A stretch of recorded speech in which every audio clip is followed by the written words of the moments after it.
Hello everyone, good morning, good afternoon, good evening to all of you. Welcome once again to this live analysis start करते हैं आज का इस session.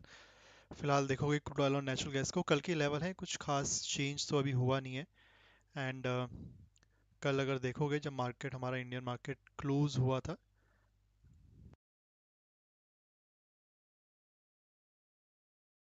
Natural gas support पे close हुआ था, early morning वहीं पर ओपन हुआ। एंड ओपनिंग के बाद वहाँ से एक शार्प पुल बैक और बाइंग देखने के लिए मिल रही है। क्रूड ऑयल की बात करें, कल सपोर्ट पे ही था, वहीं पर क्लोज हो गया था, नीचे आया थोड़ा सा फॉरेक्स में और फिर ऊपर चला गया था क्लोजिंग बेसिस पे। ठीक है, तो कल के ही लेवल है, नथिंग चेंज। निफ्टी भी देखोगे रेजिस्टेंस के ऊपर ब्रेकआउट कर रहा है, ब्रेकआउट कर चुका है। हायर टाइम फ्रेम पे कंफर्मेशन का वेट करेंगे, अगर ये क्लोजिंग दे देता है 4 आवर टाइम फ्रेम पे 26,100 के ऊपर और रिटेस्ट भी कर देता है तो फिर और ऊपर जाएगा। अगर ये फेक ब्रेकआउट हुआ 26,100 के ऊपर और फिर नीचे आया तो काफ़ी बड़ा गिर सकता है। तो रेजिस्टेंस पे था, मॉर्निंग पे ब्रेकआउट किया 15 मिनट टाइम फ्रेम पे। मैं फ्यूचर की बात कर रहा हूँ, निफ्टी 50 फ्यूचर। बट अभी कंफर्मेशन के लिए हमें 4 आवर की कैंडल का वेट करना पड़ेगा। 26,100 के ऊपर अगर ब्रेकआउट रीटेस्ट हो गया 4 आवर में भी, सुपर बुलिश फिर से आप एक्सपेक्ट कर सकते हो, ऊपर की ओर ही जाएगा। फेक ब्रेकआउट हुआ तो फिर गिरेगा भी अच्छा, क्योंकि ब्रेकआउट हुआ है जरूर है इंट्राडे 15 मिनट में। नीड टू सी क्या 4 आवर का भी ब्रेकआउट सस्टेन करता है या फिर नहीं। लास्ट ट्रेडिंग सेशन है, ज़्यादा रिस्क लेना मत। 1:30 लंदन सेशन ओपनिंग होगा, वॉल्यूम आएगा। देन 6:30 न्यूयॉर्क सेशन का ओपनिंग होगा इवनिंग पे इंडियन टाइम के अकॉर्डिंग, वहाँ थोड़ा वॉल्यूम देखने के लिए मिलेगा। फिर 8 बजे सीधा यूएस मार्केट की ओपनिंग होगी। और कोई मेजर डेटा आज है नहीं, तो these are the data schedule for today. India की अगर बात करें तो इंडिया और यूएस के बीच में ट्रेड एग्रीमेंट होने के बहुत ज़्यादा चांसेस हैं। दोनों ने बातचीत करी थी, ट्रंप और मोदी जी ने कल। एंड अभी जो रिसेंटली अपडेट आया है उसके अकॉर्डिंग, जो इंडिया रशियन ऑयल परचेज करता था उसमें इंस्टेंटली 25% का जो टैरिफ लगा रखा था वो कम करने की बात हो रही है। शायद ये कर देंगे। इसके बदले में शायद इंडिया बहुत सारे डिफेंस इक्विपमेंट और बाकी चीज़ें, एनर्जी प्रोडक्ट्स बाई करेगा from USA. So need to see किस तरह से इम्पैक्ट डालती है इंडियन इकोनॉमी के लिए। अगर बात करोगे तो अच्छी ही न्यूज़ है, पॉजिटिव न्यूज़ ही है। मार्केट ने भी उस न्यूज़ को एक पॉजिटिवली इम्पैक्ट दिया है, आप कह सकते हो। ठीक है, बाकी एक बार लेवल में अपडेट कर देता हूँ फिर भी अब तो, क्योंकि क्रूड ऑयल में नेचुरल गैस में अब कल के लेवल को है, कल के लेवल ही, but we need to update fresh level. ठीक है, फिर से आएगा लेवल पे तो फिर से ले लेंगे, ले लेना।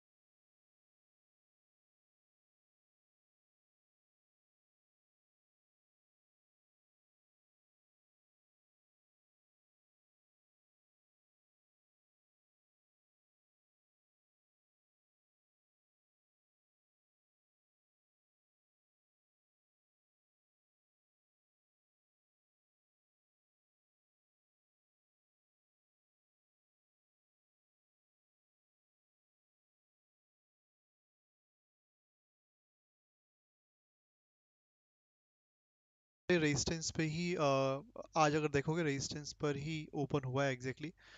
एक क्लोजिंग अगर दे दे तो कंफर्मेशन मिल जाएगी, यहीं से सेल कर देंगे, नहीं तो दो रेजिस्टेंस पास पास में ही है। That is a resistance area. Opening देखोगे एग्जैक्टली रेजिस्टेंस के अंदर आई, even though open equal to high बनी है।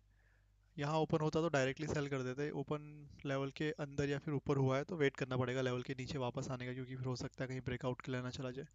तो it is on resistance. Candle मेरे अकॉर्डिंग अगर ये क्लोजिंग देता है लेवल के नीचे इस तरह से, फुल पुल बैक में सेल करना। डायरेक्टली मत करना, बिकॉज डायरेक्टली में अभी कंफर्मेशन नहीं है कि ये लेवल को रिस्पेक्ट कर रहा है नहीं कर रहा है। It is a resistance by the way. ठीक है, ये रेजिस्टेंस जोन ही है यहाँ पर। इसके ऊपर भी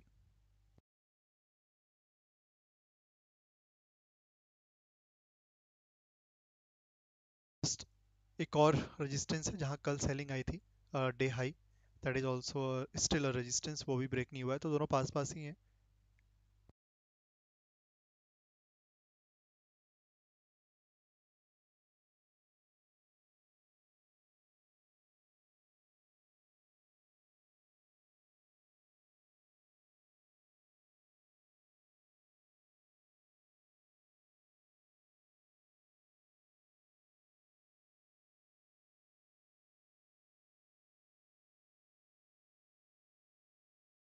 तो उसको भी लगा लेते हैं। वो भी कल एक बार वहाँ पर सेलिंग आ गई थी ऑल टाइम कल के हाई से, तो that is still intact.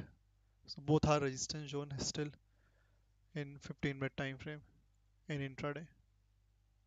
But ये नीचे वाले या तो ऊपर ही चला जाए, ऊपर वाले से सेलिंग कर देना अगर डायरेक्टली ऊपर गया। अगर ये नीचे आना है तो इसको थोड़ा सा कंफर्मेशन का वेट करो, यहाँ क्लोजिंग दे दे। चाहो तो दोनों को कंबाइन भी कर सकते हो, रेजिस्टेंस को पास पास में ही है दोनों रेजिस्टेंस जोन्स। बाकी कल सपोर्ट पे ही क्लोज हुआ था, तो बाइंग तो वहां से आ गई है ऑलरेडी। तो वो सपोर्ट भी इंटैक्ट है, नीचे दो सपोर्ट लगे हुए थे।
ये भी एक सपोर्ट है कल वाला, कल जहाँ से बाइंग आई थी लास्ट।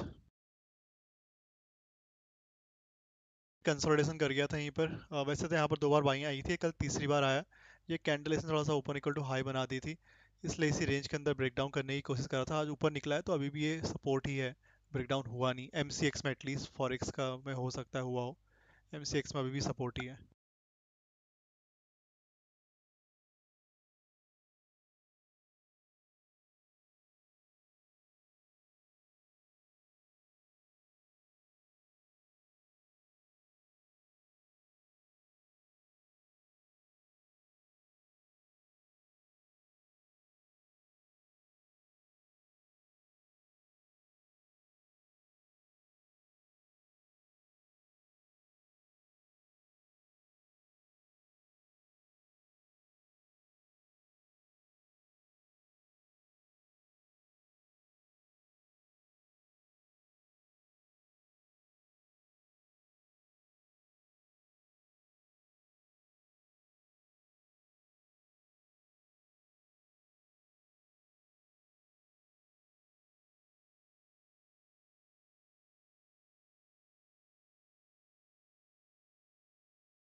कि बाकी नेचुरल गैस को ओवरऑल देखोगे तो काफ़ी गिर गया 4 आवर टाइम फ्रेम के उस रेजिस्टेंस एरिया से।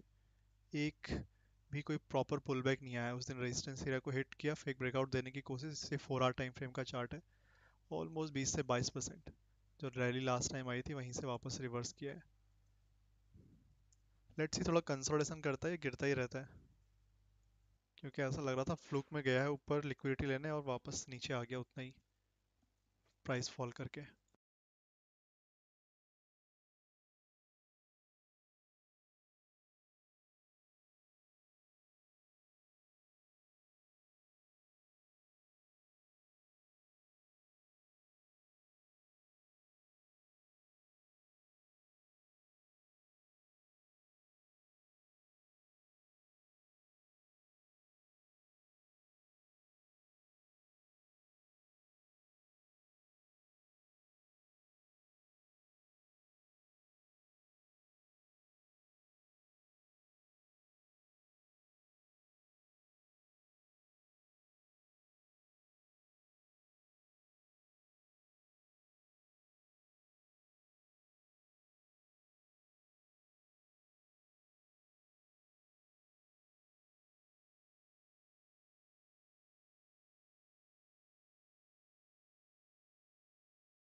नेचुरल गैस का सपोर्ट है यहीं पर 15 मिनट टाइम फ्रेम पे, good support, multiple time test.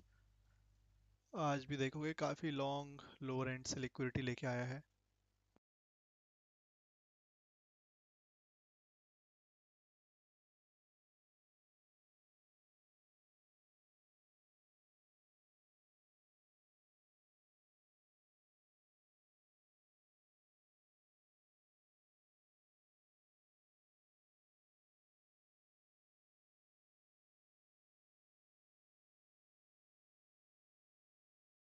बहुत सारे सपोर्ट हैं, 1 2 3 4, 4 सपोर्ट एक साथ साथ बने हुए हैं यहाँ पर। सब लगा दूंगा तो बहुत ज़्यादा मिक्स हो जाएगा, बट आप मान के चलो 380 से 365 तक पूरा सपोर्ट जोन ही है, एक के ऊपर एक के ऊपर एक सपोर्ट है।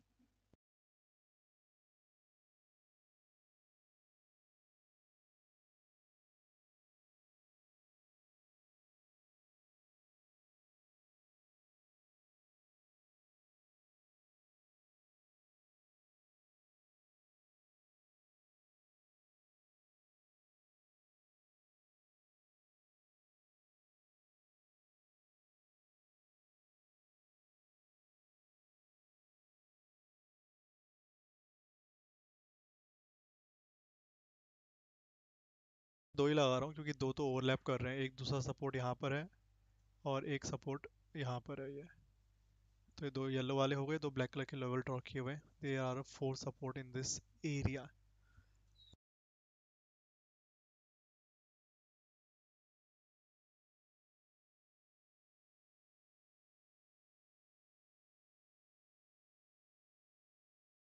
ऊपर वाला सपोर्ट तो मल्टीपल टाइम टेस्ट हो गया, नीचे वाला अभी एक ही बार हुआ है शायद, आई थिंक।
ये आपका एक near by resistance, first resistance in 15 minute.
For our audience, Morgan's at Bob Michael. We're so glad to have him, as well as Kathy Jones of Charles Schwab and SocGen's Subhaja Rajappa. They'll be taking us up to that Fed rate decision at 2 p.m. Eastern. Then immediate reaction from Jim Bianco of Bianco Research, Diane Swank of KPMG, and Deutsche Bank's Matthew Lazzetti. And finally, breaking down Chair Powell's news conference with Stephanie Roth of Wolfe Research, Bank of America's Aditya Bahave, and BlackRock's Jeff Rosenberg. So glad to say that joining us here in studio, as he does, is Bob Michael of JP Morgan, who helps us lead off our coverage of the Fed meetings.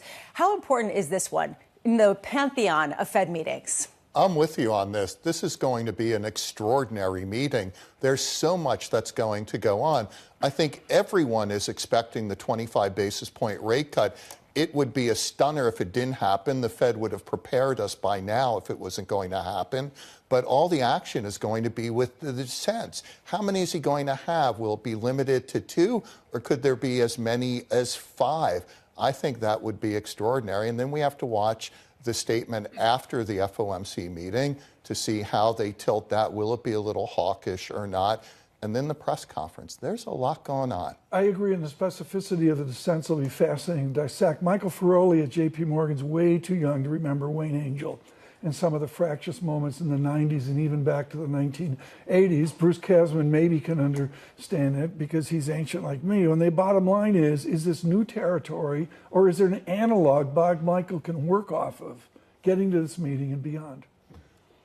First of all, Feroli does have some gray hair, so he's not as young as we all think. He's been around the block. I think we're entering new territory. I think most everyone has worked through the Greenspan era, where Alan Greenspan made sure to corral the Fed and come out with a unanimous decision. And the belief was, if you've got something to say it in the meeting. See if you can convince other people. If you can't, then get behind the decision that's been made and let's make it work. We can always come back and adjust. I think a lot of dissents is a seismic shift. I had a luxury this week of a spectacular room at the Global Interdependence Center conference on stage with Shirakawa, Frenkel, and Portgay of Argentina as well. And one of the themes there is the risk, with all the politics behind this meeting, of being unanchored. Do you see any indications among your professionals that the markets are becoming unanchored? I don't think we're there yet. I hope we don't get there. I do believe this is a Fed that goes in, it analyzes the data. Yes, there's been a shortage of data, so they've got to try and fill in where there are gaps. We'll get some of the employment data next week. It'll be a little bit later than when they normally make decisions. But I do feel they are trying to do the right thing. Right. And by the way, if they do cut rates 25 basis points, you're down to 3 5/8%.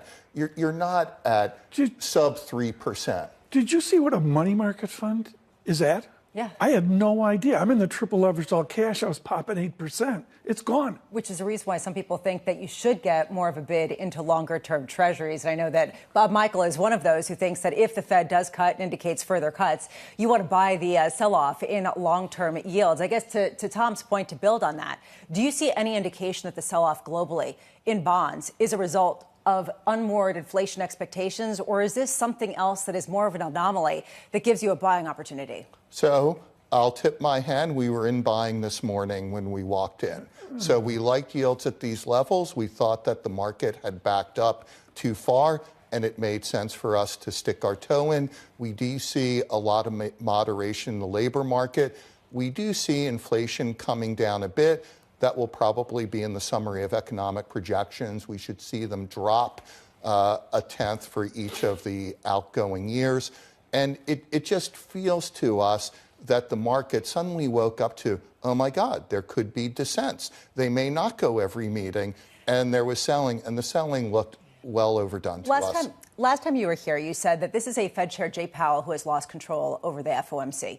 And we seem to see that with the dissents that it came out during that meeting. If there are 4 or 5 dissents, can you say that this is a Fed Chair, Jay Powell, that is leaving a legacy of a Fed chair that does not control the FOMC in the same kind of way, that you cannot give forward guidance with this type of fissure that we're likely to see persist? So there's no wrong model, and the Bank of England operates with, if you disagree, vote that way and we'll go with the majority. I happen to like everyone say what they have to say during the meeting. We've got to make a decision. Once the decision's been made, accept that you were unable to convince people, recognize that the majority wants to go in this direction, and get behind it. So I'm more in favor. But if this is a shift, I think that's going to be the future. What does that say about a Kevin Hassett Fed or any kind of new leadership that comes in under President Trump? We know that Fed Chair Jay Powell will be replaced. Does that mean that that person is less important if the committee is already fractured and not willing to get behind that? Oh, that's such a good question. I'm not a believer that this is a 100% deal with Hassett. He's interviewing with President Trump now, and I think President Trump is looking at Scott Bessent and saying, is this guy better than Bessent? And the one determining factor will be how convincing and persuasive will Hassett be relative to Bessent. Bessent has done an excellent job getting out there with the administration's message and calming the markets and explaining what's going on.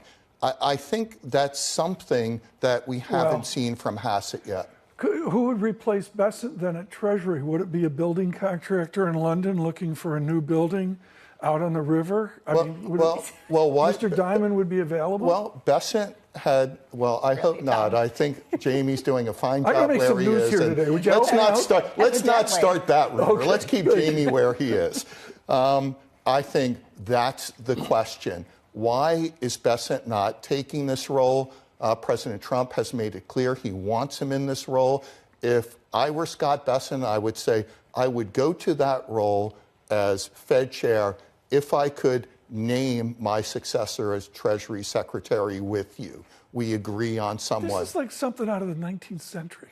I don't know which president was before Lincoln, but this meeting is nuts today. We are in a new regime, and it does feel like we're seeing a sea change in terms of the Bretton Woods Accord, in terms of the financial markets, in terms of how the Fed operates going forward. This idea that everyone coalesces around one idea seems to be fading a bit as you see more dissents. Bob Michael is sticking with us to tell us his key question and so much more after being in markets to really talk about buying the dip, at least in bond prices, yields up. A real question of other people seeing the same thing because of what you said about the cash holdings and how little really gets yielding. Biggest meeting since time began today, and again, the economic data here in 4, 5, 6 days. It's an eventful December, to say the least. Yeah, biggest meeting since the beginning of time. You heard it here first. Coming up, Kathy Jones of Charles Schwab and Subhaja Rajappa of SocGen as we count you down to the Fed decision. This is Bloomberg.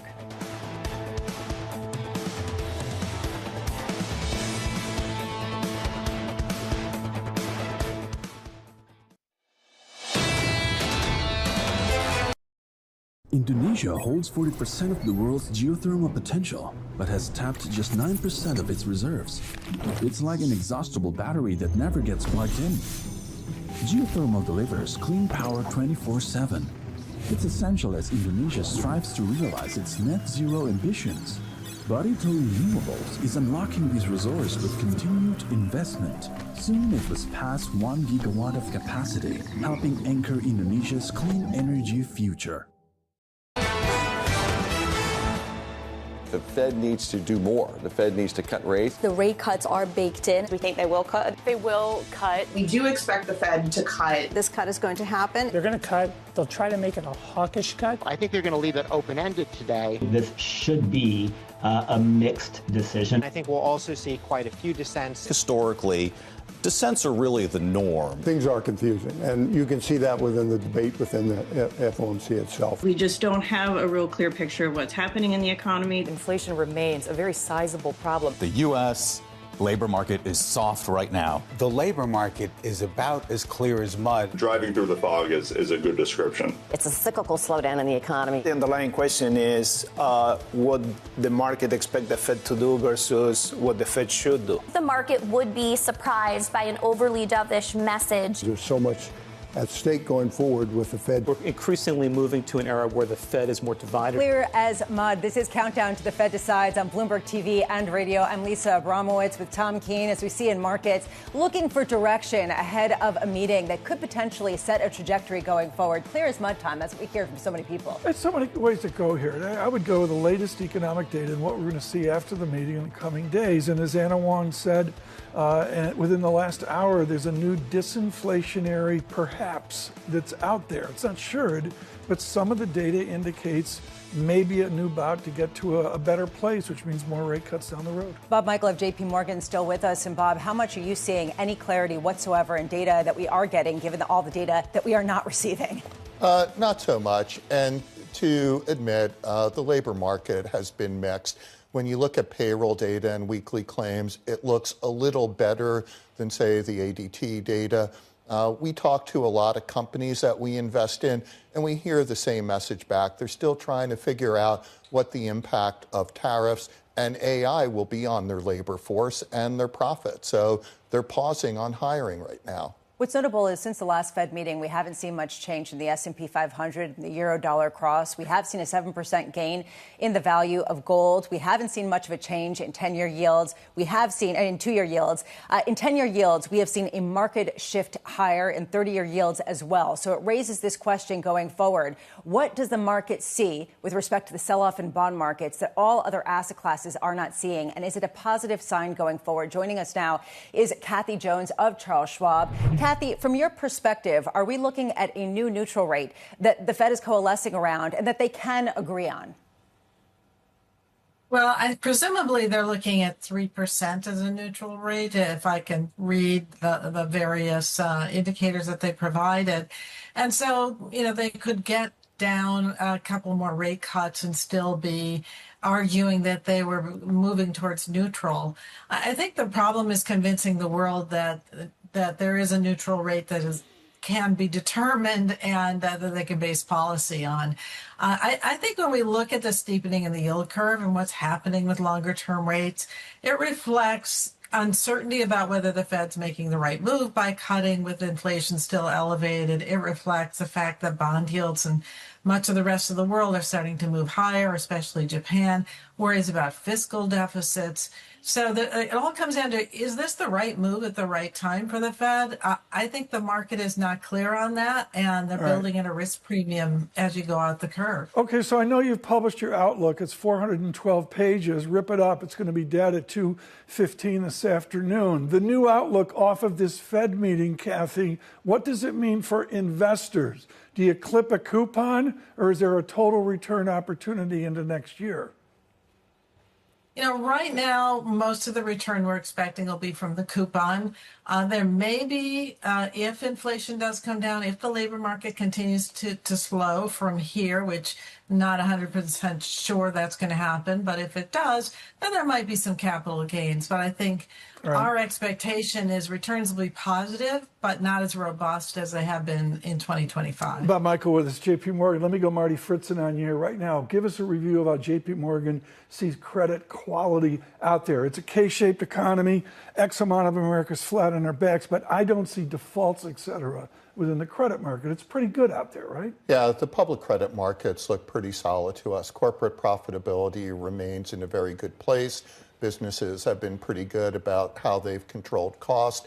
A lot of them are thinking about CapEx next year, doing a bit of hiring. So we're not hearing the things from corporate America that would particularly get us concerned as credit investors. Well, let's go to Lisa Abramowitz. You're actually expert on this. Are we wicked tight right now? Where's the spread market? Right now, it feels like that is the concern, that maybe we are too tight relative to even some of the idiosyncratic credit softening. But still, people want the income. And it raises the question, Subhadra, to the point, Kathy, to the point that you're making. We'll get to you in a second, Subhadra. Going forward, in terms of, is there a contradiction in the solid credit worthiness of so many companies and the idea that the Fed needs to cut so much more to really support the debt markets? Yeah, I think that's the tension right now. And the reason we have a steeper yield curve is it's not clear to me with financial conditions as easy as they are, and inflation still elevated, and the economy looking fairly sturdy.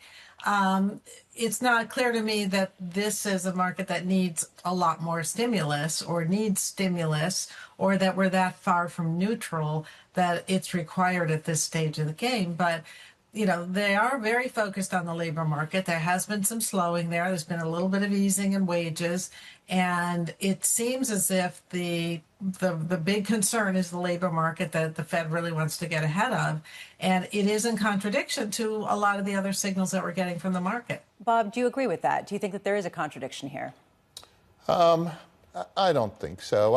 I just look at what's happened in the last month as normal volatility, some markets getting a little bit ahead of themselves.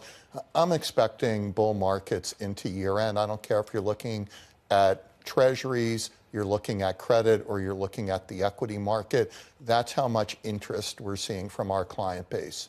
Is this just a technical issue? And I guess, Kathy, that's sort of what is part of what's implicated here in Bob's statement, that there's so much cash. If people have $8 trillion of cash in money market funds, there's a lot of money looking for income. At what point does that overwhelm some of these other concerns and really wash out, a real sense of whether there are credit worries, et cetera? Right now, companies are doing okay, and there are enough people who want to buy. Yeah, we're on board with the investment grade public market. We think it's pretty solid. We look at the corporate profits, margins are okay. So we've been all year saying, stick with higher credit quality or solid credit quality and don't see a big blowout coming. I think the bigger concern for us, obviously, is the public sector debt accumulating, and also the risk that the Fed is wrong about inflation coming down further and that it will not get to its target anytime soon. Kathy Jones, thank you so much for being with us. We look forward to catching up with you after the Fed decision in just about 7.5 minutes' time. Joining us now is Subhadra Rajappa of SocGen. We will get to you. Subhadra, wonderful to have you in studio. Always great to see you. How important is this meeting going to be, not just with respect to whether they cut rates and the statement of economic projections, but setting a precedent for a Federal Reserve and how it operates in terms of the Fed chair and its role? I think it's going to be very important. I mean, I think that in one way to look at it is that Chair Powell is really setting the stage for next year, and kind of setting the tone for what is going to happen as far as policy is concerned. I mean, for the most part, I think the expectation is that it's going to be a hawkish cut. I think if it turns out to be somewhat dovish, I think that that'll be again quite a surprise for the markets. But, to me, this meeting feels like a deja vu from last year where, coming into the end of the year, the Fed basically guided for, policy to be on hold for a good portion of 2025. That's what we saw. And that's exactly what we're going to hear from them for next year, because they have delivered a few preemptive rate cuts. Mm-hmm. So we'll have to kind of see how the data evolves from here on and what they have to do going forward. Societe Generale owns a derivative market. You're always looking at the cross moments as well. What's the risk profile into this meeting? I mean, clearly, to me, the risks in an environment where the Fed is biased to ease is towards easing and lower interest rates. In fact, in our year-end forecast for 2026, I think we might be a little bit out of consensus expecting 10-year Treasury yields to actually go lower from here. I think there's some of our counterparts who are expecting What's much your higher forecast to get rates. to 3 o'clock this afternoon? I mean, is there a bet on the market being placed right now?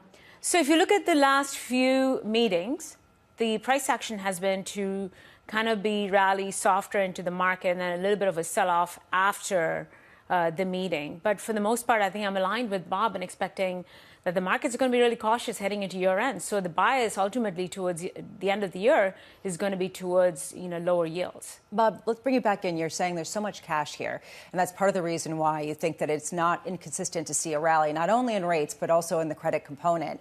Is this liquidity going to get added to by the Fed's balance sheet, right? Are we sort of all careening toward a place where the Fed has to keep adding to its balance sheet in order for repo liquidity for the functioning of markets, which only adds to the cash searching for income? Well, let's remember, asset prices are denominated in money, and there's a lot of money sloshing around in the system, both from COVID-era policies and laws, as well as the QE that has now ended. Will the Fed keep growing its balance sheet? Absolutely. They've ended QT. They're starting to recognize that you talked about public sector debt. The size of the Treasury market is a big unwieldy beast, and you need the Fed balance sheet in there to help stabilize it. So, yeah, I think we're just going to be more of the same. And let's not forget the administration is pro-growth, pro-business, and that means stimulus and lower rates. Subhadra, if you take that backdrop that Bob just laid out, and a lot of people are sympathetic with, why wouldn't you see higher inflation in consumer prices, not just assets? You should, but I mean, the realized data has been somewhat on the softer side, right? I mean, we really didn't see the transmission of tariffs through to goods inflation. You're seeing broad-based services inflation. You're seeing a little bit of cloudiness around the outlook for inflation. There's a good chance that inflation could be somewhat more hotter in the first half of next year.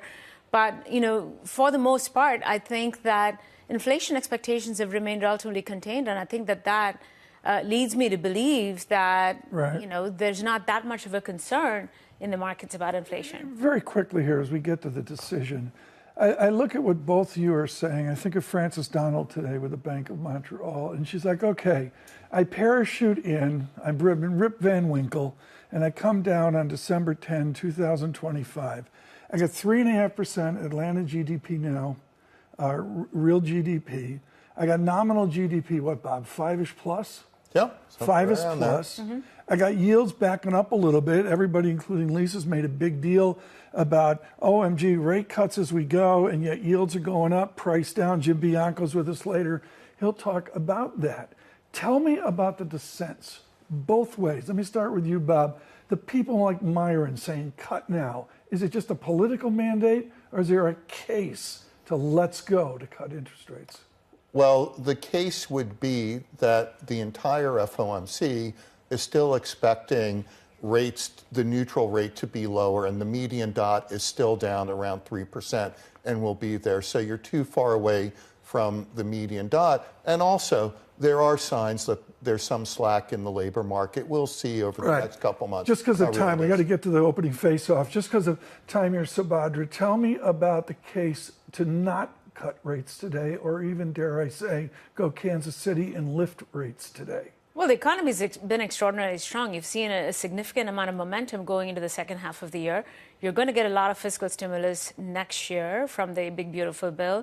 You're also going to be seeing a lot of AI spending coming into the corporate bond market. And you're going to see the reopening from the government shutdown and consumer spending start to pick up in the first quarter of next year. Lisa, quickly here, then state the case for we delay the meeting, not have an announcement today, and wait for the economic data 4, 5, 6 days from now. Yeah, December 17th, delay it a week. I think a lot of people would agree. Yeah. AMH in particular has been arguing for this. They're not going to do that, though. Subhadra Rajappa, thank you so much for being with us. Thank you. As we count down to this Fed decision, right now we've got about 90 seconds ahead of that decision. And right now, markets churning a little bit of a negative tilt to the S&P, to the NASDAQ in particular. Yields lower on the front end. Watch this space as people expect that 25 basis point rate cut. On the long end, we've seen a little bit of a pulling back from an earlier sell-off with people buying the 10-year yields, including Bob Michael, who said that he was in just earlier, 4.16%.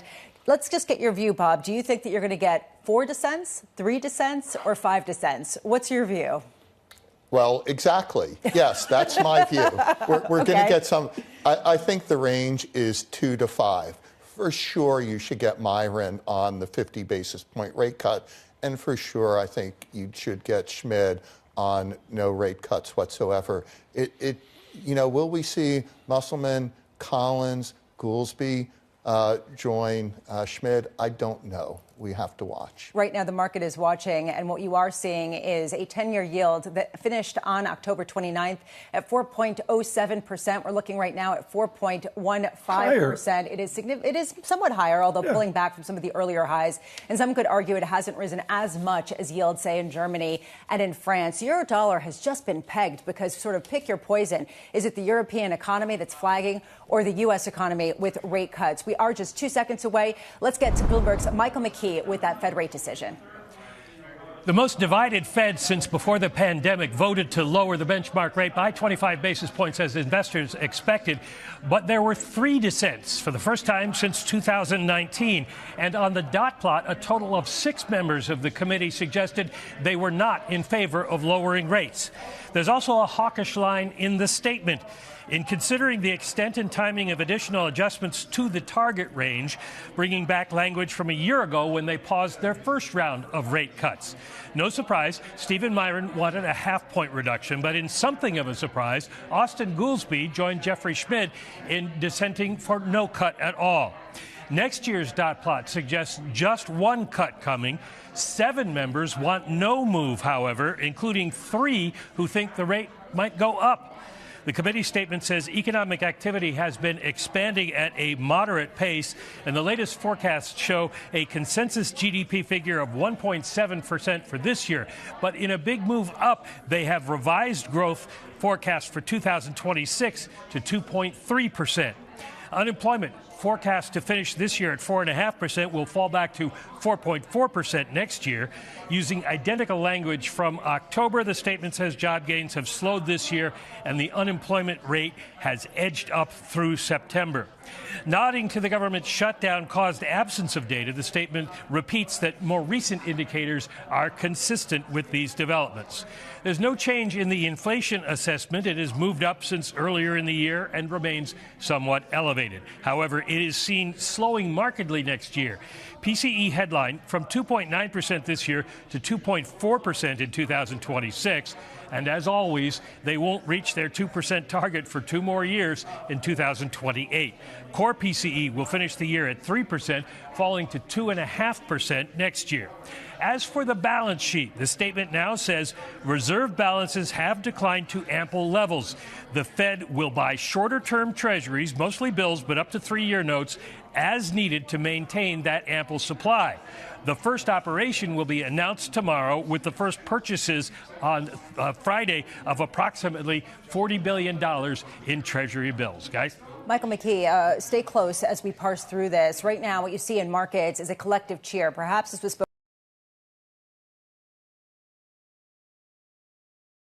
supposed to be a hawkish cut. The market is taking it slightly differently. S&P had been lower. Now it is positive by almost 0.2%.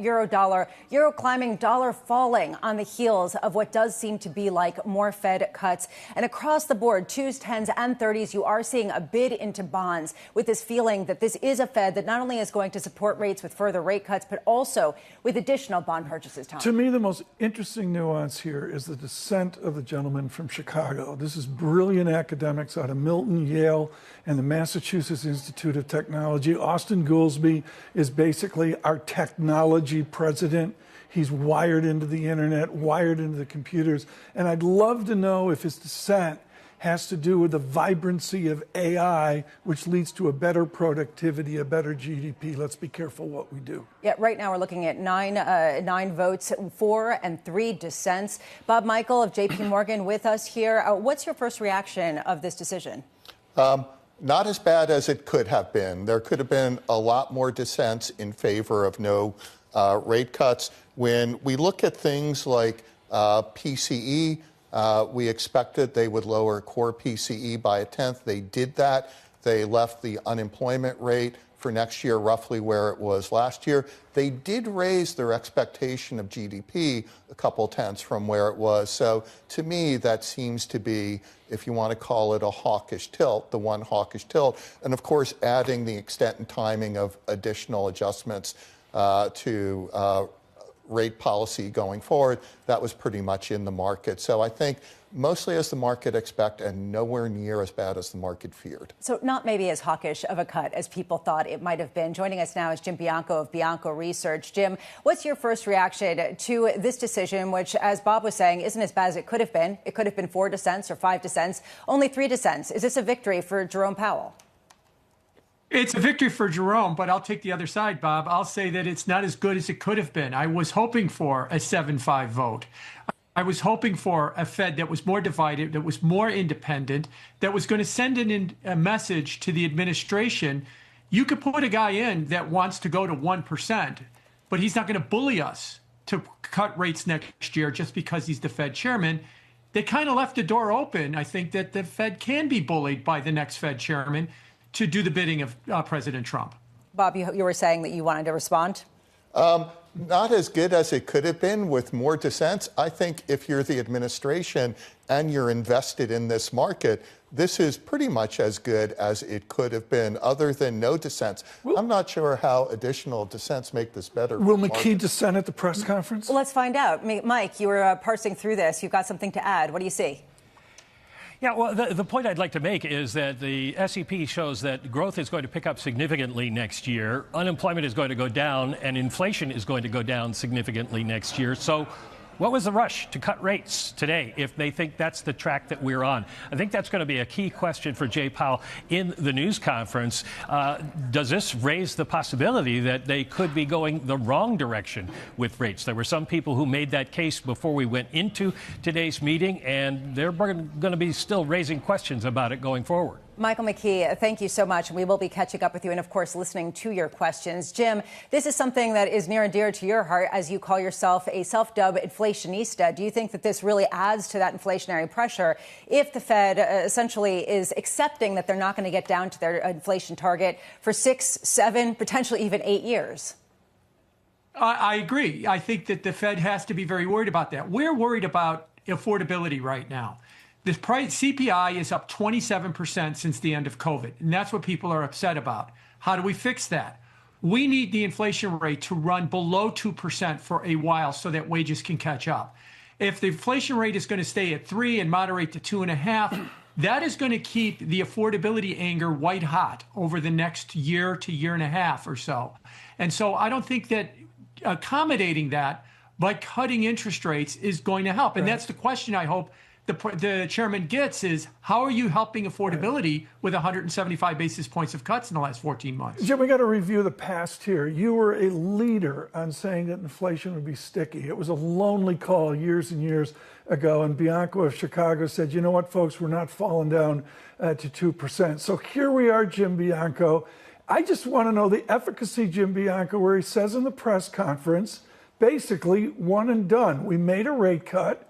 Maybe we will have a sequence of future rate cuts, but we really now have to wait and see what the data says. Isn't that where we are, Jim Bianco? Well, that's if that's what he says. And again, what I was trying to say before is if the chairman imitates that it's one and done, means the chairman's running the show. And in May, we're going to have a hand-picked successor from Donald Trump running the show, and we know what Trump thinks about interest rates, and that person's going to want to have lower rates. But if he does say that, then maybe the market will take it a little bit differently, and we'll see if he does. But most of the times he'll just say he's going to be data dependent, and it depends on what the data is. This is an important vignette, folks, that I think just so valuable. I'm in a room with Axel Weber, Shirakawa of Japan, the wonderful John Lipsky with all of his work on New York Wall Street, many other worries. Tom Honig was there from Kansas City. And the room fell silent, Bob Michael, when they talked about the next regime of the Fed and the risk here that it would be cut. Is that a legitimate fear that the next chairman and the apparatus will allow us to go towards some regime of new low rates? Well, I think you have to look at which Fed presidents are coming onto the FOMC next year, and they're mostly in the hawkish camp. So whoever you put in as the Fed chair has to be very persuasive. And I guarantee you the president isn't looking to appoint the next Paul Volcker. They're looking to appoint someone who believes in supply-side economics. And Lisa, this is critical. This is absolutely critical that we have an analog here with the Bank of England that over time has told the governor of the Bank of England and their chairman equivalent, no, we're not in agreement. We're not going to do it. Is that what our 2027 looks like? Part of the problem is people get overwhelmed by the state of events. And this is something that you talk about a lot. And Jim, I'd love your thoughts on that. This idea that this is a Fed that is now buying bonds once more, buying notes once more. And they're doing so because of reserves issues and really technical considerations for the market. They don't want another repo freakout. At this point, though, it does indicate a structural issue with how much debt is out there, the government deficit that's not going down, down. And a question of the Fed's role. Are they being forced to monetize the debt in a way that will keep them artificially easy if you were just going off the economic outlook? I think they are at least being forced to acknowledge fiscal dominance, that the fiscal situation is important. Basically, the funding market, the repo market, which funds the $38 trillion Treasury market, is too small. It's too small because the Fed has been doing QT and reducing reserves. Those interest rates, repo rates, have been going up. Now, one answer could be to tell Congress, you can't spend as much money. You can't run as big a deficit because the funding markets can't handle that size of a market. But if the Fed wants to elect to, let's expand the funding markets to meet the size of the bond market, you're telling Congress, go ahead, spend more money, run bigger deficits. We've got your back. We'll continue to expand that funding market to meet those goals. And the biggest driver of inflation over the last couple of years, other than the supply shock that we had in 21, has been government spending. And they seem to be encouraging more government spending. Bob, do you agree with that? Absolutely, 100%. But it doesn't change the fact that that's what's occurring and the market's responding to that. I look at everything that just happened in the last few minutes, and, you know, everyone got what they wanted. Those hawks on the Fed that didn't want to see a rate cut, they got that. When you look at the Fed futures market, we had 2 rate cuts priced for next year, mid-year and the end of the year. Now there's only 1 price for next year, and it's in the fourth quarter. So you got what you wanted. You got the market moving away from being in a rate-cutting regime going forward. But if you look at the doves on the Fed, if you think about the administration, they got what they wanted. They got another 25 basis point taken off of base rates, and the market's responding positively to that. It's rare that everyone gets what they wanted out of an FOMC meeting. Jim, I'd love your comments on that, this idea that everyone wins. If you do have monetization of the debt, yes. You do have ongoing fiscal spending, yes. But that helps support the markets, and we're not seeing runaway inflation. So what's the problem? We're going to get a new Fed chairman. That's the big issue. And the new Fed chairman is going to be perceived to be having a political agenda. And you were hoping that the current members of the FOMC were going to act as an independent brake on a political agenda that was coming in. And that's why I wanted to see more dissents to signal that they were ready, willing, and able to be that political brake. Now, maybe they will once we get that new Fed chairman, but then that looks political that they didn't take the chance to do it before the new guy came. Jim Bianco, thank you so much, as always, for your insights. This really is going to be the debate. How does Fed Chair Jay Powell position himself and position the FOMC as being politically independent at a time that's highly politically charged? We hear every single day about the Fed Chair from this president. The redo of independence is the core issue, particularly the heritage of the Fed back to 1951, and it's under threat, no question about that. It'll be interesting to see if the president gives way. As Bob Michael mentioned, the FT article today talking about, well, maybe it isn't 100% or 90% Dr. Hassett, and you get to a point where there's a renewed debate. We'll have to see on that. To me, it's a Chicago Fed meeting. We had Goolsbee dissenting, which is a shock in itself, and to have Jim Bianco with us is wonderful. Diane Swank owns the high ground of Middle America with KPMG. She's not out of 3 zip codes in Manhattan and joins us this afternoon. I look, Diane, at this moment, and when I see Goolsbee's dissent, it's essentially a Chicago dissent. It's a dissent of productivity. Do we have any idea with this new AI that we have a new productivity that will allow for a better real GDP, a more effective and efficient America?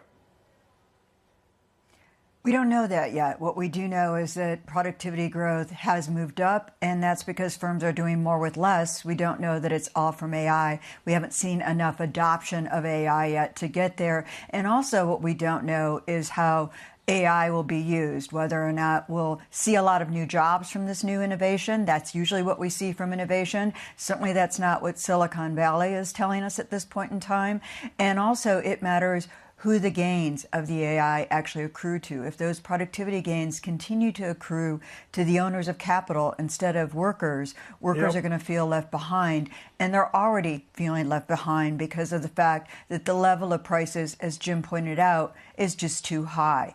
Even if inflation were to cool from here, the level of prices are still too high. Lisa, I set up that question because I knew what Dr. Swank would say. Who's going to be the winner of productivity? Who are going to be the winners out there? And that's the ultimate political tension. Which is the reason why the Fed's role in this is getting increasingly politicized. Dan, I'd love your take on how this Fed is taking into account productivity gains of AI and talking about Goldilocks, because essentially that is the scenario that they laid out in their statement of economic projections. Well, the Goldilocks scenario really requires, with productivity growth, it to be broad-based. And actually, people always forget this part of it. If productivity growth, they raise their growth rates for next year. If productivity growth is driving gains in overall economic growth, it means we can actually have higher break-evens on the Fed funds rate because the economy can grow more rapidly without having to lower rates. And I think that's important as well. And so we've really not seen all this yet, and I think it's still ahead of us. I am worried about the fact that we're getting fiscal stimulus in the form of the largest tax refund surge on record in the first and second quarter. Will hit between March and May. And we know that those tax refunds are treated like windfall gains due to the expansions of tax cuts passed in July of last year. They're retroactive to beginning of 2025. And that's going to be a big bump in fiscal stimulus at a time when we're still feeling the inflation from both tariffs and changes in immigration policy. Yeah. And I think that's really important. We're seeing service sector inflation pick up as well. If that's the case, Diane, why are not forward break-even rates rising substantially? I was looking just now at the 5-year, 4-year forward break-even rates, and they actually went down after this Fed decision, not up, even though exactly what you're saying, if you do believe that there will be some additional fiscal stimulus that would be inflationary, you would think that this rate decision would only encourage those inflation fears. I think we've seen some of it in financial markets already. The fact that it's not happening today doesn't mean it won't happen. And we've already seen some nervousness in the bond market, skittishness about the size of debt that they have to absorb, the mega merger deals that are coming out that are also financed by debt.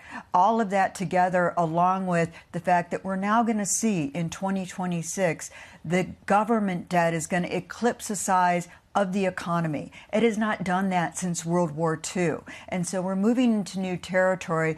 And I think a lot of things, people are sort of looking at the way the world was rather than what's changing, and things are changing very rapidly. If you are just joining us, we did get that Fed rate decision. They did lower by 25 basis points as widely as expected.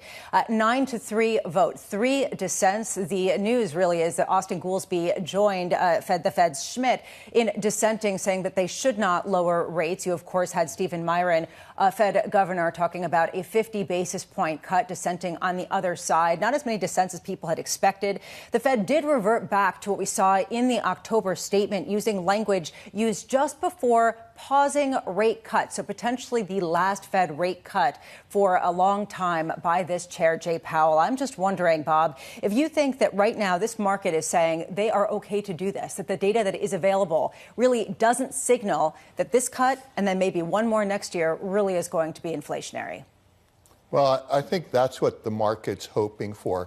I think there are a lot of businesses that we invest in where we do see the productivity gains from AI already. We also know within our own bank there are significant productivity gains.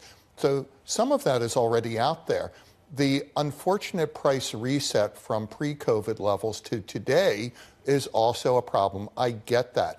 But that's dampened aggregate final demand. What do we want going forward? Do we want the disinflation we seem to be in and what the Fed is projecting? Or do we want deflation where prices come down?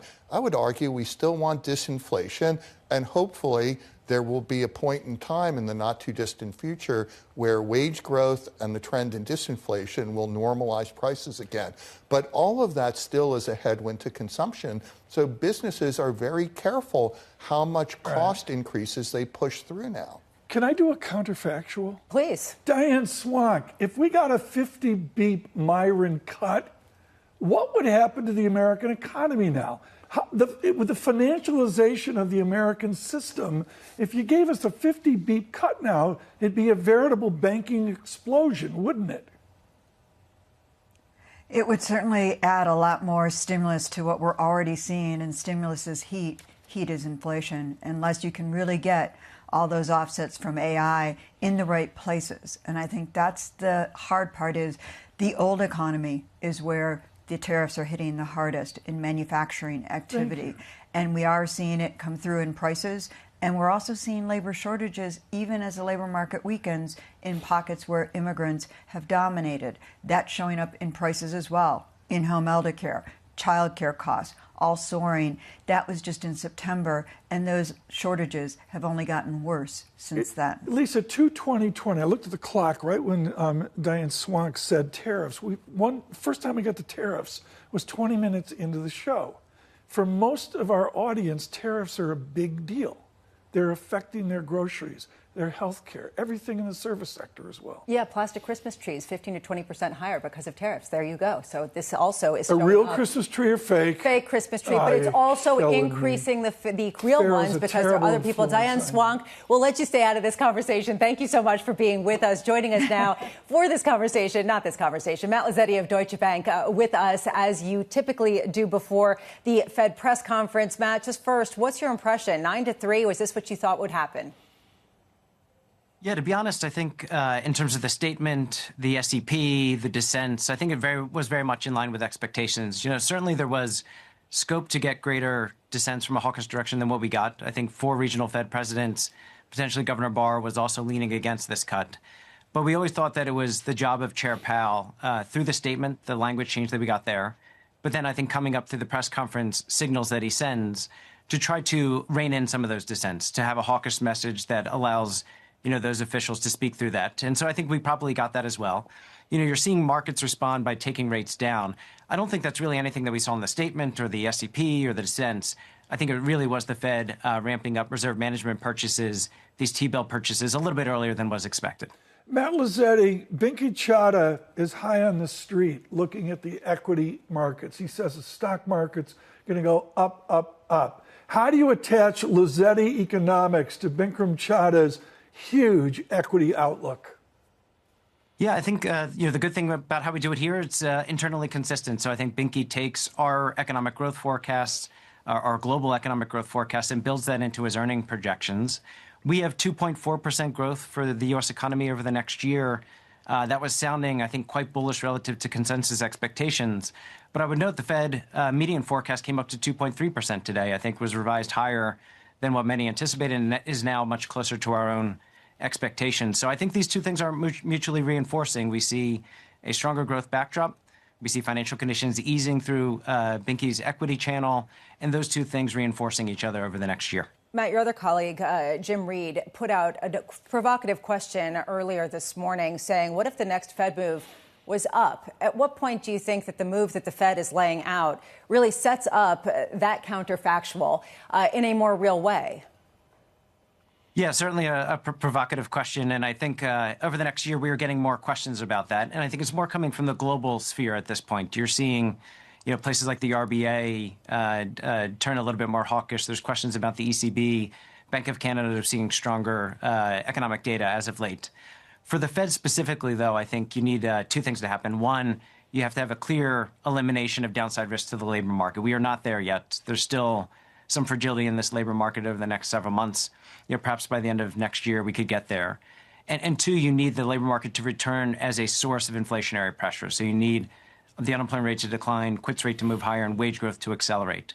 I think it's possible. I think you are seeing a substantial reduction in labor supply in the U.S. economy. I think if you were to add on even more fiscal stimulus, so if we were to get these $2,000 stimulus checks from the Trump administration, I think that's the type of dynamic where that could really shift the debate. People would begin to think a little bit more actively about rate cuts in the U.S. But to be clear, I don't think we are there. Our baseline expectation is the next move is a cut. Bob, what do you think? What do you think it would take for the Fed's next move or a move next year to be a rate hike and not a cut? Well, I think you'd have to see the fiscal stimulus from the One Big Beautiful Bill Act hit and accelerate business investment and consumer spending. You'd have to see a labor shortage resulting from that, and you'd have to see a wage price spiral.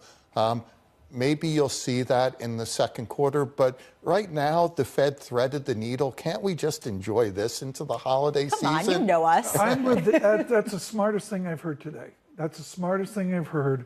And Powell's a pinata, I get that. But the bottom line is we have a prosperous economy for the haves.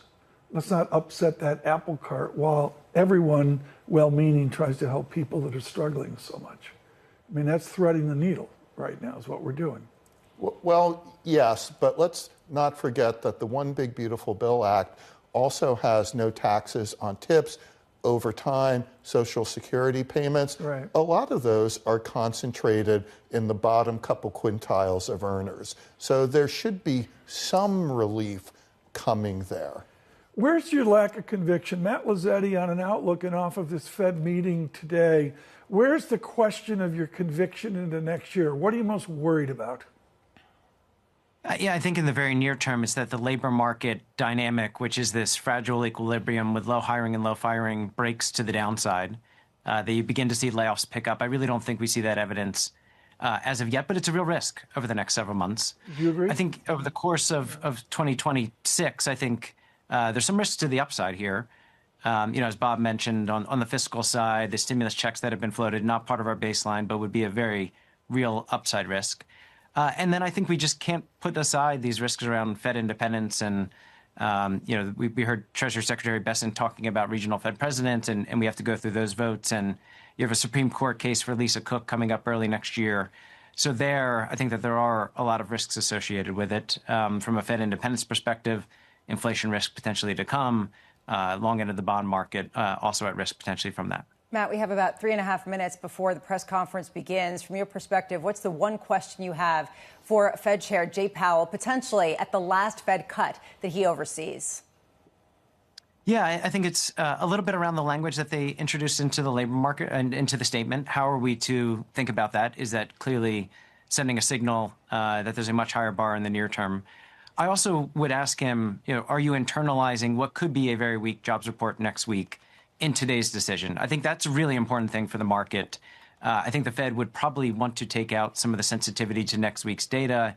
I think one of the reasons that Chair Powell wanted to push this rate cut through was an expectation you could see some weakness there.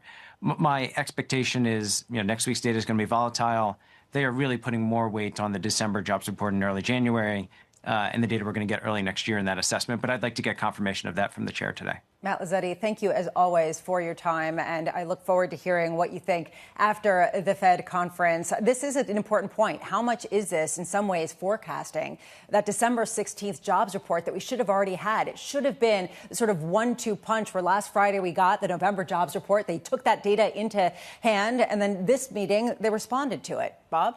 Yeah, I think you can go back to September and say this is another risk management adjustment to policy, that there are some signs of a soft labor market. You're far away from what you're forecasting as your neutral rate. Why not take another 25 basis points off of that? It will help corporate America. I'll get a lot of questions in the next few days. Does 25 basis points actually do anything? Let's remember, most of corporate America are small and middle market businesses. Think of a $50 million EBITDA company. They generally have 7 times leverage. They've got $350 million worth of debt on top of $50 million in EBITDA.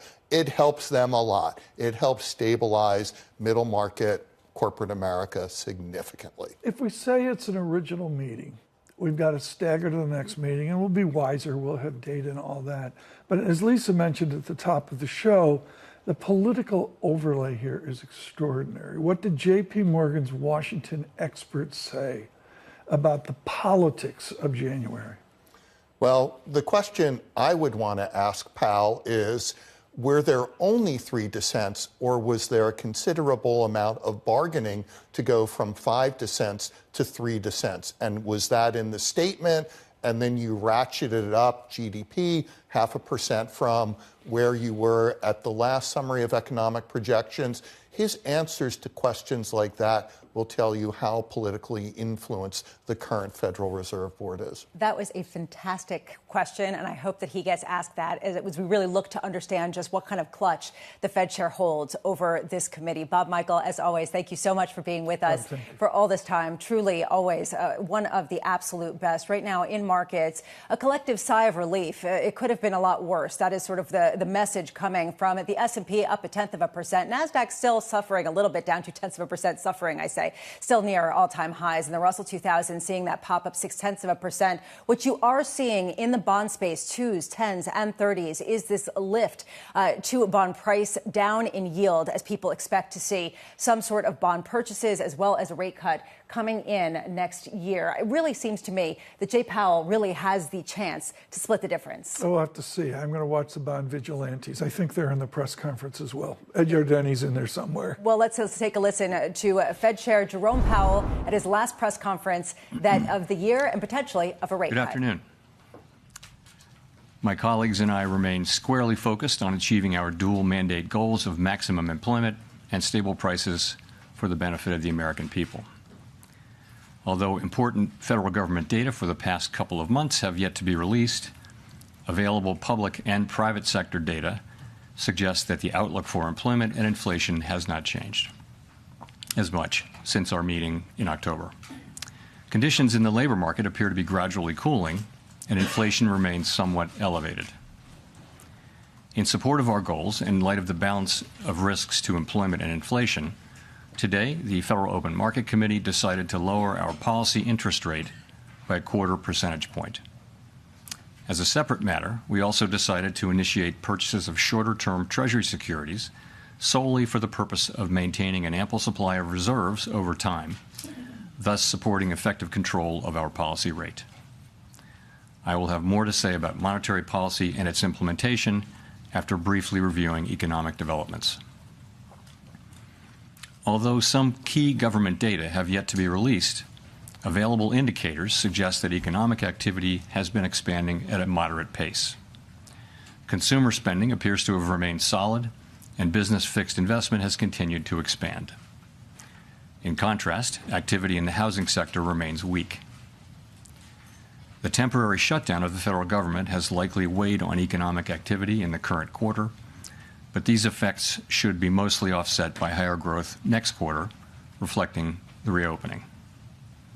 In our summary of economic projections, the median participant projects that real GDP will rise 1.7% this year and 2.3% next year, somewhat stronger than projected in September. In the labor market, although official employment data for October and November are delayed, available evidence suggests that both layoffs and hiring remain low, and that both households' perceptions of job availability and firms' perceptions of hiring difficulty continue to decline. The official report on the labor market for September, the most recent release, showed that the unemployment rate continued to edge up, reaching 4.4%, and that job gains had slowed significantly since earlier in the year. A good part of the slowing likely reflects a decline in the growth of the labor force due to lower immigration and labor force participation, though labor demand has clearly softened as well. In this less dynamic and somewhat softer labor market, the downside risks to employment appear to have risen in recent months. In our SEP, the median projection of the unemployment rate is 4.5% at the end of this year and edges down thereafter. Inflation has eased significantly from its highs in mid-2022, but remains somewhat elevated relative to our 2% longer-run goal. Very little data on inflation have been released since our meeting in October. Total PCE prices rose 2.8% over the 12 months ending in September, and excluding the volatile food and energy categories, core PCE prices also rose 2.8%. These readings are higher than earlier in the year as inflation for goods has picked up, reflecting the effects of tariffs. In contrast, disinflation appears to be continuing for services. Near-term measures of inflation expectations have declined from their peaks earlier in the year as reflected in both market and survey-based measures. Most measures of longer-term expectations remain consistent with our 2% inflation goal. The median projection in the SEP for total PCE inflation is 2.9% this year and 2.4% next year, a bit lower than the median projection in September. Thereafter, the median falls to 2%. Our monetary policy actions are guided by our dual mandate to promote maximum employment and stable prices for the American people. At today's meeting, the committee decided to lower the target range for the federal funds rate by a quarter percentage point to 3.5 to 3.75%. In the near term, risks to inflation are tilted to the upside and risks to employment to the downside, a challenging situation. There is no risk-free path for policy as we navigate this tension between our employment and inflation goals. A reasonable base case is that the effects of tariffs on inflation will be relatively short-lived, effectively a one-time shift in the price level. Our obligation is to make sure that a one-time increase in the price level does not become an ongoing inflation problem. But with downside risks to employment having risen in recent months, the balance of risks has shifted. Our framework calls for us to take a balanced approach in promoting both sides of our dual mandate. Accordingly, we judged it appropriate at this meeting to lower our policy rate by a quarter percentage point. With today's decision, we have lowered our policy rate 0.75 of a percentage point over our last 3 meetings. This further normalization of our policy stance should help stabilize the labor market while allowing inflation to resume its downward trend toward 2% once the effects of tariffs have passed through. The adjustments to our policy stance since September bring it within a range of plausible estimates of neutral and leave us well positioned to determine the extent and timing of additional adjustments to our policy rate based on the incoming data, the evolving outlook, and the balance of risks. In our summary of economic projections, FOMC participants wrote down their individual assessments of an appropriate path of the federal funds rate under what each participant judges to be the most likely scenario for the economy. The median participant projects that the appropriate level of the federal funds rate will be 3.4% at the end of 2026 and 3.1% at the end of 2027, unchanged from September. As is always the case, these individual forecasts are subject to uncertainty, and they're not a committee plan or decision. Monetary policy is not on a preset course, and we will make our decisions on a meeting-by-meeting basis. Let me turn now to issues related to the implementation of monetary policy, with the reminder that these issues are separate from and have no implications for the stance of monetary policy. In light of the continued tightening in money market interest rates relative to our administered rates and other indicators of reserve market conditions, the committee judged that reserve balances have declined to ample levels. Accordingly, at today's meeting, the committee decided to initiate purchases of shorter-term Treasury securities, mainly Treasury bills, for the sole purpose of maintaining an ample supply of reserves over time. Such increases in our securities holdings ensure that the federal funds rate remains within its target range and are necessary because the growth of the economy leads to rising demand over time for our liabilities, including currency and reserves. As detailed in a statement released today by the Federal Reserve Bank of New York, reserve management purchases will amount to $40 billion in the first month and may remain elevated for a few months to alleviate expected near-term pressures in money markets. Thereafter, we expect the size of reserve management purchases to decline, though the actual pace will depend on market conditions. In our implementation framework, an ample supply of reserves means that the federal funds rate and other short-term interest rates are primarily controlled by the setting of our administered rates, rather than day-to-day discretionary interventions in money markets. In this regime, standing repurchase agreement, or repo operations, are a critical tool to ensure that the federal funds rate remains within its target range, even on days of elevated pressures in money markets. Consistent with this view, the committee eliminated the aggregate limit on standing repo operations. These operations are intended to support monetary policy implementation and smooth market functioning and should be used when economically sensible. To conclude, the Fed has been assigned 2 goals for monetary policy: maximum employment and stable prices. We remain committed to supporting maximum employment, bringing our inflation sustainably down to our 2% goal, and keeping longer-term inflation expectations well anchored. Our success in delivering on these goals matters to all Americans. We understand that our actions affect communities, families, and businesses across the country. Everything we do is in service to our public mission. At the Fed, we will do everything we can to achieve our maximum employment and price stability goals. Thank you, and I look forward to your questions. Howard. Thank you. Howard Schneider with Reuters. Just first turning to the statement, just to be clear, we're on the same page here. The insertion of the phrase, considering the extent and timing of additional adjustments, does that indicate that the Fed is now on hold until there's some clearer signal from inflation or jobs or the evolution of the economy along the baseline outlook? So, yes, the adjustments since September bring our policy within a broad range of estimates of neutral. And as we noted in our statement today, we are well positioned to determine the extent and timing of additional adjustments based on the incoming data, the evolving outlook, and the balance of risks. That new language points out that we'll carefully evaluate that incoming data. And also, I would note that having reduced our policy rate by 75 basis points since September and 175 basis points since last September, the Fed funds rate is now within a broad range of estimates of its neutral value, and we are well positioned to wait to see how the economy evolves. And if I could follow up on the outlook there, it seems like with the additional GDP growth coupled with easing inflation and a fairly steady unemployment rate, this seems like a pretty optimistic outlook for next year. What's given rise to that? Is this an early bet on AI? Is there some sense of improving productivity out there? What's driving that? So a number of things are driving what's happening in the forecast. And I would say if you look broadly at outside forecasts, you do see a pickup in growth in many of those now too. So it's partly that consumer spending has held up. It's been resilient, and to another degree, it is that AI spending on data centers and related to AI has been holding up business investment.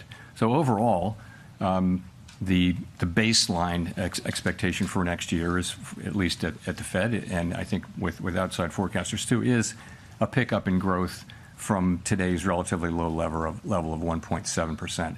I mentioned that the SEP median is 1.7 for this year growth and 2.3 for next year. You actually, some of that is due to the shutdown. So you can take 0.2 out of 2026 and put it in 2025. So it would really be 1.9 and 2.1. But overall, yes, for a few reasons, fiscal policy is going to be supportive, and as I mentioned, AI spending will continue. The consumer continues to spend, so it looks like the baseline would be solid growth next year. Steve. Thank you, Mr. Chairman, for taking our questions here.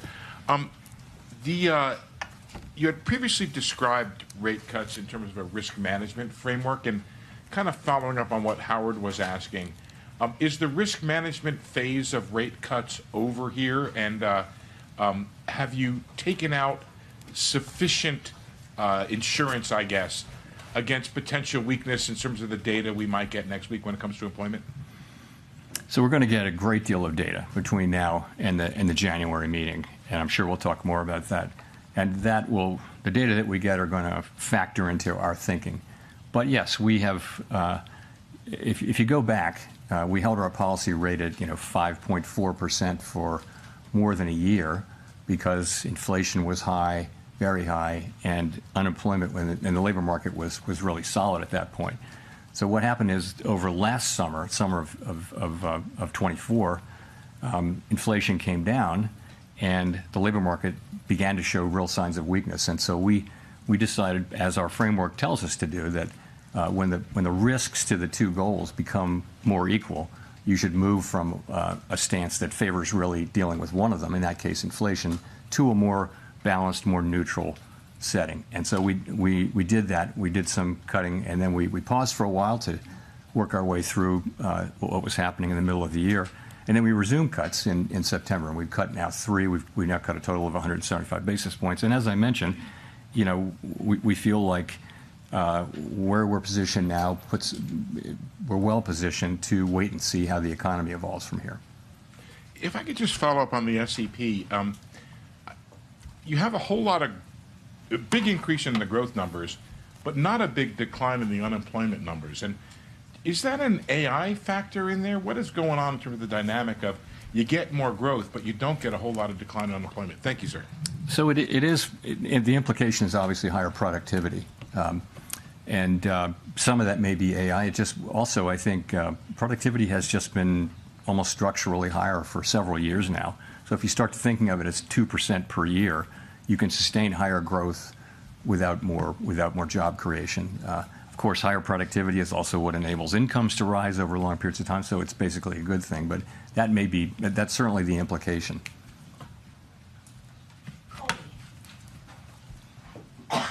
Thank you. Colby Smith with the New York Times. Today's decision was clearly very divided. It wasn't just the two official dissents against a cut, but there were also soft dissents from four others. And I'm just wondering if this reluctance from several people to support recent reductions suggests that there is a much higher bar for cuts in the near term. And what exactly does the committee need to see if things are well positioned right now to support a January reduction? Sure. So let me just say, as I mentioned, and as I've mentioned here before, the situation is that our two goals are a bit in tension, right? So interestingly, everyone around the table at the FOMC agrees that inflation is too high and that we want it to come down, and agrees that the labor market has softened and that there's further risk. Everyone agrees on that. Where the difference is how do you weight those risks, and what does your forecast look like, and where do you, ultimately where do you think the bigger risk is, and you know, it's very unusual to have persistent tension between the two parts of the mandate, and when you do, this is what you see. And I think it's actually what you would expect to see, and we do see it. Meanwhile, the discussions we have are as good as any we've had in my 14 years at the Fed. They're very thoughtful, respectful, and you just have people who have strong views. And you know, we come together and we reach you know, a place where we can make a decision. We made a decision today. We had 9 out of 12 supported it, so fairly broad support. But it's not like the normal situation where everyone agrees on the direction and what to do. It's more spread out, and I think that's only inherent in the situation. In terms of what it would take, you know, we all have an outlook in terms of what's going to come, but I think ultimately, having cut 75, and you know, the effects of the 75 basis points will only begin to be coming in. As I've said before a couple of times, we're well positioned to wait to see how the economy evolves. We'll just have to see. And we will get, as you know, quite a bit of data. I should mention on the data, as long as I'm talking about it, that we're going to need to be careful in assessing, particularly the household survey data.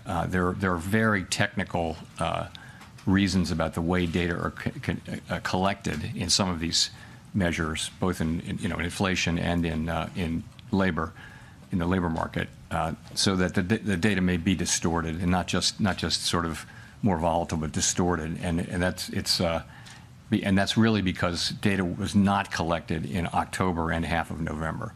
So we're going to get data, but we're going to have to look at it carefully and with a somewhat skeptical eye by the time of the January meeting. Notwithstanding that, we will have a lot of the December data by the time of the January meeting. So we expect to see a lot more, but I'm just saying that what we get for example, CPI or for the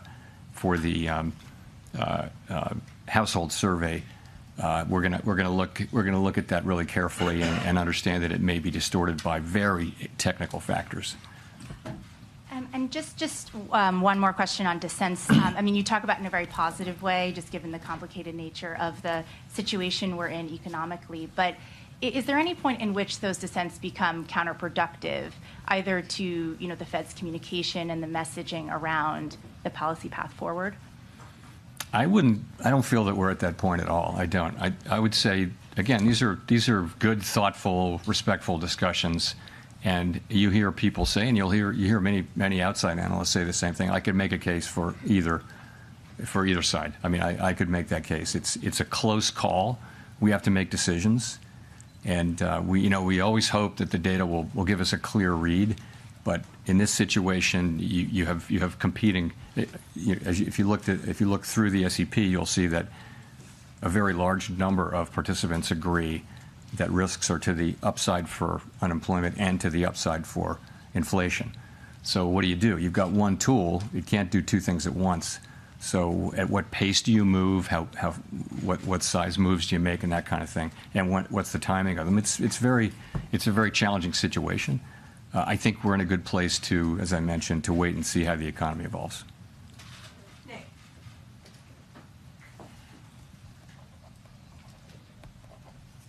Nick Timmeros of the Wall Street Journal. Chair Powell, there's been some discussion recently of the 1990s. In the 1990s, the committee did two discrete sequences of 3 quarter-point cuts, one in 1995-96 and one in 1998. And after both of those, the next move in rates was up, not down. With policy now closer to neutral, is it a foregone conclusion that the next move in rates is down, or should we think of policy risks as genuinely two-sided from here? So I don't think that a rate hike is anybody's base case at this point, and I'm not hearing that. What you see is some people feel we should stop here and that we're at the right place and just wait. Some people feel like we should cut once or more this year and next year. But when people are writing down their estimates of policy of where it should go, it is either holding here or cutting a little or cutting more than a little. So I don't see the base case as involving that. So of course, a data set of 2, now 3, is not a big data set. But you are right about those 2 3-cut times in the 90s. If I could follow up, the unemployment rate has been rising very gradually for the better part of 2 years, and indeed the statement today no longer describes the unemployment rate as remaining low. What gives you confidence it won't continue rising in 2026, especially when housing and other rate-sensitive sectors still appear to be feeling restrictive policy from the, notwithstanding the 150 basis points in cuts prior to today? So I think the idea is that with now having cut 75 basis points more now and having policy, I'd call it in a broad range of plausible estimates of neutral, that will be a place which will enable the labor market to stabilize or to only tick up 1 or 2 more tenths, but we won't see, any kind of a sharper downturn, which we haven't seen any evidence of at all. At the same time, policy is still in a place where it's not accommodative, and we feel like we have made progress this year in non-tariff related inflation, and as tariffs come through, as they flow through, that'll show through next year. But as I said, we're well placed to wait and see how that turns out. That is our expectation, but we're going to start to see the data, and it'll tell us whether we were right or not.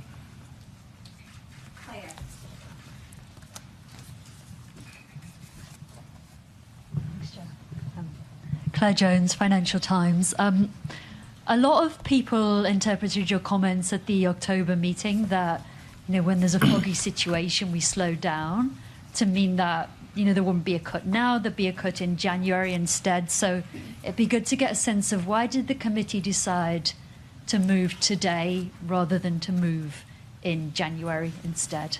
Thank you. Right. So in October, I said that there was no certainty of moving, and that was indeed correct.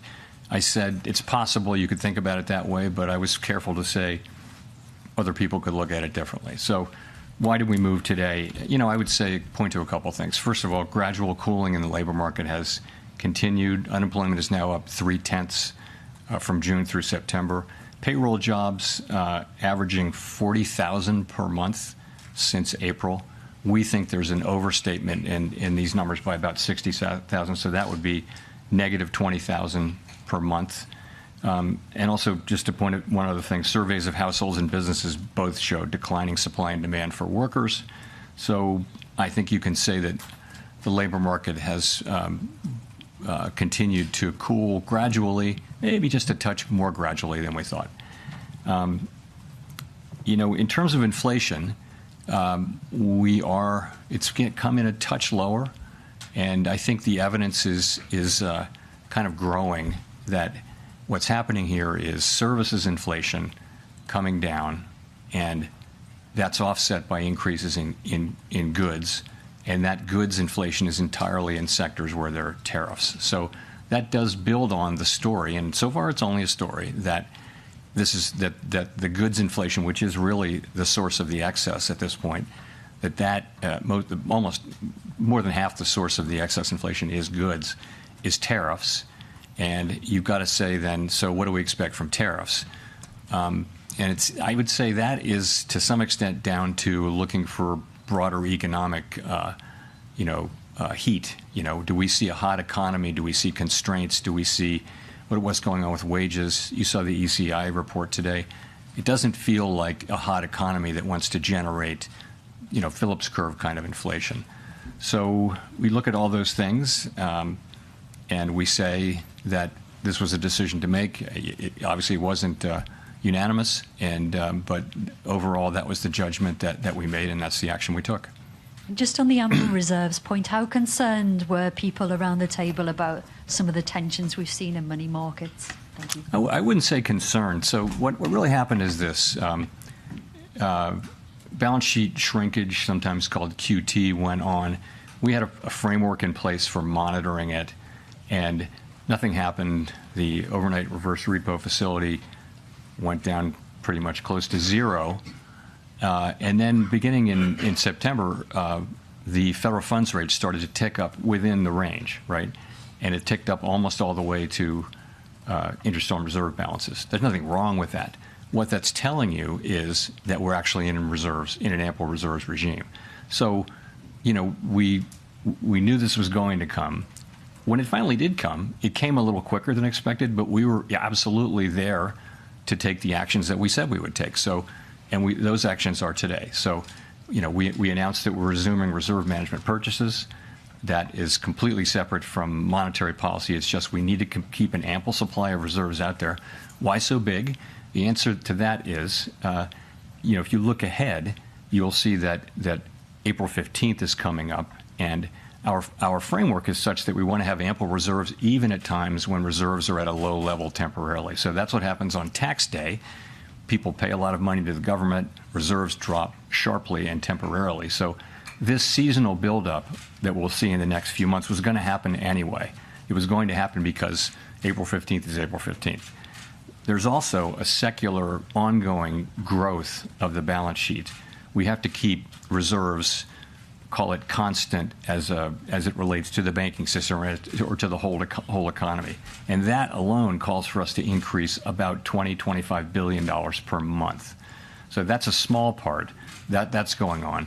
It's also happening in the context of a temporary few-month front loading to get reserves high enough to get through the tax period in mid-April. So that's what's happening there. Andrew. Thanks, Mr. Chairman. This is the last post-FOMC press conference before an important Supreme Court hearing next month. Can you talk about how you're hoping the Supreme Court will rule? And I'm just curious why the Fed's been so reticent on such a pivotal matter.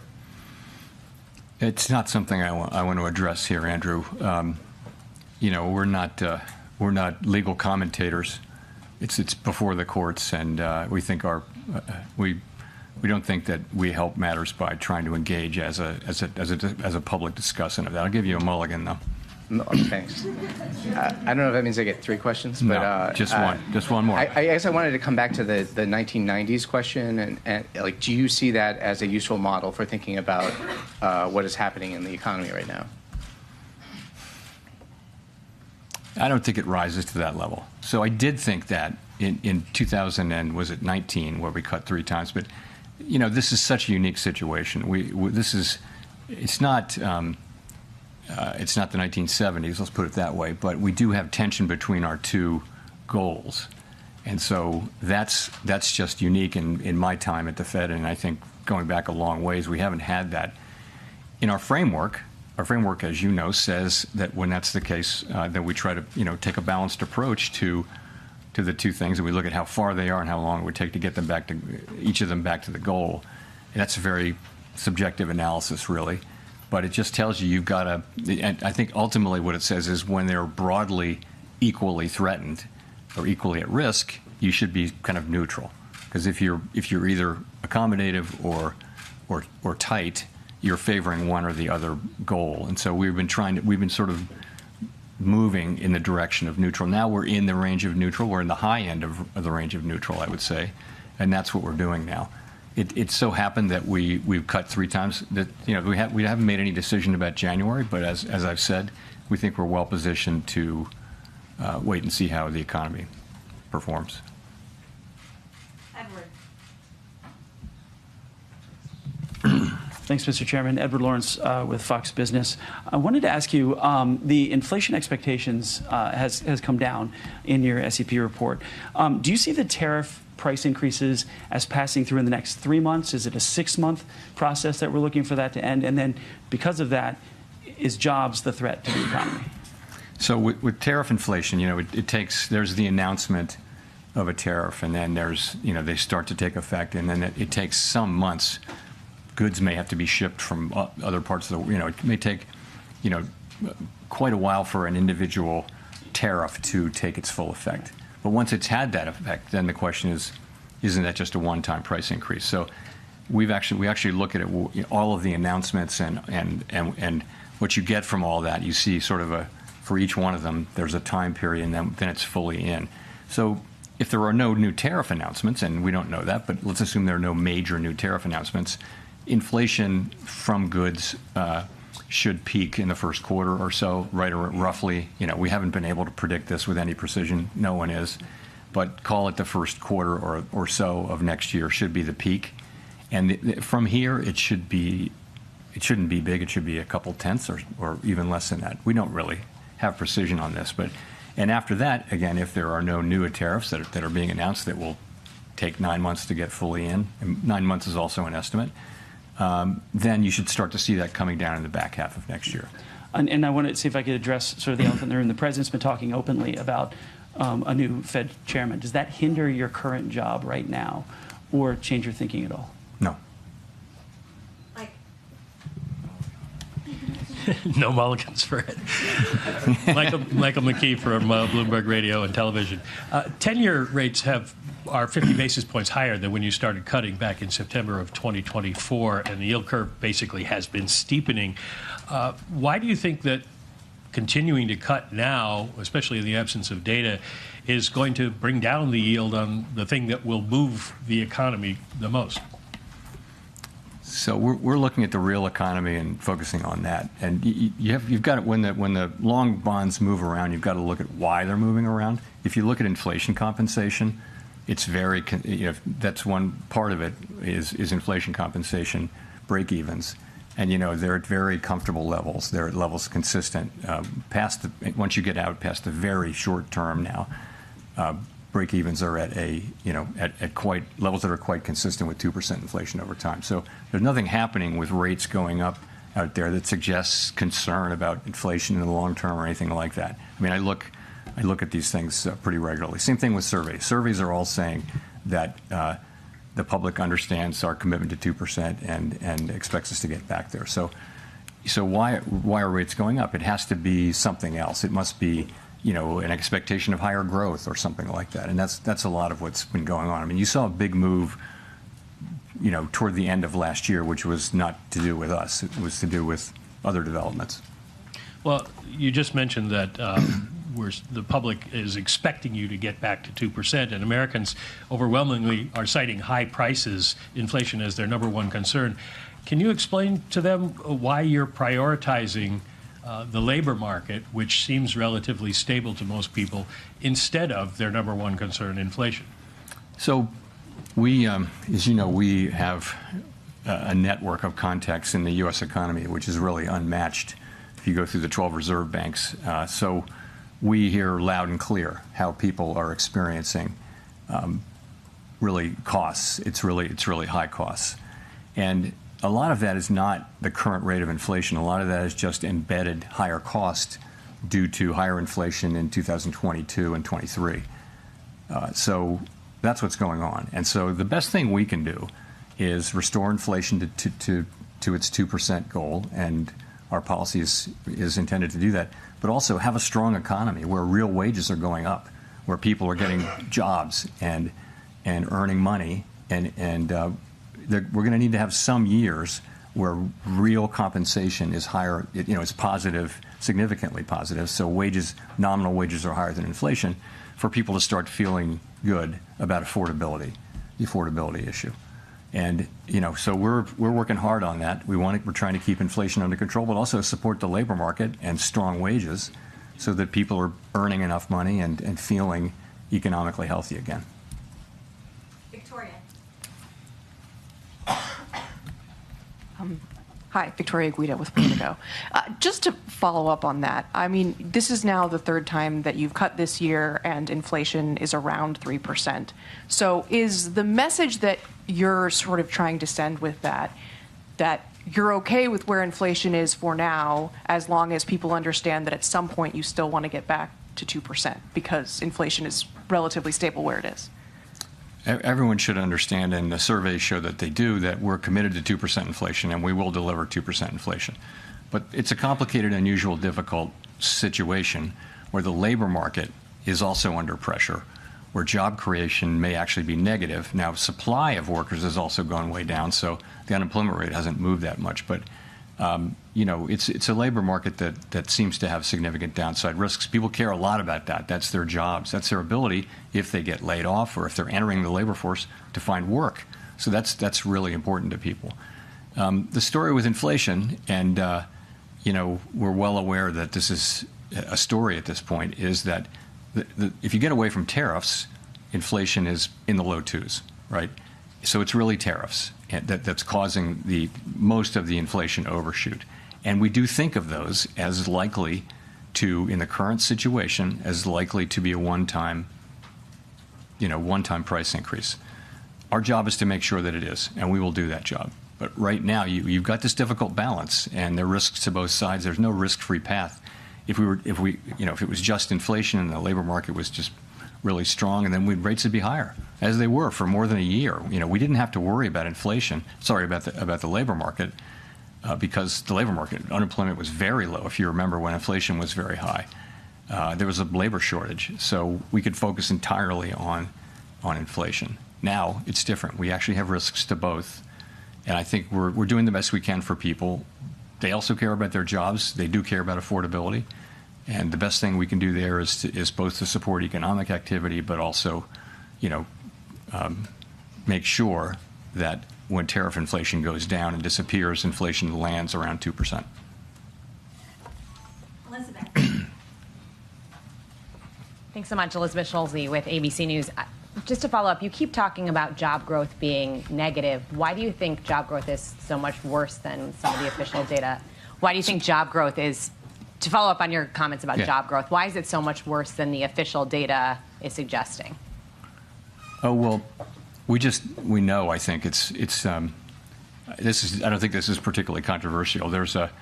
It's very difficult to estimate job growth in real time. They don't count everybody. They have a survey. And there's been something of a systematic overcount. And so we expected, and they correct it twice a year. So the last time they corrected it, we thought the correction would be 800,000 or 900,000. I won't get the numbers exactly right. And that was exactly what happened. So we think that has persisted. And so there's an overcount in the payroll job numbers, we think, continuing. And it will be corrected. I don't have the exact month in my head right now, and that's just, I think forecasters generally understand that. So, and we think it's about 60,000 a month, so 40,000 jobs could be negative 20. And, that could be wrong by 10 or 20 in either direction. But in any case, but the thing is, that's job creation in a way, that's demand. Labor supply has also come down quite sharply. So, if you had a world where there's just no growth in workers, and you really don't need a lot of jobs to have full employment, some people argue that's what we're looking at. But I think a world where job creation is negative, I just think we need to watch that situation very carefully and be in a position where we're not, pushing down on job creation with our policy. When we're talking about supply, we have seen major American employers like Amazon cite AI in job cuts. How much right now are you factoring in AI into the current weakness in the job market? So it's probably part of the story. It's not a big part of the story yet. We don't know whether it will be. But, for example, if you look at, you can't miss the big announcements of layoffs and also companies saying that they're not going to hire anybody for a long time, and they cite AI. That's all clearly happening. At the same time, people are not filing for unemployment insurance. And since job creation, job finding rates are extremely low, if there were big numbers of layoffs, you'd expect the continuing claims to go up, and you expect new claims to go up. It really haven't much. So it's a little bit curious.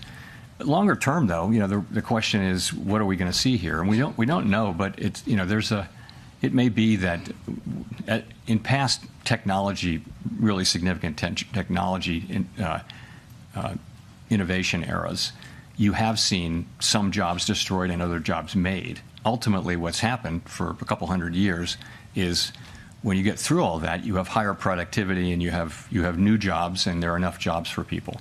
This may be different. It's every time we have a wave of technology, we think, oh, this could put a lot of people out of work. What are they going to do? In the past, there's always been more work and higher productivity, and incomes have risen.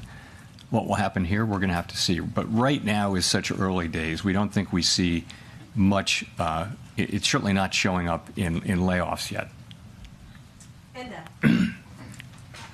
Thank you, Chair. Enda Curran, Bloomberg News. Given the breadth of views on the policy committee, why is there such a division of views between on the policy what? On the committee. Thank you. Why is there such a division of views between the presidents and the board members? It's not so stark as that. The views are more varied in each group as well. There's some of that, but I would say they're also governors and they're people on both sides in both groups. I wouldn't put too much in that. Okay, and just to follow up, please, given your growth upgrade, how would you factor in, or what would be the economic impact if the Supreme Court is to strike down the tariffs that they're currently hearing, please, in terms of growth and inflation? Thank you. I really don't know. It would depend. It would depend on a whole bunch of things we don't know. So I can't really help you there. Christine. Thank you, Chair Powell. Christine Romans, NBC News. I wanted to ask you about how the higher income households are really driving spending right now. They're backed by home equity and stock market wealth, but lower income consumers are really struggling with the accumulation of 5 years now of rising prices. It's price levels, not really the inflation rate, holding some of these families back. How sustainable is this so-called K-shaped economy, and what are the Fed's thoughts on whether that's a risk going forward? So we do, through our vast network of contacts and just through our observation of what's going on in the economy, we hear about this a lot. If you listen to the earnings reports for consumer-facing companies that tend to deal with low and moderate income people, they'll all say that we're seeing people, tightening their belts, changing products that they buy, buying less, and that sort of thing. And so it's clearly a thing. It's also clearly a thing that asset values, housing values, and securities values are high, and they tend to be owned by people more at the higher end of the income and wealth. So as how sustainable it is, I don't know. Most of the consumption does happen by people who have more means. I think the top third accounts for way more than a third of the consumption, for example. So it's a good question how sustainable that is. The best we can do is to have a price stability and a strong labor market.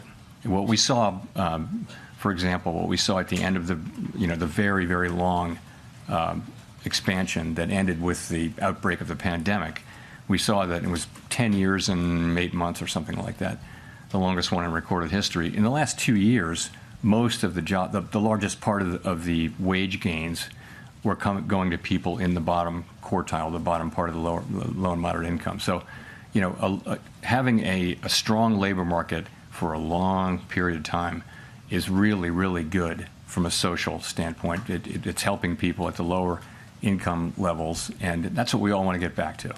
But we got to have price stability, and we got to have full employment, maximum employment. And just quickly, you mentioned the housing market remains kind of weak. With these rate cuts that we've seen, is there a chance we're going to see more affordability in the housing market so more people can maybe enjoy that part of wealth creation? I mean, the average age or median age of a first-time home buyer is now 40 years old. That's the highest on record. Yeah, so the housing market faces some really significant challenges. And I don't know that, a 25 basis point decline in the federal funds rate is going to make much of a difference for people. Housing supply is low. Many people have very, very low rate mortgages from the pandemic period, and they kept refinancing and caught the really low. So it's made it expensive for them to move. And, we're a ways away from that changing.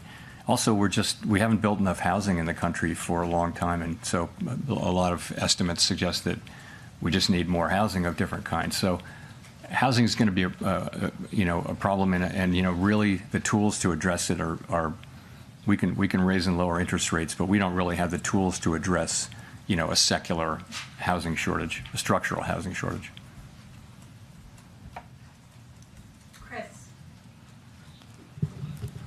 Thanks. Chris Rugaber, Associated Press.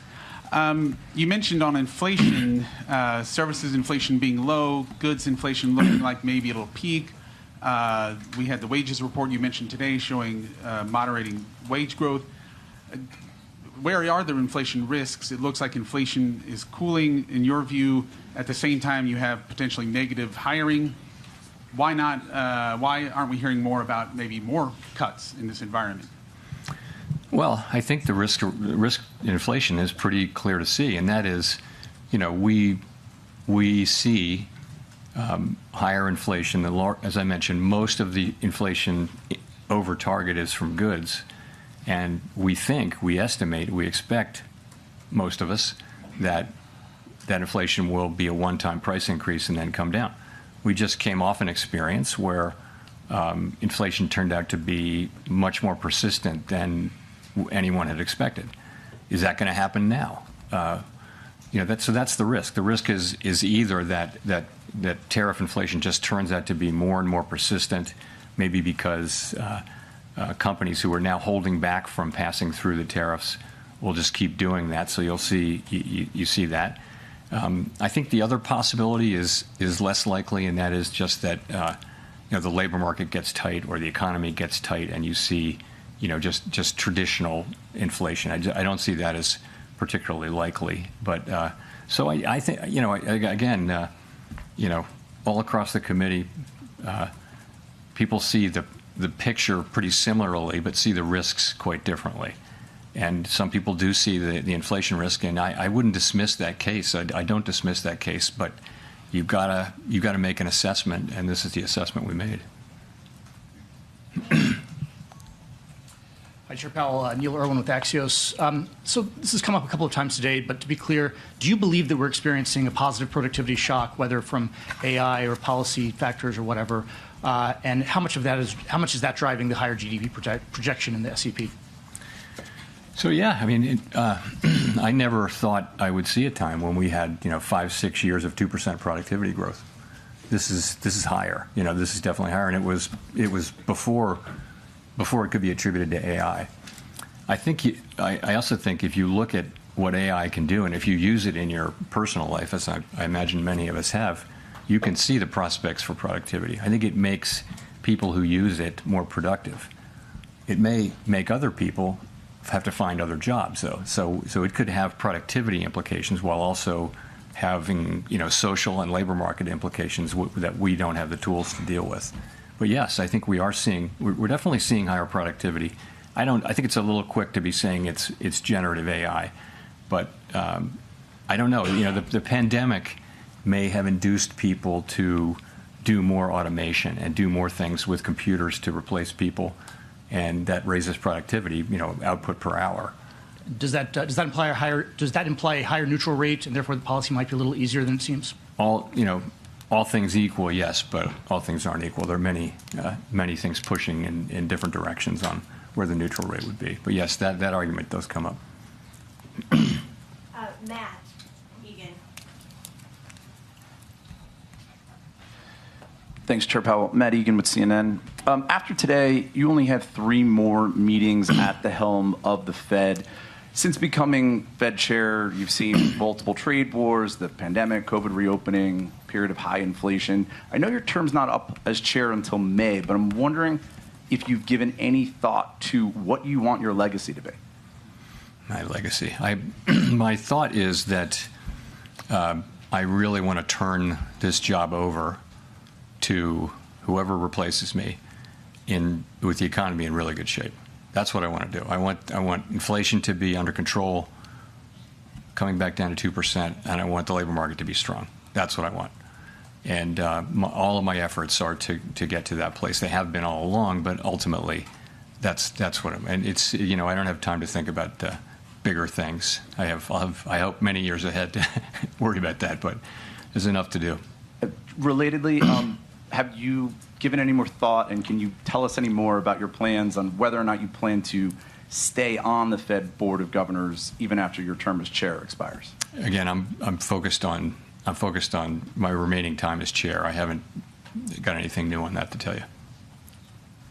Go to Mark for the last question. Chairman, Mark Hamrick with Bankrate. Even while many price levels remain elevated, the reductions in the federal funds rate means that savings rates, or yields to be more precise, have peaked, while key borrowing rates remain elevated. And that's, as we've discussed here, as many Americans struggle with liquidity or emergency savings challenges. Is that just collateral damage or an unintended consequence because your tools are limited in addressing individual or household liquidity constraints, insufficient money in the bank? I don't know. I wouldn't agree that that's collateral damage of our. I mean, over time, we do what we do in order to create price stability and maximum employment, and those things are hugely valuable to all the people we serve. When we raise rates to bring inflation down, that does work by slowing the economy. But we've moved back our policy back down to where it's not. It's certainly not strongly restrictive at this point. I think it's sort of in the range of neutral. So that's what we're trying to do, and I would want people to understand that. I think what people are feeling is the effect of higher prices. There was a global wave. Sort of every large economy in the world, sort of every large open economy, market-based economy in the world had a wave of inflation that looked an awful lot like ours. We actually came through better than any other country, substantially better. We had higher growth, we had better labor market, and this is really due to the American economy. We have an extraordinary economy, and people are innovative, they work hard, and so all of us who work in economics jobs are really fortunate to have the U.S. economy. So, thank you very much. This is the Fed Decides on Bloomberg Television and Radio. Fed Chair Jay Powell wrapping up his news conference, the last news conference of 2025. A Fed that's divided, but not as divided as it could have been, and a Chair Powell that was trying to be somewhat hawkish, but wasn't as hawkish as he could have been. In fact, the market is taking this as more of a dovish tilt than expected. You could see the markets take off around 2:44 p.m. when he talked about productivity. You could see the Russell 2000 up almost 2% on the heels of his comments. NASDAQ up 0.6%, S&P up 0.8%. In the bond space, a huge bid into the front end, a disproportionate bid, especially because this is a Federal Reserve that's going to buy $40 billion of T-bills on Friday. This is earlier than people expected. It's a 7 basis point drop at the front end to 3.54, much more muted at the long end. Bigger questions here with the 30-year at 4.78%. And when you bleed it through the currency space, it is a weaker dollar, markedly so, with the euro almost breaking 116.92, up about 0.5% on those comments. Take a listen. Fed Chair speaking just a moment ago, in particular about productivity and its effect on the economy. Take a listen. The implication is obviously higher productivity, and some of that may be AI. It just also, I think, productivity has just been almost structurally higher for several years now. So if you start thinking of it as 2% per year, you can sustain higher growth without more job creation. Of course, higher productivity is also what enables incomes to rise over long periods of time. So it's basically a good thing. But that's certainly the implication. The idea of productivity underpinning the ability for Goldilocks to take hold, where essentially inflation can remain in check while the GDP continues to expand at the level that we've seen so far. We brought it up earlier, and it came up twice in the press conference. I'm looking at the data, and it tells me the bond vigilantes are out this afternoon. Yeah. There's no question about that. So where's the happy? And the happy is this American economy different than we used to know? And even different than what we perceive right now, that the gloom is just unfounded as we bet on this productivity down the road. This is the reason why this is a Fed that can increase its GDP expectation, gives them cover, leave unemployment rates relatively low, and still cut maybe once more next year, maybe once more in 2027. Also talking about the potential for some sort of ongoing easing, even though they're in the neutral range because of the softness that they see in the labor market. The other aspect of this press conference, and I do want to highlight this, is QE. And no one's going to call it QE, certainly not the Federal Reserve, but they are going to start buying bills sooner than they expected. Take a listen to what he had to say about that. Reserve management purchases will amount to $40 billion in the first month and may remain elevated for a few months to alleviate expected near-term pressures in money markets. Thereafter, we expect the size of reserve management purchases to decline, though the actual pace will depend on market conditions. Joining us now to talk about all of this is Stephanie Roth of Wolfe Research. Stephanie, I would love your take on what the most important part of this news conference was. Was it the emphasis on productivity, or is it the emphasis on QE light? I mean, the combination of the two. I think the productivity thing is important. We saw GDP get revised up. Of course, some of that had to do with government shutdown. But even taking that out, the 20 basis points out for 26, that still is higher GDP numbers. The median dot looking the same for Fed funds, and unemployment rate, remaining where it is. In which case, we're talking about a productivity boom to some extent. I think he was trying to say that perhaps we're going to get a jobless pickup in growth next year, which could at the margin be a little bit more dovish. And then, of course, the market is reacting to the surprise in terms of the Fed buying bills, which was notable in terms of timing and then notable in terms of the amount. So it was overall, even though it was supposed to be a hawkish cut based on many expectations, but it ended up being fairly dovish result. The cross currents here of a non-snooze fest. And I think the summary here for everyone, including the President of the United States, is the mandate is 2%. This goes back ages. Are we really jawboning our way to a new mandate, which is 2.x%, or dare I say 3.0%? I don't think so. I mean, in their projections, they have lower inflation numbers. I think that's right. I think we're going to be in an environment where inflation is gradually moving lower.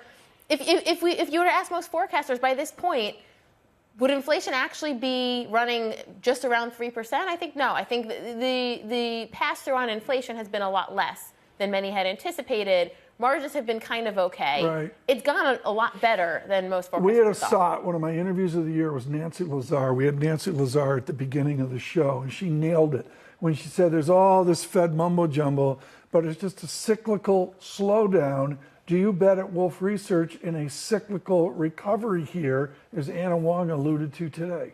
Yeah, I think that's right. And I think we're starting to see signs of it. Of course, it's mixed at best.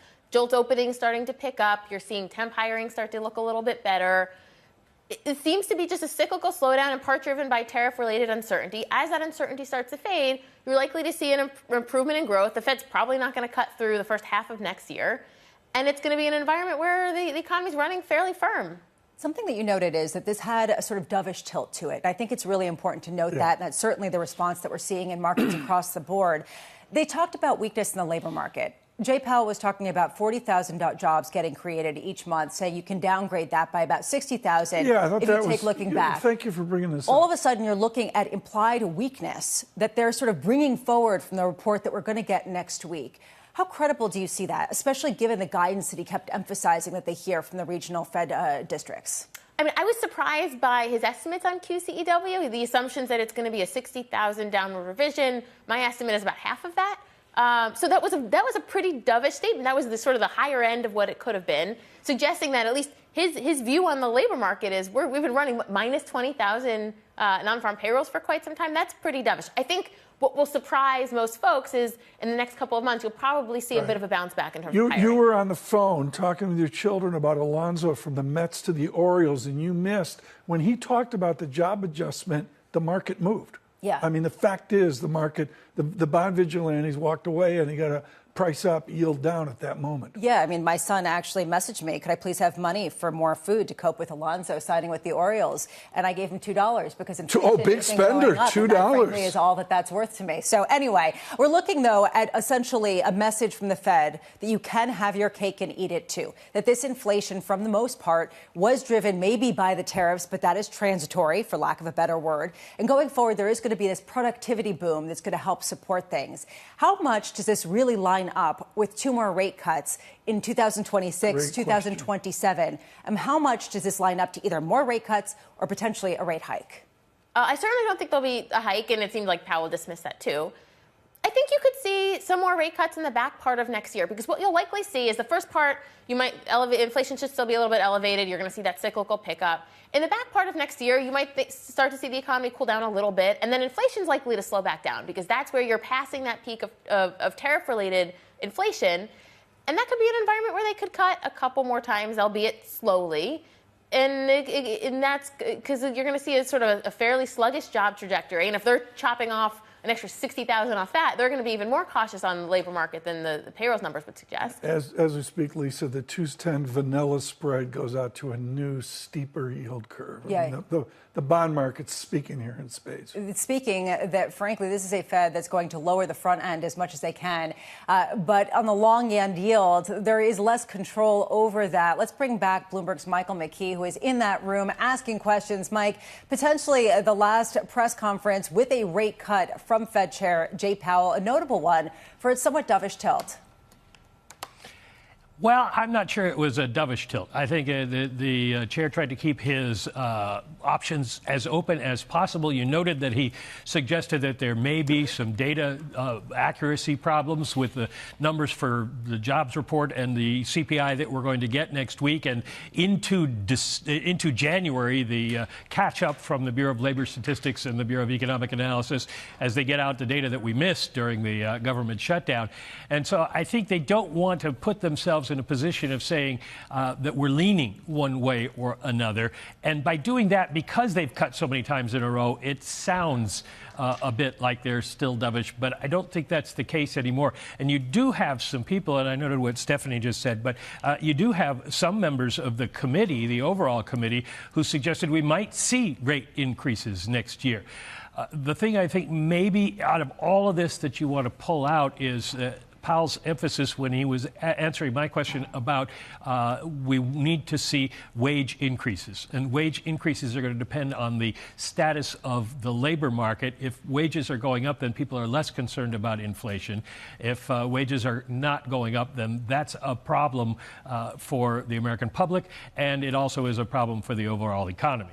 Michael McKee, thank you so much, as always, for all your work at the Fed press conference and before. Right now, we are getting comments from President Trump, who's speaking at a roundtable in the White House. He's talking about his ongoing criticism of Jerome Powell, saying we should be able to do more than 3% or 4% GDP. He has said repeatedly, too late, Powell has talked about that guy. He's not doing a very good job, and they would have fired him. And ultimately, this just sort of reiterates this split screen of Jerome Powell on one hand and President Trump on the other, really highlights the political pressures coming down the pike in 2026. We've got a great headline team. Here's a headline: the president: don't see why we can't have 20% to 25% GDP growth. I think all of the adults, whatever their belief, dissent here, dissent there, are dealing with a president who's got a very vociferous cacophony of opinions on the economy. You don't plan on Donald Trump's economic vision. That's all there is to it. He's a debt guy. He's a developer. Of course he wants rates to be lower. He also says that Fed interest rates could have been doubled in terms of the amount of cuts. I'm just wondering, Stephanie, from your perspective, if you had gotten 50 basis points of rate cuts, how much would that have turbocharged 2026? It would have, but then I would be afraid that the long end of the bond market would have backed up even more than it has been most recently. That would be not a great outcome, because that's an environment where we're truly turbocharging sort of the economy from a rate perspective, but then you have long ends backing up. That's not good for markets. We're not in an environment where we need to be at 50 basis point cuts. It's a question whether they should have been cutting 25 basis points today, let alone should they be cutting even more than that. Joining us now to join the conversation, Aditya Bahave of Bank of America. Aditya, just before we get started, kind of a dovish tilt. Certainly that's the way it's being received by markets. Do you think that this is the right call as the Fed accelerates the timeline for bills purchases and talks about the ongoing deterioration in the labor market? Good afternoon. Thanks for having me. So we were skeptical going into the meeting about whether Chair Powell would really be able to deliver a hawkish cut, given how much data we're getting between now and the January meeting. And indeed, he didn't. They kind of nudged in the direction of, OK, we should probably stay on hold, or our base case for January is a hold, but they can't close the door on January. We thought the one arrow in Powell's quiver that he hadn't fired at his hawkish press conferences at July and October, which, by the way, didn't change the policy path at all. The one thing he had left to say was policies at neutral. And he got very close to saying that. He said we're within the plausible range of estimates of neutral. But then when he gave his own opinion, he said we're probably at the higher end of that range. So I think he's still left the door open for January. But they really want to tell us that the base case is a hold for January. Then if we're at that tip point, which will matter more, an analysis of inflation or an analysis of the job market?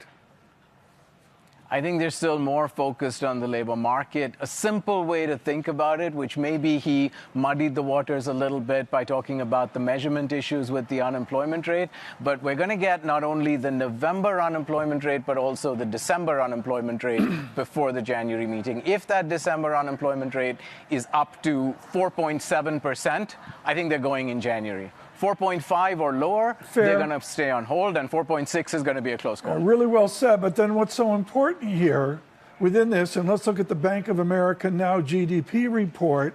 I got Atlanta at 3.5. Where is the economy right now? Just say in terms of nominal GDP. It's a boom economy, isn't it? Yep. It is. We have around 5% nominal GDP growth for next year.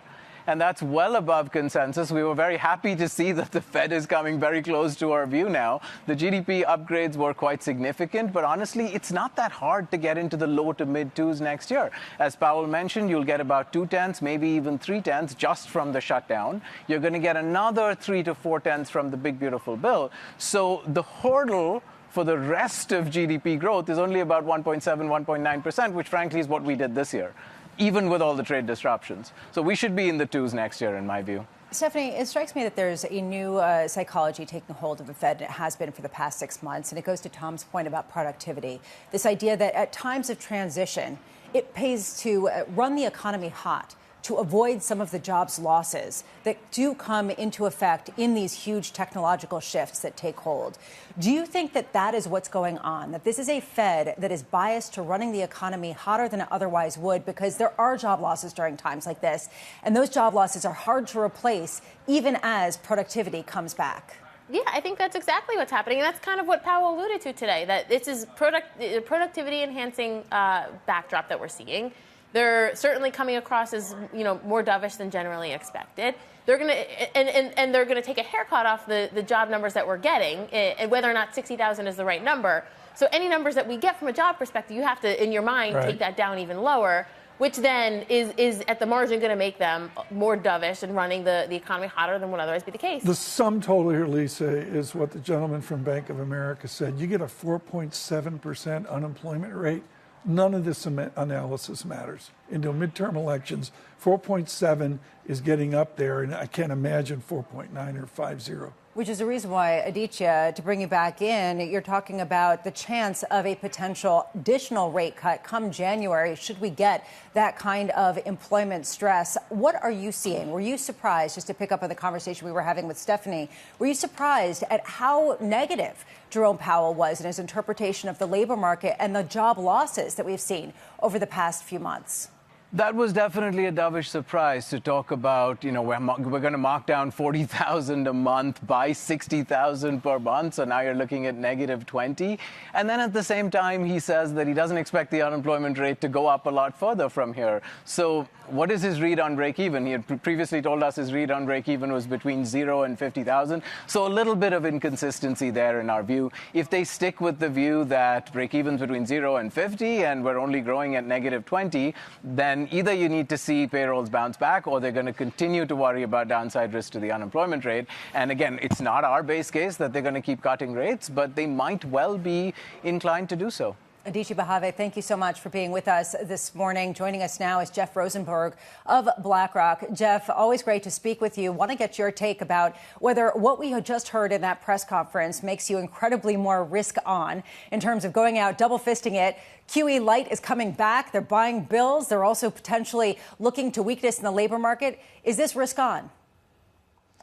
Well, you said one of my three takeaways, which is number 3 of today's meeting, which I'll call QE confusion. I'll come back to that. The first takeaway is the pause is in. We kind of knew that. The second one, which you've already talked about, is why? Because we're in the realm of neutral. And the third is getting a little bit confused about the QE confusion. It was a little bit more dovish than maybe expected, as the previous commentators talked about. But it's not that far off of expectations. The market's at about a 90% expectation for the 25 basis point cut.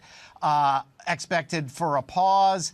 It'll be data dependent, as you were previously discussing. If it's 4.7, that's a different set of circumstances. And Tom, as you said, you can throw the rest of this analysis out the window because the facts have changed. But we don't know that is happening. So given the trajectory that we have today, the Fed's on pause because we've gotten to the realm of neutral. And the other side of the debate, inflation, wages, growth, all basically say this hasn't been a particularly restrictive Fed. Even if they think they're on the high end, now they're in the neutral end, so they can wait, and we'll see how the data evolves. To your point on QE, he only gave you half the story in terms of expanding the balance sheet because the other part of the balance sheet is contracting because the mortgages run off, but that technical detail got left off. I think it was an accidental, dovish commentary on the QC. He kind of dismissed it and said, hey, everybody knows this. This is a technical factor. And the preamble ahead of the QE comment was, please disregard everything I'm about to say in terms of its implications for monetary policy. Of course, nobody did that, and they hear the Fed's buying treasuries, and so there's the knee-jerk response to that from what we were taught over the post-GFC environment. So there's a little bit of a misread there.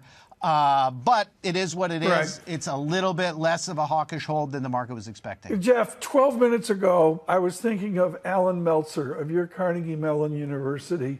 How far are we from a traditional Fed analysis, whether it's Meltzer at Carnegie Mellon, Clarida at Columbia, John Taylor out at Stanford? How far are we away from conventional theories, plural? Well, I think the key thing that kept coming back over and over again in this meeting, and it happened in October, was the difference in Fed policy today. It came up around the questions of the comparisons to the mid-1990s. The challenges to Fed monetary. ओए guys, Indian market आधा घंटा और बचा हुआ है बस. Natural gas देखो वापस सपोर्ट की ओर आ रहा है. क्रूड ऑयल कैंडल नीचे क्लोज हो गई थी, यहाँ पर याद हो गए. तो रेजिस्टेंस एरिया से हम सेलिंग प्लान करेंगे. ठीक है, यहाँ से एक सेलिंग का प्लान रहेगा. बाकी नेचुरल गैस नीचे आता है वापस, तो एक वापस बाइंग प्लान रहेगी अब.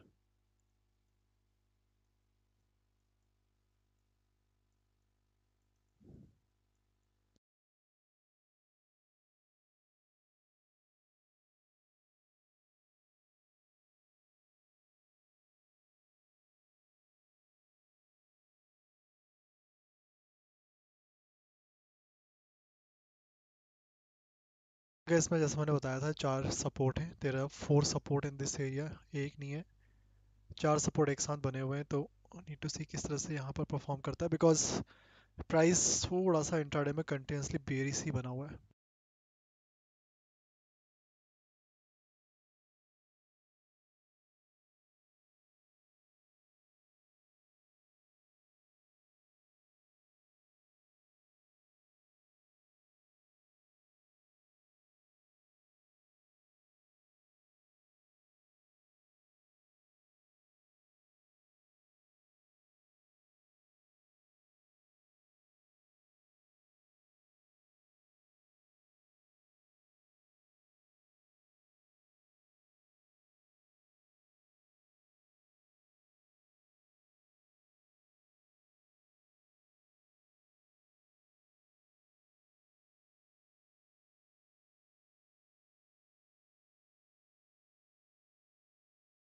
इस एरिया से भी ना यहाँ पर दो सपोर्ट है, एक तो ये येलो वाला है, यहाँ पर एक और सपोर्ट है, इसमें भी एक यहाँ पर सपोर्ट, ये तो जो लगा रखा है सपोर्ट वो है ही, there also support over here. जो ऊपर के सपोर्ट हैं ये बहुत बार टेस्ट हो चुके हैं, मॉर्निंग पे देखोगे डीप लेवल से बाइंग करके गए हैं, मतलब बायर ने जितनी लिक्विडिटी थी एक साथ ही उठा ली, तो एक्सपेक्ट करेंगे कि लोअर एंड से वापस हमें एक बाइंग देखने के लिए मिले इन नेचुरल गैस।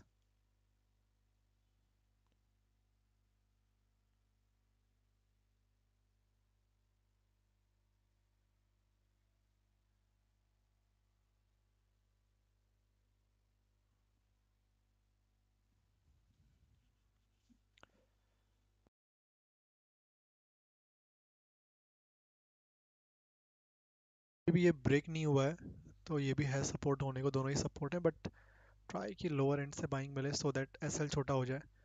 बाकी अब ये एक बार एक कैंडल क्लोज जाती है फिर देखते हैं, क्योंकि फिर उस केस में ये जो एरिया बनेगा this one that will act like as a resistance as well.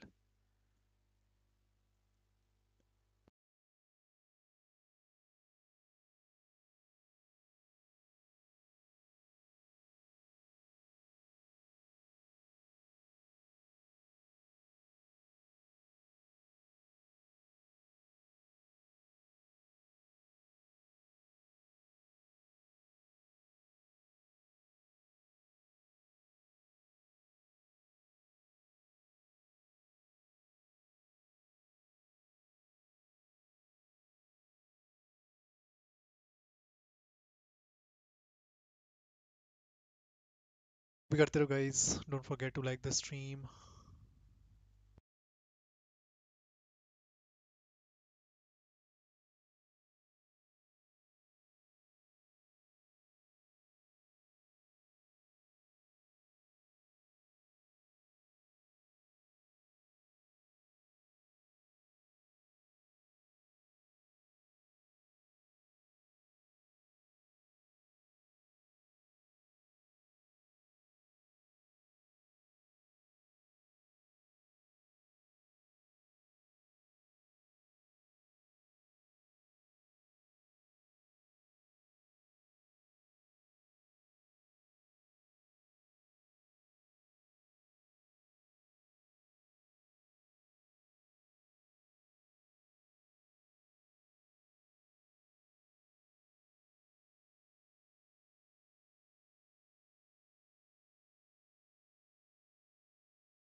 This is Tom Keene, inviting you to join me for the Bloomberg Surveillance Podcast. It's about making you smarter each and every business day. We bring you a recap of what happened overnight in Europe and Asia, the day's economic data, and complete coverage of the U.S. market open. We cover stocks, bonds, commodities, currencies, even crypto, all the information you need to excel.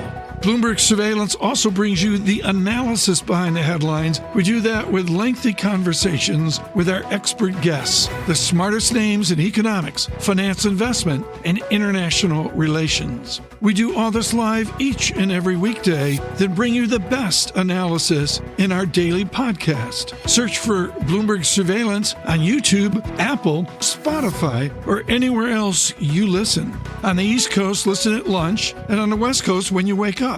That's the Bloomberg Surveillance Podcast with me, Tom Keene, along with Paul Sweeney and Lisa Mateo. Subscribe today wherever you get your podcasts. News when you want it with Bloomberg News Now. I'm Valerie Teitel. And I'm Stephen Carroll. The UK economy shrank slightly in the build-up to the budget, with the October reading coming in below all estimates. GDP fell by 0.1%, whereas analysts had forecasted a 0.1% growth.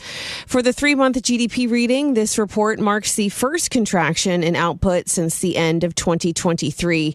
The head of Bloomberg's EMEA FX and rates team, Dave Goodman, says the UK economy has flatlined in the second half of the year. Obviously not great figures, that's clear from the fact that we had another contraction in October. It seems fairly broad-based. There wasn't particularly good growth in any area of the economy. Obviously, the service sector, crucial to the UK, that actually saw a 0.3% contraction in October as well. So a kind of couple of worrying signs there. I think bigger picture for markets, this isn't a release that massively changes the outlook.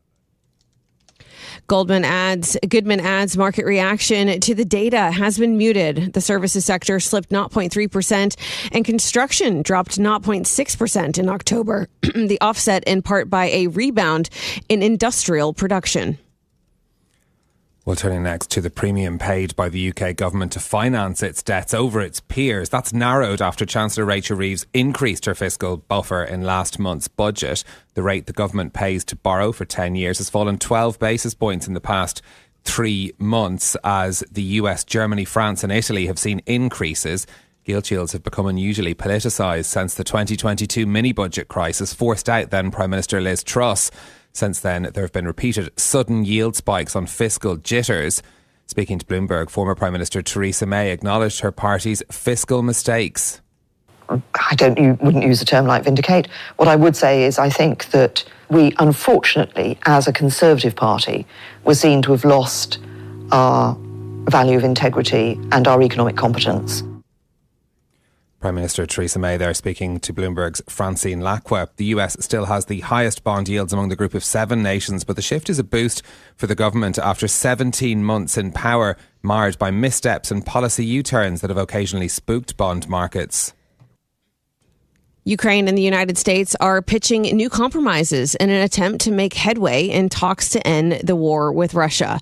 President Vladimir Zelensky is proposing a referendum that would let Ukrainians vote on whether to hand the Donbass region to Russia. U.S. President Donald Trump told reporters Ukrainians would back the peace plan he drew up after the talks with Russia.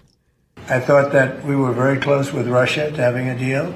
I thought we were very close with Ukraine to having a deal. In fact, other than President Zelensky, his people loved the concept of the deal. You know, we threw something out. This is the 4-part deal. Well, there's 4 or 5 different parts. It's, a little bit complicated because you're cutting up land in a certain way. It's not the easiest thing. It's sort of like a complex real estate deal times 1,000, right? The U.S. president added he would be willing to provide security assistance to Kyiv in agreement to get an agreement over the line, but without any specifics. Whether Ukraine gives up land has become a key sticking point amongst its backers, with the rift between America and its European allies becoming increasingly apparent. Ukrainian and several European leaders are meeting over the weekend to discuss the latest offer, but it's unclear if an American representative will attend, with Trump branding the talks as negative. Well, the US has sanctioned 6 oil tankers as well as 3 of Venezuelan President Nicolas Maduro's nephews. It comes after the seizure of a crude supertanker on Wednesday. As sources tell Bloomberg, this is just the start of a new US campaign. White House Press Secretary Caroline Leavitt was asked by reporters if more vessels will be seized. We're not going to stand by and watch sanctioned vessels sail the seas with black market oil, the proceeds of which will fuel narco-terrorism of rogue and illegitimate regimes around the world. Caroline Leavitt speaking there. The US actions aim to put pressure on Maduro, deny him oil revenue and force the Venezuelan strongman from office. It comes after Donald Trump ordered a massive military build-up in the region. US officials have made the case that a change in government in Venezuela could have a transformative effect across Latin America. Well, shares in the chipmaker Broadcom are falling in pre-market trading on Wall Street after its sales outlook failed to meet investor expectations. Shares are currently down 4.25% in U.S. pre-market. CEO Hock Tan said the company, which competes with Nvidia, has a backlog of $73 billion in AI product orders, which disappointed some investors, later clarifying the figure as a minimum. Bloomberg Intelligence senior analyst Kunjin Sambi says the market reaction is surprising. There seems to be an overall fatigue coming into the AI space, but fundamentally, when we just look at Broadcom, this was one of the most strongest AI semis report this quarter. I mean, they beat the AI revenue numbers for next quarter of their fiscal 1Q by almost 1.4 billion, which is a 20% upside to what the street was. That's Kunjin Sobani on Bloomberg Intelligence on Broadcom, which also held off on giving an annual AI revenue forecast, with the CEO saying it was a moving target. And sports news has been criticism of FIFA's pricing of tickets for the World Cup next year. The Football Supporters Europe fan group describes the current prices as extortionate, a monumental betrayal, and called for ticket sales to be halted immediately. According to the BBC, the tickets to FIFA's showcase event are as much as 7 times more expensive than in the 2022 World Cup in Qatar. For an England fan, watching all 8 matches through to the final will cost a minimum of around £5,225, up from less than £1,500 in 2022. FIFA has not yet commented on its pricing decisions. Well, those are your top stories on the markets. We are at a fresh peak for the Eurostoxx 600. It's higher by 0.5%. Over on Wall Street, S&P futures are trading flat after notching the first record high since October at the Wall Street close yesterday. NASDAQ futures in the red, down 0.2%, dragged down by some disappointing results from Broadcom. NFX Bloomberg Dollar Spot Index is trading flat today. Euro is at 117.31. And in commodities, we have another record-topping day for 2 metals, silver and copper, both trading at record highs. That's news when you want it with Bloomberg News Now. I'm Stephen Carroll. I'm Valerie Teitel, and this I'm is Christopher Walljasper in Chicago. It's Thursday, December 11th. Elon Musk hints at a possible SpaceX IPO, and Pride events are set to go ahead outside a planned Egypt-Iran World Cup match. This is Reuters World News, bringing you everything you need to know from the front lines in 10 minutes, 7 days a week.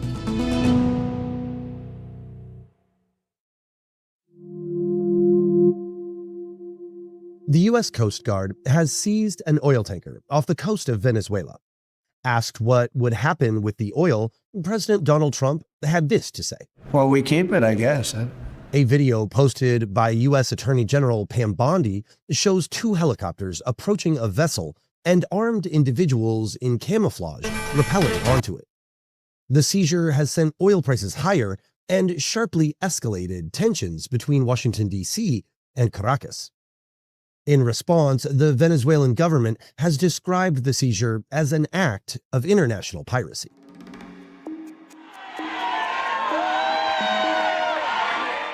Meanwhile, in Oslo, Venezuelan main opposition figure, Nobel Peace Prize laureate Maria Corina Machado being cheered by well-wishers on her hotel balcony and joining them in singing the Venezuelan national anthem.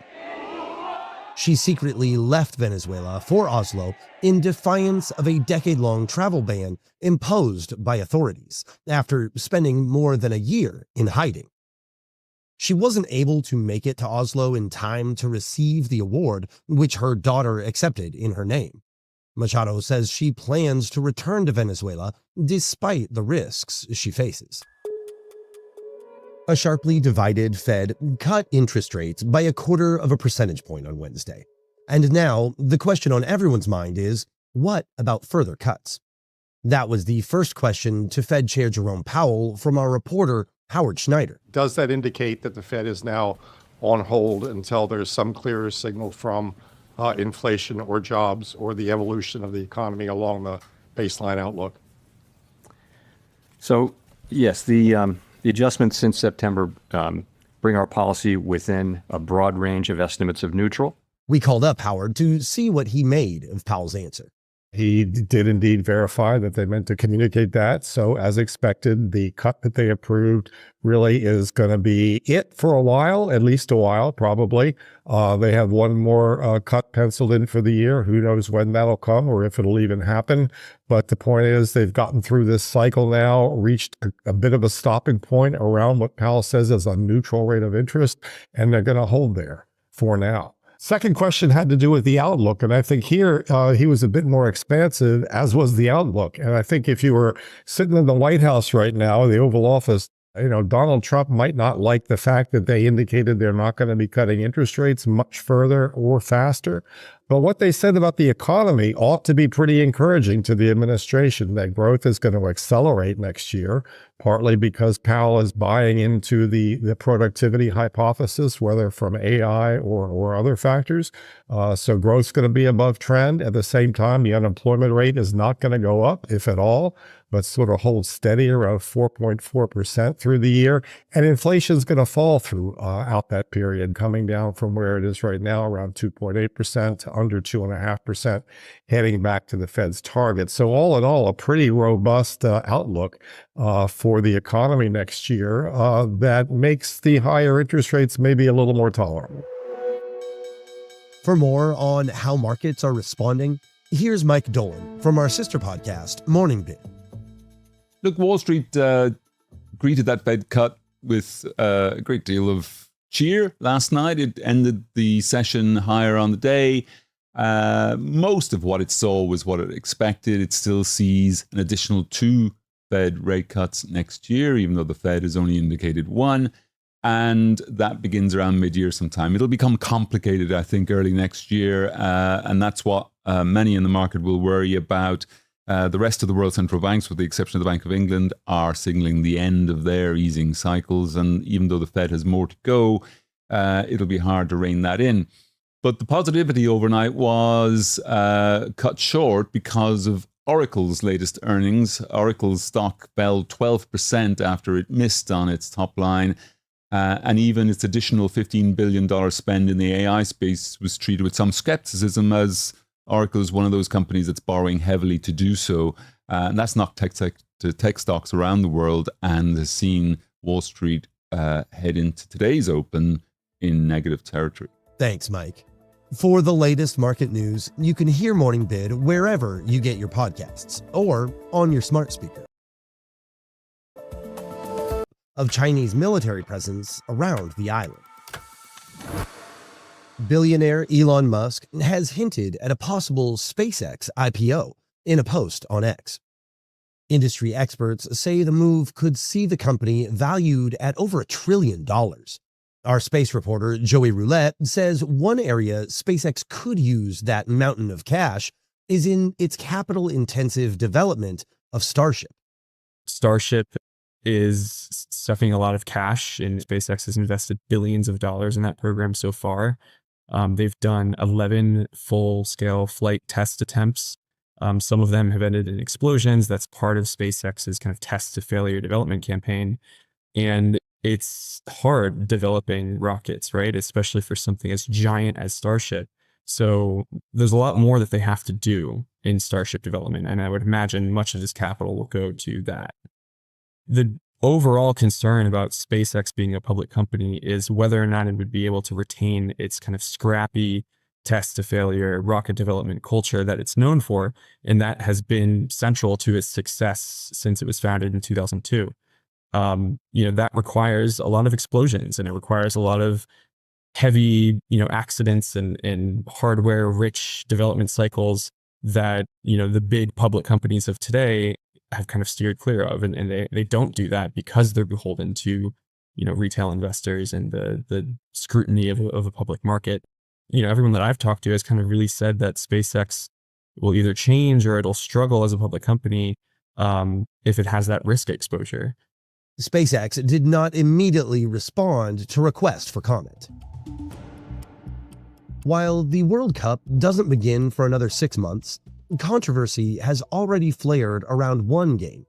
It's a game that falls on the weekend that Seattle's celebrating LGBTQ pride. Local organizers have designated the game a pride match, with celebrations and artwork displays outside the stadium. But the events have drawn criticism and concern from the countries playing in Seattle that day, Egypt and Iran. Ashraf Hamed Atta covers sports for us out of Cairo. Seattle Local Organizing Committee decided to do a pride show supporting people of same-sex relations, and they have done this before the draw of the World Cup. But Egypt and Iran were drawn to Muslim and conservative countries that are criminalizing and severely punishing same-sex relations. In Iran, it can be death penalty. In Egypt, multiple years in prison. That is why the Egyptian Federation sent a very detailed letter to ask the FIFA Secretary General to prevent such things and not to provoke the fans of the two teams, because they want to focus only on sports, and you can't control fans when they see something like that. Organizers in Seattle say the Pride events will go ahead as planned, stressing that they will be outside the stadium. FIFA hasn't responded to Reuters' requests for comment. In the 2022 World Cup in Qatar, FIFA threatened yellow cards for players wearing One Love armbands in support of LGBTQ+ rights.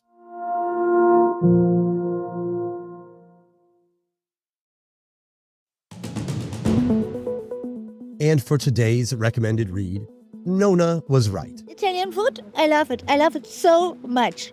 It's fantastic.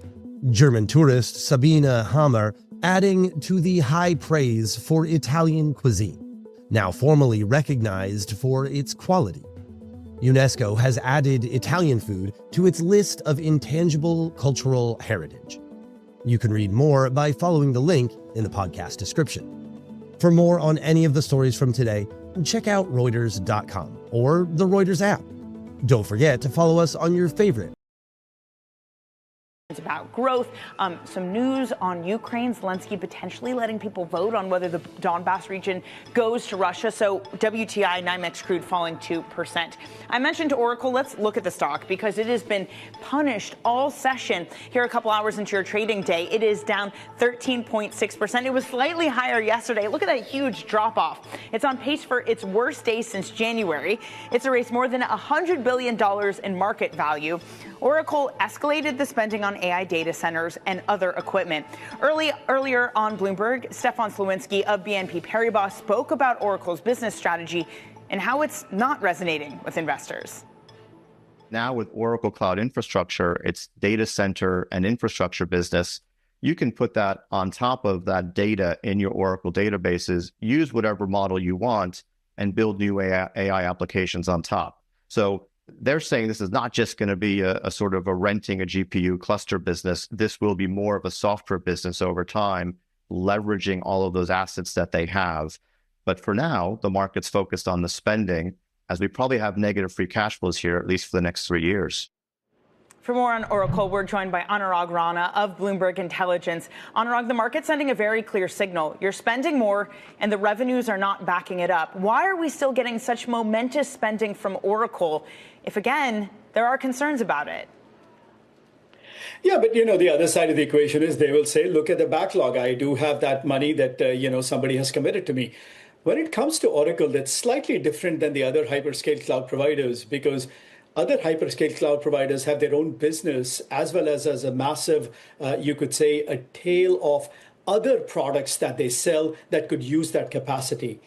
Oracle's issue is that $300 billion plus out of that $500 billion is tied with OpenAI. And that's the big question everybody has is OpenAI's revenue run rate is somewhere in the 20 billion range. How are they committing to hundreds of billions of expenses down the road? That is the only question mark right now. Last night, when Oracle reported, their Oracle Cloud Infrastructure growth rate, or Cloud IaaS, was supposed to be around 69%. They came at 66. And any one of us who has followed the cloud infrastructure space, you miss the cloud number by a little bit, you get punished for it. Yeah, it's a market that has become incredibly discerning, Anurag. So what, if any, does this mean for a lot of the other companies that have been doing lots of spending, that have been putting more into this debt market? CoreWeave, for example, keeps issuing more debt. It's been in the form of convertible bonds, but their shares have been punished because of it. Is it a market where Oracle is just something of a bellwether? It's representative for maybe a growing problem with AI spend. Yeah, I mean, all of these are different kind of spending. When you look at what AWS is spending or Microsoft is spending, that's different than what CoreWeave is doing. In some cases, they have some shared operations or businesses, but Microsoft is not only in the GPU renting business. AWS is not in the GPU renting business, but CoreWeave is, which is why you see today in sympathy of Oracle, even that's taking a hit. So there are all sorts of different, or are looking at kind of revenue that flows into their income statement. Anurag, what about Broadcom? We're going to get their earnings after the bell today. What are you looking out for? Yeah, one of the things I think for all the chip players is we just did a big survey, and one of the things we learned from that is it's a big bottleneck for AI infrastructure. So even if there is some hiccups, whether it's CoreWeave or Oracle, the other companies out there, they are still going out and buying equipment, chips, hardware, networking equipment. So I think the read-through for the infrastructure market is okay, is good, but this is an area where expectations have been running high for some time. So we'll see how that shapes up for Broadcom tonight. Hey, Anurag, thank you so much for joining this morning or this afternoon. Anurag Rana with Bloomberg Intelligence. I usually anchor open interest, so I think it's the morning. It is not. It is noon. It is lunchtime, in case you were worried. By the way, when it comes to hyperscalers like Oracle, Victor Koslaw, the founder of Strategic Value Partners, says that there's going to be more pressure on spreads as borrowers finance the earlier rollout of AI. He was also concerned about a two-speed economy. That means that parts of this economy are in recession. Earlier today, Matt Miller and I spoke to him exclusively. Spreads can blow out to 600, 800, 900 over. And that's sort of what happens when in a recession. I don't think we're in a recession in the next year or two. Don't get the wrong idea. Hyperscalers are coming to borrow in the high yield. The amount of supply is just going to increase a lot.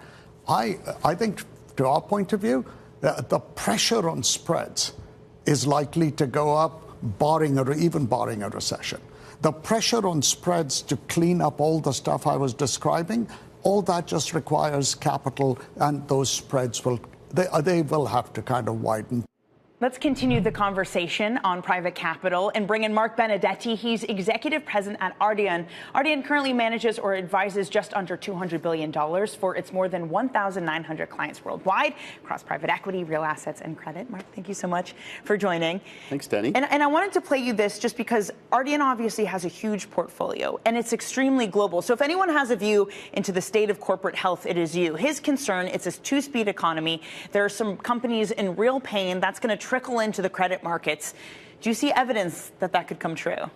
Look, I think that if you look through our portfolio, and we have a big portfolio around the world, focused mostly on the US and Europe.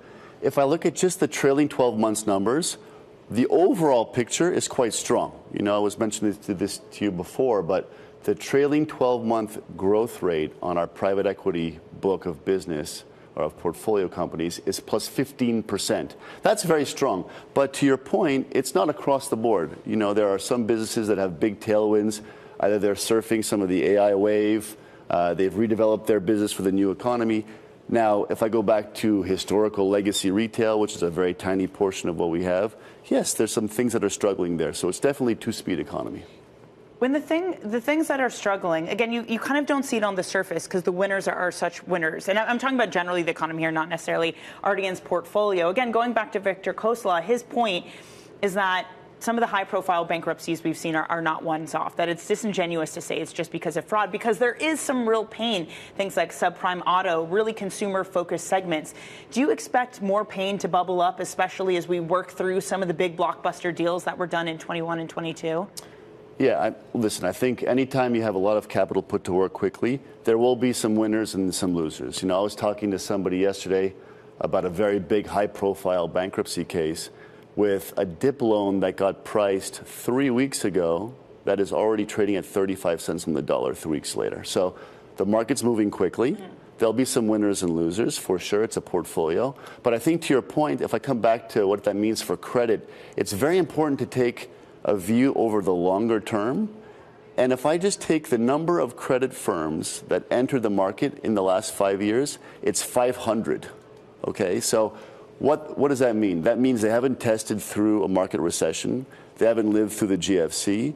It's very important to have a view of what happens in those times, when times are good and times are bad, to see how a portfolio reacts and see how a manager reacts. It's the same could be said for private equity, right? One of my favorite things that's been said on Bloomberg TV, maybe all of 2025, is we had someone from KKR come on and said there are more private equity shops than there are McDonald's, which I think is so evocative.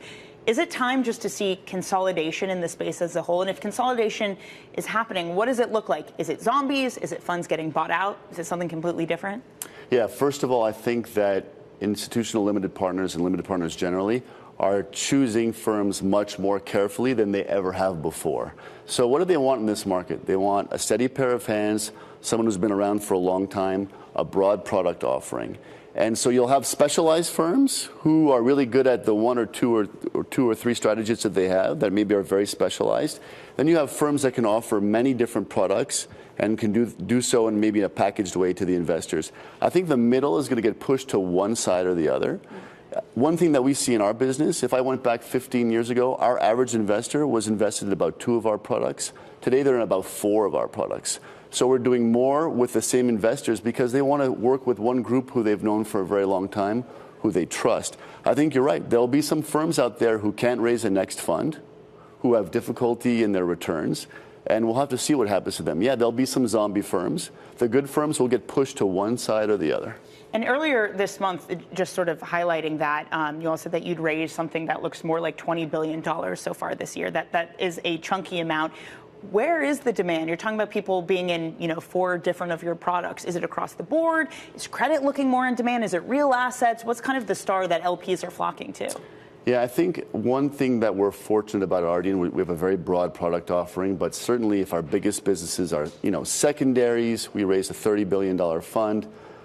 Infrastructure, we just closed on $20 billion for that fund as well. A lot of demand there. Private credit as well. We were speaking about that earlier. Real estate, and then buyouts, especially in Europe. There's a renewed demand for buyout investing in Europe at the moment, and people want local investors to do so. So it's coming really across the board. I think that the growth is coming from different areas. You have to be pretty global in today's market. We have investors all over the world, 1,900 of them. But if I take last year's capital raise, more than 20% came from individual investors, retail investors, high net worth investors. That's up 3 or 4-fold over the last 10 years. It doesn't mean they're replacing the institutional limited partners. That's still the backbone of our business.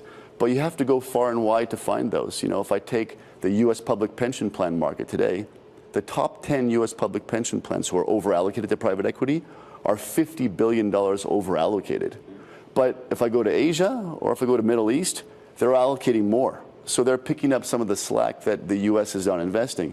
So if you have a global set of investors, you can really pivot to any corner of the earth where the capital is coming from. It's diversification within your investor base. On that retail portion, because whenever you get kind of more retail wealth, maybe regulation comes in with it. And there's been some really interesting developments just in the past week. Democratic Senators Elizabeth Warren, alongside another one, have been talking about stress testing private capital firms, something that some of them have agreed to do in the UK with the BOE, changing bank regulations around leveraged loans that favor the banks over private credit. Is the regulatory environment going to start to get a lot less friendly, or at least more stringent for private capital going forward? I think the fact that private capital is touching the individual investor, and I'm not talking just about the ultra high net worth or even mass affluent, but all the way to the retail investor, you will have more regulation, which is not a bad thing. I think it's very important for people to understand what they're getting into, the risk and return that they're trying to go for, which means there'll be some good times and some bad times. On the flip side, though, if I take a 401k plan, is there any reason that you or I or anybody in this room needs to have daily liquidity on their 401k? No, that's not something that you need. The plumbing is created that way. So that's the only reason why that's a requirement. But could 5 or 10% of that portfolio be in longer term assets that are a bit more illiquid? Absolutely. And that kind of long-term return, long-term stability, lower volatility of returns in private markets, that's catching the interest of the individual investor. So they're saying, hey, I want to be in there too. So there's a lot of wrappers put around these products. They're called semi-liquid. Well, they have liquidity windows. But that requires a lot of explanation to make sure investors know, what does liquidity even mean? How liquid is it? Is it real or is it not real? When could it go away? What could the return possibility be? I mean, we could spend a whole other hour just on that. Unfortunately, we're out of time, Mark. You'll have to come back. Thank you so much for joining. That's Mark Benedetti, Executive President at Ardian. Coming up, we're going to stick with tech and AI as Broadcom reports after the bell. We discuss expectations coming up next on Bloomberg.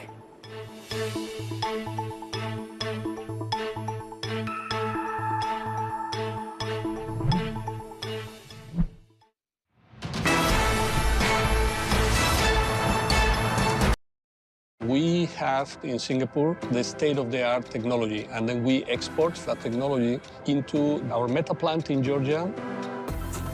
The Smart Factory brings software-defined manufacturing to life using digital twins, AI, and automation. Our Meta plant was the largest investment of the company outside of Korea, at 3,000 acres, with an investment of $12.6 billion for a capacity of 300,000 cars a year.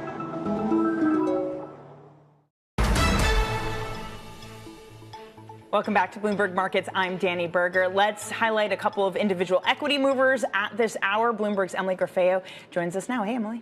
Hey, Danny. Well, the big equity mover of the day is Oracle. That stock holding onto losses here, down 13% in the biggest intraday drop since January on this idea that AI spending might not be paying off. So the company reported CapEx that exceeded expectations, but the revenue missed expectations here, really fueling fears that maybe the company, the chip maker, the data center company is spending too much on AI and not seeing a payoff. It's a different story, though, for Eli Lilly. Those shares are higher after the company posted results of a study showing that their obesity shot actually helped patients cut body weight by 23% in a study.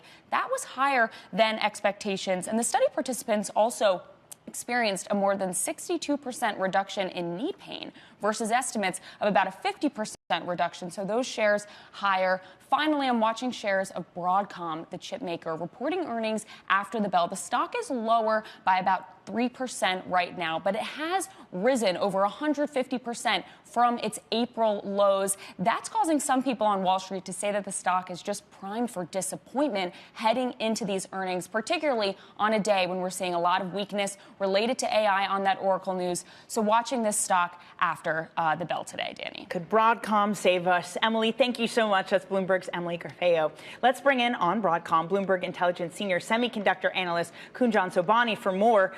Kunjan, what are you expecting for Broadcom today?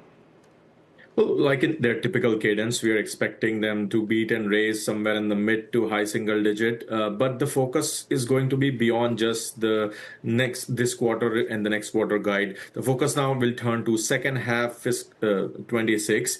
This is when their new $10 billion customer, which we think is a TPU-based customer via Google, comes online. This is also where you start seeing their deal with OpenAI start being executed. And right now the expectations for that AI revenue is almost to double next fiscal year. So that's a pretty big target. So we are going to expect investors to try to get more color to get comfortable with that sort of doubling of the revenues. Can you just describe the central role that custom chips plays in this current AI ecosystems, the type of chips that Broadcom offers versus something that you might get from a Blackwell or whatever else Nvidia chip is out there? Yeah, so in today's market, we have two types of AI accelerators. One is, which everyone knows, that Nvidia offers, which are the GPUs. We call them the merchant accelerators, which what it means is Nvidia makes one chip for everyone. Anyone who wants it can come get it and use it. What Broadcom does is a design partner for large players like a Google, like an Amazon, like a Meta, who want to design their own custom accelerators. These customers still use Nvidia's GPUs and now AMD GPUs, but they have such a scale, they have such a big business model, and they have such deep pockets that for certain workloads, it makes sense for them to be sort of vertically integrated, have their own custom chips, which are really optimized to run one specific use case, like a Google search, like a YouTube ad and a video engine. So these large customers go to the likes of Broadcom and Marvell and use their design services to develop this custom accelerators.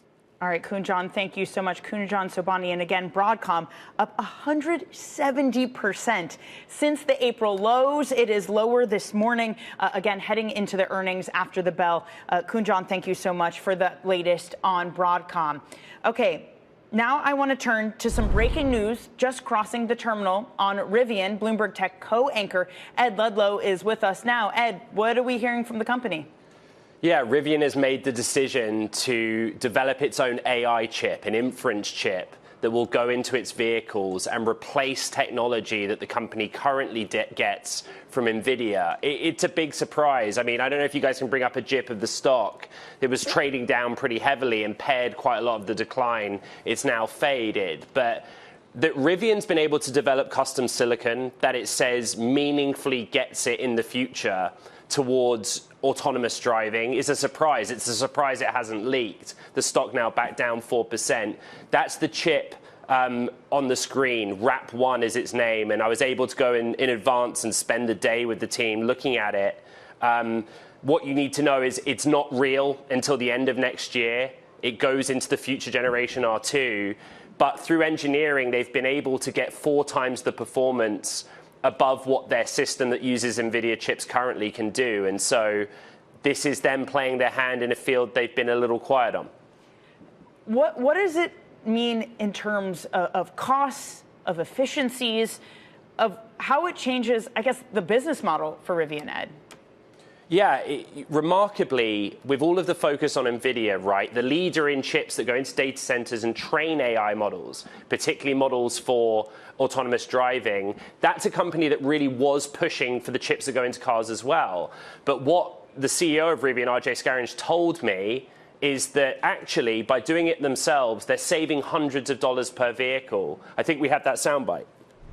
Rivian launched their first vehicles in end of 2021, and almost immediately following that, we began the process of designing the clean sheet approach to how we were going to integrate AI across the business. That's on the autonomy platform, and that's at the backbone level of the vehicle, and of course at the enterprise.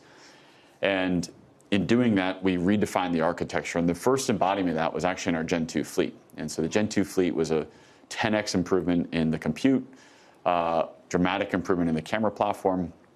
But while that was something we showed publicly and really launched, think of it as like the data flywheel for building this large training environment for building out our foundation model, we also were developing hardware in parallel that we didn't talk about. And so that's what's going into our Gen 3 architecture. So that's an in-house processor that really significantly improves the compute capabilities in the vehicle, further enhancements on the camera platforms we developed in-house, and then the inclusion of a LiDAR in the vehicle as well. So those 3 pieces are the core, but the specifics are important.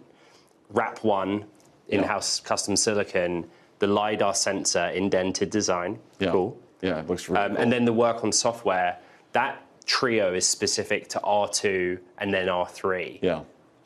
But the point is that it unlocks, to your mind, a not too distant future where those vehicles will offer the owners a genuine set of autonomous capability.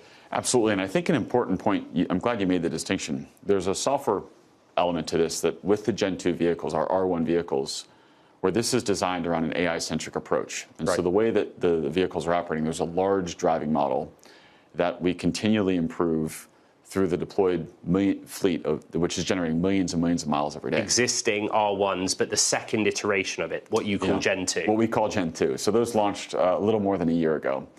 And those Gen 2 vehicles are part of the training flywheel for the model, but they'll also see enhancements. And so the first of which we're going to be putting out through an OTA, an over-the-air update, later this month, where we'll expand hands-free from today just under 150,000 miles in North America to over 3.5 million miles in North America. And that's where the vehicle will be able to operate with your hands off the wheel. And then shortly thereafter in 2026, we'll add point-to-point navigation, meaning you can get into the car, plug in the address, and it'll drive entirely on its own to that address. But require supervision, and there will be attention monitoring. And so there'll be somebody in the car still, hands off the wheel, but still eyes on the road. And that's actually the demo that we're showing today. And so that's just a preview of what's to come in 2026. What the Gen 3 architecture does with compute levels that are dramatically expanded, so this is, just to put some numbers to this, at the platform level, 1,600 sparse tops. Right. We can process 5 billion pixels per second. We include, as you said, a beautifully integrated LiDAR. That raises the ceiling to allow us to take the platform to personal level 4. So the first step before we get to personal level 4 is beyond hands-off point-to-point. Maintain those hands-off point-to-point, but take your eyes off the road. What's your timeline for that, RJ?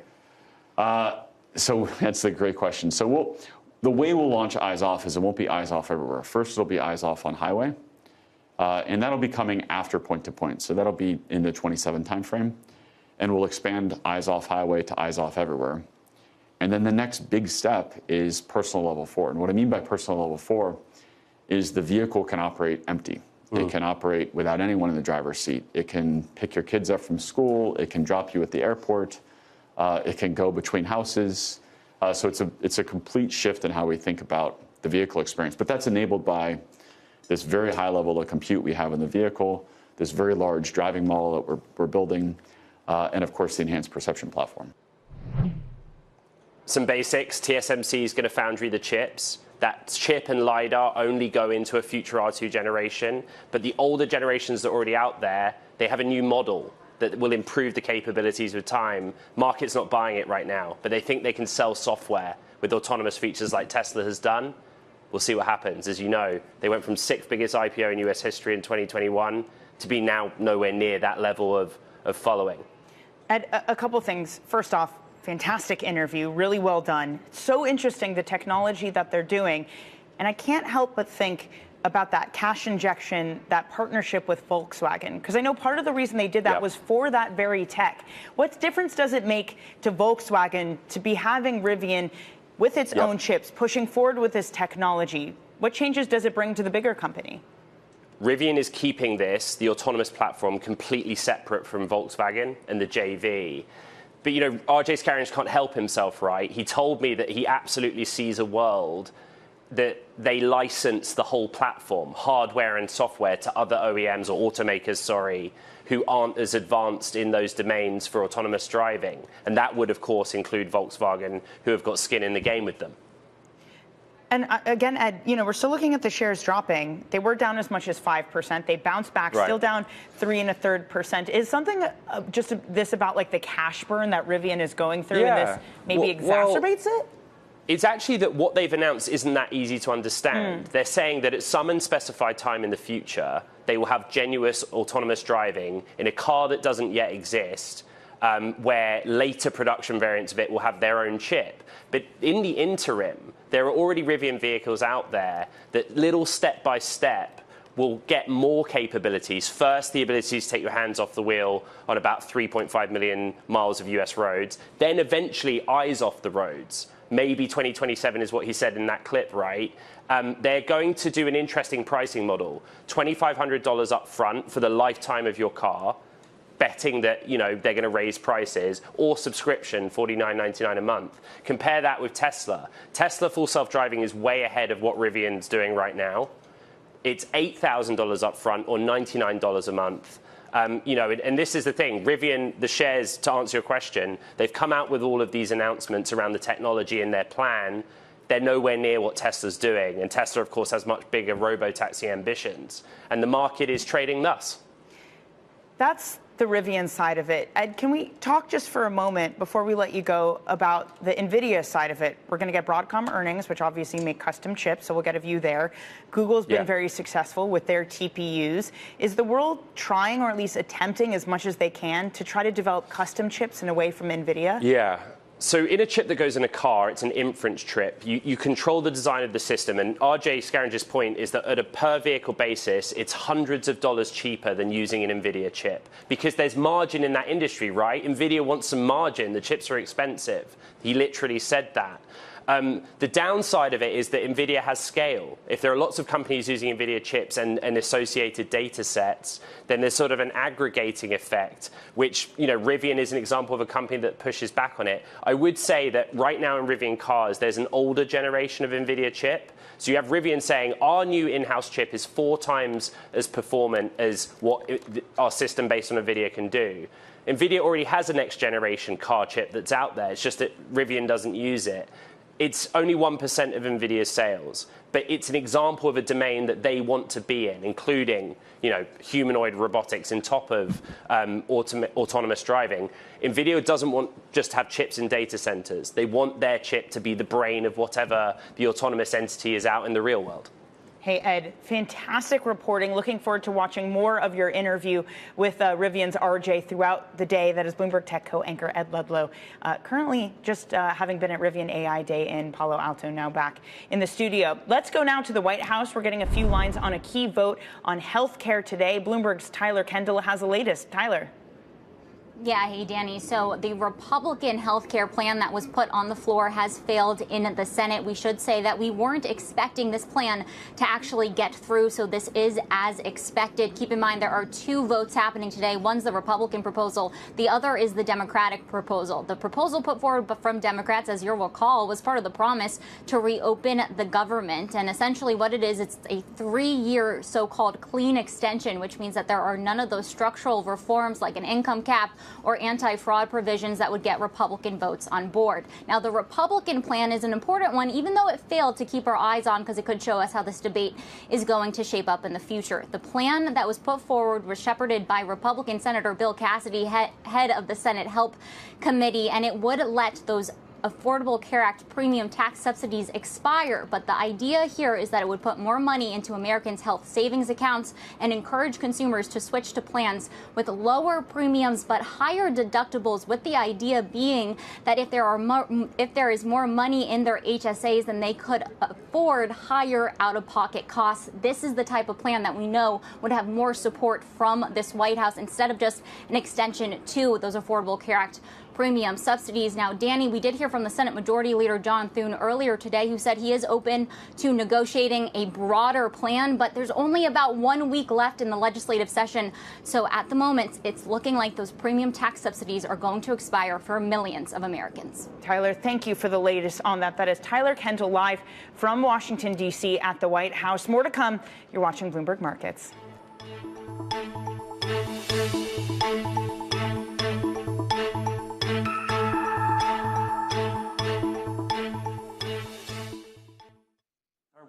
Let's go now live to event underway in New York. We don't see the robots taking over the jobs from humans. We try to make the job of the humans easier and to have more technical people that are really controlling the robots and especially improving the quality by utilizing those technologies. We have already deployed a first phase of robotics through Boston Dynamics, and we are working on the next phase on how can we facilitate the job of the workers. City, where Netflix co-founder Reed Hastings is at the Economic Club of New York, speaking with Bloomberg's David Weston. Let's listen in. So you're not going to answer my boss's question? Who's going to win? I think it is all answered. So looking back on AI, as you saw it then, and whatever you saw then, and comparing it to now, I hear a range of things being said, as extreme as this is as big an invention as the Industrial Revolution. Some people say is the discovery of fire. Are we overestimating or underestimating the effect generative AI will have on us? Well, let's think back 30, 40,000 years ago, and we're a bunch of Neanderthals, and we're in the entrance to our cave. And you know, we've been the dominant humanoid species for a couple 100,000 years. And the two of us look down and we see Homo sapiens. We're like, look at those guys, they're so skinny. They're hairless, but they're pitiful. But those guys were really intelligent. And ultimately, those Homo sapiens dominated the earth and killed off us Neanderthals. So I would say intelligence per species has been highly selected for, and that Homo sapiens intelligence has allowed us to become the dominant species on Earth because we use our intelligence to make tools and do other things. So I think it's a lot different than, say, mechanizing muscle power. So if you think of bulldozers and how did that transform society, it did a lot, but it did it over 100 years. And although muscles are important, they're not the core human attribute, thus the dislocation of the Neanderthals, which were much stronger than humans. So if AI develops to actually be super intelligence, then it will be a lot more profound, I think, than anything else, and that we will have actually real species threats because the AI will keep getting smarter and smarter and smarter without limit. And natural selection works quite slowly in terms of making humans more intelligent. So then we have to sort of say, okay, how fast and how, will the computers really think? Obviously, when we all use AI as consumers, we can find, it's pretty miraculous in some cases, but in other cases, it's not very effective. But, we're understanding more and more of the techniques. And again, one theory is it'll be like Moore's Law, and just AI will get better and better and better and better. The other theory is it's sort of like the war on cancer, where cancer developed over a very long time. It has lots of different etiologies, and we keep coming up with a solution for one cancer, but not another. And our overall progress in society against cancer has been, pretty steady, but flat and definitely not exponential. And so, it may be that as AI gets better, it hits various walls, and that we've got some time to deal with it. Or it may be that it stays on this exponential. So we're just going to have to watch, but I think we need to be prepared for it to be on the exponential, in which case we're going to have a lot of societal stress over the next 20 years. So your analogy is very helpful, but a little disturbing, because I don't see many Neanderthals around anymore, right? We have a lot of Homo sapiens.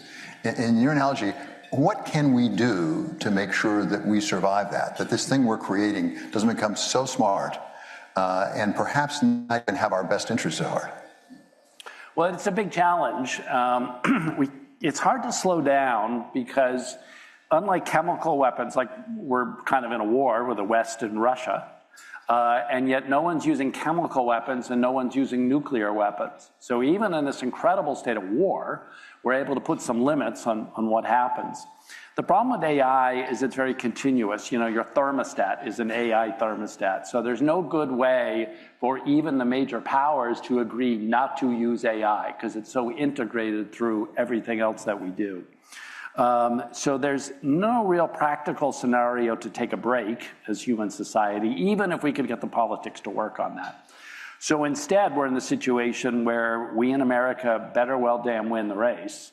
And so everyone acknowledges that. And so all the companies are going full out, both for their own, competitive reasons.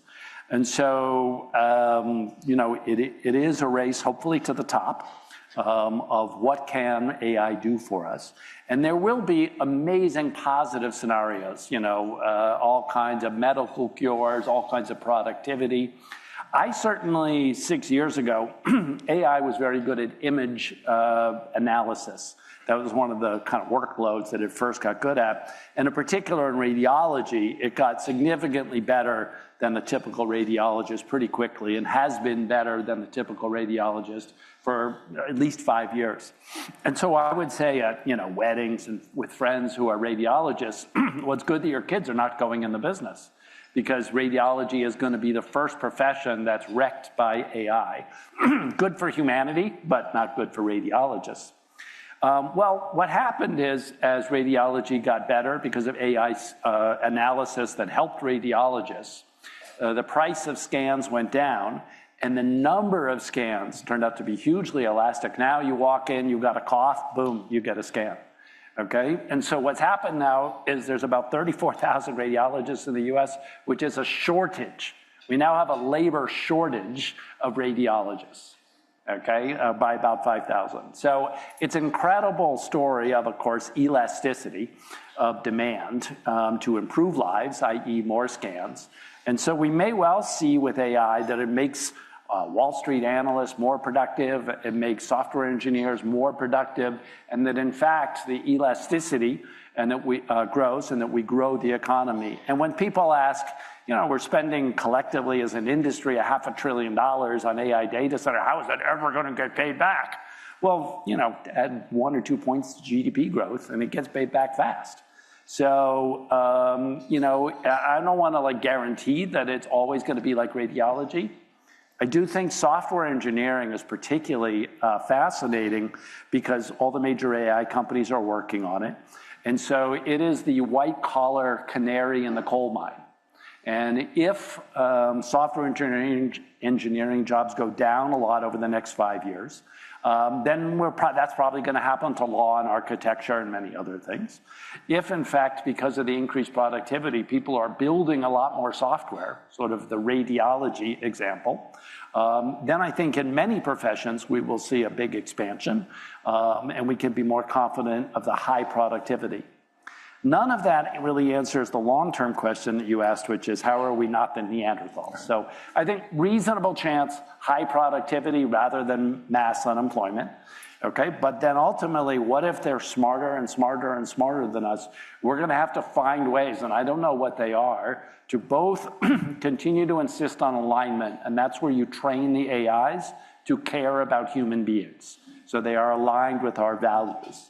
Okay, but if somebody doesn't train somebody programs their AI to try to take over the world, we're going to have to enlist the other AIs on our defense to protect us. Okay, so, you know, there's a number of scenarios out there.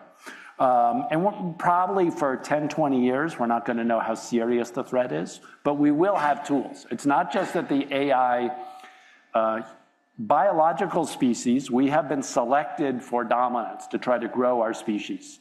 So AI is not naturally trying to expand, not naturally. It can be programmed for that, but it can be also programmed to keep humans on top. So it's not as scary as a super powerful human, which we all kind of intuit. A super powerful human would be hard to hold back from taking over. Wow, that is an existential conversation. Bloomberg's David Weston with Netflix co-founder Reed Hastings at the Economic Club of New York. Just want to mention that Hastings is a Bloomberg LP director. If you want to continue to watch that full conversation on the Terminal Live, Go is where you want to head. Maybe at some point they'll talk about Warner Brothers Netflix, because that is the top story for them. It faces new pressure. Netflix's debt load is poised to climb after its move to buy Warner Brothers, if it is able to go through with it. For more on this story, let's bring in Bloomberg's Emily Grafeo.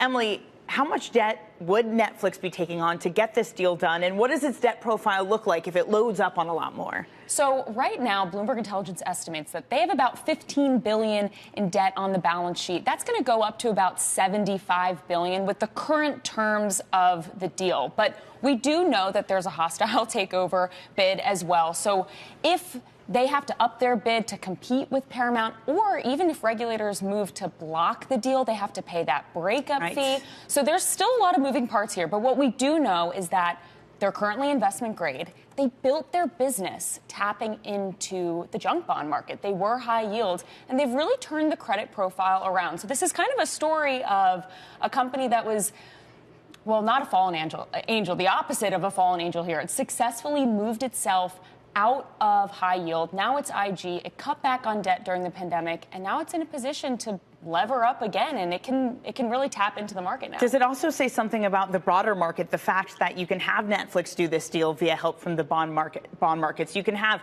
one of the biggest take privates in EA tapping $20 billion led by JP Morgan.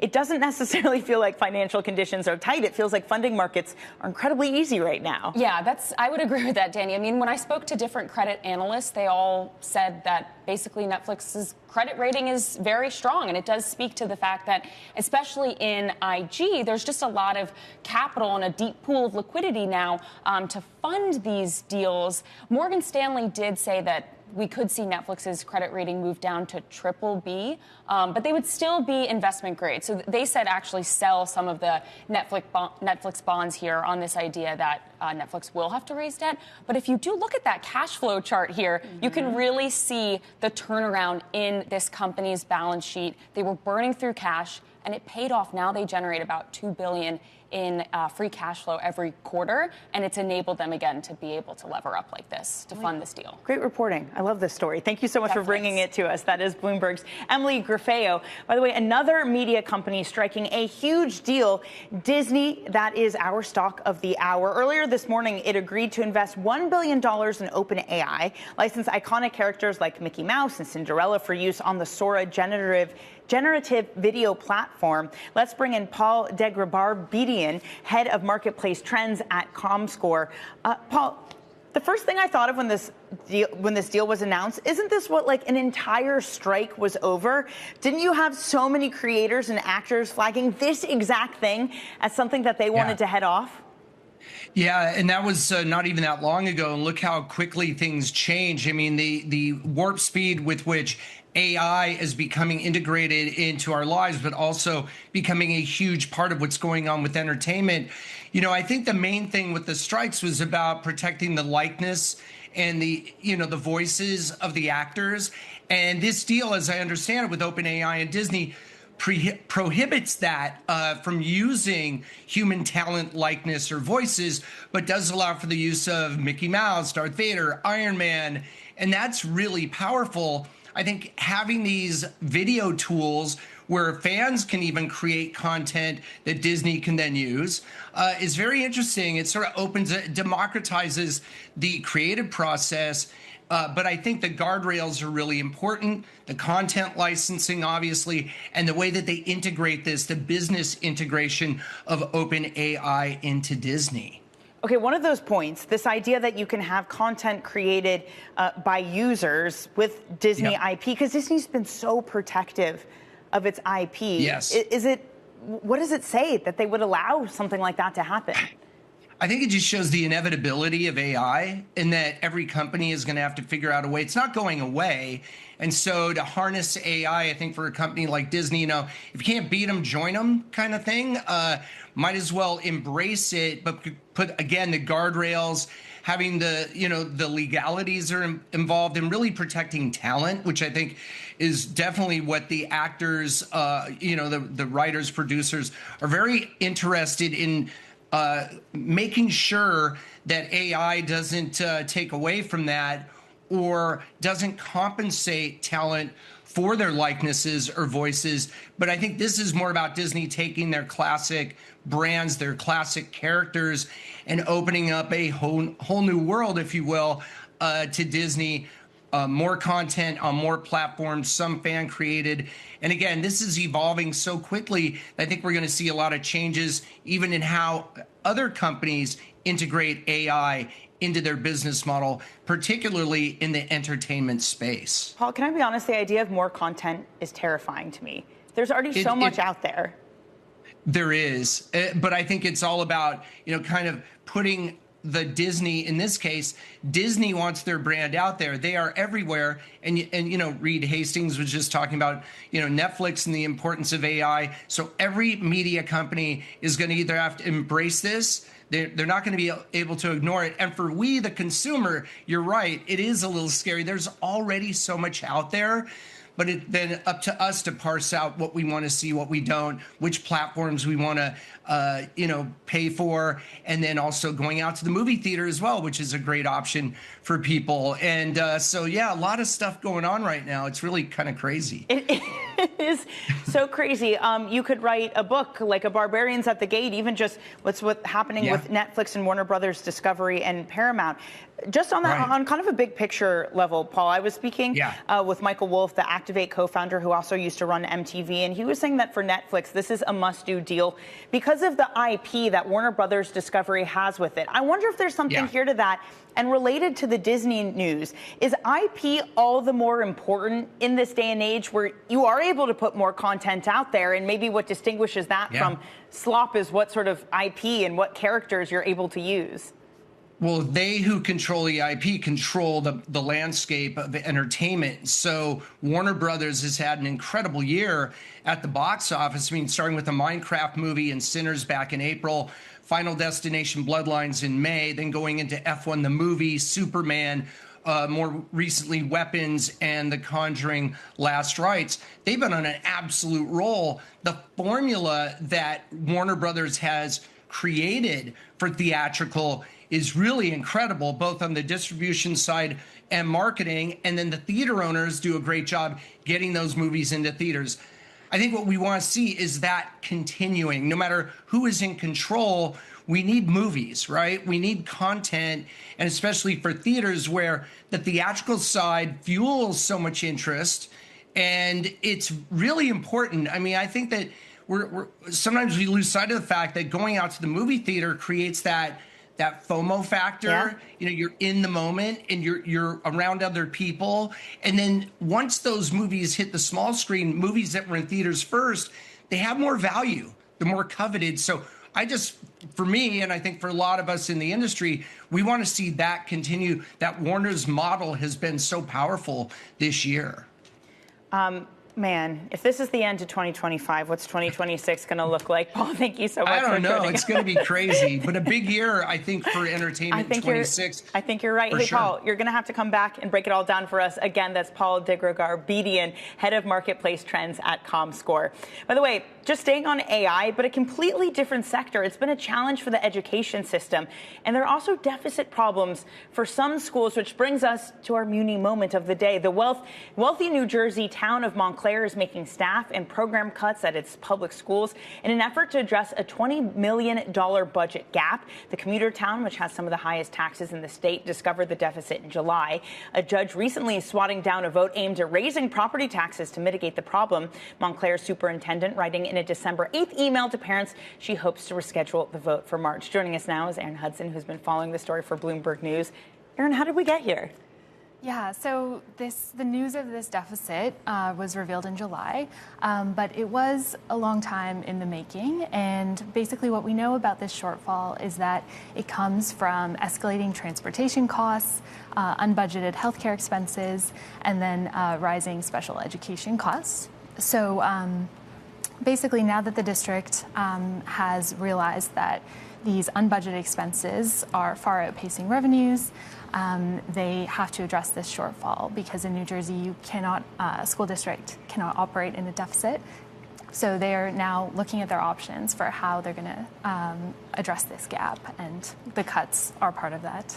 Well, I mean, especially with cuts, what does that mean for students? What does it mean for parents? What does it mean for teachers and anyone who's employed by the system?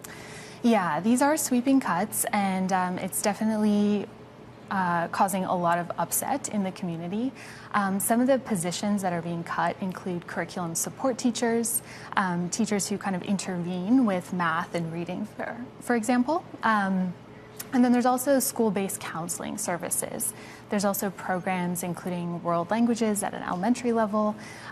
So really these are very sweeping cuts that really are forcing the community to reckon with choices and whether they will accept higher taxes to stave off deeper cuts or whether even more cuts are to come. How much of this is very specific to New Jersey and Montclair versus a wider issue that school systems are grappling with right now? Yeah, of course, some of these issues are very specific to Montclair, but really it does speak to a much broader challenge that all school districts all across the country are facing at the moment.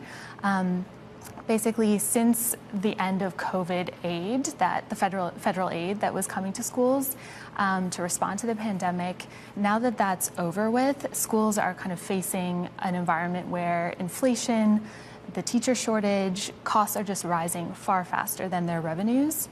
So it's prompting a real moment of reckoning for a lot of them of how they're going to right-size their budgets, where they may have to cut or pull back. And it really kind of is emblematic of the bigger strains that public schools are facing. Yeah, Erin, thank you so much for bringing us this story. Appreciate your time. Bloomberg's Erin Hudson. On this Thursday, as markets attempt to turn positive, struggling, the S&P basically unchanged at this moment as Oracle weighs on the overall market. All right, that does it for Bloomberg Markets. I'm Danny Berger. Balance of Power. That's coming up next. Stay with us. This is Bloomberg.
Here's a quick check on the markets after the Fed delivered a quarter-point cut overnight. Stocks in the region echoing gains on Wall Street after the S&P 500 rallied to just shy of a record. Fed Chair Powell voiced optimism that the U.S. economy will strengthen as the inflationary impact from tariffs fades away.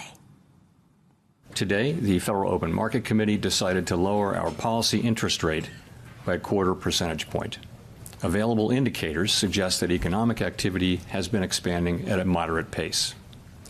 Consumer spending appears to have remained solid, and business fixed investment has continued to expand. There is no risk-free path for policy as we navigate this tension between our employment and inflation goals. As detailed in a statement released today by the Federal Reserve Bank of New York, reserve management purchases will amount to $40 billion in the first month and may remain elevated for a few months. So I don't think that a rate hike is anybody's base case at this point. Policymakers also maintain their outlook for just one cut next year, but details on the Fed meeting revealed just how divided the central bank has become. Powell faced dissenting voices in both directions, with regional Fed presidents from Chicago and Kansas City preferring to keep rates unchanged. Trump appointee Stephen Myron, meanwhile, dissented in favor of a larger half-point reduction. That's in line with the president's call. The head of the Federal Reserve is a stiff, and, you fight that. It's amazing. We fight that, and yet interest rates are going down, except with him, not too much. He did a rather, I would say, a rather small number that could have been doubled, at least doubled. For more, let's bring in our Federal Reserve and economy reporter, Enda Karan in Washington. And the cut today is more about protecting the job market rather than stimulating the economy. Is that a fair assumption? That's right, Haslinda. Clearly the balance came down today about worries about where the labour market is, where it's going. And, obviously the committee is very divided about that, because we knew going into the Fed decision today that several policymakers were more worried about inflation than unemployment. Obviously, they did enough to get the balance across the line to push through this rate cut. What we didn't get, though, was any real clear guidance on where things go from here, because Chairman Powell did make the point that the interest rates are now probably at the higher end of neutral, perhaps indicating that they're on hold for a while, maybe not going to cut near term. But at the same time, he also made clear we're going to get a lot of economic data over the weeks and months ahead after a long lapse of economic data, which of course will inform their decision in terms of where we go in January. So next steps unclear, but what we do know in terms of from the dissents and from the forecast for where rates go from here in terms of the dot plots, there's a lot of division among the people who are on the Fed Policy Committee, and clearly some are more worried about inflation. And right here, right now, at face value, that would indicate further rate cuts from here will be difficult next year. So divergent in terms of how many rate cuts can be expected from the Fed in 2026. The thing is, Powell seems quite confident about the outlook of the economy in the U.S. That was quite a standout, actually, Haslinda. The growth forecast from September was really revised up, a material upgrade for growth next year. They're not looking at any material uptick in unemployment, according to the forecast for next year, and they're expecting inflation, core inflation, core PCE to start trailing down back towards their target over the coming years. So it's a pretty good set of forecasts. There were questions in the press conference around that. Why the urgency to cut now when you haven't had data, when you've been upgrading your growth forecast? What's worrying you? And this is where it comes down to the balance of risk, so to speak. Chairman Powell is making the point that clearly there's no risk-free path here. They see what's happening with inflation. They see what's happening with unemployment. They only have one tool and they need to make a decision, and that was the lever they pulled today. But clearly heading into next year, it's going to be a pretty complicated story if the data continues along the path that it is now, which is inflation above target and the labour market softening but not yet falling through the floor. And thank you so much for that, our Federal Reserve and economy reporter Enda Curran in Washington. Let's get insights from Kenny Polcari, partner and chief market strategist at State Stone Wealth, which has around $2 billion in assets under management. Bloomberg M Live strategist Mark Cranfield is also with us here in Singapore. Mark, let's start with you. It does seem that the Fed is suggesting it is safe to be risk on. I mean, what's the worry? The economy is okay. Well, they're certainly helping to fuel it. Particularly this purchase of Treasury bills, $40 billion a month, is pretty substantial and earlier than the market was expecting. So that's a lot of fuel for people to play with. And as Jerome Powell was saying in the comments, this number is going to stay elevated, which suggests could even get bigger in the months ahead. This is almost like a return to a QE light kind of situation for the market, which only recently had quantitative tightening to cope with. So it's a dramatic change. So the Federal Reserve is really setting up a situation where liquidity is going to stay very buoyant in the United States. It will most likely help the US equity markets especially. Unless there's any big surprises on the AI front, it puts them in a very good position to at least get through year end and into early 2026. Not just buying treasuries, but at elevated levels. I mean, why is there a need for that if everything is intact? Well, they're concerned that as we get towards year end, sometimes you get a squeeze in the funding market. Sometimes there's not enough cash to go around. It's quite convenient as well because the US Treasury is ramping up its sales of Treasury bills quite substantially at about the same time. So somebody needs to take up that slack as well. So the timing from that point of view is quite nice. That will probably play out from a trader's point of view. That will probably be reflected in the curve. The Treasury yield curve will probably steepen as people need a bigger premium at the very long end of the curve, which is still going to see more sales of US bonds as well. So that juxtaposition will probably mean that people will be quite cautious about 30-year bonds in particular. Kenny, what are you making of the messaging from the Fed? I mean, we talk about how the Fed's expecting one more cut in 2026, but the dot plots don't agree. Listen, I actually thought that Jay Powell was very clear today, right? It was a little bit hawkish, right? Which is what the market was expecting. He told us that the labor market was not falling off the edge. He told us that while inflation's higher than he wants it to be, above target, it might even tick a little bit higher, but then he sees it kind of retreating back as we move through 2026. He also commented GDP is expected to be growing at better than 2%, which is really the consensus. So quite honestly, I thought it was a great report. I thought he handled it well. I thought that he prepared the markets. I thought he was very clear. There's no rate cut in January, and I don't think there's one in March. But remember, I was in the camp that they shouldn't have cut anyway. I didn't want this cut to happen because I thought we were good where we were. But they made the cut. He made it also clear that there's 3 or 4 people on the committee that now think we're at that neutral level. Other than Stevie Miron, who wants to, take rates to 0, which is ridiculous, but that's a whole other conversation. But one way or the other, I actually thought it was a bullish report, and the market responded in kind. But of course, it's still not good enough because Trump wants it closer to 1%. What changes might we see, perhaps within the FOMC, for Trump to get what he wants? And are you concerned about that? I'm not, because it's not. If the data doesn't demand that if the economy's going off the edge, that's going to be a different story. But by all rights, up till today, with the data we have, the data that they're talking about going forward, the economy is not expected to be circling the drain. And so it's going to be very difficult to have to justify why we need to keep cutting and cutting and cutting, because the risk you run there, if you continue to cut, is that you're going to overstimulate, and then you're going to lose control of inflation.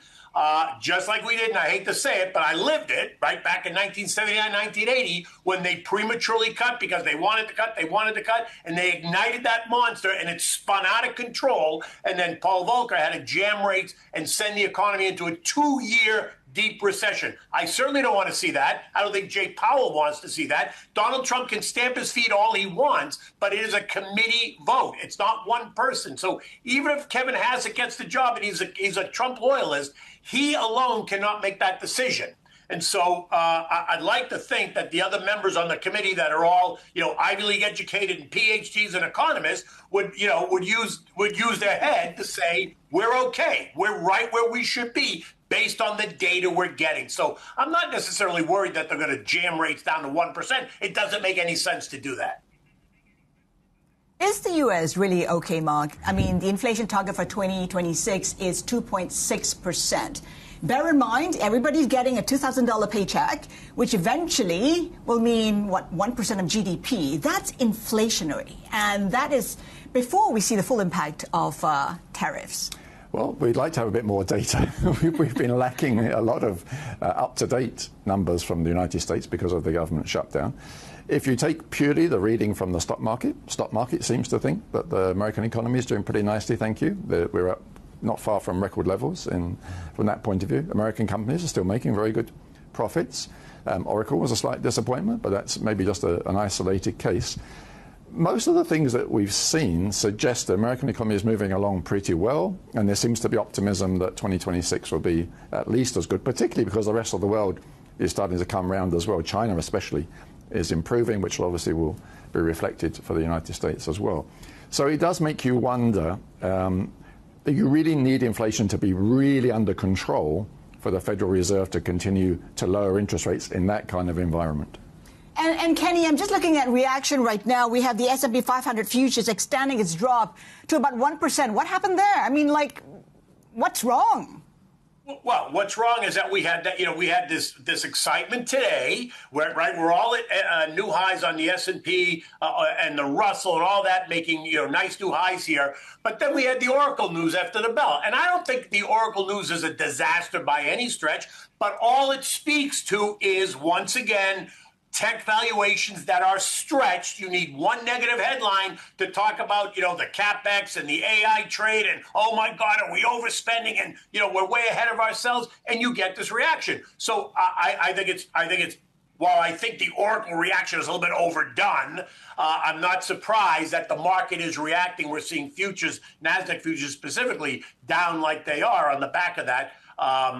Just because I think it's a valuation story. I don't think it says anything about the U.S. economy, the strength of the economy, or where we're going in 2026. And to Mark's point of view, the U.S. economy does feel good. It feels strong. It feels okay. We're not circling the drain. And so once again, unless inflation gets down to 2%, I don't see how they're going to cut rates any more than where they are. It's okay until it's not. And because we're short of data, it's really hard to say. Would you be buying the dip, Kenny? 100%. I would. Now, here's the deal. I'm going to qualify it. I'm not chasing tech. I'll buy tech if we see a pullback, which I also expect is going to happen because we're going into a midterm election year. I fully suspect there's going to be some volatility in the first half of the year. I wouldn't be surprised if we see a 10 or 12% drawdown. At that point, I would absolutely be buying tech. But that doesn't mean I'm not buying financials, or I wouldn't be buying basic materials. I wouldn't be buying health. I would be buying healthcare, financials, basic materials, consumer staples. I would be buying all of those. Buy the dip, Mark? Well, I think people are getting a little bit concerned about this overspending on AI infrastructure. I think that's the biggest concern. We may be able to get past it. We've already seen some rotation into smaller cap companies. Seem to be doing pretty well there. And the American market is enormous. There are plenty of other people apart from AI plays. But certainly there's a big concern there. And if we did see a widespread sell-off in the major names who are exposed to AI, it's not going to be easy for the market to progress beyond that. So reason to be cautious. Slate Stone Wealth partner Kenny Polcari and Bloomberg M Life strategist Mark Cranfield will be staying with us. When we come back, we'll get insights on tech as Oracle's disappointing results stoke fresh AI spending fears. Keep it here with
Global electricity demand is set to surge 75% by 2050. Infrastructure alone won't keep up. To power the future, we must change how energy is used, not just how it's generated. The missing link? Demand-side solutions that unlock efficiency, productivity, and resilience. The Bloomberg New Economy Energy Technology Coalition is uniting industry, innovators, and investors to scale these technologies for a future-ready energy system. Learn more at bloombergneweconomy.com/NTech.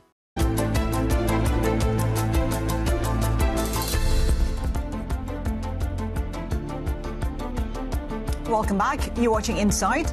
Bloomberg has learned that Indonesia is resisting U.S. trade deal demands that it fears would restrain its independence, particularly in critical minerals and energy. Sources say these sticking points could threaten Indonesia's ties with China and Russia. Let's bring in Indonesia Deputy Bureau Chief Claire Chow. Claire, it does seem like we're back to square one. It does, and we're hitting a new step today, hopefully. The Indonesia's top negotiator is meeting with U.S. Trade Representative Jameson Greer, so we will be watching out for that one. You know, publicly, Indonesia has said that negotiations are going fine and all the dynamics are as normal. But as you said, people familiar with discussions says it's actually getting stalled by several sticking points, and the major one is really critical minerals. And the problem is, back in July, the handshake between President Prabowo and President Trump really led to a very broad and, if vague, agreement between the two nations. And around critical minerals, wording was also very general about simply lifting export restrictions on these minerals. And now, what Indonesia is claiming is that the U.S. is trying to include new provisions in negotiations, which could include them requiring Indonesia to exclude any third party in any minerals cooperation. And now that's a problem for Indonesia because one of its, if not its largest partner in terms of critical minerals is China, and it doesn't want to compromise its relationship and its significant investment there. So we do have very tough negotiations ahead. For Indonesia, of course, it wants to secure that lower 19% tariff rate in what is its second largest export destination. But among officials, they also believe they do have a bargaining chip. They are the world's fourth largest population, and they're also the largest source of nickel, which is a very important critical mineral for things like EVs and batteries. So it does feel like Indonesia is adopting China's playbook since it has that leverage when it comes to critical minerals. I'm just wondering, with Indonesia backtracking, is there a risk that the trade deal will absolutely collapse? To be sure, there is still a lot of importance in Indonesia in securing this trade deal. The stance of Indonesia has always been it's not aligned with any specific country, but it will always put its interests first. And that means trying to secure whatever trade deal it can get with the U.S., but not at a point where it says it will concede or give up its economic sovereignty. It's hard to say if it's strictly aligning with China's playbook here. It has been willing to negotiate some sort of partnership with the U.S. It knows it needs investment from the U.S. to further build up its EV ecosystem. But whether or not that means it will come at the cost of billions of dollars that come from China is worth it, that will be the question. Claire, great perspective there. Thank you. Bloomberg Indonesia Deputy Bureau Chief and Southeast Asia economy reporter Claire Chow there. Meanwhile, Washington's trade deals with Thailand and Cambodia could also be at risk as border tensions flare up. Over 500,000 people have been displaced as both sides exchange artillery fire, leaving at least 12 dead. President Trump, who took credit for ending the clash back in July, says he plans to speak to the country's leaders soon. I was going to say that the Thailand and Cambodia, one of the 8 that I settled, they've been fighting for a long time. They've been fighting for a very long time, many, many, many decades. But I got along great with both. I found they were two great leaders, two great people, and I settled it once. I think I can do it pretty quickly. I think we're scheduling a phone call tomorrow. Let's cross over to Bangkok and Bloomberg's Randy Thantong-Knight. Randy, what's the latest here? What details do we have? We're now 5 days into the worst fighting since July, and casualties are mounting fast. Thailand says 9 soldiers have been killed and dozens more injured, and Cambodia reports 10 civilians dead and around 60 seriously hurt. And I think this is exactly why Trump is stepping back in with the call. He's planning a call with both leaders, hoping to pull them back from the brink. And this conflict, although now has its own momentum, and a phone call, we'll have to see if they would have the same leverage as it did earlier this year. What are the chances of an escalation? Because we don't quite know when Trump will be speaking to the leaders and how impactful that conversation would be. The call could happen later today or tomorrow our time. This call matters because I think Trump has earlier tried to tie this peace deal directly to tariff negotiations. And Thailand wants better trade term, but the renewed fighting could make the U.S. and the Trump administration question whether Thailand can stick to its deal. If Thailand doesn't show willingness to de-escalate this time, the U.S. could slow talks and add conditions or even hold back any tariff concessions. And Prime Minister Anutin of Thailand's tough stand may play well at home, but I think it carries a real economic risk for the country. Is there a sense of who has the upper hand? Militarily, it's Thailand. Yes, that's right. So Thailand has the upper hand here. We have an Air Force, fighter jets, which have been bombing Cambodia targets over the past 5 days.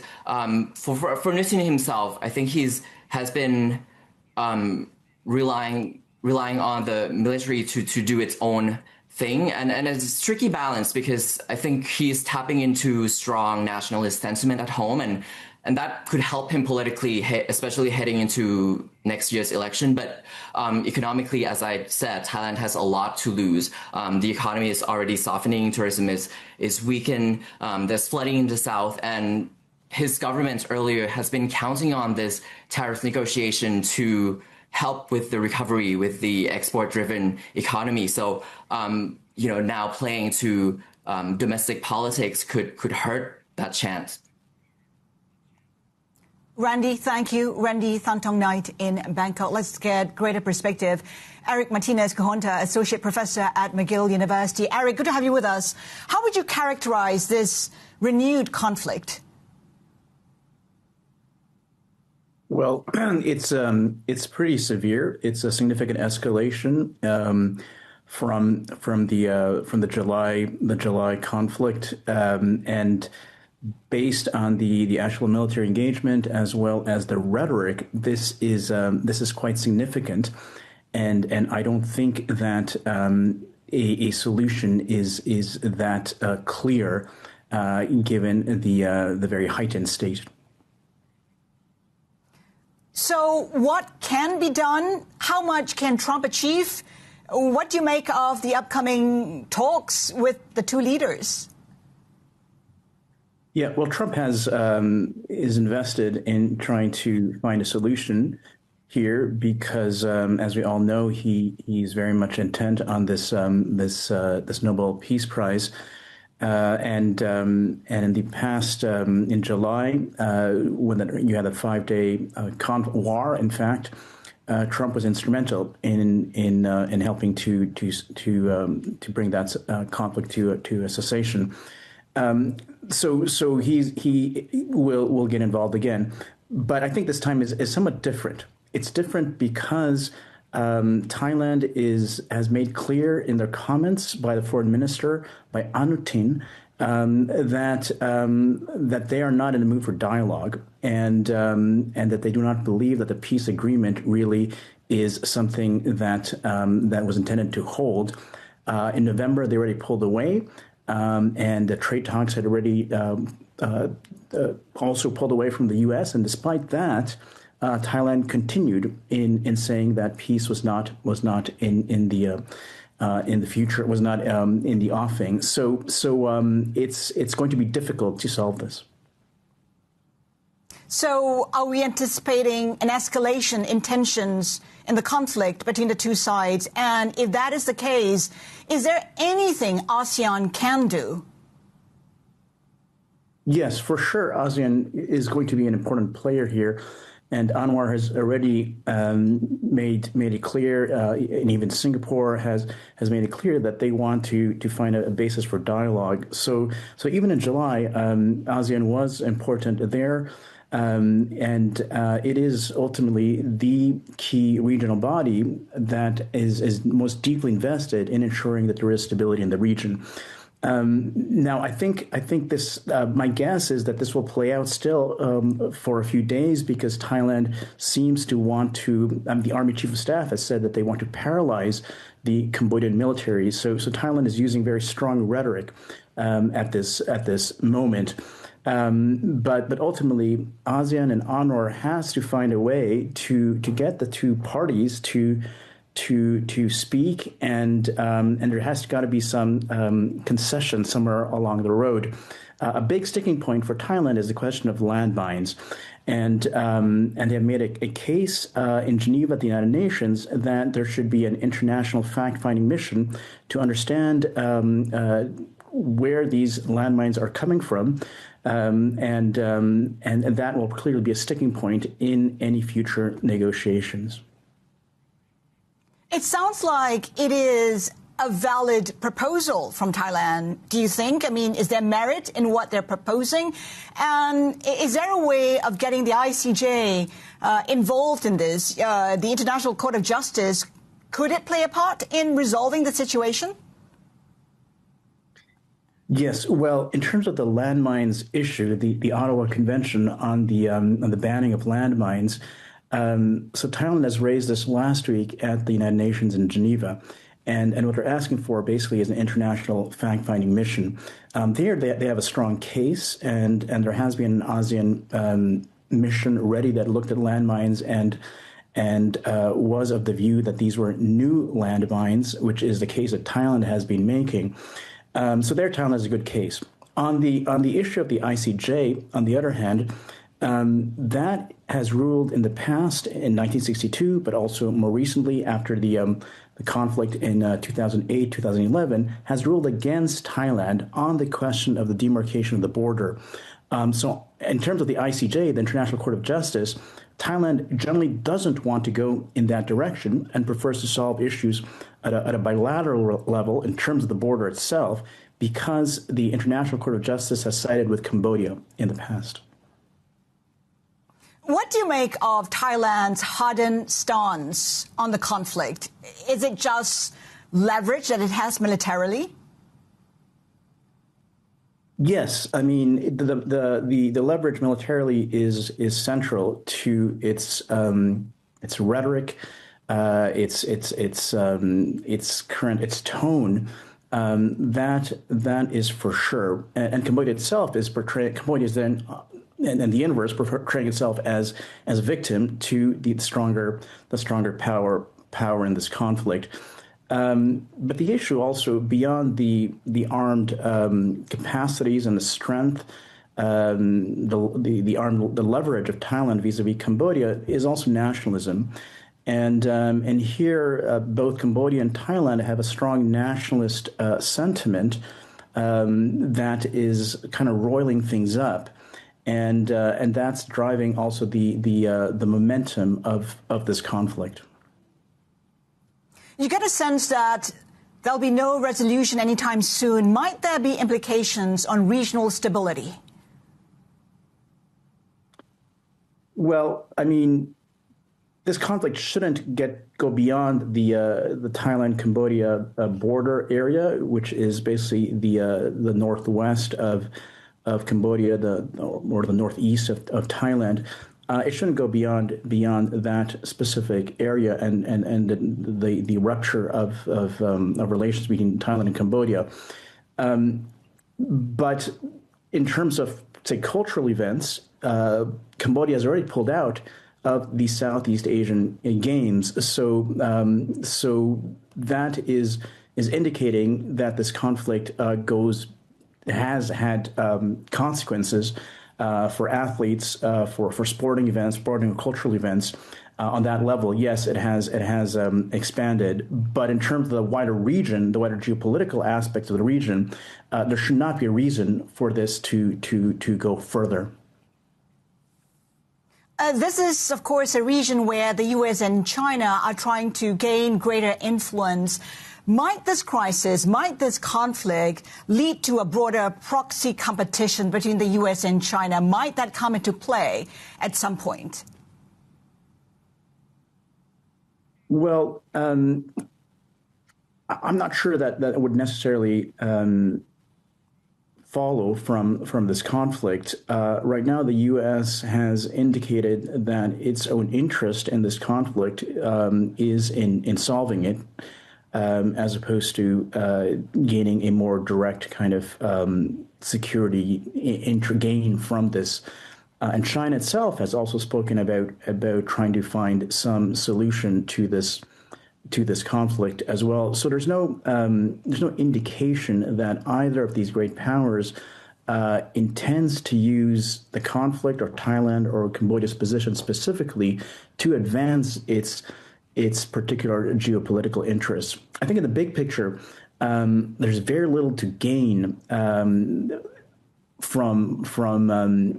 geopolitically from this conflict. Rather, what is to be gained from this conflict for the warring parties is nationalist domestic support that tends to get ratcheted up when you are fighting with a rival neighbor. So talk to us about the support both countries are getting at home. I mean, there are casualties in this conflict. How are they viewing that? And I guess, how much pressure are they feeling at home? Well, in Thailand, this is this kind of conflict. This is already clear in July. It's clear. It is also abundantly clear now, based on the rhetoric. This kind of conflict tends to have, at least in the short term, benefits for the government, because it tends to rally the nation, and there's also a strong current in Thailand that is very nationalistic, very supportive of the military. Anutin, the prime minister, the leader of the Boonchai Thai party, a conservative individual, and he's also made clear that he has granted the military the certain amount of autonomy in making decisions on the question of the border and the conflict. So in that sense, in Thailand, there is no question that this could have short-term gains in terms of national sentiment and national cohesion. For Cambodia, you have a similar dynamic in the sense that Hun Manet, the prime minister, and the son of Hun Sen, is still trying to, in some sense, anchor his power base. And Hun Sen, obviously the dominant figure of Cambodia. So this kind of conflict also helps to rally the nation behind an upcoming leader. So on both sides, there is no question that there is a nationalist surge that supports the leader who is at war with another country. But on economic terms, and in terms of the people, of course, affected at the border, and we're talking about 500,000 people who are being displaced, this is obviously very, very detrimental.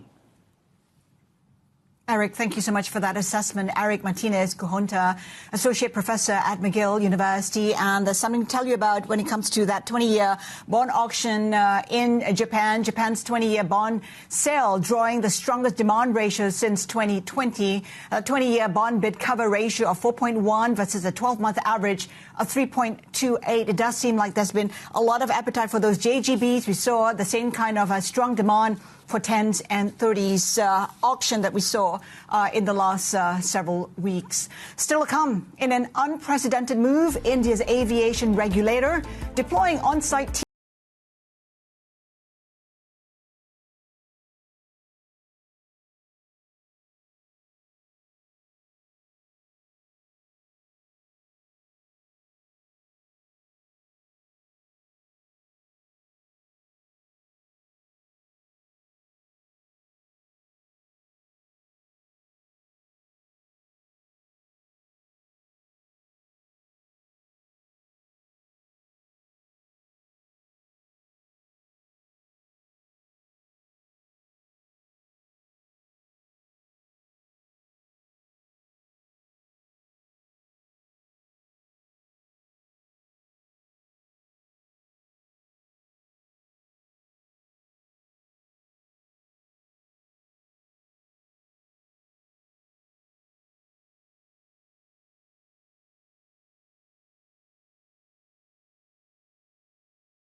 3 rate cuts would actually concern me, because that would imply that the economy is weaker than we presently see, considerably weaker.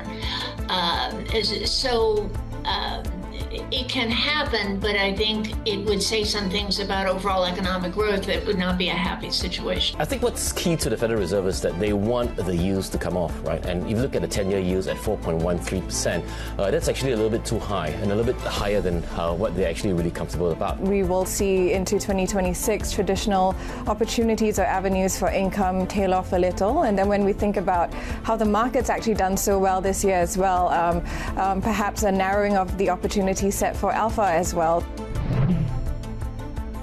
Some of our guests today sharing their thoughts on the Fed's rate path. Welcome back. You're watching Inside. Let's do a check on how those crosses are doing on the back of the Fed's 25 basis point cut. We've seen dollar weakness. Currently, dollar index is stabilizing on the back of the weakness that we've seen so far. In terms of the Japanese yen, of course, this is one currency front and center amid expectations the BOJ will raise rates in December. We're seeing the dollar weakening versus the JPY, in fact, the GPI strengthening by about 0.2%. In terms of that cross with the yuan, it is flat as we speak after the dollar yuan headed towards 7 just earlier, and the Aussie dollar also in focus, 66 versus the greenback as we speak right now. Well, for more, let's bring in Bloomberg Intelligence Chief Asia FX and Rate Strategist Stephen Chu. Stephen, if you consider that the Fed is expected to cut further in 2026, expect dollar weakness from here. Well, in fact, we have the view that the dollar may be quite strong early next year, quite counterintuitively against the Asian currencies. And the decision overnight, you can call it neutral, some call it dovish. But the takeaway is like the Fed now is still only committing to 1 cut next year. And market is pricing for 2. And even with 2 cuts, U.S. interest rate will still be relatively higher compared to a lot of the Asia low yielders. So if you ask me, I actually like dollar Asia upside, especially when you look at the Korean won, the Taiwan dollar. After some initial rally earlier this morning, it's starting to come off a little bit. So market basically is telling you that it's not all clear for Asian currencies upside, despite a somewhat dovish Fed overnight. It's also about the yen in particular, with the BOJ expected to raise rates. How are you looking at that cross? I mean, when we look at the yen nowadays with the new government, we have to look at it differently. It's not just about monetary policy differential. It's not just about rate differential. It's also about the fiscal prospect of the yen. So very simple, we look at the JGB yields is still selling off. So that tells you that despite of higher yields, despite BOJ could hike rate further, the fiscal concern is still one big driver for the yen. So if you ask me, I think there's only some little bit of downside for dollar yen. And when the yields start to sell off again, then the yen will also weaken further. We heard from State Street when it comes to yen appreciation. They said perhaps we'll see a minimal move because when it comes to rate increases by the BOJ, it could be much smaller than anticipated. Exactly. So even if the BOJ is hiking, we're only talking about 25, 50 max. And as long as the Fed doesn't cut rates aggressively, if it's only like 1 to 2, that's very moderate. And the US-Japan rate gap is still pretty high, so it's very hard to short the yen at the moment. So if you ask me, I'm not that bullish about the Japanese yen for next year. And Stephen, the yuan, prospects for that currency in 2026? Well, in fact, it's my favorite currency if you ask me. I mean, it's not based on the fact that it could rally the most. It's based on the fact that it has so many structural tailwinds from short-term to long-term that regardless of whether the dollar is strong or weak, the yuan could still appreciate against the dollar. And I think the bottom line is it could rally beyond 7 because we saw there's the trade tailwinds. Now FDI is getting better. And then obviously the latest statement from the Central Politburo, they mentioned about the cross-cyclical focus, meaning that they want a stronger currency to bolster domestic consumption. So it's all good for the yuan for next year. We haven't seen that so far, though. PBOC policy seems to indicate that it is quite comfortable where the yuan is right now. Stephen, thank you. Bloomberg Intelligence Chief Asia FX and Rate Strategist Stephen Chu there. Our next guest believes economic strength and improved liquidity will be the main drivers for the Fed. Let's get insights from Hebe Chen, market analyst, Advantage Markets. Hebe, good to have you with us. What messaging have you been paying attention to when it comes to the Fed overnight? Yes, indeed. Good afternoon. Thank you for having me today. Well, I think we do have a big pack of message coming from Fed today. And I will have to say that what surprised me most is the economy projection. I feel the Fed seems to present us a story. I would say it's a bit close to too good to be true. They actually reduced the expectation for inflation. They only see a 2.4 versus 2.6. And most importantly is they increased the GDP growth target for next year from 1.8 to 2.3. That's a 0.5% increasement. So regardless of where they got the confidence from that for the economy strength, I think that what suggests to me is that when we're heading into 2026, I think the playbook will be very, very different.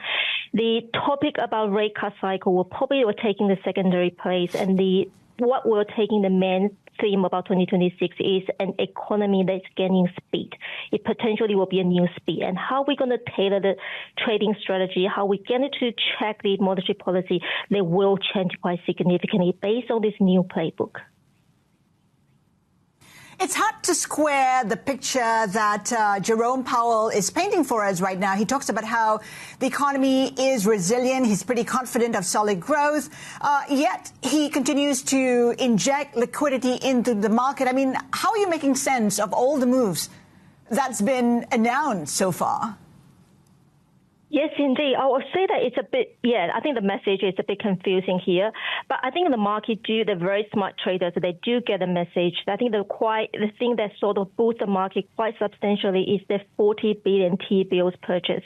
As you said, that definitely will inject liquidity in the market. Even the Fed saying that it's a temporary, they don't want to call it as a QE, but effectively, they will serve the same thing. We have the more liquidity here. We also have the Fed saying that we yet to done the rate cut cycle, even just one, or probably some traders expecting two, but we definitely will get one cut next year. So if you're putting all together, it's effectively serve the same purpose as the QE. And I think that's also what the Fed also price in the economic projection.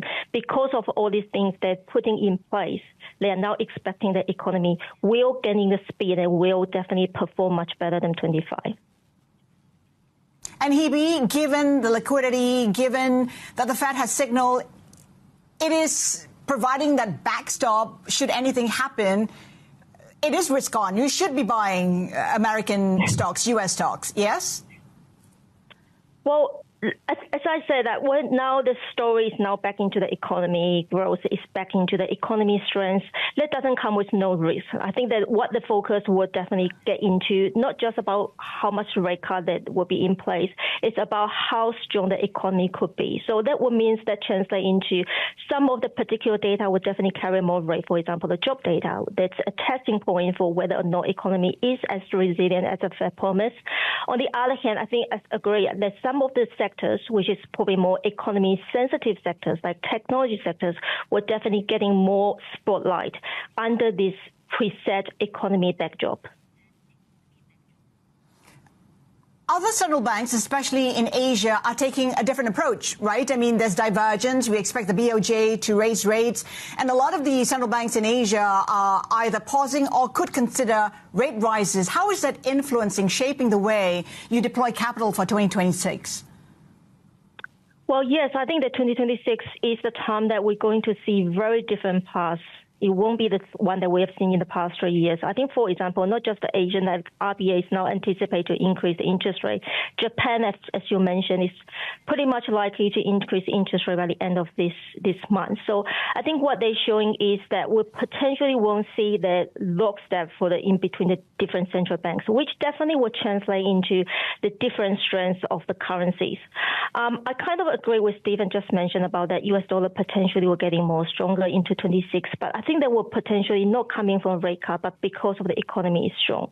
When they translate into the Asian currency, I think that will definitely become a checking point is whether or not the economy could stay strong. They could keep the pace on. And the central bank do have the confidence to support the economy. We do see the Central Bank of India, for instance, they're also actually taking an extra step there to ease the interest rate. I think that's sort of reflecting a very complicated picture when the inflation becomes not the major concern. Now the central bank have to focus on the economy growth now. I want to take a look at Japan. Of course, the BOJ move pretty much priced in. The question really is where it goes from here. Is it one and done? Will we see more? What's your own projections? Yes, indeed. I think that's the key message that we're waiting for end of this month, the meeting. I think that in terms of the whether or not they are ready, I would say the 100%. I think the Bank of Japan, inflation has never been a big hurdle for Bank of Japan to increase their interest rate. Inflation has been above 2% target for the past 3 years, not just this year. And the recent pickup is only about 3% in last month for the Japan. They also tick all the boxes. What they actually hold them back cautiously is more about the political noise. But now sitting at the end of this year and moving into next year, now the political noise, the new PM seems to settle. Japan Central Bank got a more clear picture about the economy policy moving forward. I think it's definitely good timing.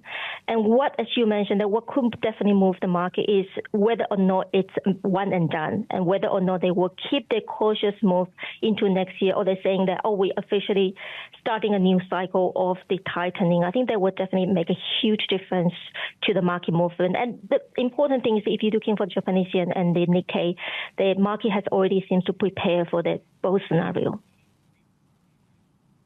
Well, I suppose public debt is one risk in the Japanese market. It is 230% of GDP. How are you assessing that risk? Yes, I agree. I think that's quite a major reason. That's probably one of the reasons that the Bank of Japan is still taking cautiously. And that don't forget that because of the new leaders of Japan, they're going to likely to boost the economy with more of the government spending. I think that's definitely an underlying risk, which potentially will surface as one of the critical risks into 2026. So if they're considering that, I was still expecting the Bank of Japan will taking an actual cautious tone, even it's a rate hike and potentially will be a dovish hike for this month's meeting. Hebe, what's your yen target for the end of 2026? I think that at this stage it's roughly about 155 USD versus Japanese yen. I think two scenarios. If the Bank of Japan taking a bit hawkish, saying that we will keep the door open for more hike, I think potentially we're seeing the yen back into even below 150 by the end of this year. But if that's not the case, they will stay cautious. I think very much likely they will stay at this stage until into 2026. I think one of the patterns we probably can reference to is how the yen then moved in early January when the Bank of Japan moved the interest rate. And Hebe, we heard earlier from Stephen Chu that he loves the Chinese yuan. He says there is a lot of scope for upside for the currency. Do you share that view? Well, I have to say that I kind of disagree with that because I do expect that PBOC will potentially cut interest rate into 2026. And the reason for that, I know that the inflation print this week is positive, showing a bit of a stabilization for the consumption. But you've got to see that whether or not the underlying demand that do support a sustainable recovery. And unfortunately, I think for some of the economy data, I didn't see that it's coming, especially like a PPI. The producer prices still stay in negative area for the past 3 years, and it is also dropping about 2.2% from last year. So showing the demand side, I would say that it still stay quite extremely weak and fragile. So from that perspective, I don't see that PBOC is now time for them to feel that they are happy with the inflation, they're happy that the deflation rate has gone. Apart from that, I think the Chinese the policymaker will be very cautious about the appreciation of the yen because the export and import surplus is getting into a record high level. So they will definitely be extra cautious about the yen once they get into a very dangerous level, like Stephen saying that they will potentially pass 7. I think that will be a more of an alarm to the policymaker rather than something to welcome and happy about. To your point, a weak currency, a weak yuan would help Chinese exports. That seems to be one of the bright sparks for the Chinese economy. It does serve China well if it keeps its currency weak, doesn't it? Yeah, but in the other sense, if the Chinese currency appreciated, that will seems to getting the weaker export. And we know that, as we mentioned, the PPI, the whole demand, either from domestic or from the overseas, is getting to a pretty weak level. So they probably won't take a risk to seeing that a quite big chunk of the demand from overseas is getting weaker as well. So I think that's sort of the balance act that definitely have to be very careful about. Hebe, before we let you go, what are your best bets for 2026? Well, I think that the 2026 will be the time for relocate your assets. So as I said, that we're now getting into a different cycle. We're moving from a rate cut cycle to the economy boosted cycle. So either the economy sensitive sectors were definitely the one. On the other hand, I think there's still a lot of uncertainty and risk there. On that side, I would still recommend to keep a big proportion in the safe haven to sort of balance the risk in it. Hebe Chan, market analyst at Vantage Markets. Thank you for that. Coming up, Microsoft's India and South Asia president shares exclusive insights on the company's pledge to invest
Welcome back. You're watching Inside, and we have headlines coming through. China responding to that proposed tariffs on its goods. China saying that the proposed tariffs, it is opposed to all the tariffs being imposed, all forms of unilateral tariffs, it says. It is monitoring the impacts.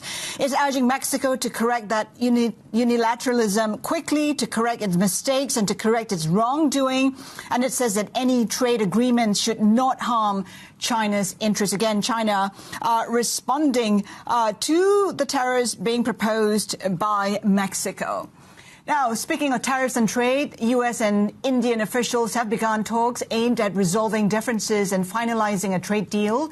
New Delhi says discussions touched on economic and technology partnership, as well as opportunities to boost trade and resilient supply chains. The two countries have been working on an agreement to address President Trump's 50% tariff on Indian goods. And yesterday, we asked HSBC chief India economist and strategist Pranjul Bhandari about the trade talks and the potential impact on growth. We had a lot of fiscal expenditure, both by center and states, which was done upfront, which could slow in the first quarter of 2026. So my sense is, yes, growth could slow a little bit. But I also have a base case view that hopefully by March, we'll get a trade deal done, which will not just be good for exports, but also for sentiments. And then, towards the middle of the year, things could start to bounce back up again. Joining us exclusively, V. Ananda Nageswaran, India's chief economic advisor. Van, good to have you with us. Of course, it's hard to tell when that trade deal might come through. Any sense, any inkling you can share with us?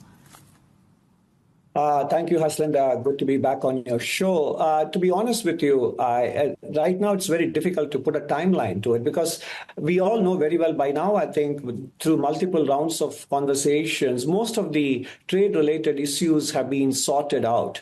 And therefore, I believe this is as much a matter of geopolitical developments as it is a matter of bilateral trade issues. So that's why it has become difficult to give you a timeline on this, Haslinda. Hello and welcome. This is the Michelle Hussein Show.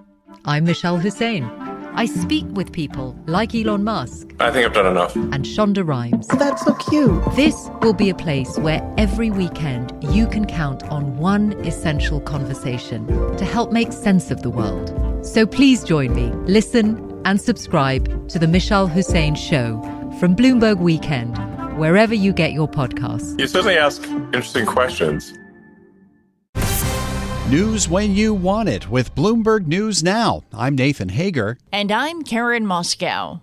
Karen, global stocks are trading at a record as we close out the trading week. In the U.S., the S&P 500 enters today's session at an all-time high, posting its first record close since late October. Bloomberg Markets reporter Valerie Teitel has more on what's leading the gains. The equity market rally has been not really about the tech trade, but more about value stocks over growth stocks. Now, this has been a theme of the last month. If we look over the last 30 trading days, the Russell 2000 is up some 6%.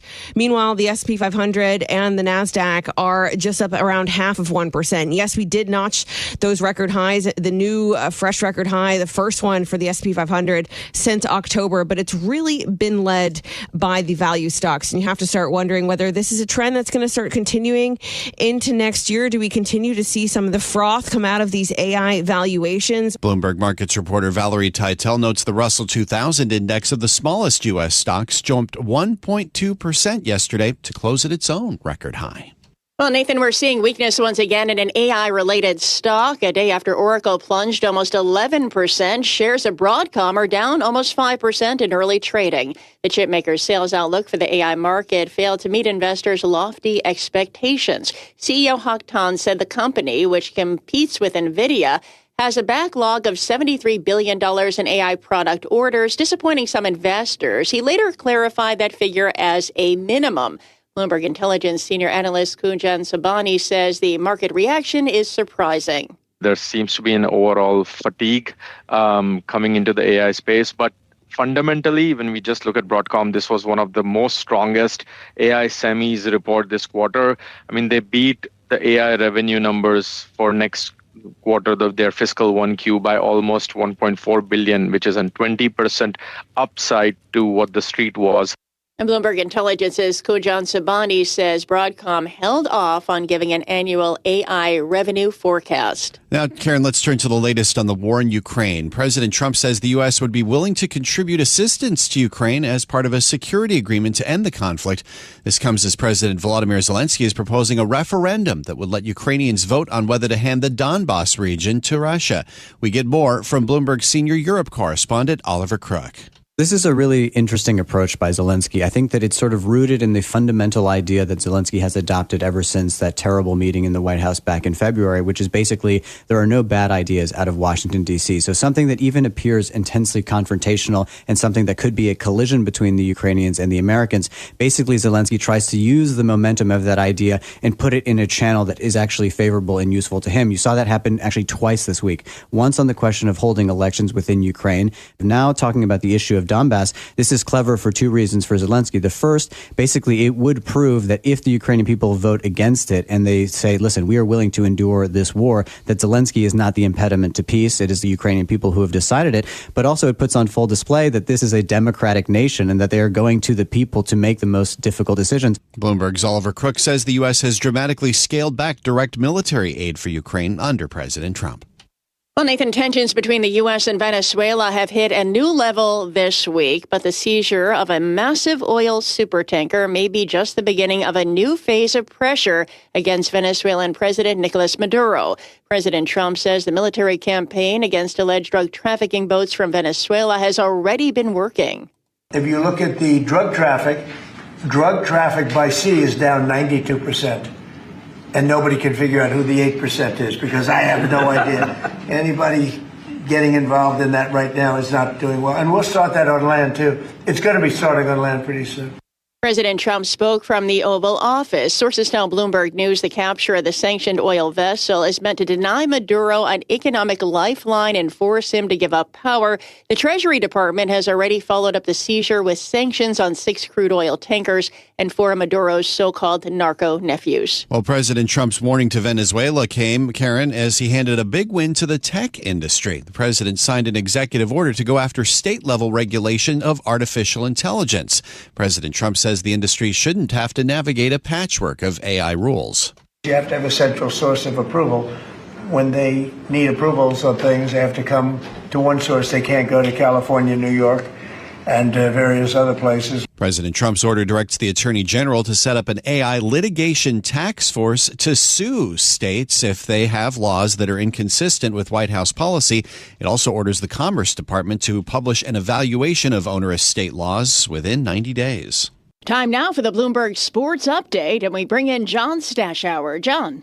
Thanks, Karen. Good one on Thursday Night Football in the NFC South. Tampa Bay needing the win to stay in first place, and the Bucs led the Falcons by 2 touchdowns in the fourth quarter. Back came Atlanta on a Zane Gonzalez 43-yard field goal at the end. The Falcons won 29-28. The Falcons tight end Kyle Pitts had 166 yards and 3 touchdowns. T.J. Watt, the Steelers pass rusher, hospitalized during this week. He has lung discomfort, but they say he still may play the Monday night game against Miami. That's your Bloomberg Sports Update. Thanks, John. And that's news when you want it with Bloomberg News Now. I'm Karen Moscow. I'm Nathan Hager, and this is Bloomberg.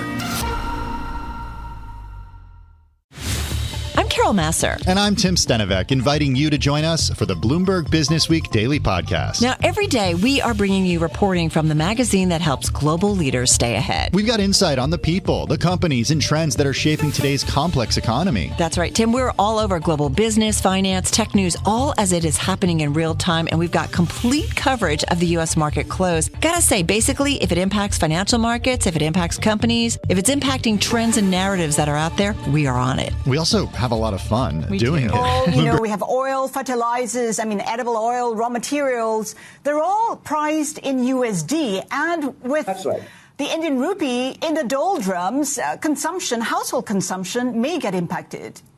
Well, not really, because we have done our homework and we covered it in the economic survey published earlier this year in January. On a net basis, a weaker rupee does improve the Indian trade balance. So we have taken into consideration all the things that you mentioned. So on a net basis, taking into account the impact on exports, taking into account the impact on imported commodities, which are priced in dollars, as you pointed out, the net effect is still a positive in terms of trade balance, and that which means the extra income, everything else being equal, that may accrue to exporters does offset the import drag. And let me point out, the wholesale price index is, in very almost in deflationary regime at the moment, and that is because of low import prices. Oil prices have remained stable. Metal prices are generally very well behaved. So, in that sense, the underlying inflation pressures being absent in imported commodities, therefore, having a rupee weakness at this point isn't going to be a major problem, as it is a good benefit for the export sector given the global uncertainties. Therefore, all things considered, it will be at the margin a positive reinforcement to consumption story rather than being a drag. So, from all of that, is it fair to assume that you're not too concerned about rupee weakness right now? I mean, it is hovering at close to record lows.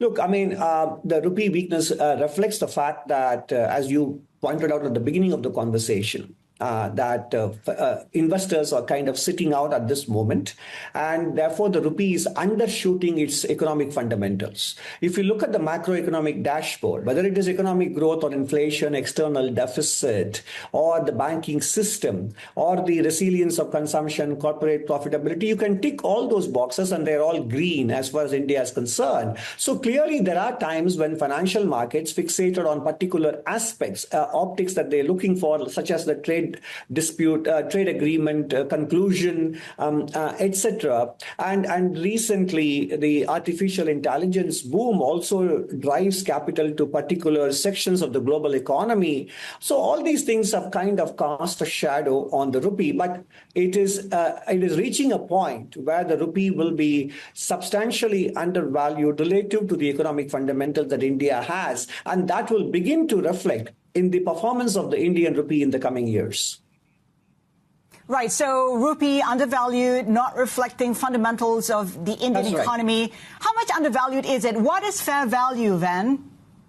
Look, I mean, that is a bit difficult. I don't have numbers off the top of my head. If you look at the real effective exchange rate, I think the Indian rupee is undershooting the RBI's real effective exchange rate calculations. It has dropped, it has depreciated significantly in real effective terms against other currencies as well. So I have a feeling that the rupee could be somewhere, and I haven't done my estimate, anywhere between, you could take a very wide range between 5 to 15% undervalued in real effective terms. But as I said, I have to do my numbers on it. I'm not talking purely with respect to the US dollar. I'm talking in real effective terms. We have the IMF weighing in on the policy that's been adopted by the RBI. It says that the RBI is guiding the currency, is not gutting the currency. What do you make of the approach taken by the RBI? Does it need to do more to support the currency, or are you happy with how it's being done right now? Well, the central bank is doing a very good job of making sure that excess volatility is handled and addressed. The fund is entitled to its own perception based on a very short 6-month window during the observation period. And on that basis, they just calculate whether the rupee has moved in either direction above a particular percentage threshold. And if it isn't the case, they do classify the exchange rate arrangements accordingly. However, it must be noted that they have sort of upgraded and acknowledged the fact that the rupee is indeed more floating than they reckoned last year. So I think the central bank is doing a good job in terms of making sure that the currency volatility is not unduly excessive. Given that the Fed is expected to cut rates further, that could mean a weaker dollar. Do you think that essentially will provide some support for the rupee? That could be one of the factors, but I do believe as I mentioned earlier, India's fundamentals themselves will begin to get reflected in the currency once the financial market and direct investors begin to see the rupee undervalued levels as an attractive entry option. That is one point. So India's domestic fundamentals will have a large influence on the rupee recovering from its undervalued levels in the coming years. But as you said, the potential for rate reductions or negative real yields and many other developments in overseas markets and economies will also act as tailwinds for the Indian rupee. They are too numerous at this point to list down here. A lot of countries are grappling with sticky inflation, but that's not a problem in India. In fact, the RBI expects inflation in India to be at about 2% next year. Is low inflation good for the Indian economy? I think so. I mean, obviously, we have grappled with 6 to 7% inflation annual average for the first 6 to 7 decades since independence. I think our inflation rates are converging, and it is a testimony to the fact that I pointed out earlier, Haslinda, that the cumulative and the lagged effects of the structural reforms have relieved the supply side constraint that the Indian economy used to face, which used to result in overheating, reflected in multiple dimensions. Inflation, overvalued exchange rate, banking system stress, etc. And I believe that we are on a path to sort of, creating a longer time horizon during which the economy is able to grow sustainably with moderate inflation. So I think if it does create a good avenue for productivity-led growth in the coming years, and I would therefore argue on balance that Indian inflation rate converging to lower levels is a good thing for the Indian economy and reflects the structural reforms effects that we have undertaken in the last 11 years. But in a way, it is a balancing act, right? Because, I mean, at some stage, low inflation would impact your fiscal position. It could be a reflection of weak demand. Is there a level of inflation that would make you worry because of these concerns?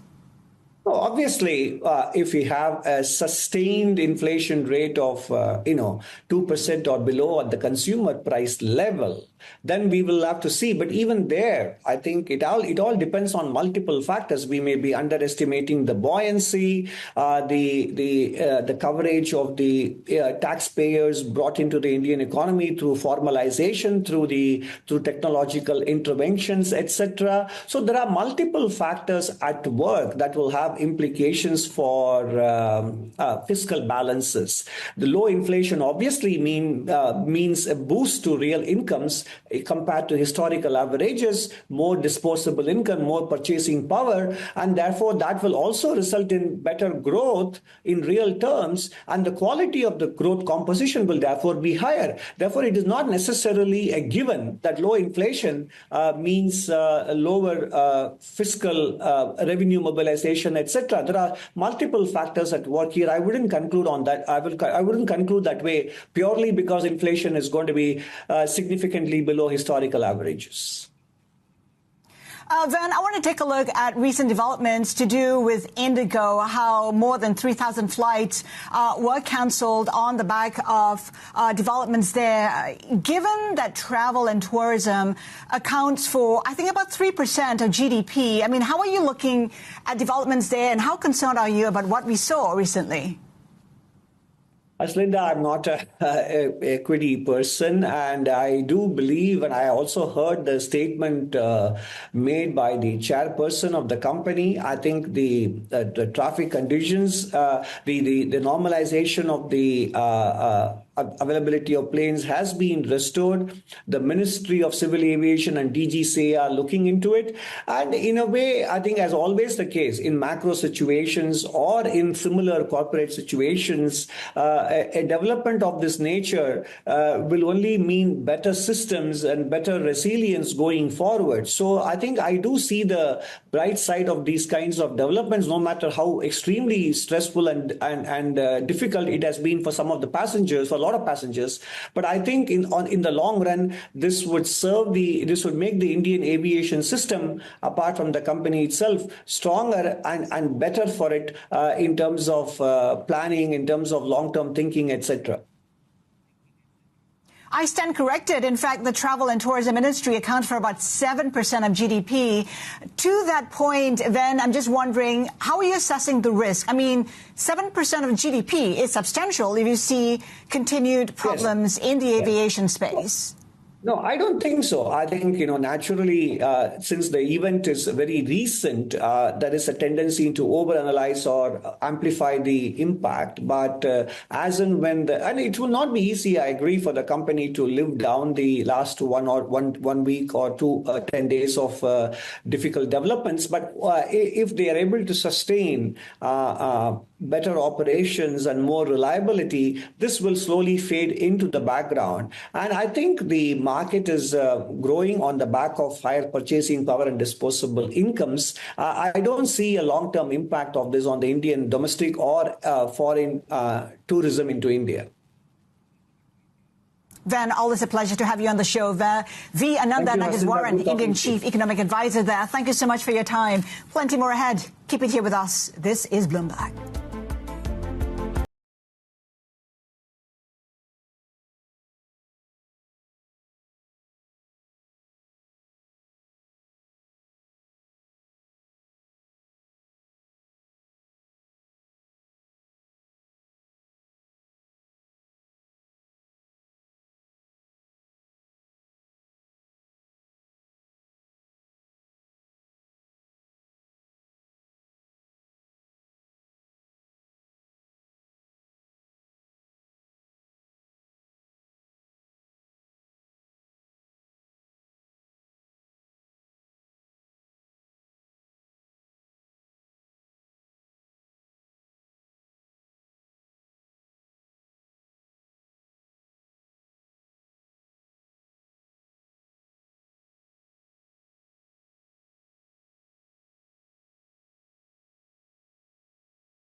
SpaceX really moving over the course of 2 sessions in reaction to this. I use that as an illustrative example. This is the IPO that all corners of the technology market and the private market have been waiting for.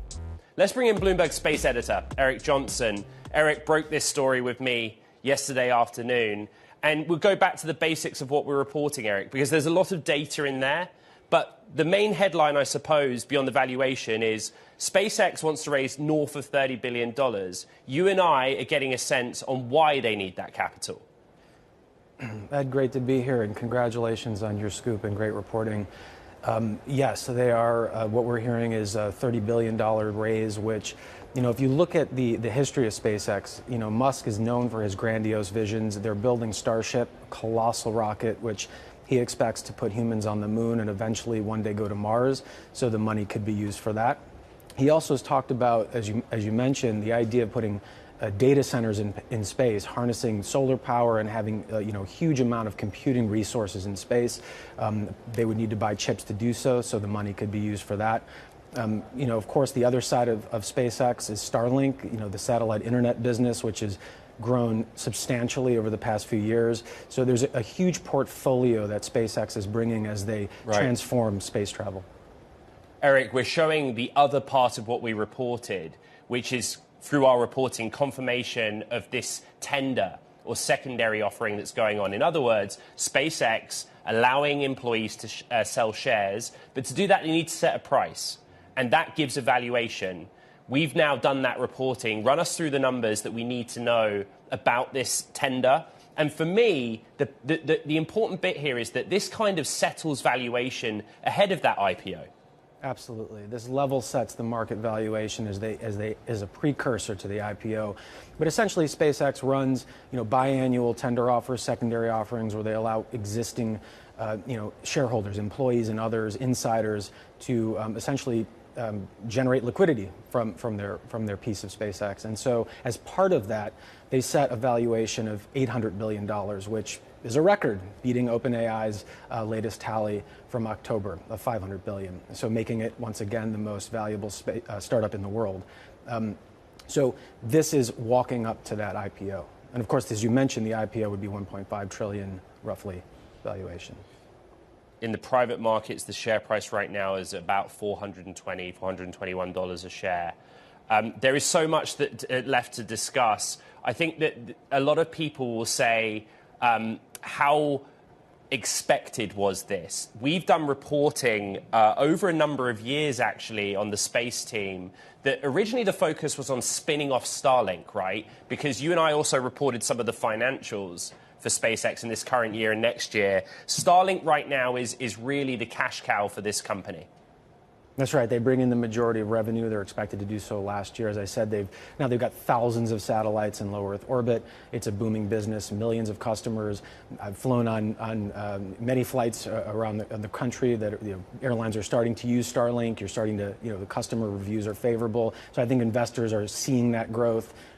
People, as they have watched this company, they're seeing Musk make these huge promises and then is, iteratively, incrementally delivering on them. So there's a lot to be seen as far as, can he continue the growth of Starlink and also direct to sell? That's another, nascent business area that Musk has promised to link regular consumer cell phones with this network of satellites in low Earth orbit. It's just a lot of growth, a lot of promises, but a lot of challenges, right? The company has to meet these expectations, live up to them to earn that valuation and to excite people. Bloomberg's Eric Johnson, who leads the team on space coverage. Thank you very much. And I point out, SpaceX hasn't commented on this. As it stands, Elon Musk has not posted on X about it. That's just the Bloomberg reporting. Let's bring in Phil Haslett for more. He's the Chief Strategy Officer over at EquityZen, one of the largest platforms for pre-IPO shares. There's a lot that you and I have to cover on a potential SpaceX IPO, which we've reported is for the entirety of the business, right? Not just Starlink. But actually, important to start with, you would note that SpaceX is the private company that users of your platform are most interested in. In quantifying that for us, just transparently explain what EquityZen's relationship to SpaceX's private market shares is. Sure, and thanks for having me, Ed. Yeah, you hit the nail on the head. SpaceX is the most popularly requested private company on EquityZen. It's been that way for probably our entire existence as a business over the last 13 years. And that really just means that there is retail exuberance about investing in SpaceX. You know, the company is 23 years old. It's older than a lot of my employees. It has garnered interest. It's had success. It's out in the public. People have done incredibly well with Tesla as public market investors. And so there's a lot of enthusiasm to invest in the company while it's private, and what seems to be now an opportunity to invest in it while it's public in maybe even less than a year, which is pretty surprising. There is, of course, a lot that we don't know. What percentage of the company is SpaceX going to offer? What is the structure of the IPO going to be? But in reporting this story, Phil, one of the things I reflect on is that existing SpaceX shareholders aren't that diverse. You have Founders Fund, Fidelity, Google through Google Ventures and through Corp Dev, 137 Ventures, and then like others in the world of venture capital and strategics. But my point is that quite a lot of the company is owned by quite a small group, and then there's the Elon Musk factor as well. How does that translate in an IPO environment for anyone that wanted to get into the company? Well, there's a couple other things to think about, which is that a 23-year-old company has had a lot of employees come, stay, leave, right? And so you have a wide swath of shareholders, kind of like a long tail of ownership. And so sure, there's some concentration in some of their biggest investors and in the founders' shares. But so this thing is pretty widely held. I'd go so far as to say that an IPO might also be a solve for the fact that the company is a private entity and can only have 2,000 shareholders. That is a requirement before they have to start filing financials. That may actually be a bit of a driver here as well. But as far as what the IPO is going to look like, this is uncharted waters, right? Saudi Aramco, Alibaba, those would actually be smaller than these IPOs, right? And we don't know, or than this IPO, and we don't know if it's going to be primarily secondary liquidity to existing, if it's going to be new capital, though I would posit it's probably going to be new capital based on a lot of your reporting as well, because there's going to be need to be investment from SpaceX into new computing and processing power. So to a big portion of the Bloomberg Tech audience that work in the world of technology, tenders and the secondary market is something they'll be familiar with. Loads of people will not be familiar with that. And so what usually happens with a big IPO is in late stage growth primary rounds, where the company raises money, issues new equity, you get these kind of anchor investors that come in ahead of an IPO. It might be a year in advance. In this case, what we're reporting is the tender is confirmed. $800 billion valuation, $421 share price. Could you explain that dynamic? Ahead of a big IPO, how there isn't any new primary round, not raising new money, which, as you know, Elon Musk has been at pains to point out on X. Sure. In its simplest form, if you're a business that's profitable and you don't need new capital to continue growing, why dilute yourself by taking in new investment injection, through a primary? A secondary liquidity offering is a way to reward employees or perhaps early investors by getting them liquidity for their shares without diluting ownership overall for everybody else. And this is something that SpaceX has elected to do over the past few years, I believe, kind of semi-annually, in a way to provide liquidity, not dilute themselves, also set a new kind of external price for their shares, but still maintaining an immense amount of control. And the only thing I would call out here, Ed, is that obviously $2 billion of liquidity is a big number, but it's actually only 0.25% of the valuation of this company. And so I hesitate to kind of identify that $800 billion is the new market price for SpaceX, more so that it is the market price that SpaceX has decided is out there. Yes. Yeah, the tender was capped at $2 billion. That's what I reported. We just have 30 seconds. Valuation at IPO, $1.5 trillion. What do you make of that? That, I think, would put it in uncharted waters, right? You've got 3 public companies that are worth north of $3 trillion. Where is the upside from 1.5? I'm not sure. At the same time, the bull in me says Palantir had a robust retail investor audience. It trades at north of 100 times revenue. So the art of the possible is somewhere in between those numbers. I do know that this would probably be literally the most exciting IPO we've ever seen. Phil Haslett, Chief Strategy Officer at EquityZen. Thank you very much. Coming up, Meta making moves toward a new AI model from open to close. That's next. This is Bloomberg Tech.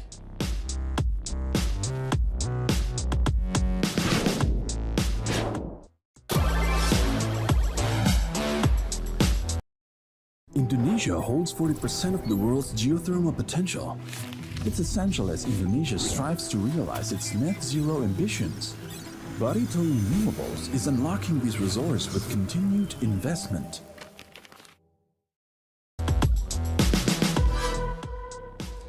Meta's Mark Zuckerberg is shifting the company's focus toward a new artificial intelligence model that can make it some money. One new model is expected to launch next spring, potentially as a closed model that Meta can sell access to. This would mark Meta's biggest move yet away from open source models. The reporting comes from Bloomberg Tech's Riley Griffin. There's a case study. The case study is avocado. So let's start there. This is all what we're hearing from sources, but my understanding is originally avocado might have been an open source model. It's now not going to be based on our reporting. Take it from there, and then we'll get into the bigger picture. Yeah. Essentially, Meta is working on this avocado model. That is the code name internally. And they have not officially decided whether it will be open or closed, but closed is the way they are leaning at the moment. And this is a really important distinction because it points to a monetization strategy. And as you know, Meta is under pressure to show that it can return on its multi-$100 billion investment in AI, and this is one path towards that. There's detail in the reporting about how Alexander Wang, who's basically, the lieutenant leading the AI lab effort, is pro-closed model. In July, Mark Zuckerberg kind of told us why open source in this environment isn't that great. As the models get bigger, there are fewer people that can access them. It's a resource and constraint issue. But what else are you putting in the story here? Because Meta was the sort of flag waver for open source. Yeah, I mean, things we heard from in and around the company. For one, employees after July were told that they should not be talking publicly about open source as Meta reset its strategy. Remember, Mark Zuckerberg brought in all of these expensive researchers and had to reset after a very disappointing release of Llama 4. That was their open source model earlier this year. And so this is a resetting of the strategy under Alex's leadership with close involvement from Mark Zuckerberg, who sits quite close to Alex.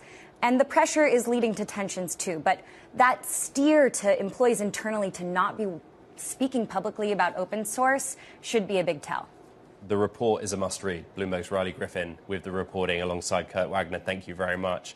President Trump decided to let Nvidia sell its H200 AI chips to China after concluding the move carried a lower security risk because the company's Chinese arch-rival, Huawei, already offers some AI systems with comparable performance. That's according to a Bloomberg source. Bloomberg tech reporter Maggie Eastland joins us. Maggie, you and I broke this story together yesterday. As we understand it, right, the president was presented with a range of options from exporting no technology at all to the latest technology, and they landed somewhere in the middle. Take it from there and what else we reported and what we know about the Huawei Cloud Matrix 384 system. Yes, one key detail we've reported is that this Cloud Matrix 384 system, which can link together hundreds of chips, was a key rationale underpinning the White House's logic to allow these advanced chips, which are better on a per-chip basis than what Chinese companies are capable of.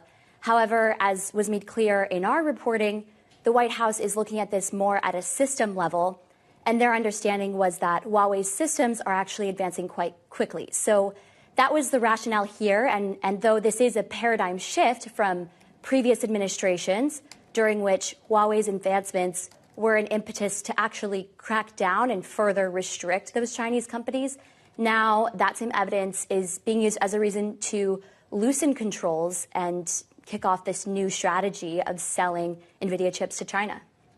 The main focus, as I understand it, is that H200 is 18 months behind Blackwell, generation to generation, and that's the comfort level this administration has. Nvidia's down 1.3% in the session right now. The other big report out there is from The Information, which reported that DeepSeek smuggled in thousands of Blackwell chips into China, getting them from countries of origin where they were allowed, dismantling the servers.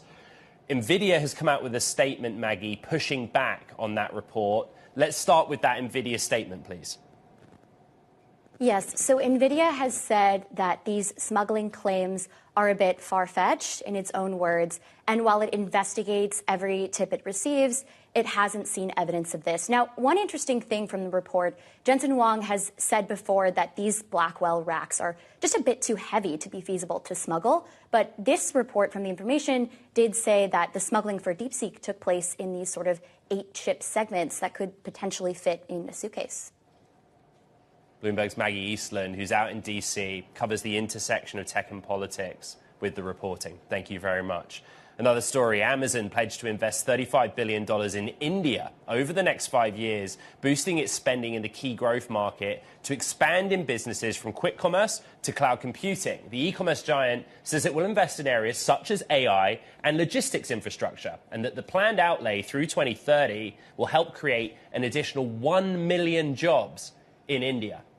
Okay, coming up, what to expect from Oracle's earnings report, which is after the bell today. It's a big one. We're treading water on the stock, but it's a wait-and-see moment. This is Bloomberg Tech.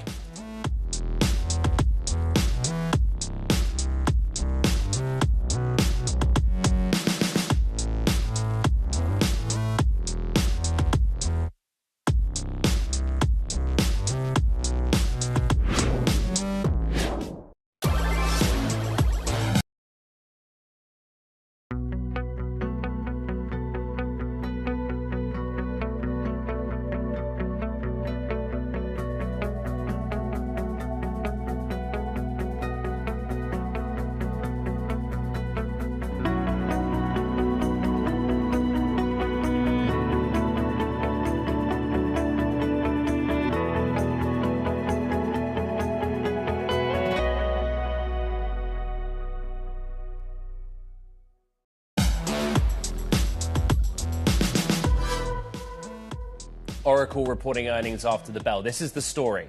They expect on the street the backlog to grow. Remaining performance obligations, basically deals signed but revenue not booked, to continue pushing north of $500 billion. But Oracle's got a very big debt pile. And the one metric we're looking at, negative free cash flow, expected to be almost $6 billion in the quarter. Let's preview, let's discuss. Siti Panigrahi, Managing Director, Senior Analyst at Mizuho, covering SaaS, but also covering Oracle. This is the equation.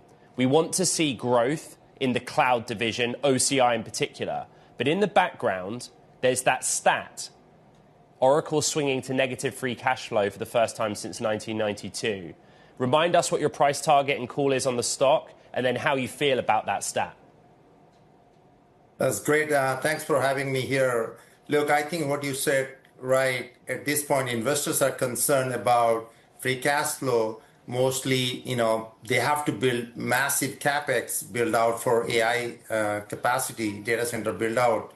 And also they need to do the funding for that. So what matters at this today in the earnings call is Oracle giving some kind of clarity on that. Look, I think what investors missing is that Oracle has multiple options. They don't have to raise debt or capex. They can also go for alternative financing like vendor financing or capital leasing. Then you won't see that in a capex. But at this point, Oracle is not able to tell you how much will be capex or how much debt they have to raise, because they are going to evaluate this as they are building out data center, each data center. They are going to look at their own cost of capital and compare that with the leasing. So that's what I think one of the concern. We hope to hear from management on that, how they are going to fund the capex, how they're going to build the data center. Right. I've been trying to learn as much as I can about how this world works, CT. Remaining performance obligation, RPO, is a term that gets bandied around all the time. But basically, it's a backlog, right, of business. Yeah. 500 billion as it stands. Yeah. As Bloomberg's reported it, quite a lot of that is OpenAI. Now, in the future, if something happens and a deal falls through, often in the contracts, there's some kind of penalty for cancellation or severance. But the question's still out there. How do we know that OpenAI in particular is good for it? That they'll be able to actually front up on the projects that they're committed to?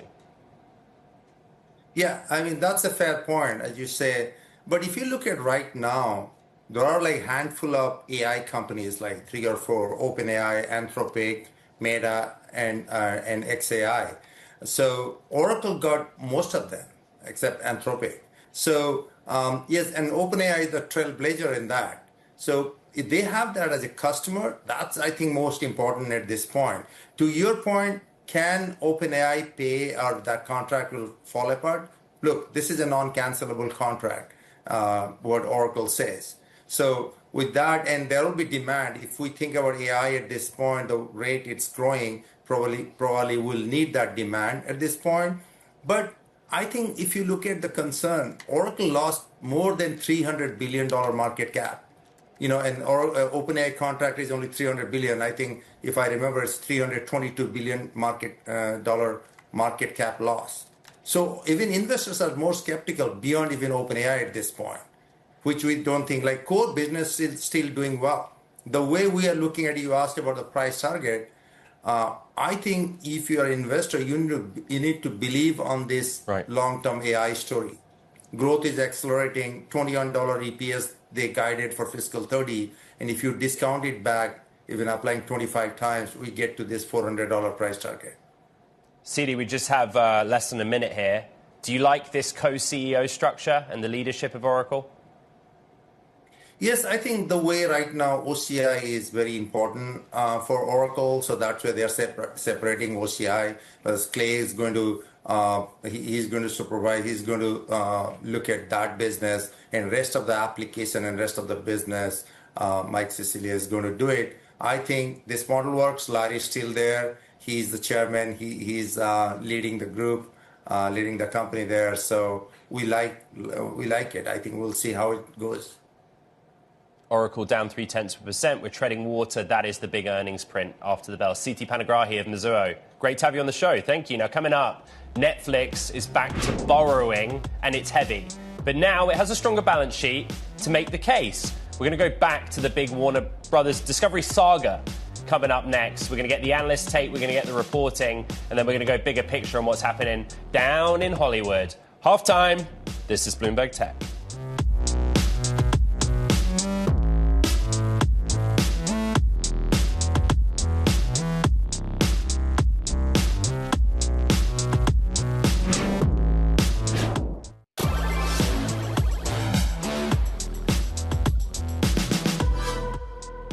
Welcome back to Bloomberg Tech. Probably the story of the week, maybe, has been the saga around Warner Brothers Discovery. Two competing bids. One from Netflix, cash and stock at $27.75 a share, which is just for the streaming and studios. And one from Paramount Skydance, $30 per share for the whole enchilada. This is what those stocks have traded like on the week. We're not quite in the sort of discussion territory around arbitrage. In other words, looking at the gap between where the stock's trading and the price of the deals offered, because it's a live situation with multiple bids. But we are looking at the structure of the deals. Now, Netflix is looking to become Debtflix again. Do you see what we did there? After cutting back on debt during the pandemic, it's back to borrowing heavily to finance its planned acquisition for most of Warner Brothers Discovery, the caveat that they'd spin off the legacy network and cable lines. The difference is that now Netflix has a stronger balance sheet. Hot off the press, just hit the wire, Bloomberg's cross-asset reporter Emily Graffeo has the deep dive. Debt is becoming so important generally across technology. But in this case, with Netflix, it is a change of corporate policy in what is a potentially very big deal. What are you reporting? It really is, Ed. So what we found is that this term Debtflix was introduced a couple years ago by some detractors when the company was rated high yields. They really built their business around borrowing heavily in the junk bond market. And some people didn't like how much cash the company was burning, but they've really turned that credit profile around now. So now the company's rated investment grade. That allows Netflix to tap into a deeper market, more investors here, and they have to raise a lot of debt to finance this acquisition of Warner Brothers. Bloomberg Intelligence estimates that right now they have about $15 billion of debt. That's going to about $75 billion given the current terms here. But what we're hearing from a lot of different credit analysts is that Netflix has the balance sheet to fund this. So it's a turnaround story story here. They are debtflix. It's a fun term. I wish I could take credit for coming up with it, but I did not. But again here, it's investment grade debt, and it's debt that most analysts are confident Netflix can actually still keep that investment grade rating. And it can actually even potentially raise more debt if need be to top that hostile takeover bid because that balance sheet is so strong, Ed. Bloomberg's Emily Crefeo. It's a must-read on the Bloomberg terminal. Netflix to Debtflix. Check it out. All right, let's bring in Laura Martin for more on this deal. There is a lot more to discuss. Laura is senior entertainment analyst at Needham & Co. It's one of these situations where there's the Wall Street view on this deal, the structure of the deal, and then there's the, what does this mean for Hollywood? And the reason I'm so excited to have you on the program is I think we could probably talk about both. But this is the first opportunity I've had to talk to you about two competing bids. I set the stage for it on Netflix's offer, cash and stock, and Paramount's offer. What is your position at this time, and what is your research into the competing bids? So, I mean, I think the kudos have to go to Zaslav for creating this auction for an asset that's worth $12. We're now at $30 a share. And now we've heard over the tape this morning that both Paramount and Netflix have said they could go higher. So far we have a 300% premium over what the assets were trading at before the auction rumors. So first of all, kudos to David Zaslav and the Warner Brothers team for selling an asset dear. In terms of who wins, we are much more sanguine about Paramount's, or PSky is its ticker, regulatory ability to get it through the Trump administration. Right. We think that there are real issues with Netflix being successful, not only with Hollywood talent who see this as anti-competitive. I sit in Hollywood as anti-competitive, especially because Netflix has said repeatedly it does not believe in the theatrical box office release window. And so all of Hollywood is scared to death that if suddenly Netflix owned Warner Brothers, that within 5 years they would stop releasing films in the theatrical box office, which is why we've seen pressure on the exhibitors also. So I think Hollywood is really negative, or let me say it this way, much more negative about Netflix taking over Warner Brothers than PSky. I would say that. And on the money side... Let me jump in real quick on the money side. We will get to Hollywood, particularly technology, because Netflix's competency is the algorithm to an extent, and the library and the content. But I just want to go back and back to basics and what you said. $12 with Warner Brothers Discovery. You're not the first person to make this point, Laura, but just explain the basics to our audience, please. People do feel that the value of what either entity ends up getting may not be at $27.75 for the studio streaming, or $30 for the whole enchilada, as I keep saying. Right. So, I mean, I'm comparing the... Global electricity demand is set to surge 75% by 2050. Infrastructure alone won't keep up. To power the future, we must change how energy is used, not just how it's generated. The missing link? Demand-side solutions that unlock efficiency, productivity, and resilience. The Bloomberg New Economy Energy Technology Coalition is uniting industry, innovators, and investors to scale these technologies for a future-ready energy system. Learn more at bloombergneweconomy.com/ntech. We have in Singapore the state-of-the-art technology, and then we export that technology into our Meta plant in Georgia. The Smart Factory brings software-defined manufacturing to life using digital twins, AI, and automation. Our Meta plant was the largest investment of the company outside of Korea, at 3,000 acres, with an investment of $12.6 billion for a capacity of 300,000 cars a year. The trading price for WBD, Warner Brothers, for like a year, essentially, it was falling, and it hit about a $12 price before the first rumor of a PSky bid started the stock moving up. And then I can't remember the Larry Ellison first bid or the David Ellison first bid, but now we're up at $30 a share for the whole thing, and that includes $27 from Netflix for studios, plus the idea is there'd be a $2, $3 stub left trading for the networks division, which would add up to $30 also. But in theory, so anyway, I'm saying we're like at $30 for the comparable asset that was trading at $12 before the auction began for this asset? I think there's a lot of value in that answer, because the next question is, of course, about antitrust and what the combined entities would look like in either case. You said you believe, or you're more sanguine about Paramount Skydance combined with Warner Brothers Discovery. Why? Okay, so in streaming, in the streaming industry, Netflix has over 300 million global subscribers and HBO Max has 150. So together, there's some duplication there, but let's just call it 450 subscribers, which is like 40% of the streaming market.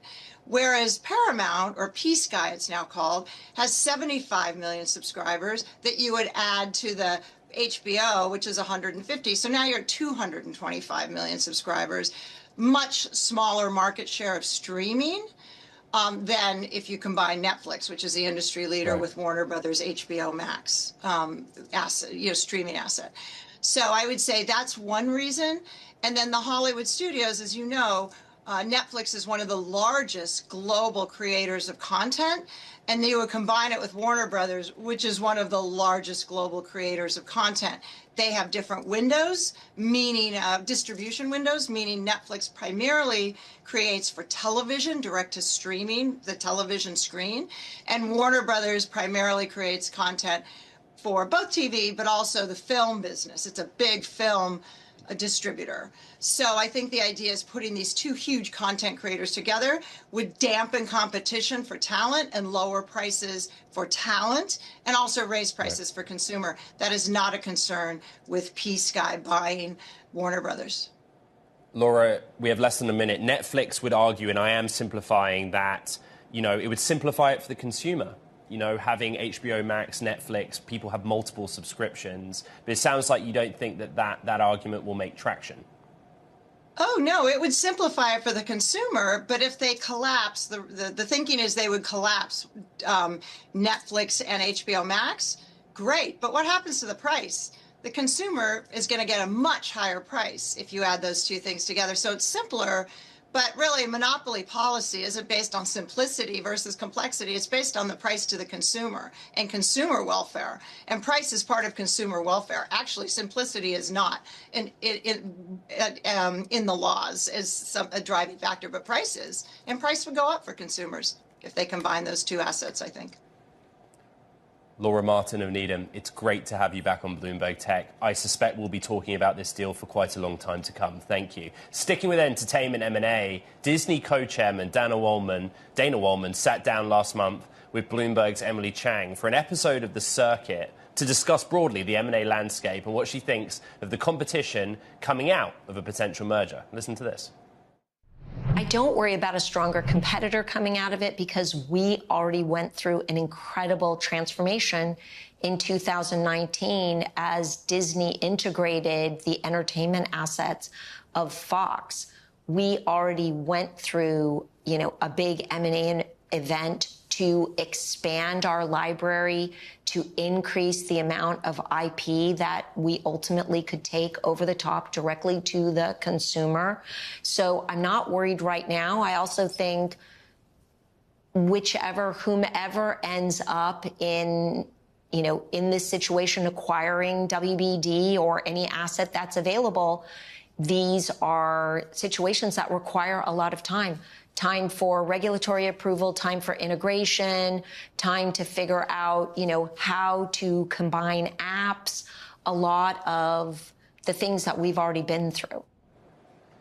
That was Disney co-chairman Dana Wollman, along with Bloomberg's Emily Chang, again recorded last month. You can catch the full episode of The Circuit tomorrow at 8 p.m. Eastern on Bloomberg Originals or 10 p.m. Eastern on Bloomberg Television. All right, coming up, Elon Musk's SpaceX aims to blast into the record books with possibly, maybe, ready for liftoff, the biggest IPO of all time. That conversation next. This is Bloomberg Tech. Getting good call-outs, healthy systems on the booster as it starts to pitch over the Gulf.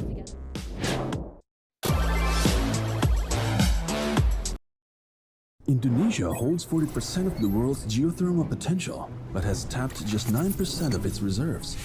It's like an inexhaustible battery that never gets plugged in. Geothermal delivers clean power 24/7. It's essential as Indonesia strives to realize its net zero ambitions. Broadcom Renewables is unlocking these resources with continued investment. Soon it was past 1 gigawatt of capacity, helping anchor Indonesia's clean energy future.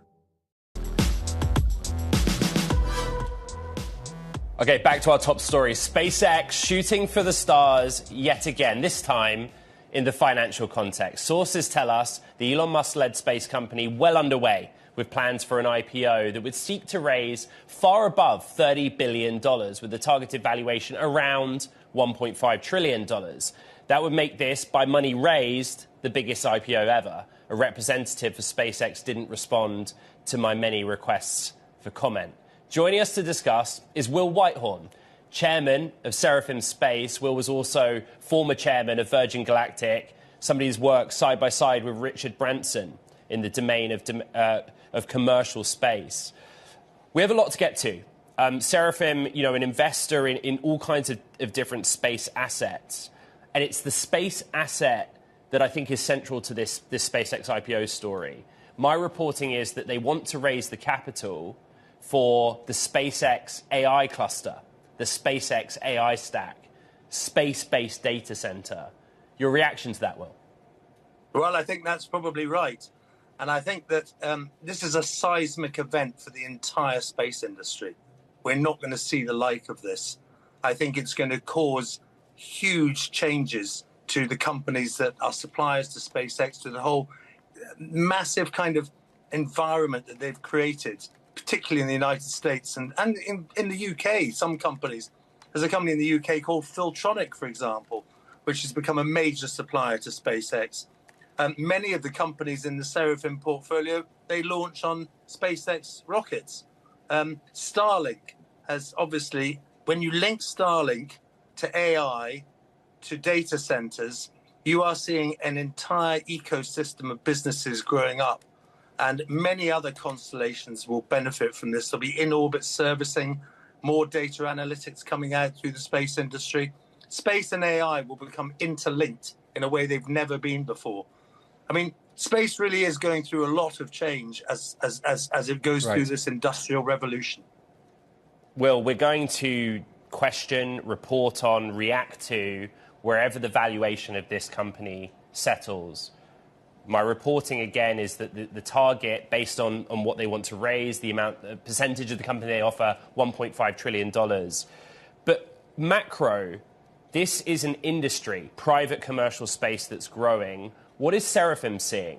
What are the numbers that you're tracking on how an industry is basically growing out of SpaceX's wake? Well, I'll give you an example. We've got one of the biggest companies in our portfolio. It's called ICEYE, which has this very special kind of aperture radar. The demand for it has gone through the roof. ICEYE's business plan has ended up being 2 years ahead of plan. They're in profit already, and they've just in the process of a very big fundraise. Other companies like Hawkeye 360, Satellite View, Allspace, all of these companies in our portfolio are all doing very well and getting ahead of their business plans very rapidly, because the demand for data from space is going through the roof for both climate change, defense, national security, communications. I mean, everything is relying more and more on space. And of course, as people get scared about the underground and undersea cables that supply the internet, the demand for internet data from space is starting to rise as well in the fintech sector. So everything is happening all at once. The insurance companies want space data because they realize it's more accurate than ground-based data for agricultural assets, buildings, infrastructure projects. So you've got insurance demand, agricultural demand, climate change demand, and now defense demand rocketing ahead since Ukraine and the Middle East happened over the last 3 years. And indeed, I got an OBE today from Prince William, which is one of the first in the space industry, to show that even royalty are catching up. And one of the first things he asked me was what I thought was going on in the space industry at the moment from the UK's standpoint. Well, for our audience around the world outside of the UK, obviously I originate from the United Kingdom, an OBE, Officer of the Most Excellent Order of the British Empire. So congratulations to you. Thank you. Awarded to you this morning by Prince William. And I understand that you then ran to be here on the show, and that actually Prince William may be tuning in and a fan of the show anyway. Appreciate that. That's true. That's very true. I believe in transparency on this program. One thing that we should have done to start is, what is Seraphim's exposure to SpaceX? Have you any skin in the game? No, we don't have a stake in SpaceX. Only a couple of British investment trusts do have stakes, both of them Scottish-based. Seraphim, when we started, it was too late to get into SpaceX at that time, which is a shame.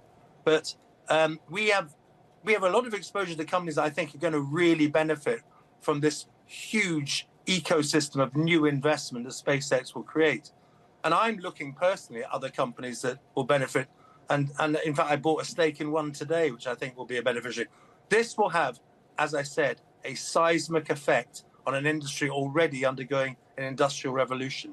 It is going to be, for me as an old hand, I mean, I'm 65 now, and I was around in the days when the Netscape moment happened in 1995, which kicked off that range of internet investment that we still see today. And I think that this is the space equivalent happening right now. Will, do you want to tell us what the company is that you invested in this morning? Well, Seraphim doesn't have a stake in it. It's a company called Filtronic PLC. Let me ask this then. You are 65 years old. Thank you for sharing that with our audience. Elon Musk is 54. He's committed to Tesla for 10 years. We just have 30 seconds. But is it realistic that this man leads two public companies at that scale for the long term? Well, this is going to be a big question around the IPO, obviously, of SpaceX. Is he going to spend more time on SpaceX with this size of fundraise, or is he going to carry on in his Tesla environment as well? Both companies will be quoted. Both will be some of the biggest companies in the world. And you're quite right. This is going to be an issue that investors will look at very, very closely. Will Whitehorn, Seraphim Space Chairman, awarded an OBE this morning by Prince William, then running over to the camera for us. Thank you very much. Now, coming up, Adobe reporting earnings after the closing bell today. The other big tech earnings that we're watching. Another stock treading water until we get there. That's next. This is Bloomberg Tech.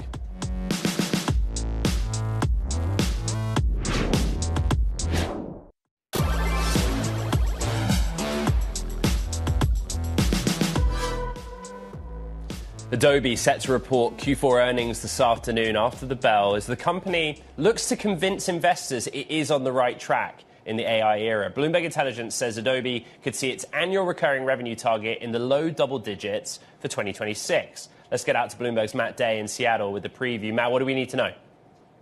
So as Jefferies Brent Thill said, I don't know, the other day, low expectations and low investor interest. There's a lot of worries about whether Adobe, which has navigated the transition from packaged software to subscription software, whether they're going to be able to do the same in the AI era and survive all the newfound competitors they've got in the space. That sets the scene. It sets the tone as well. I mean, I did a big interview with Adobe's CEO in the summer, and there's clearly a frustration. This is a stock that's down 22% this year, that they're not getting credit for the work they think they've done in AI. Part of it is how they sell it. Is there a bigger Adobe AI story that someone's buying? There might be. They've tried to convince investors with a couple of metrics. One is sort of AI-first revenue. That's tracking at about $250 million. They've got another one, AI-influenced revenue, about $5 billion. But, as the stock price to date shows, investors aren't buying that all the way, particularly in a world where OpenAI is getting a whole lot of interest with Sora. Google's got new video generation models. If you're a creative professional doing something, that's Adobe's wheelhouse, and there's a whole lot of AI in the monitors right now. I'm grateful you mentioned that, OpenAI in particular. The debate that Adobe's had, and maybe the shift, is they tried to pitch themselves as, we have our own models with our own safeguards and data, and that's best for customers. Now they seem to be saying, we're open to using other models and other data inputs as well. Have they kind of settled on their approach? Yeah, it's a little bit of both. As you said, they definitely built their own models. They say they're copyright compliant, but just this morning they've out with a partnership with ChatGPT maker OpenAI to put Adobe products, a limited version of them, inside of ChatGPT. So they clearly realize they can't own the space entirely. They've kind of got to be everywhere that the users want to be. Bloomberg's Matt Day with the Adobe preview. Thank you very much. That's a good way to end the show. That does do it for this edition of Bloomberg Tech. But I would remind you, it's not just Adobe out with earnings after the bell. Oracle's the big one, probably, that we're looking for. We expect a big backlog of business with a big debt pile that we're worried about. Those are the two names we're watching. In the show, it was all about SpaceX and an IPO we think is coming in the middle of next year. Recap that on the podcast. You know where to find it. On the Bloomberg platforms and online, iHeart, Spotify, and on Apple. From San Francisco, have a great afternoon. This is Bloomberg Tech.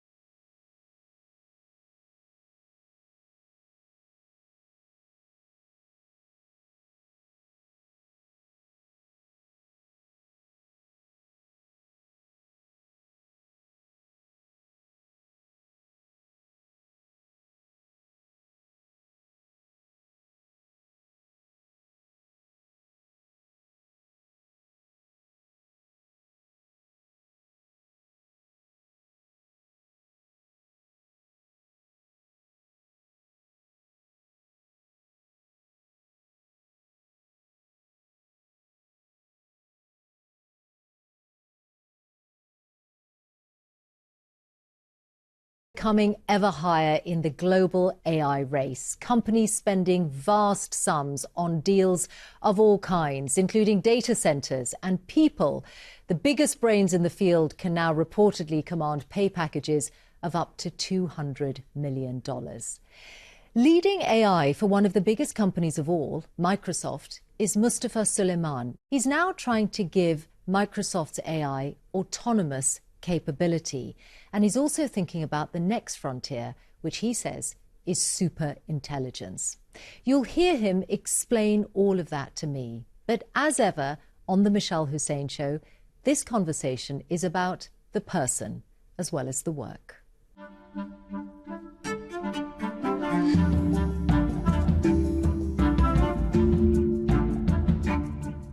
Mustafa Suleyman, thank you for being with us. Thank you for having me, Michelle.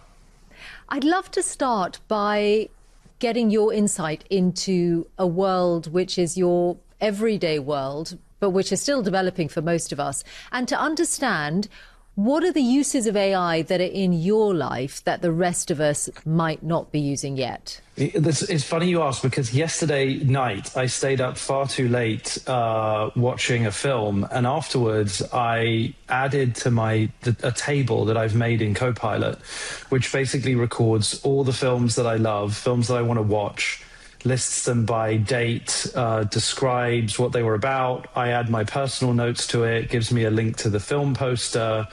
And I can keep just saying, okay, now add this film that I want to watch. What would be a similar one that I want to watch? So just like you might ask an assistant to organize your life. And I think that people will be surprised. Like the more obscure, the more creative, the more challenging you think the task is that you're going to ask, your AI or Copilot, the better. But have you used it to do autonomous tasks? So, for example, has it booked tickets for you or bought a gift for you? Because I know this is one of the promises of Copilot. It's just not available in my region, so I haven't been able to try it out for myself yet. We're still experimenting with it. It can do it. It doesn't always get it right. So it's in like a sort of dev mode. So it's not like generally available just yet. But when it does work, it is the most magical thing you've ever seen. What are the mistakes it's made that have created problems for you? Bought a present for the wrong person? Well, it can buy the wrong thing, but obviously you can intervene, and it will always ask you permission before it takes the next action and stuff. So it's quite safe. It's just it's one of those things with technology. It promises so much, and it's always sort of just around the corner. I remember like the allure of getting a a discman, and I had this dream that I was going to be, you know, back in the 90s, like rollerblading down the street. And then I got one, and obviously it didn't have any kind of vibration proof, you know, shock proof technology yet. And so it would skip every time, like I turned it on its side or tried to, you know, put it in my back pocket. And so it's a funny thing, technology. It's still magical and amazing, but it's always just got a little bit further to go. And I think in this case, it's a while yet before it's every day.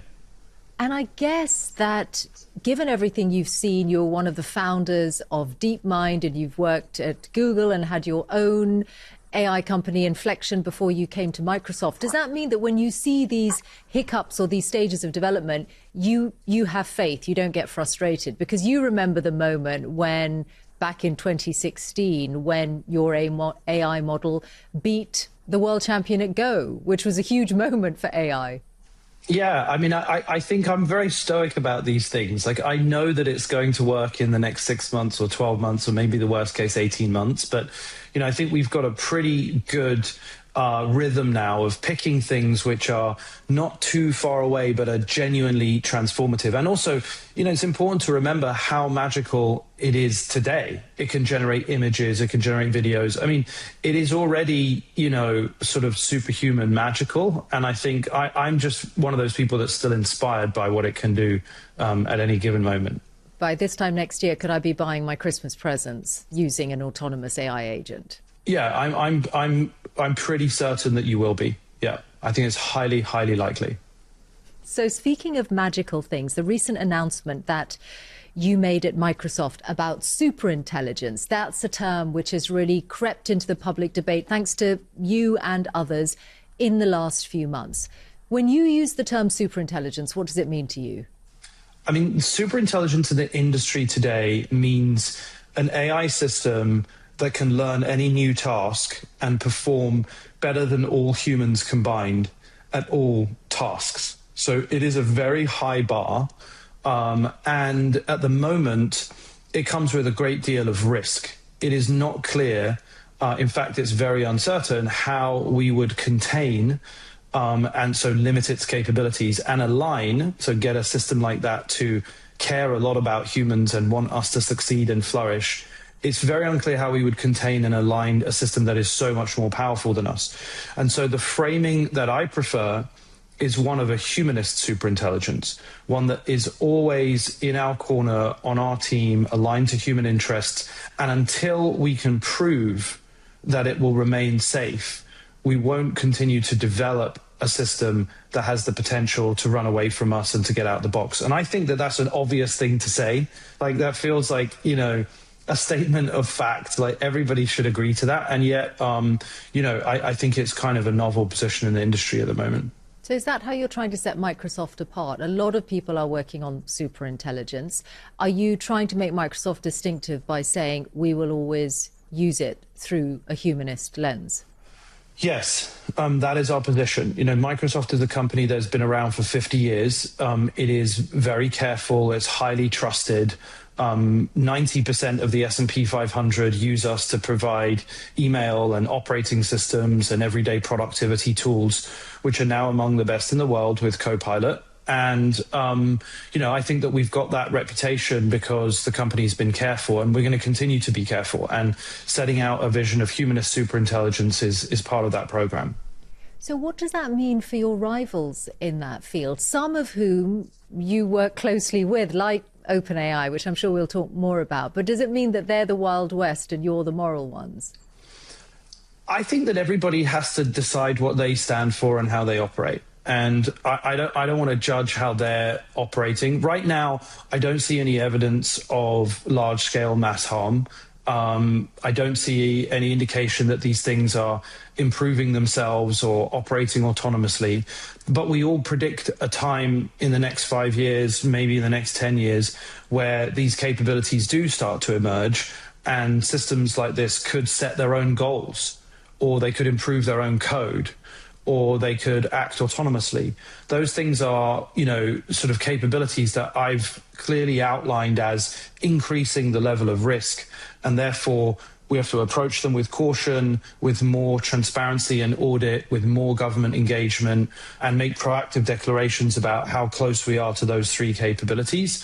I think that's obvious. And does that mean that you won't be releasing a superintelligence tool until you're confident that it can be controlled? Yeah, I think that's right. I mean, I think for sure. The containment and alignment are necessary prerequisites, they're red lines, and I think everybody in the industry has to sign up to that idea. I mean, nobody wants to cause mass harm. I mean, fundamentally, even though we all disagree, clearly everybody is committed to the survival of our species and and the kind of I would hope the kind of flourishing and well-being of everybody. So that's the discussion that we're trying to push now and require everybody to ask themselves in the industry, are they building a humanist superintelligence? Does it really stand for people and for our species first? Yeah, I'm just wondering how much confidence we can really have in that, given that things do go wrong. And I don't just mean AI, I mean humans do wrong things, or things just go wrong for other reasons. And the recent example that Microsoft had to deal with was having to cease and disable some services that were being used by the Israeli Ministry of Defense after reporting by The Guardian that suggested they could be being used for mass surveillance. That was very good reporting by The Guardian. We were very grateful for it. And as soon as we became aware of it, we actually made all of the necessary changes, removed the IDF from those servers. And I think, they were clearly not in compliance with our terms of service. And there's an ongoing investigation internally. But I guess the broader point is that it's hard to have confidence of controls and checks and balances and uses. It is hard. I mean, these are huge and complicated systems. They carry a lot of risk. And the most that we can do is make sure that we are auditing them and we're removing actors that violate our terms of service as quickly as possible. So are the first uses of superintelligence going to be in the medical field?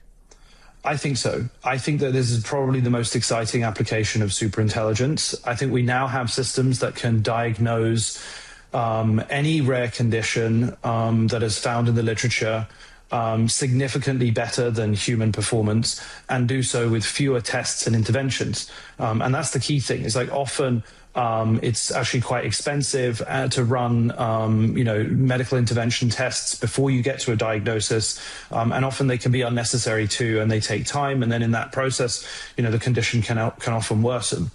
In our case, our system does this significantly more cheaply with fewer tests and with higher accuracy. We're just putting it through independent peer review at the moment, and soon there'll be clinical trials of it too. So I think this is very, very, very exciting. And did you push for that focus yourself? Because you've been running Microsoft AI for a while, about 18 months now. Superintelligence was a big recent announcement. And I'm conscious as I hear you talk about it that your mother was a nurse, and you, unusually for senior people in tech, you've worked in the public sector as well. Yeah, I mean, this is an area that's very important to me. Obviously, my mum was an NHS nurse, and, I'm just a big believer that technology is here to serve us. Like, it should, make our lives better, should make us more comfortable. One day I think it is going to help us to live longer. I think it's going to, give us the option to work less if we choose to. I do think it's going to produce abundance. And I think that we have to make conscious decisions to use it for those applications first. And that's why, even back at DeepMind, I ran our health unit. And, I'm very passionate about this. Abundance is such a big promise. Tell me what you mean by it, because most of the time we hear about AI destroying jobs, but are you saying that the work will be done by AI increasingly, and therefore we humans won't have to work as much? I mean, I think that it is inevitable that at some point over the next 20 or 30 years, machines are going to be more capable than humans at doing most work. And that might come much sooner. And so we have to decide as a society what our purpose is, and we have to be very thoughtful about the rate of introduction of new machines, because we have to make sure that that rate of displacement is counterbalanced with a mechanism to fund people and to support people through a massive transition, which for which there is probably not going to be other jobs on the other side that are more competitive than, what a machine can do.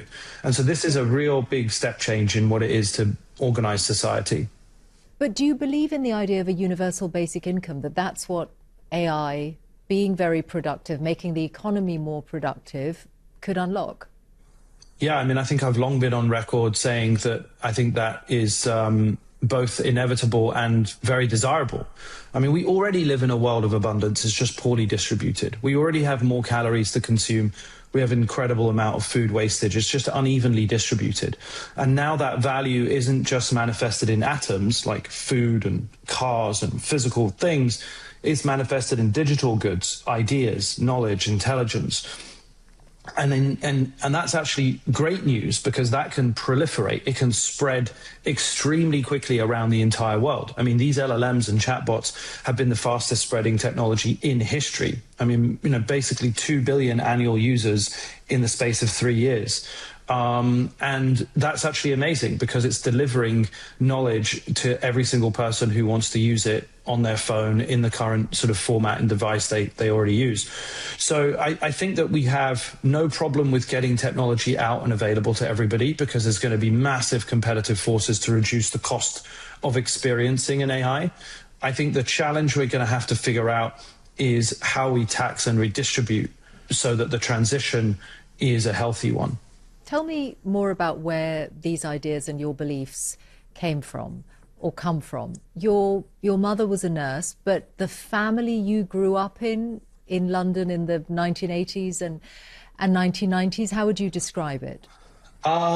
Pretty working class. Yeah, my dad was a minicab driver. My mum works in NHS. And yeah, I mean, we were fairly regular, like kind of unremarkable. My parents didn't super value, education stuff. They always thought I should go get a trade. And my mum would often say to me, you should be a carpenter or electrician, leave school at 16 and stuff. And so I don't know. It comes from a place of just experiencing, the kind of rougher end of things a little bit, and then having just a desire to try to do the best that we can do with the short life that we have.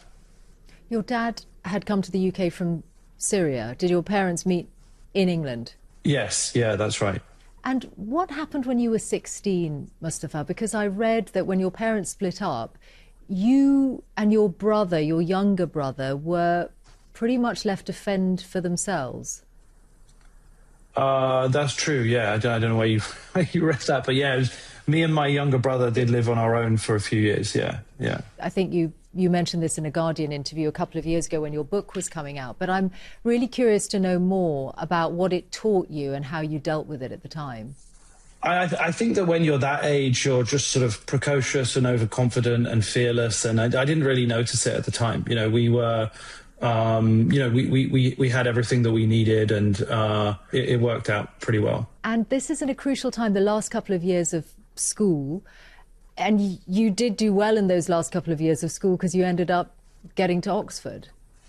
Yeah, I was very lucky because I had, great teachers and good mentors, and I went to a very good school. You could do exams to get in, so I studied really hard when I was 10 years old for the entrance exams, and it was essentially like going to a private school. I mean, it was basically everyone was like very studious and got great grades and stuff, and I was lucky enough to get into Oxford, and that was an amazing experience. Have you thought about what your life would have been like in that period in your mid-teens had it not been for that school? Yeah, I haven't thought much about that. It would have been pretty different. And then you got to Oxford and you did actually subject pretty close to what my son is doing there right now. He's doing theology, you did philosophy and theology. And then, tragically to my ears, as a parent, you dropped out. Yeah. Well, I was very frustrated and eager to change the world and get stuff done. And so I actually dropped out, and I helped to start a telephone counselling service for young British Muslims called Muslim Youth Helpline, which I worked on for 2 or 3 years as a volunteer. And it was a secular, non-religious, non-directional, non-judgmental, just peer-to-peer listening service for young British Muslims that post 9/11 were dealing with a lot of I guess identity crisis would be the way that we would describe it in hindsight. But at the time, it was just like, lack of like connection to community, family, parents, a lot of bullying, and so on and so forth. And so, yeah, I worked on that pretty much full time for 2 or 3 years. And had you experienced anti-Muslim sentiment and hatred yourself at that time, given the period we're talking about after 9/11? A little bit, yeah. I mean, I think that it was more just not so much me, but I think a lot of people felt that, we weren't sort of British enough, and people were figuring out how to both live their like cultural, religious identities in the context of families that often were first generation, didn't really speak the language, didn't know how to navigate the system.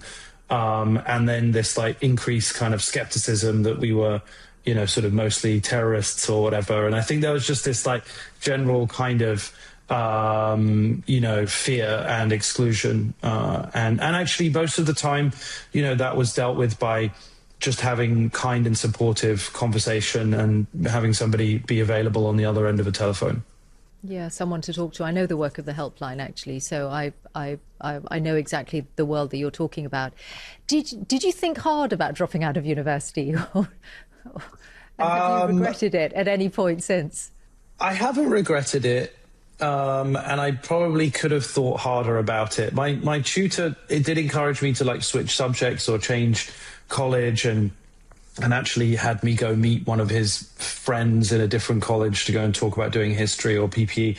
But I think at that point I was just so full of energy and like eager to start things. I started a business at the same time doing electronic point of sale, selling, sort of PDAs into restaurants to try and do restaurant booking and stuff, and doing their networking and so on. It was like very early days of the internet, so it was a bit early, but I did that for about a year or two as well.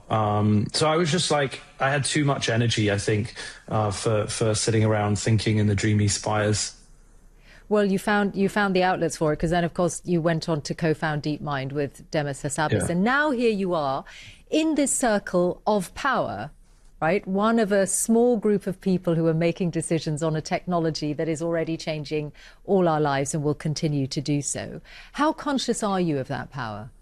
Very, very conscious. I take it very seriously, and if it's a great responsibility. And I think that this is a moment when decisions that we make may have very lasting consequences. And I read history and I look back at times, for example, in the social media revolution, where I think it was very clear that there were potential harms that maybe fell on deaf ears for too long. Or I look back at, the electric car revolution that could have taken off way back in the 20s, or, you look at kind of smoking or oil. So I'm very sensitive to those things, because it's very clear that like these things will cause harm. And, I think that we have to be very, very careful about how we deploy them and how they're introduced into the world. Do you talk about this with your peers, with people like Sam Altman, who I know you're close to? Yes. I mean, I think everybody in the industry does. And I think there's definitely a group of the CEOs. Obviously, Sam and Dario from Anthropic were co-founders. Me and Demis were co-founders. So we all know each other very, very well. And I think on the whole, I think everybody is genuinely committed to trying to find the right path through. It's also very competitive, so there's obviously a lot of that dynamic too. Yeah. Do you recognize the term broligarchy? I haven't heard that before, but I can figure out what it means. Yeah, I guess that's true. And it is very male-centric, although it should be said, Mira Murati, who's the ex-CTO of OpenAI, is one of the best people in the field. Or Tech Bros, I'm sure you've heard that one. I don't know if you've seen Jesse Armstrong's Mountainhead. No, I haven't. No. It is all about a group of people, one of whom is clearly Elon Musk, another one who looks like Peter Thiel or sounds like Peter Thiel. And well, I recommend it. We interviewed him not long ago here, but it's quite a sobering portrait, his impression of life in this quite rarefied, very powerful circle. Yeah, and I think part of the challenge is that we all spend a lot of time in Silicon Valley where the skies are blue and, life is very peaceful. I try to travel a lot. I just came back from China a couple of weeks ago, where I was in 5 or 6 different cities. And, it's just staggering to get out of the bubble and see how this technology is being developed on, the other side of the world, and, both the pace of innovation, but also, I think the thoughtfulness of some of the regulatory stuff. I mean, I think they are definitely thinking, pretty carefully about it as well. So it's impressive. And I think I also come back to London a lot and make sure that I spend time outside of Silicon Valley. Yeah. So if you have a different impression to someone like Jesse Armstrong or others about your world, can I ask you just to, because you know these key players, can you describe some of them in one word? Like if I say to you Sam Altman, what word first comes into your mind? Oh my God. I guess courageous. Because? Well, he's obviously sort of growing his data center fleet very, very aggressively. And I think he's, he may well turn out to be, one of the great entrepreneurs of our generation. He's certainly achieved a lot. And I think now he's building data centers at a faster rate than I think anyone in the industry. And if he can pull it off, it will be pretty dramatic. It's interesting that there is an if on that. And I understand why. There are huge amounts of money being spent by OpenAI. Is it a gamble? Is it not a given that it's going to pay off for them? Well, I think that ChatGPT is one of the greatest products that we've seen in a generation. And so that speaks for itself. At the same time, I guess they've signed over $1.5 trillion of commitments for building data centers over the next 5 or 10 years. And their revenues are quite a long way from there. So, they've got a long way to go, but they're a very talented team. So I've got every confidence they can do it. So other descriptions, what word would you use to describe Demis Hassabis?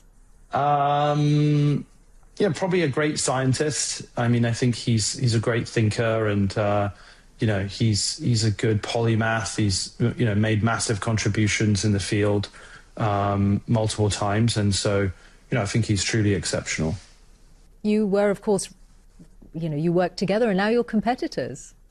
Yeah, but we started off as very, very close friends. And so, we worked together every day for 10 years. And, I learned a lot from him and, have huge respect for him. Do you still talk? Yeah, we texted last night, actually. I congratulated him on the Nano Banana Gemini 3 and 5 years of AlphaFold all in 1 week. Yeah. Have you tried out Gemini 3? Because it is good. Creating quite a lot of waves. Do you think it is better than ChatGPT? They're kind of different. It's definitely got more kind of niche skills that ChatGPT doesn't have, and it's very fast. But ChatGPT is very strong, so I wouldn't go that far. Okay. Is it better than Copilot? It can do things that Copilot can't do. I mean, Copilot has features that it doesn't have. Like, Copilot is actually amazing for vision. One of my favorite features is pull out your phone and talk about the world with Copilot in your hand. And it can see exactly what you're looking at, and you can talk about it and get feedback and opinions. You might be shopping for furniture or clothes, and I think that we're really trying to imagine.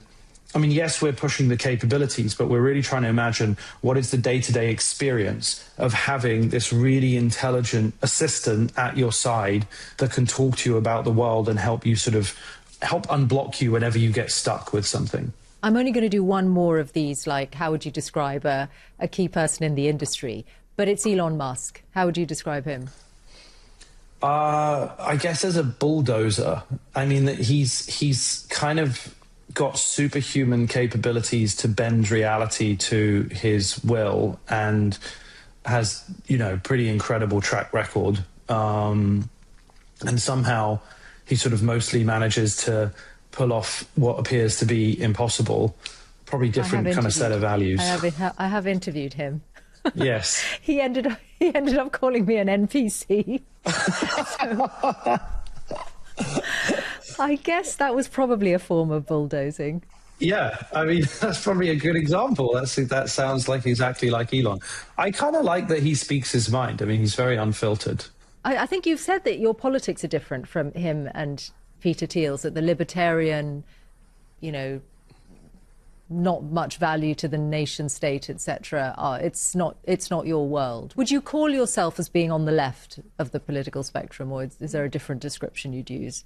I would say I'm sort of a centrist these days. I definitely started as a lefty, but I'm proud to say that I'm on the kind of center left of the spectrum. I believe that government plays an important role in society. It's a controversial thing to say in Silicon Valley, but I think regulation is necessary, and it has made most technologies better.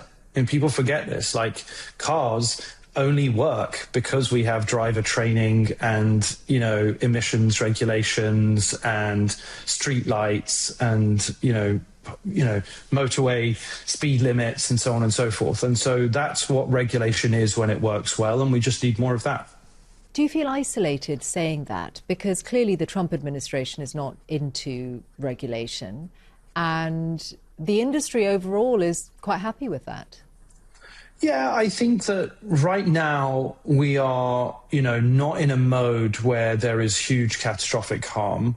I think the industry's done a pretty good job of introducing very powerful chatbots in a way where the personality is sculpted to be very even-handed, to be very evidence-based. And I think that it didn't have to go like that. It went like that, I think, because the leaders have done a pretty decent job. Now, that doesn't mean that there aren't going to be issues coming up, and I'm obviously very wide-eyed about them. But I don't think we're in a mode where we need emergency regulation. I mean, I think, for example, some of the regulations that have been proposed in Europe are currently in talks to be wound back with the EU AI Act. I think that's good. People shouldn't criticize that. That's like the process working. That's the regulator taking feedback, seeing how things work in practice. I think that should be celebrated. But at the same time, they have to be able to have the freedom to experiment and try new regulations. And I think that's a good thing. Do you think, Mustafa, you see some of these issues differently now that you are right at the heart of one of the biggest companies of all? Because in your book, The Coming Wave, and in a piece you wrote about the same time for Foreign Affairs, you were quite clear on how much governance was needed. In fact, you said you wanted 3 different kinds of governance regimes modeled on climate change and financial stability and arms control, that AI and tech could learn from all 3 of those. And yet you sound much more sanguine now. And is it just because of where you are? No, I'm still calling for those things. Look, we should have a financial stability board for AI. We should have, a climate process, an ICANN, which basically goes and, audits the progress that we're making. I advocated for the White House AI principles under the Biden administration, where we made voluntary commitments as companies. At the time, it was my startup Inflection, but we pushed all the other companies to do it as well, where you disclose the size of your model. We've signed up to those disclosures in Europe and with the UK AI Safety Institute. I don't mean to say that we don't need it. I'm saying that these are such long-term effects, and these governance processes take so long to build that we basically got to start now. But what we don't need is knee-jerk reaction. We don't need some panicked, overreaction, because that would cause a different set of problems. Yeah. And the superintelligence work you're doing, and indeed everything that you're doing in AI in the moment, you're in a new phase, aren't you? Because now that you've got a revised agreement with OpenAI, you suddenly have the freedom to pursue AI independently. Help me understand how that relationship with OpenAI is going to work in future, because you've been collaborators, Microsoft and OpenAI, for a long time. Now you're also going to be competitors. How does that work? Yeah, I mean, it's a sort of complicated setup for people to follow along to. But the bottom line is that up until a few weeks ago, Microsoft was not allowed by contract to pursue artificial general intelligence or superintelligence independently. And the deal with OpenAI was that it would then go and build AGI when they signed the agreements back in 2019. And in return, Microsoft would build the AI infrastructure, the chips and the data centers and so on and so forth. And Microsoft would get in return for providing the chips, Microsoft would get a license to the models that have been built. And we still have that license to everything that OpenAI builds up until 2032. But OpenAI decided that they wanted to take on more compute and buy compute from other providers. And so they now have deals with SoftBank and many others, Oracle, to build more data centers than Microsoft wanted to build for them. And so in return, we then have the right to go and develop our own AI. And obviously that was a big part of me joining the company 18 months ago, that we're now hiring out a super intelligence team and pursuing our own, AI development. So was that deal a relief to you? Because without it, how much could you have done as Microsoft's AI chief? Well, I mean, a lot. I mean, we have $280 billion of revenue, all major institutions in the world, and they need to be able to use our AI features and our AI tools every single day. We've still been a general purpose AI development shop over the last 18 months. But now we can work on some techniques and methodologies that have the potential to exceed human performance at all tasks. And so it is a shift for us. And does your relationship with OpenAI include not poaching each other's staff? Because we've just had another bit of evidence of the talent war that's underway. You've just lost one of your key people to Apple. Yeah, he's going to go and run the Apple lab. I mean, look, I think that there's huge rotation. I mean, the talent in the industry, we just got a whole bunch of people from Google DeepMind. I mean, we got people from OpenAI. I mean, there's a lot of rotation. This is part of the industry. So there's certainly no poach agreements. That would not be legal. And, people can go work for whoever they want to go work for. And I think that at this time in the industry, it's just very, very competitive. I think all of that's to be expected. And does that mean that you are prepared to, and are you already matching the kinds of sums that Meta's been spending, the $100 to $200 million packages? I don't think anyone's matching those things. I think that, Zuck's taken a particular approach that involves, sort of hiring a lot of individuals rather than maybe creating a team. And I don't really think that's the right approach. I think what we did well at DeepMind is that we were very selective. And what I've been doing at Microsoft over the last year and a half is adding people incrementally who fit the culture and who suit the skill set and work well with the rest of the group, weeding out those who don't and being very, very attentive to the details. So we're very much creating a team rather than a set of individuals. So you're not prepared to match salary offers on that scale, because that was what was recently reported. Yeah, I mean, that was the rumor. I think that was, obviously very, very unprecedented and may have been the case for a few individuals, but that's certainly not the norm. And would you rather Mark Zuckerberg, or Zuck as you call him, would you rather he rethought that? Does it make life much more difficult for you? No, not at all. I mean, I think that he's all in, right? I mean, he's building a 2 gigawatt data center, which will probably cost him a couple $100 billion over the next 2 or 3 years. And I think he said publicly to Trump that he's going to spend upwards of $600 billion in the next 3 years on data centers. And, luckily for Microsoft, we have 33 gigawatts of compute capacity in our fleet.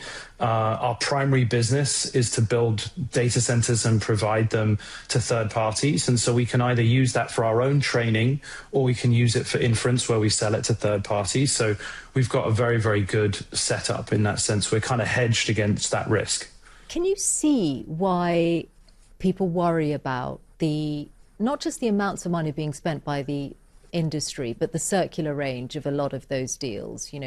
You're an investor in OpenAI. They're also buying services from you. Everyone seems to be in a relationship with Nvidia. There's a huge proportion of the US economy that is dependent on things continuing to go well for firms like yours. Yeah, I mean, I think that's fair. Obviously customers and providers have often invested in one another and, provides good stimulus to get us going. But it's something to watch. I'm definitely watching it carefully, and I think others are too. So, I think that getting the balance right is very important. We have to deliver in the next few years. I mean, every team now is building incredibly large, very powerful computers, and we're taking a huge bet that we're going to be able to convert this into true intelligence. And if we do, then I think the world is going to look very, very different. I mean, we will have abundant intelligence on tap. And I think people still underrate how phenomenal that is. You say the world, except that this is really about two countries, the US and China. That's where almost all the labs are. Yeah, I mean, I think that's true. And everything has concentrated even more around Silicon Valley in the last 18 months. And that's sort of natural. I mean, I think we see that in a lot of other historical technology trends. At the same time, open source is doing very well. And, you know, the cost of production is also going through the floor. So, you know, it costs 90% less to ask a question of one of the best AI models in the world than it did 2 years ago. You know, you don't get curves that fall that quickly in any other discipline. And obviously, when the cost goes down, everybody gets access. So I don't think there's going to be an access issue. Okay. So is there anything you look back on now that you would have done differently? Because you're still only in your early 40s, so you've got a lot of remarkable achievements. But is there anything left undone, or that you reflect on? Yeah, I think that I really want to nail medical superintelligence, and you know, I started DeepMind Health back in 2015, and you know, we published a lot of great papers and we had a lot of clinical trials, but we didn't quite get there. And you know, this time round, I think that's going to be the most magical application.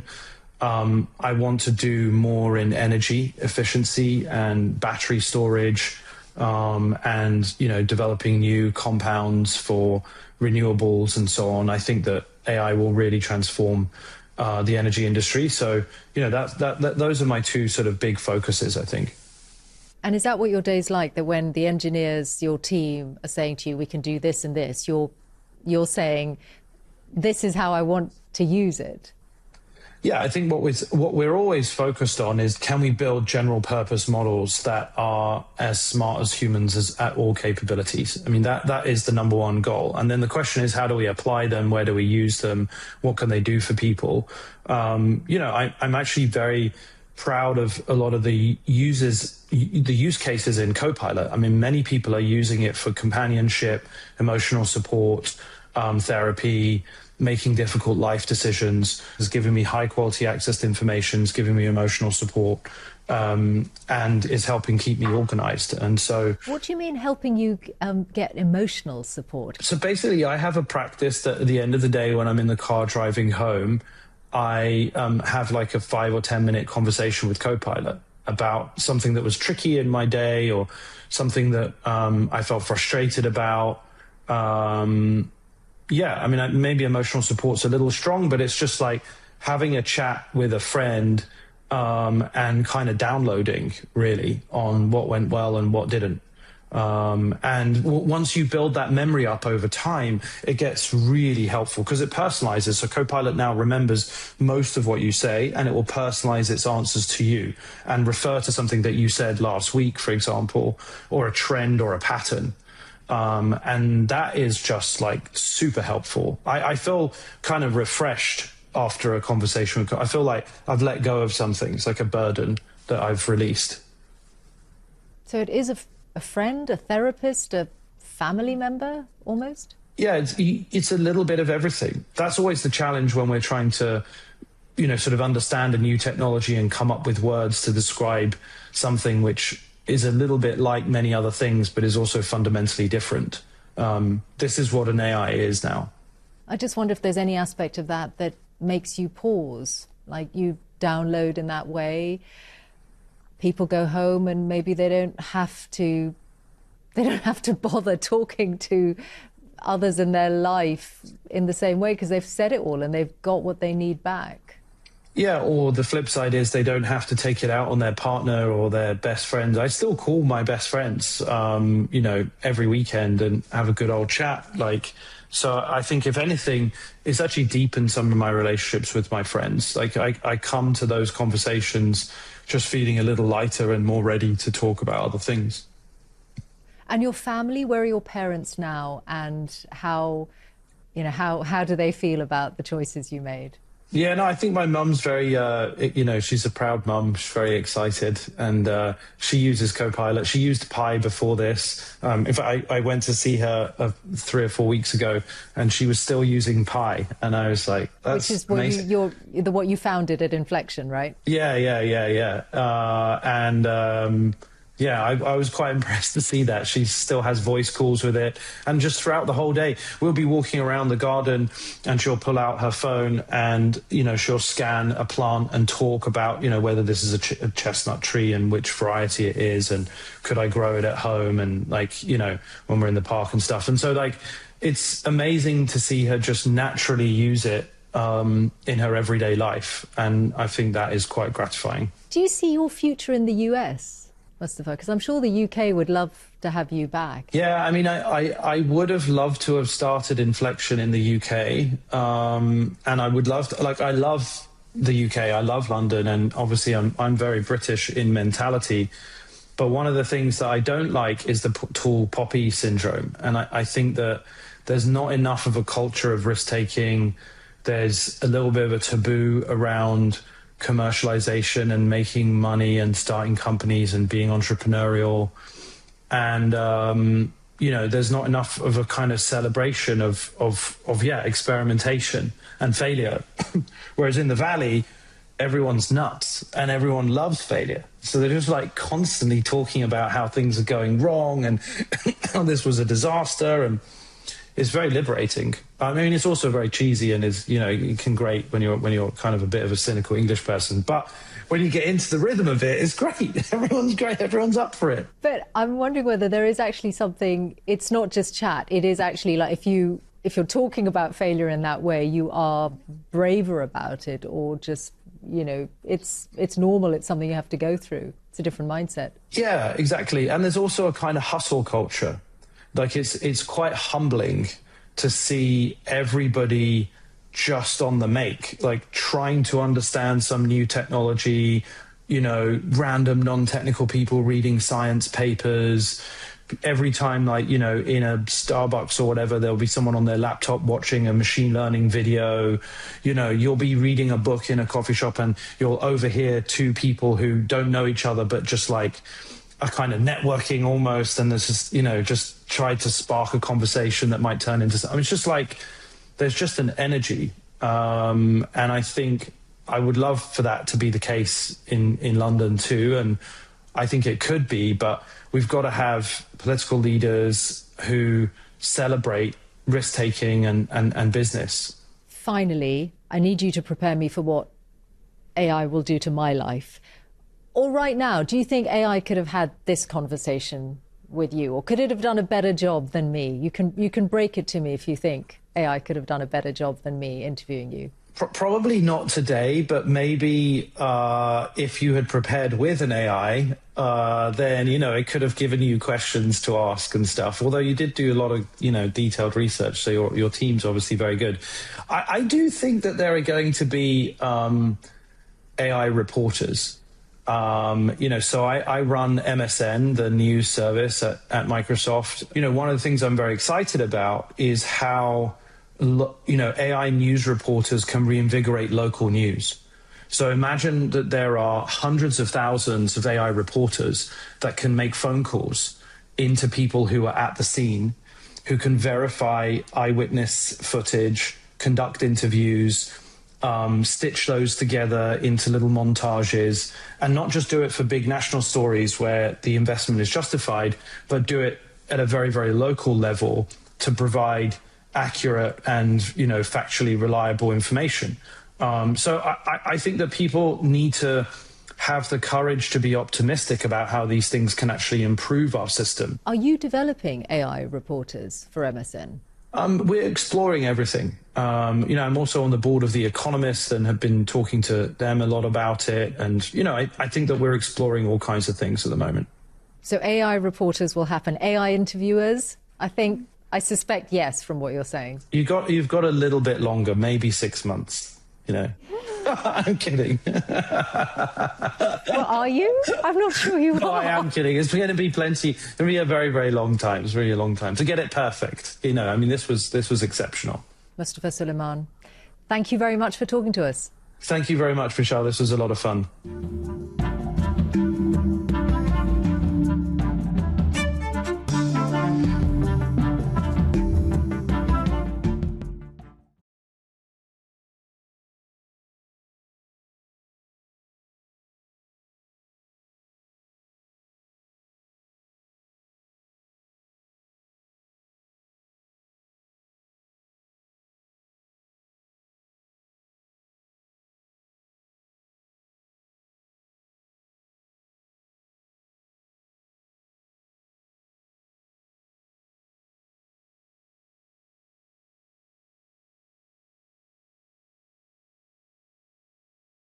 Hello and welcome. This is the Michelle Hussein Show. I'm Michelle Hussein. I speak with people like Elon Musk. I think I've done enough. And Shonda Rhimes. That's so cute. This will be a place where every weekend you can count on one essential conversation to help make sense of the world. So please join me, listen and subscribe to the Michelle Hussein Show from Bloomberg Weekend, wherever you get your podcasts. You certainly ask interesting questions.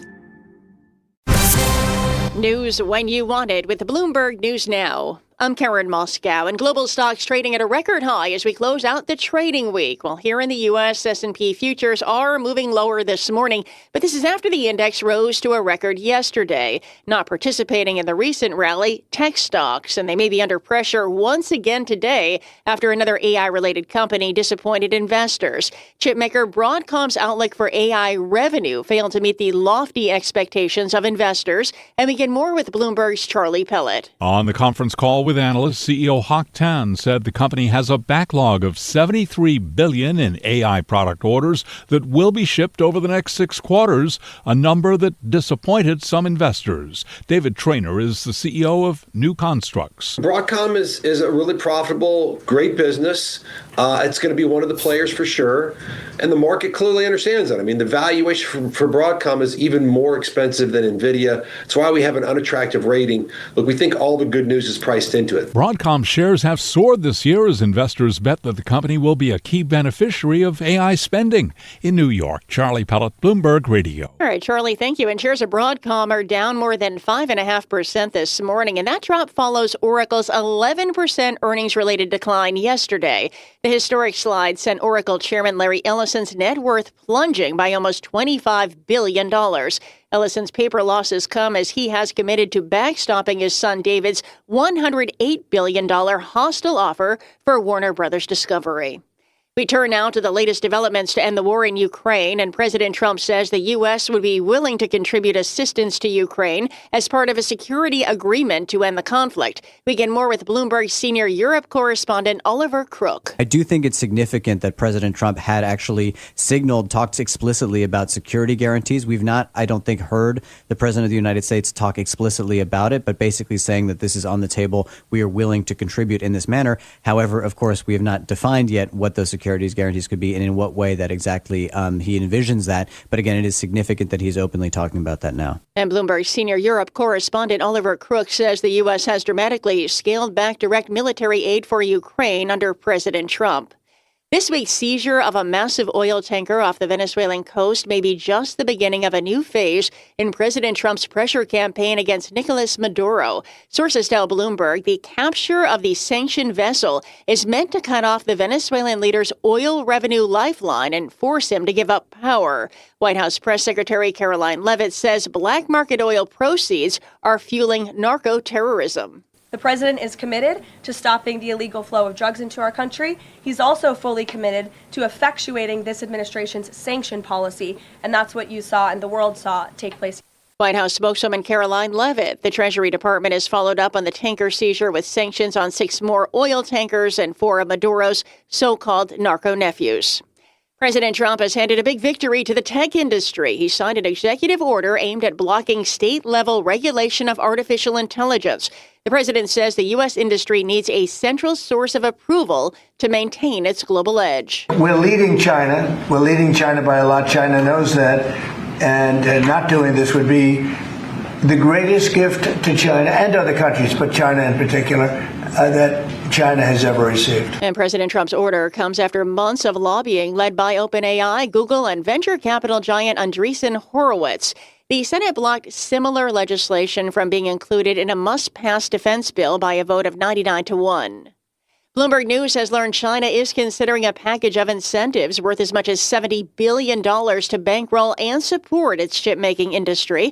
Sources say the country will pour more state money into a sector it deems pivotal to its technological conflict with the U.S. The program aims to reduce China's reliance on foreign chipmakers and support local companies such as Huawei Technologies. The Senate has rejected legislation to extend Affordable Care Act tax credits, essentially guaranteeing that millions of Americans will see a steep rise in costs at the beginning of the year. Senators rejected a Democratic bill to extend the subsidies for 3 years and a Republican alternative that would have created new health savings accounts. It's an unceremonious end to a months-long effort by Democrats to prevent the COVID-19-era subsidies from expiring on January 1st. In a resounding rejection of a pressure campaign from the White House, Indiana Republican senators voted down a new congressional map that was created to give the GOP an advantage in the upcoming 2026 election. Days of torrential rain in Washington state causing historic floods, stranding families on rooftops, and washing over bridges. Experts warn that more flooding expected today could be catastrophic. A group of influential Swiss lawmakers are proposing watering down the capital demands that the country wants to impose on UBS Group. That sent shares to a 17-year high. And U.S. stock index futures are being held back once again by the retreat in technology shares. Again, it comes a day when global gauges had record highs in their sights. S&P futures down 0.2%, Dow futures higher, up 0.2%. NASDAQ futures are down 0.6%. And the 10-year Treasury yield at 4.17%. And that's news when you want it with Bloomberg News Now. I'm Karen Moscow, and this is Bloomberg. I'm Barry Ritholtz, inviting you to join me for the Masters in Business podcast. Every week, we bring you fascinating conversations with the people who shape markets, investing, and business. CEOs, fund managers, billionaires, Nobel laureates, traders, analysts, economists, everybody that affects what's going on in the market. Whether you own stocks, bonds, real estate, commodities, crypto, you really need to hear these conversations. Sometimes it's behaviorists like Dick Thaler or Bob Schiller. Sometimes it's fund managers like Peter Lynch, Bill Miller, Ray Dalio. Sometimes it's authors, Michael Lewis, author of The Big Short and Moneyball. Regardless of the conversation, these are the folks that move markets each week. That's the Masters in Business podcast with me, Barry Ritholtz. Listen on Apple, Spotify, or wherever you get your podcast.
In some ways, you could argue that the Ukrainian story should be negative for crude, but take a look at what's happening with Venezuela as well. That could be positive for crude. We're going to track that action. Has Brent crude bottomed out is a key question right now. Anyway, the countdown to the opening trade starts right now.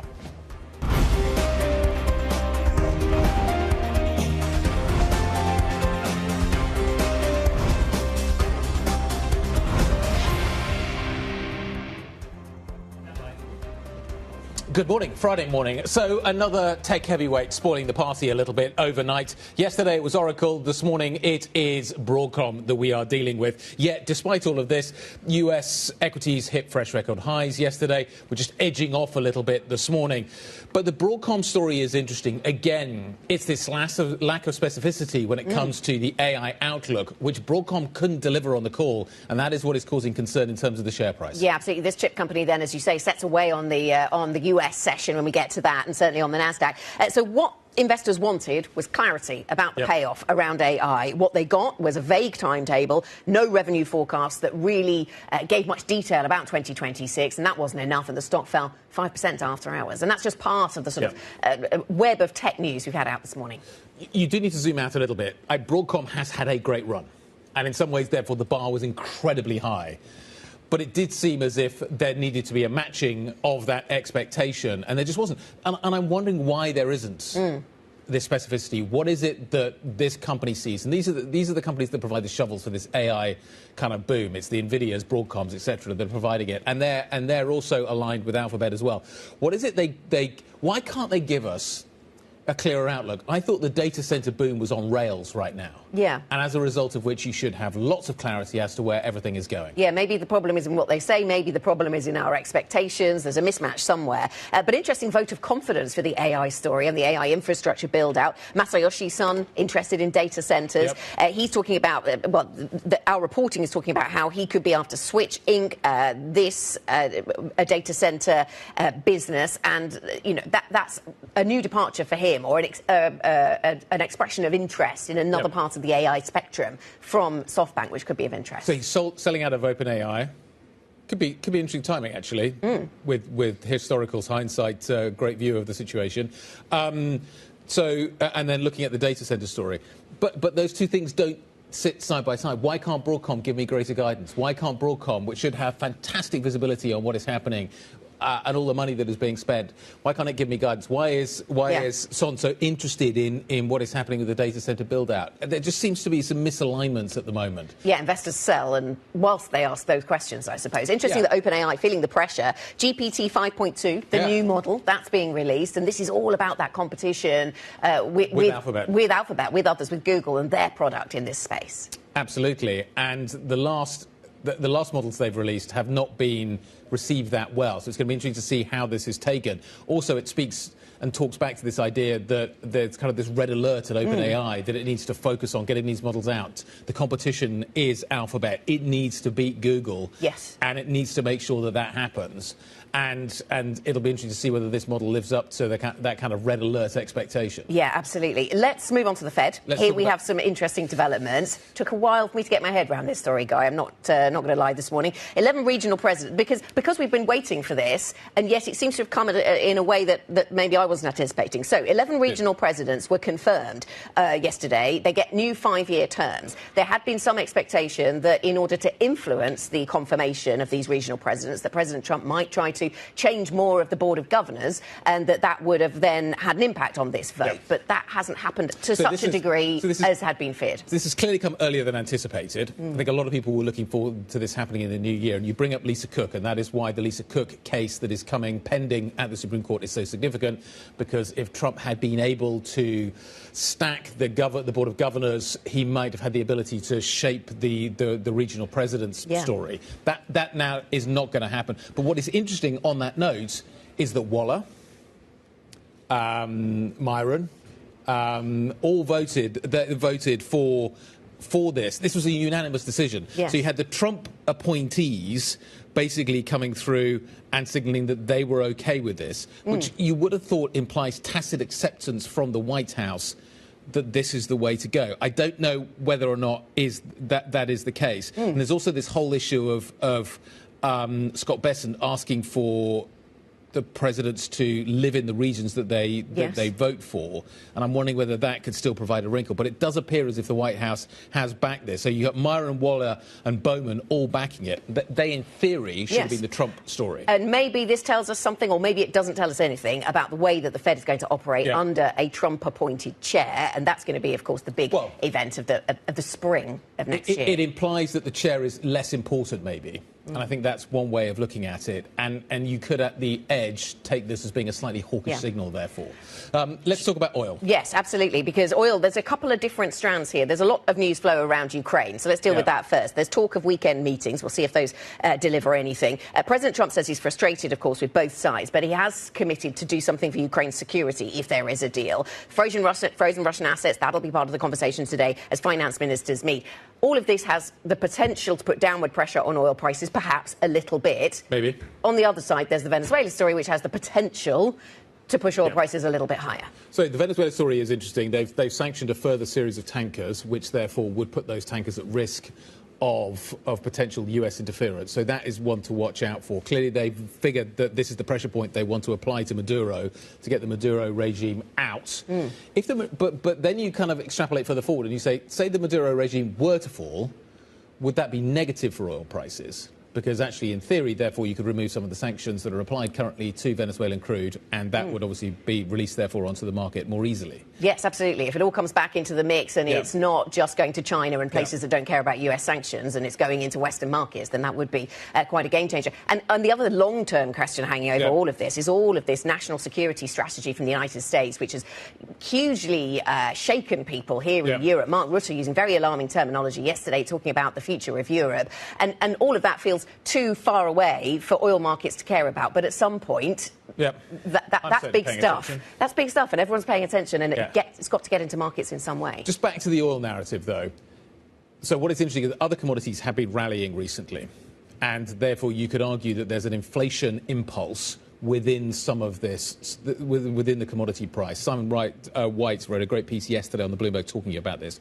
Oil has been the outlier, but if oil bottoms because of geopolitics, that kind of removes it as being this kind of alternative factor to the other commodity story that we are potentially seeing. So you could argue that a bottoming crude price is at the margin hawkish because it's inflationary. Let's just get to some data we had out of the UK because it's disappointing, so it deserves our attention. The UK economy contracted again in the month of October. So this is just the monthly number. So on the one hand, just monthly, it's not the whole thing. But GDP fell by 0.1% in October. That repeats what we saw in September, which was a contraction of 0.1%. And we had expected growth. So it continues the contractionary environment that we saw running into the budget, and it comes in below estimate. It has sent, maybe this is all price because it sent the pound down off its earlier highs, but it's sort of rebounded back to the flat line-ish. Maybe-ish.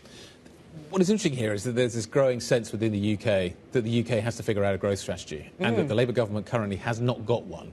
And it's going to be interesting to see, you're starting to see grassroots movements beginning to emerge in the UK talking about growth and how growth is the imperative. And it's going to be interesting. I'm fascinated to see how that ultimately comes into the political narrative. And today's data will just further reinforce that. Yeah. Where is the growth in the UK? How does the UK grow? It is incapable of it at the moment. And how does populist politics, either green or reform, how does that fit with a growth agenda? We'll wait is there a kind of... see. I see those kind of more extremes, but I'm wondering if there's a kind of centrist growth kind of... We just need to get this sorted kind of narrative that may ultimately emerge. What have we got coming up on the show? We're going to talk about all of this. Nanette Heschler-Fedeb, Lombard Odier's EMEA CIO, is going to be joining us. Hilary Maxson, Schneider Electric's CFO, is going to be joining us as well. That's the data center story. It's around a quarter of their business. I'm fascinated to hear what the outlook, therefore, is. CMG, Christian Muller-Glissman, apparently that's what he's called internally. Goldman Sachs is head of asset allocation, joining us from Goldman Sachs Asset Management. And Maria de Mertz is the Conference Board Economy, Strategy and Finance Centre leader, is going to be joining us in Europe. If there was peace in Europe, if there was peace in Ukraine, What would that mean for the economies of Europe? I think is another key sort of broader question that we need. Would it give Europe a boost economically? Yeah, from a market's perspective, we often track what's happening with the defence names, but from a broader economic peace dividend perspective, a lot to think about. It is set to be an unusually busy third week of December next week, so we thought we'd give you an early heads up as to what to expect. So on Tuesday, we get US non-farm payrolls. Wednesday, UK CPI. Thursday is busy with central bank rate decisions from the Bank of England and the ECB. Plus, we get US CPI. And then on Friday, we get a BOJ rate decision. I'm exhausted already, and it's Friday the 12th of December. We have another week of this to go. Absolutely. Good luck. Will the ECB... How many questions will Lagarde get on rate hikes? Yeah, absolutely. I think it's going to be really interesting. Will the BOJ deliver a rate hike, and what will it signal in terms of the rate hikes that it potentially could move forward with? And how much will we see what real dissent looks like at the Bank of England? Absolutely. And is the Bank of England... How close to neutral do you think the Bank of England is? How close could it get? How close to the end of this rate cycle could we be for the Bank of England? And the data certainly paints a fairly bleak picture, but the inflation story is still sticky. And this growth story. I mean, 2 months in contraction now. That adds almost. That's 2/3 of your way to a negative quarter. But yeah, precisely. But you've got poor growth and still sticky inflation. What does the bank do with that? Anyway, what else do you need to know this Friday morning? A group of centre-right Swiss lawmakers has proposed a compromise in the debate over UBS's capital requirements. We understand the proposal suggests allowing UBS to meet demands for extra capital, in part by using AT1 bonds. The plan supports the government on the total amount of capital support while seeking to take the bank's competitiveness into account. Basically, AT1s are a less onerous form of capital and would be therefore cheaper for the bank. Bulgaria faces a fresh wave of political turmoil just weeks before the country joins the euro. After street protests over rampant corruption, the country's prime minister stepped down after less than a year of running a minority government. The resignation paves the way for Bulgaria's 8th election since 2021. And Disney shares closed higher in the United States. This after the company announced it's licensing some of its iconic characters to OpenAI for use on the startup's video platform. Disney has also agreed to take a $1 billion stake in the startup. While the deal covers some of the firm's more famous characters, it does not include talent likenesses or voices, because that's the big fear. That basically turned the whole of Hollywood into a huge OpenAI experiment. But it's interesting that it does seem as if Iger's done an interesting deal here. It does, because this story is either about the lack of power that content creators have in an age of AI, or it is about them exerting the power that they still have against at least some of these AI players. And certainly there was that take by some of the voices at Bloomberg Opinion overnight, which was interesting. 7:13 here in London. Coming up on the programme, we will bring you our exclusive interview with the CEO of ASML. He's been speaking to Tom McKenzie. ASML, of course, Europe's most valuable company and one of the most important cogs in the global AI supply chain. He tells us his plans for keeping up with the competition. Plus, Lululemon gets a new CEO. Will he give the share price a leg up? Very nice. Up next, back to the markets. Tech and the Fed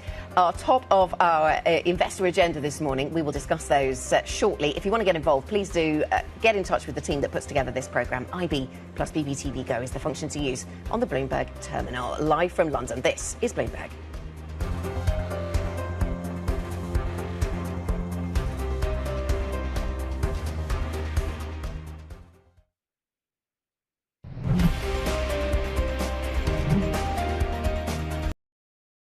Global electricity demand is set to surge 75% by 2050. Infrastructure alone won't keep up. To power the future, we must change how energy is used, not just how it's generated. The missing link? Demand-side solutions that unlock efficiency, productivity, and resilience. The Bloomberg New Economy Energy Technology Coalition is uniting industry, innovators, and investors to scale these technologies for a future-ready energy system. Learn more at bloombergneweconomy.com/ntech.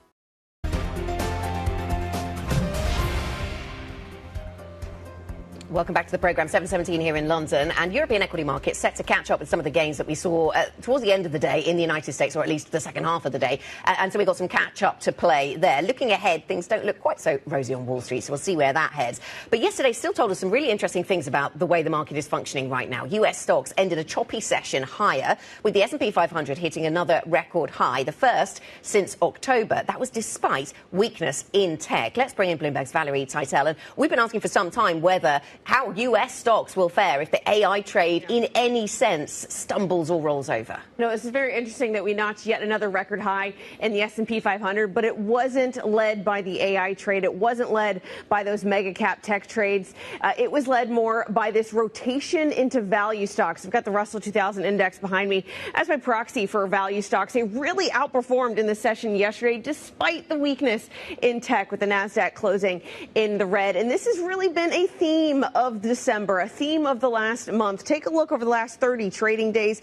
The Russell 2000 index is up near 6%. The S&P 500 and the NASDAQ are essentially flat, up less than 1% over that time frame. This has been, for some, a painful rotation out of those heavily positioned consensus longs in tech into more value stocks. So it has been painful for the equity trade of late to see this happen into year end. Perhaps it's just resetting the bar of these AI valuations, or maybe it is just those taking some chips off the table of what could be a very busy week, the very busy week next week, a third week of December. Not only do we have 3 central bank decisions, the ECB one just got a bit juicier this week, but we also have delayed data out of the U.S. The non-farm payroll report comes on Tuesday, and then we have CPI on Thursday. A lot of these data points next week, a lot of these risk events could really change the bar to the market's thinking of how central banks will react in 2026. Are we going to get a surprise this side of Christmas? It's a big question. We've seen them in the past. Are we going to get another one? Valerie Teitel, thank you very much indeed. OK, let's unpack some of this and figure out what is going to happen next. Annette Hischler-Feder, EMEA CIO at Lombard Odier, joining us. Good morning. There's plenty of surprises that could emerge by year end. Does it feel like we're done with 2025 at this point? Do you think the BOJ or the ECB, the Bank of England, or maybe some of the US data could shock us a little bit? What else do you have on your scorecard for the rest of 2025?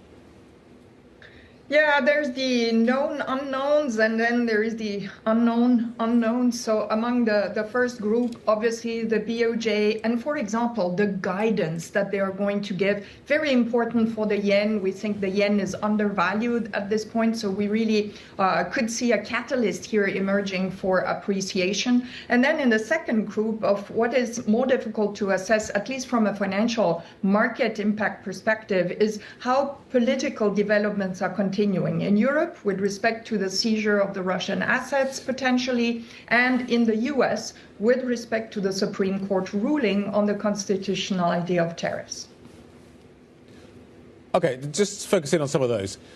Why are you concerned? What is it you're watching for within the seized Russian asset story here in Europe? How important is Ukraine to your outlook? Macroeconomically, I don't think we are going to see material impact one way or the other. This is the story of the last years. Actually, in Europe, there has not been such a big macroeconomic impact from just simply the situation in Ukraine. But when we are looking at some of the impacts potentially on the Russian assets, we have to keep in mind that the stock rally in Europe has been very much driven by the financial sector, not only this year, but also last year already. And so anything that may be changing the perception of safety with respect to European financial sector altogether is a risk for us to bear in mind. That's interesting. So you see this, Nanette, good morning to you. You see this as something that could weigh on the banking sector in Europe. Is there some legal safeguards that could be put around the seizure of these assets that would mean that European banks are not on the hook for anything that might transpire in the future? Obviously, you're speaking to a financial specialist, not so much a legal specialist. So I'm very, very keen to understand what type of risk premia are priced in markets at the moment. I don't see any priced, and that's what I focus on. OK, now that makes sense. You also talk ahead of our conversation in your notes, Nanette, you talk about geopolitical fragmentation and how what we're seeing being created is a slightly higher neutral interest rate as a result of that, as a result of disconnection around the world and reshoring of production, I imagine, in certain geographies. How are you playing that? How does that come out as an opportunity, a strategy? Well, altogether, this fragmentation is, in our assessment, really starting the revival of emerging markets and emerging market assets. Not only do these countries have a very different demographic setup and are now benefiting from a younger population coupled with the technological progress that artificial intelligence and a very rapid adoption in emerging markets is going to bring. So they, as if, could really benefit from the full impact of the productivity increases. And we think the geopolitical situation that on top of it is giving commodities, again, a very strategic weight is favorable for emerging markets. So our outlook macroeconomically for many emerging markets is positive. And then the assets are compelling because in equities, the valuations are much more attractive and the sector composition is the right one for the current geopolitical setup. And finally, on the bond side in fixed income, these are some of the most compelling yields for the credit quality that we are finding this time around. Yep. Okay, can I just break that down a little bit? If we're focusing on commodities and we think commodities are going to be a story going forward, does that imply that we are going to see an inflationary push in 2026? Is inflation going to go higher next year, driven by some of these commodity prices? I think we have to really unpack that because inflation, when you dissect it, for example, in the United States, is going to depend a lot on what's going on in services inflation. This is a very important part of it. And that services inflation in turn is depending more on the labor market condition and therefore on the business cycle in the US. Then when you come to energy and commodities inflation, there indeed I think that there is less room to the downside. And then finally, there is the impact of tariffs on inflation that is most likely to be like typically a VAT increase. This is what we are all much more accustomed to than tariffs. And that is likely to wash out over time. Where does that leave you on commodity exposure then, Nanette? Because I noticed, gold has attracted a lot of attention this year. Yes, gold shining by all its lights, absolutely. It has brought us to not only have gold in our strategic asset allocations as a perfect diversifier because its drivers are really something else than for the rest of financial assets. And on top of it, for 2026, we think that there is a structural trend here that is likely to bring gold prices up even further. So we have, at the margin, even increased a little bit this exposure. Generally, we think favorably of commodities. Commodities are in a structural uptrend given the importance of commodities in the whole technological revolution. Okay, let's just finally, I just want to ask one final question. Are we going to see rate hikes from major central banks in 2026? Well, the Federal Reserve has told us that as far as they are concerned, there is still some asymmetry, more in the direction of lower rates. This is also what we expect. 3 more rate cuts, in our view, of 0.25% in the second half of 2026. Really the only bank that we are seeing as the one that is having a very strong case for several interest rate increases is the BOJ, the Bank of Japan. Okay. Nanette, thank you so much for your contribution. Good to see you. Have a good weekend. Nanette Hegde-Derb, EMEA CIO at Lombard Odier. When we come back, we'll be speaking to Schneider Electric's CFO. Lots of news on that front this week. This is Bloomberg.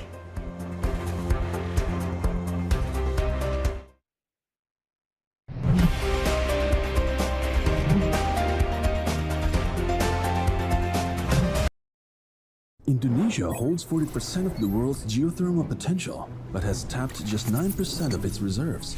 It's like an inexhaustible battery that never gets plugged in. Geothermal delivers clean power 24/7. It's essential as Indonesia strives to realize its net zero ambitions.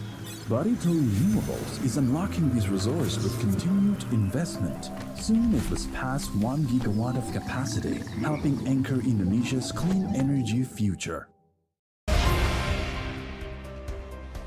Friday the 12th, good morning. 30 minutes to the start of equity trading here in Europe. The futures picture looks fairly positive. This is a rearview mirror story, though. The S&P yesterday hitting fresh record highs. It hit them late in the session, as a result of which we have a little to price in here in Europe, and as you can see, that amounts to, let's call it circa 0.5% here in Europe. In terms of the bond market picture, let's take a quick peek at what is happening here as well. We're watching very carefully as we embark on a busy week next week in terms of what the bond market story is going to look like. Germany, France and Italy, though, this morning on offer, but not by much. Yes, and we'll certainly watch to see how the gilt market opens in half an hour after that disappointing GDP data. What does that do to our expectations and those built into gilt markets about what the Bank of England does next week?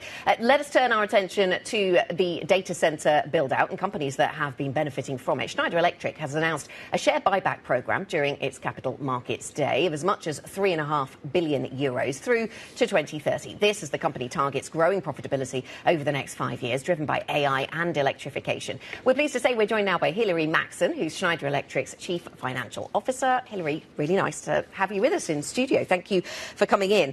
So you just had your Capital Markets Day, and we hope that's gone smoothly. What kind of message were you giving to investors who assembled around the data centre build-out story and what you're seeing at the sort of the forefront of that, about whether it's slowing down, whether it's just relentlessly expanding? What's that narrative looking like? Yeah, well, thanks very much for having me. And one thing I'll start with is we did update our end market exposures yesterday. So 25% of what we have is data center, and not just AI data center, all data center. We've really been for decades in the business here. I think we're the clear market leader. We mentioned yesterday that we're in 95% of hyperscaler data centers. As you can imagine, we have actually quite a bit of insight in speaking to our different customers, the hyperscalers, the colos that they work with, and the rest of the enterprises that also still do data center. And there's a lot of cycles in the news, actually, and the up and downs. But in terms of overall demand, for the past couple of years with our customers, we really haven't seen that cyclicality. That demand is there. They see an opportunity for AI as a new technology, a new thing that they can sell to their own customers. So we continue to see strong demand in that space. Actually, we gave a new target, a 5-year target for what we expect in data center network overall from a market growth standpoint. Pure data centers at 12 to 14% growth over the next 5 years. OK, so you bring us no gloomy stories about the rollout of data centers, which is interesting because here in the news business we're fickle and our head is turned by the latest bit of news flow. So it's interesting to get that slightly longer term, and 2 years feels like a long time, longer term perspective. Now, you've announced this buyback for shareholders, possibly as much as $3.5 billion. I wonder, when you're in such a growth industry, what analysis goes into that decision as to how much to return to shareholders? Because you must have lots of choices about what to spend that money on, given the growth. So why return it? So we are a strong free cash flow business. That's been the case for a long time. That's the business model that we have. The last share buyback we announced was in 2019. That's the last official share buyback we announced. We completed it in around 2022. Since then, to be fair, each and every year we do some level of share buyback at a minimum to offset employee share plans. So we thought over this next 5 years,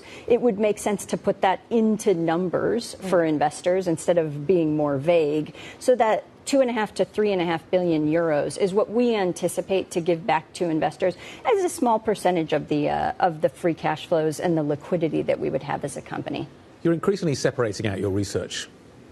I think it's four main kind of hubs, but two are the kind of the big ones, China and the United States. What is the need to do that? Why is there a need to do that?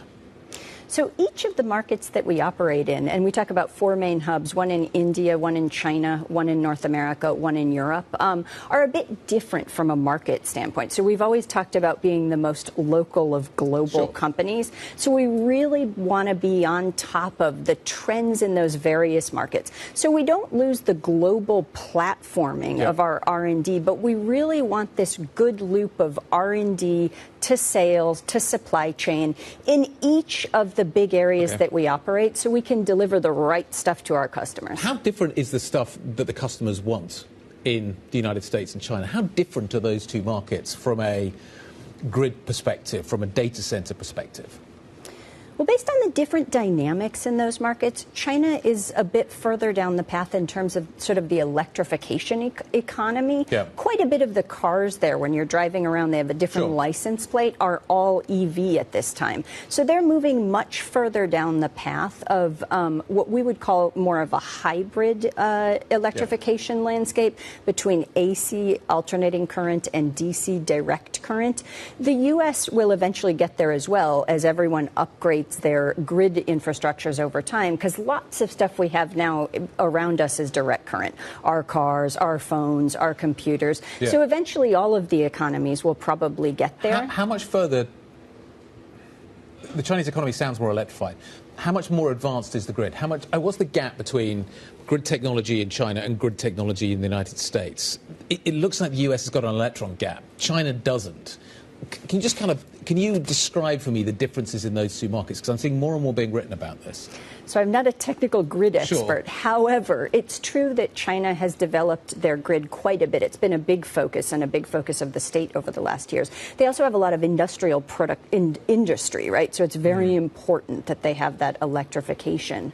The U.S., the Western world, we've seen even pre-AI data center that there's some need for upgrading in the grid, and that continues today. So there's a huge need in the Western world to upgrade the grid, and now there's more demand for electricity, so there's need for more supply in the grids as well. Yes, and sticking with that grid story, I mean, some of your customers must be facing delays getting those grid connections. We talk about that in various geographies in Europe. Is that something, Hilary, that you see amongst your client base?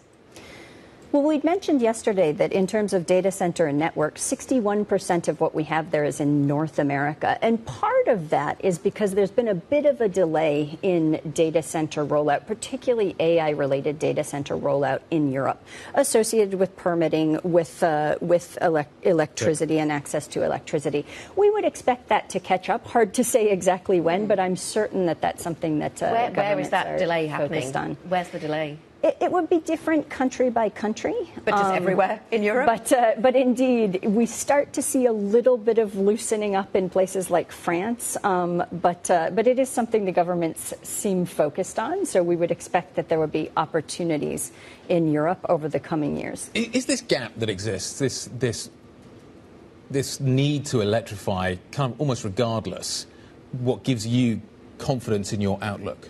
Your outlook is very assured. We're this is where we're going. This is what the picture is going to look like.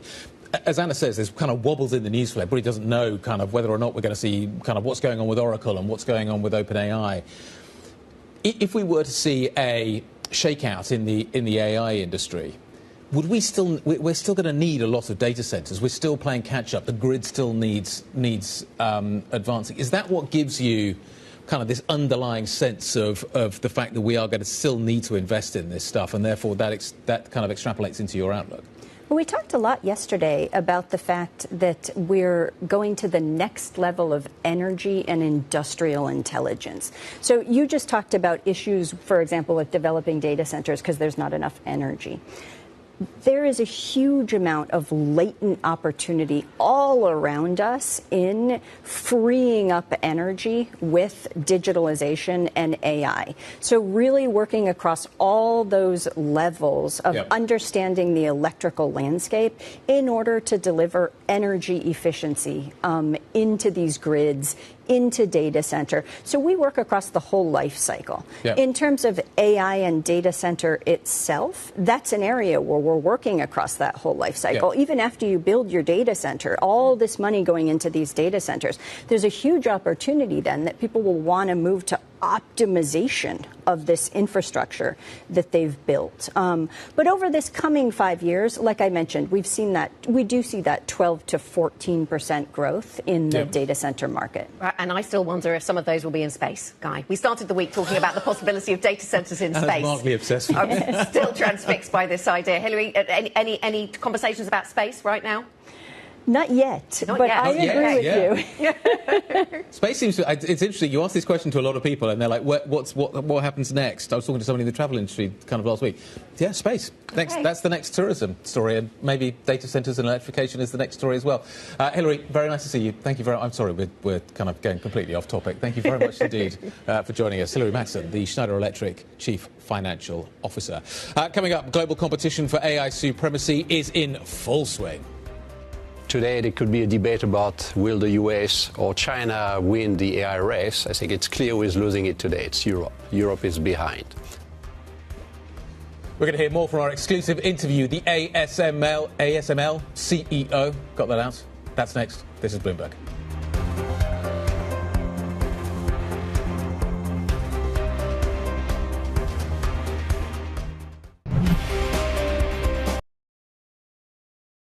Indonesia holds 40% of the world's geothermal potential. It's essential as Indonesia strives to realize its net zero ambitions. Barito Renewables is unlocking these resources with continued investment.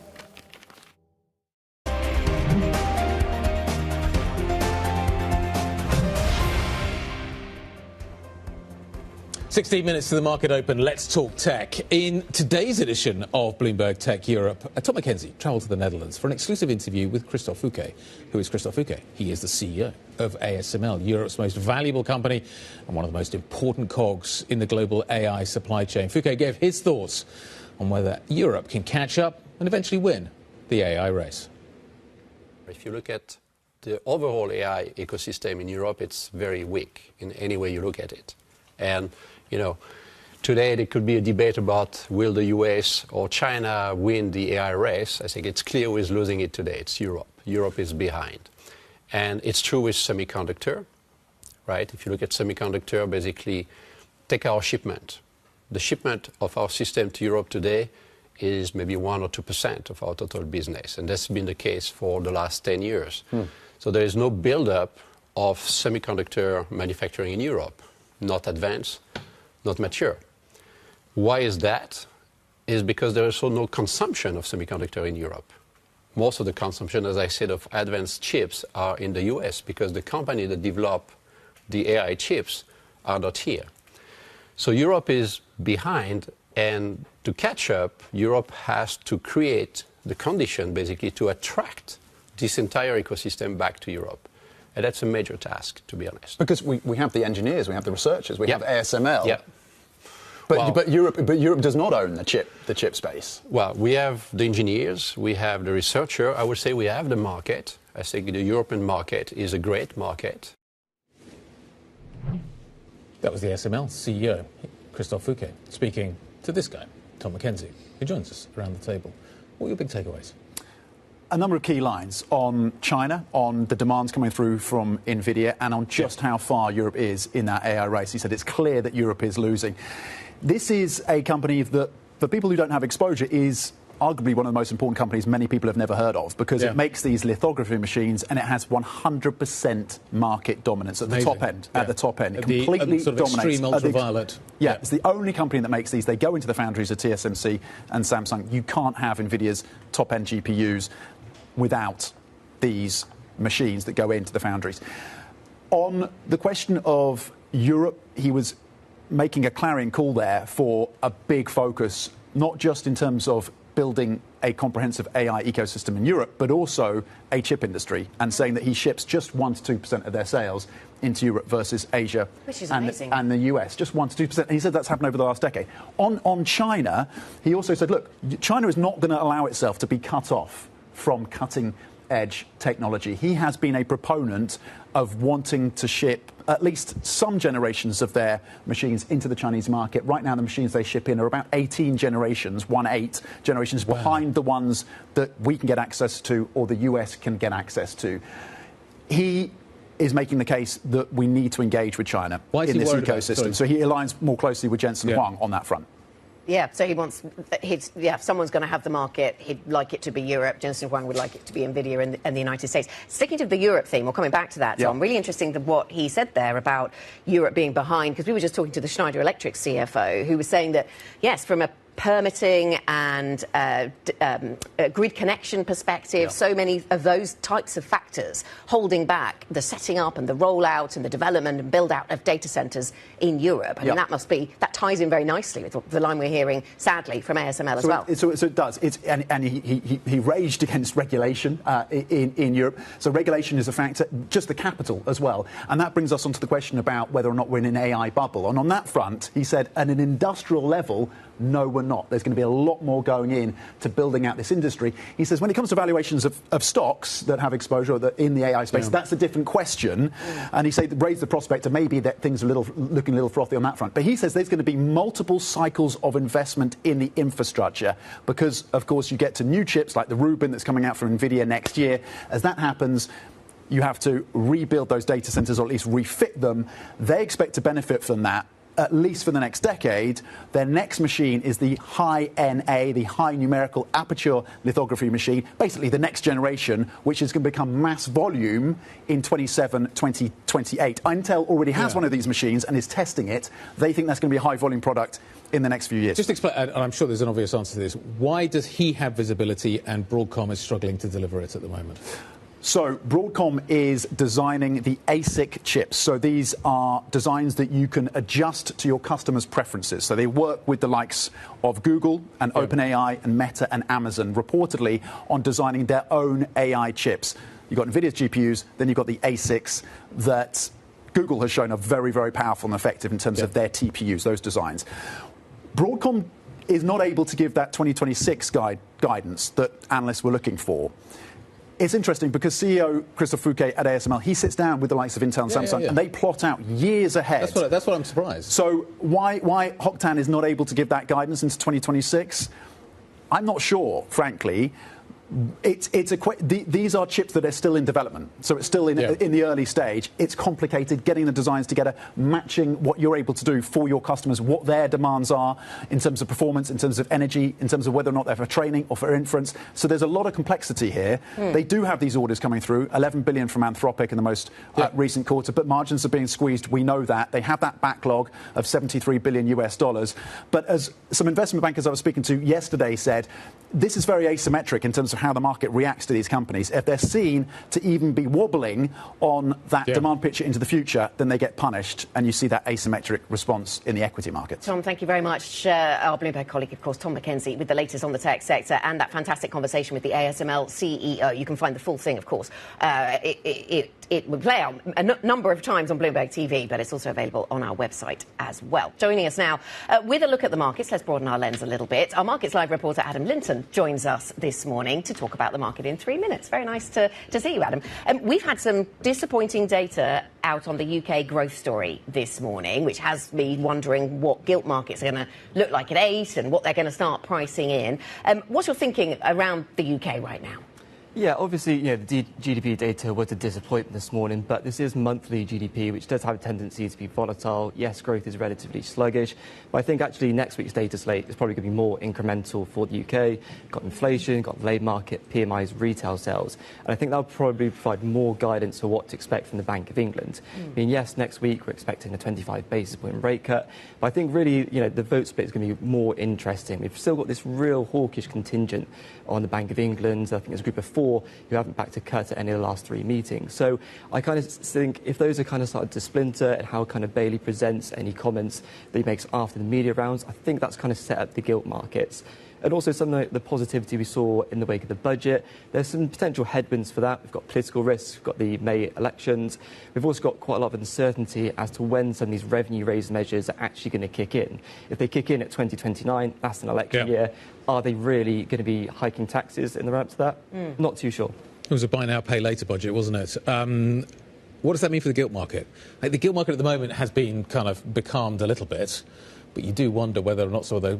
When do you see some of those risks re-emerging? Because one of the consensus trades, it seems, going into next year is actually that the gilt market could do quite well. But is there risk to that trade? Yeah, I think there's definitely risks. I mean, I've actually written a column on this today on the macro view column. And, political risk, May elections. We don't know who's going to be running the Labour Party. Yeah. 3/4 of those revenue-raising measures, they're going to kick in around the time of the election. Yeah. How are they going to square that circle? And that then has a massive credibility hit potentially. And also the OBR's consumption expectations are very, very upbeat.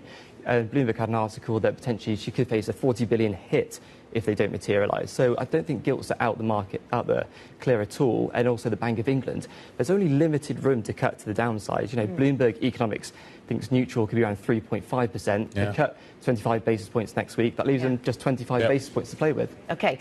We've also got an ECB rate decision next week, Adam, and there is no expectation that we get a cut there, and increasing talk about when we might get a hike. What's your thinking on that? I just don't think the case for a hike really exists at the moment. The Eurozone economy isn't exactly running hot at the moment. It's been resilient, not hot. I think the key thing to watch is that 2028 inflation projection. That comes in below 2%. We're in a situation where all of a sudden the ECB could be forecasting inflation below target for 3 years. I don't really see where the hike case comes from that. And I think we could potentially see that refocus minds a little bit next week. OK. Great to see you. Thank you very much indeed for stopping by to see us. Bloomberg Markets Live reporter Adam Linton. Remember, you can catch up the whole of the team. Fantastic news. MLIV Go on your Bloomberg terminal. What are we watching in terms of the stock market story this morning?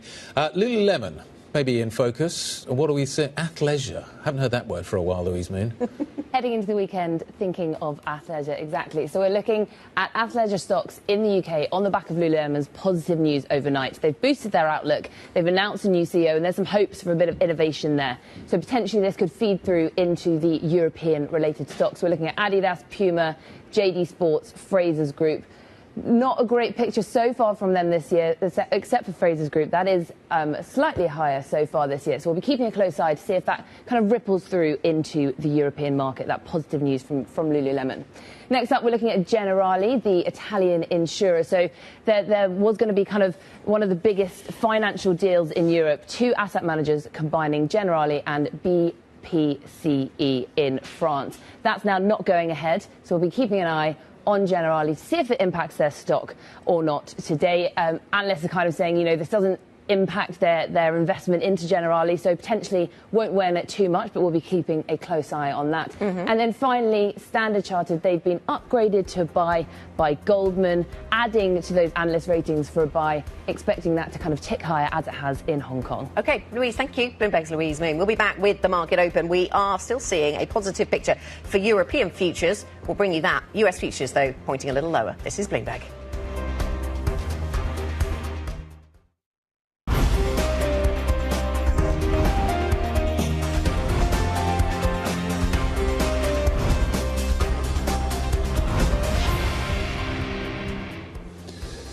Couple of minutes to go until European markets open this Friday morning. European futures are higher. I'll show you the numbers in just a moment, but let's track back a bit and show you why they're higher, because it's mainly centred on what we saw yesterday in the United States. This is where Europe went out. I hope you can see that line near the bottom of the session yesterday, at the beginning of the session, and we rallied after that into the close. Record highs hit in the United States. Europe has to play catch up. Asia already has, and that is why you are seeing this, which is my second chart, or second board, which basically shows European futures this morning, which are higher. We are up on Stoxx 50 futures by around 0.5%. FTSE futures are up by 0.6%. DAX futures are up by, let's call it 0.5%. So let's call it circa 0.5% higher in Europe this morning.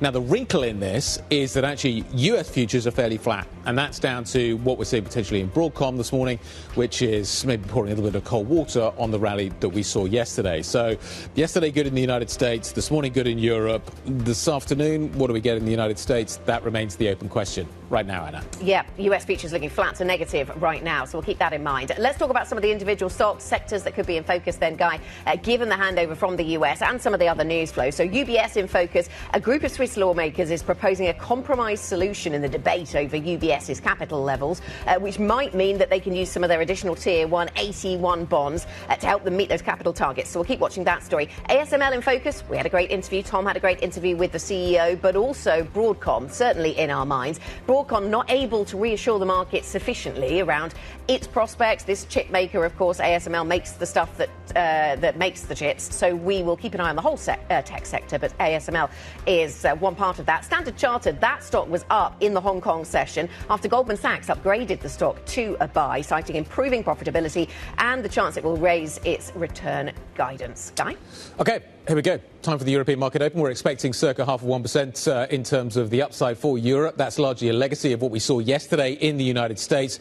And as anticipated, we are certainly seeing that move. The Euro Stoxx 600 is up by 0.5%. And now drops, actually, a little bit off the back of that. So I wonder what's just open to maybe take some of that out. We're only up now by 0.1%. We were expecting a little bit more. So I'm curious to dig into the details as to why that has happened. We are dealing with a little bit of a holdover from the United States yesterday. So, Anna, what are we seeing? Yeah, in terms of the individual markets, the FTSE is up by 0.3%. The CAC 40 is up by 0.2. The ZDAX is not yet open, so there's nothing particularly untoward happening there.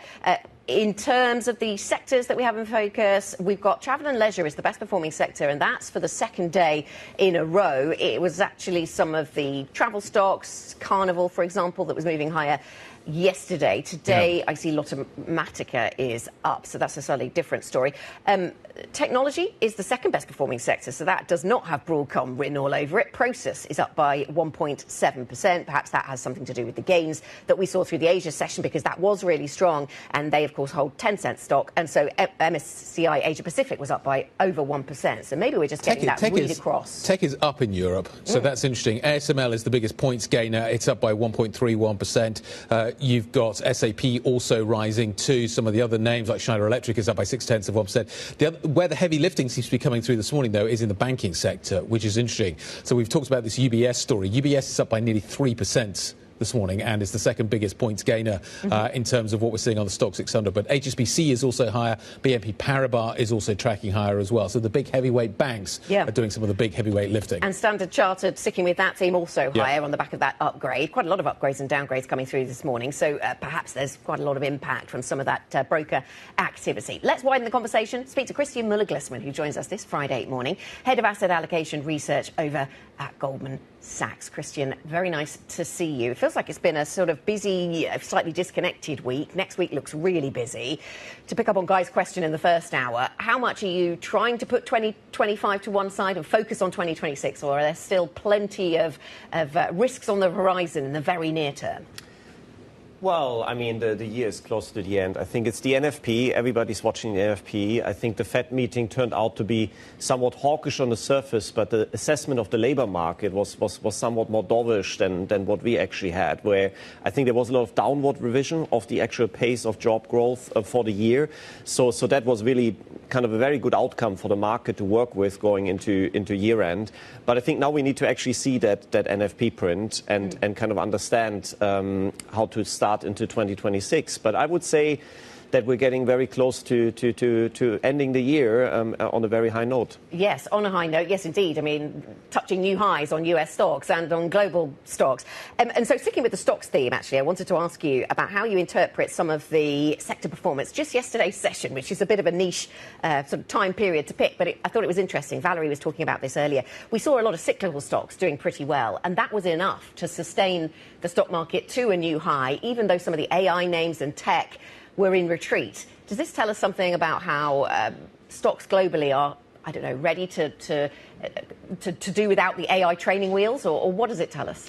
I think we're definitely dealing with a new regime coming into 2026, where I think this year was all about AI capex, boosting the corporate sector, keeping growth optimism supported, but a bit narrow. And at the same time, you had a weak labor market, a K-shape, which actually allowed the Fed to be dovish. So it was kind of Goldilocks-ish, but not the usual Goldilocks, where you have growth picking up, kind of economic growth picking up with inflation going down. Inflation was actually quite sticky, if not picking up.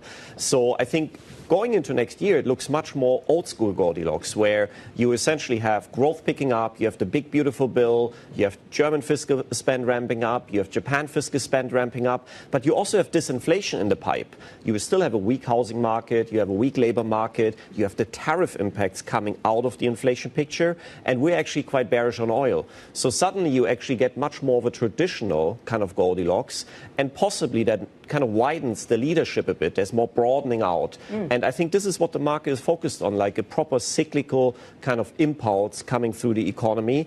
And there's always the potential, especially if the Fed is a bit easy, that it kind of really accelerates, that you get proper releveraging and restructuring. And I think this is what the market is betting on right now. Can I go too far? Like, the valuations are already pretty high. Yeah.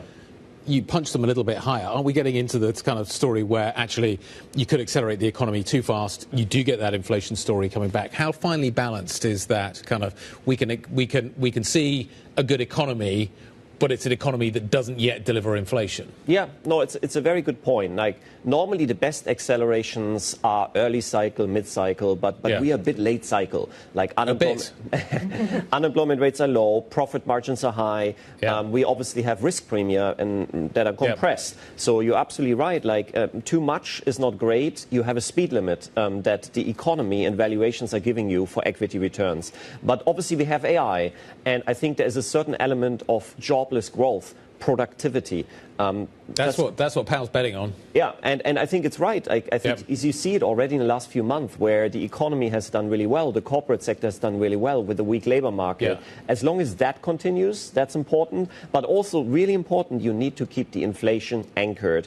And I think it's not going to be that difficult because you have these negative tariff impacts, at least initially, coming through. So inflation should normalize. Okay. That doesn't sound like an environment, though, where I need a lot of rate cuts. The market clearly is highly sensitive to rate cuts. Do you think the Fed could be done? Do you think the ECB's done? Is the Bank of England done? Is the BOJ going to be hiking? Are other central banks going to be hiking? What does that rate trajectory look like next year? Because stocks have been really sensitive to this story. So what I always think is, like, equity investors, they don't really care if you get one or two cuts from here. But they care if the Fed will cut when needed. And I think that's definitely the case. So if there is something going wrong in the economy, the Fed has a lot of room to cut, and I think a lot of inclination to cut. And the other question is if they will hike. And I would say that for the Fed, the bar to hike is still very, very high, considering that weak labor market. But what about the bar just to leave things as they are? How high is the possibility we get no rate cuts or no rate hikes in 2026? And how does the equity market deal with a no rate cut, no rate hike kind of scenario? It always depends on the interaction. Why is that? Is it because growth is better? We know equities can deal with rates going up and with possibly the Fed not cutting as long as the growth picture is good. But I think it's really dependent on the narrative at that time. Are they not cutting because inflation is picking up a bit? Are they not cutting because they're worried about financial conditions being too easy? We had this in the past where the Fed was actually saying what's going on in equities, what's going on in financial conditions is worrying them. That would not be good, obviously, because then you start to go from a Fed put to actually being short the Fed call, if that makes sense. But I would say that if the growth picture, which is always the most important driver of equities, is good next year, the market can deal with a slightly more hawkish Fed. It can deal with slightly higher rates. But I would say one thing that's important is the Fed is not the only central bank out there. Like, the Fed is at the margin currently still one of the most dovish central banks. You have Canada, New Zealand, Australia, where the market is pricing hikes next year. You have the ECB, of course, at the cusp of pricing a bit more of a hike, and quite some hawkish commentary recently. So I think the first half of the year, I think will be a bit more growth rates tango. That's what I call it. Like, growth goes a bit too much up, that pushes up rates, which then weighs on growth. So you go back again, both of them go down. And that means you get a bit more volatility, like less Goldilocks-ish in terms of anchoring volatility, but the path, in our view, is still up. Okay, so we have a growth rates tango, but we do have old school Goldilocks for next year then, Christian. So if we get old school Goldilocks, you want to be overweight US stocks. I think that's what your stance is for next year. But how do you protect? What kind of protection do you need? And what is the best protection if you're a little nervous about the US overweight? Yeah, no, I think what we've been arguing a lot is regional diversification. So you're absolutely right. The U.S. equity market has a lot of tailwinds. It has tailwinds from the big, beautiful bill. Also, the AI theme, to some extent, is still going, even though it's changing. It's changing from AI capex to maybe a bit more AI adoption, maybe a bit more AI applications. So you want to possibly diversify the AI theme in itself. I think we still like regional diversification. We actually overweight Asia. And we like EM, but Asia certainly has a lot of optionalities, both on the currency and the equity side. So to us, there's a lot of export competition from China, which is worth diversifying for Europe. There's AI competition for the US, which is worth diversifying via China. And we do actually think the Chinese currency is 30% undervalued. So we like Asia, but I think what we are very focused on going into 2026 is actually style diversification. So we like styles like quality, we like styles like low volatility, which have really done terribly in the last 2 to 3 years. And not to forget, the 3-year rolling Sharpe ratio on the S&P 500 is reaching the highest levels in 125 years. Yeah. So as you can, it's crazy, like, because you came out of 2022, and that actually means that quality styles that usually do better when the Sharpe ratio is lower, they might actually be a bit more valuable in a portfolio. And the last thing is, of course, we need to look at duration and duration proxies and safety. So we think the bond market in the first half, as we discussed, will potentially be a bit of a drag on the portfolio as the market reprices that kind of growth environment. But we do still see value selectively in duration. We've been overweight gilts, which are currently decoupling economically and have decoupled a lot on the central bank side for some time. So we're overweight gilts. And we still like gold. I think gold will remain a quite interesting asset next year, considering all the fiscal dimensions of that growth. What's your biggest risk for 26? We discussed it already. I'm very worried about inflation potentially picking up, giving us some... Where does that come from? What would be the genesis of that inflation? Well, you know, like, in very simple terms, when you're late cycle and you're accelerating, you're often running out of stuff. You know, you run out of labor, you run out of resources, especially if there's supply disruptions. So we're watching very carefully copper, because if you ramp up a bit more economically, you can support a lot of these cyclical commodities. We're actually not that bullish on copper because you had these supply disruptions boosting the price. So we do actually think the supply will help copper stay range bound. We're bearish on oil. If anything, the Russia-Ukraine deal could push down oil a bit, but we have to watch all these places where we can run out of stuff. Labor, another question, a big concern is the disconnect in the labor market between open jobs and people actually searching for jobs. Like, there's a lot of college unemployment pickup right now, but the jobs that are open are car mechanics, people that put the glass into the buildings. Like, this is not what a college graduate wants to do. So you could actually see, as the U.S. economy accelerates in a more traditional way, bottlenecks in the labor market. So we're watching all of that. And the last thing I'm very worried about is, of course, the AI ecosystem still. We know there's a lot of money that's been put on the table that needs to essentially come back in some shape or form. So we need to monitor depreciation. We need to monitor trends for AI capex demand, if that makes sense, because you need to really now adopt and you need to make the applications and you need to make money. And I think this next year could be a bit of a show me year for the AI ecosystem. So Goldilocks is still wary of the bears. There's still bears out there. I think so. Goldilocks needs to, keep an eye on what is going on. Be alert. Don't just focus on the porridge. Christian, great to see you. Thank you very much indeed. Have a very happy holiday. CMG, Christian Muller-Glissman, Head of Asset Allocation Research over at Goldman Sachs. Core 6 looks like this. Defence stocks on the front foot, which is interesting in light of what is happening in Ukraine. ASML, though, is leading the charge. We've got tech up, which is interesting, again, in the light as well, with what is happening surrounding the Broadcom story. Let's figure out what is happening in the banking story, though. Louise Min has the details.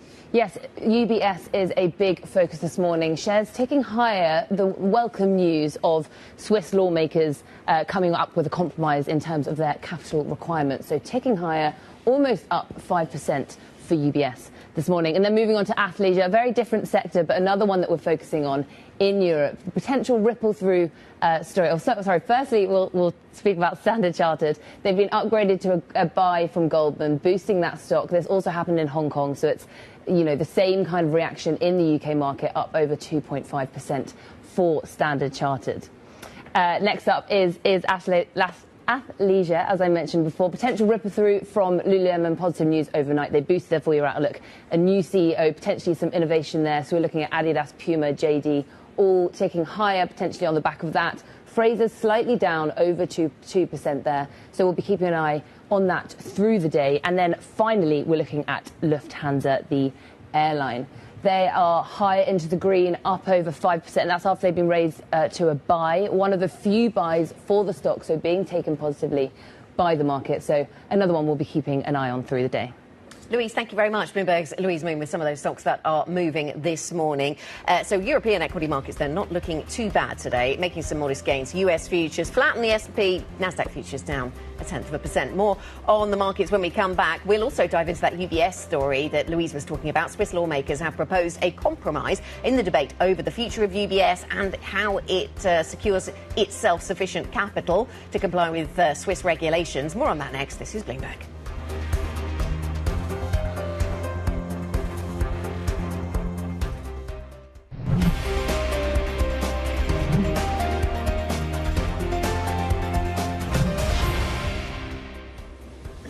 18 minutes into the equity market session this Friday, and we are certainly picking up with the legacy of what we saw yesterday in the United States and pushing higher. We're up by, let's call it circa 0.5%. We're now fully open. We've got the kind of numbers we were anticipating from Europe this morning. What is interesting is that tech is certainly doing a lot of the heavy lifting, but the banks are also having a fairly serious impact on what we are seeing this morning. One of those banks, and the standout one maybe this morning, is UBS. The stock is pushing higher. A group of centre-right Swiss lawmakers apparently proposing a compromise in the debate over UBS's capital. What they're proposing basically is that UBS will be able to use convertible bonds to meet its capital requirements. So you use, rather than kind of the super elevated stuff, you'd use AT1s, which are a bit cheaper but still give you the same kind of capital lift that maybe the Swiss government is looking for. Steve Aarons joins us now to talk about what is being proposed here. So basically, you have to get to the same level, but you can use cheaper AT1s to get there, seems to be the compromise, Steve.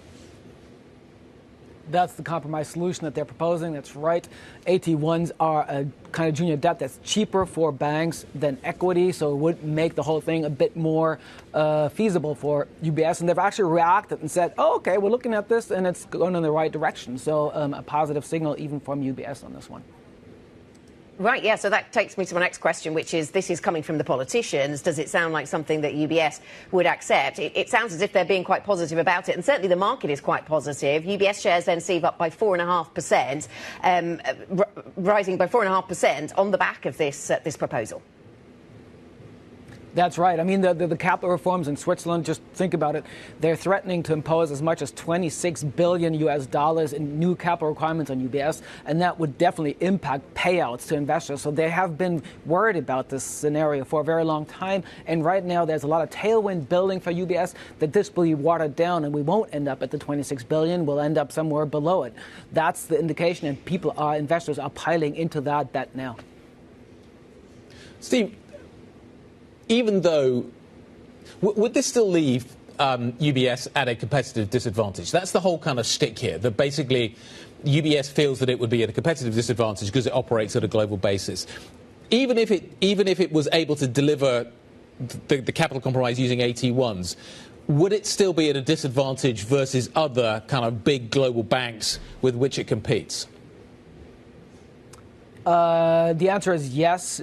But, so yes, absolutely. I mean, new capital requirements that would only be imposed on UBS would definitely create a disadvantage for them, right? I mean, it would be the only bank that's facing this. But now that the prospect is actually declining a little, they've already thought about how to mitigate all of this.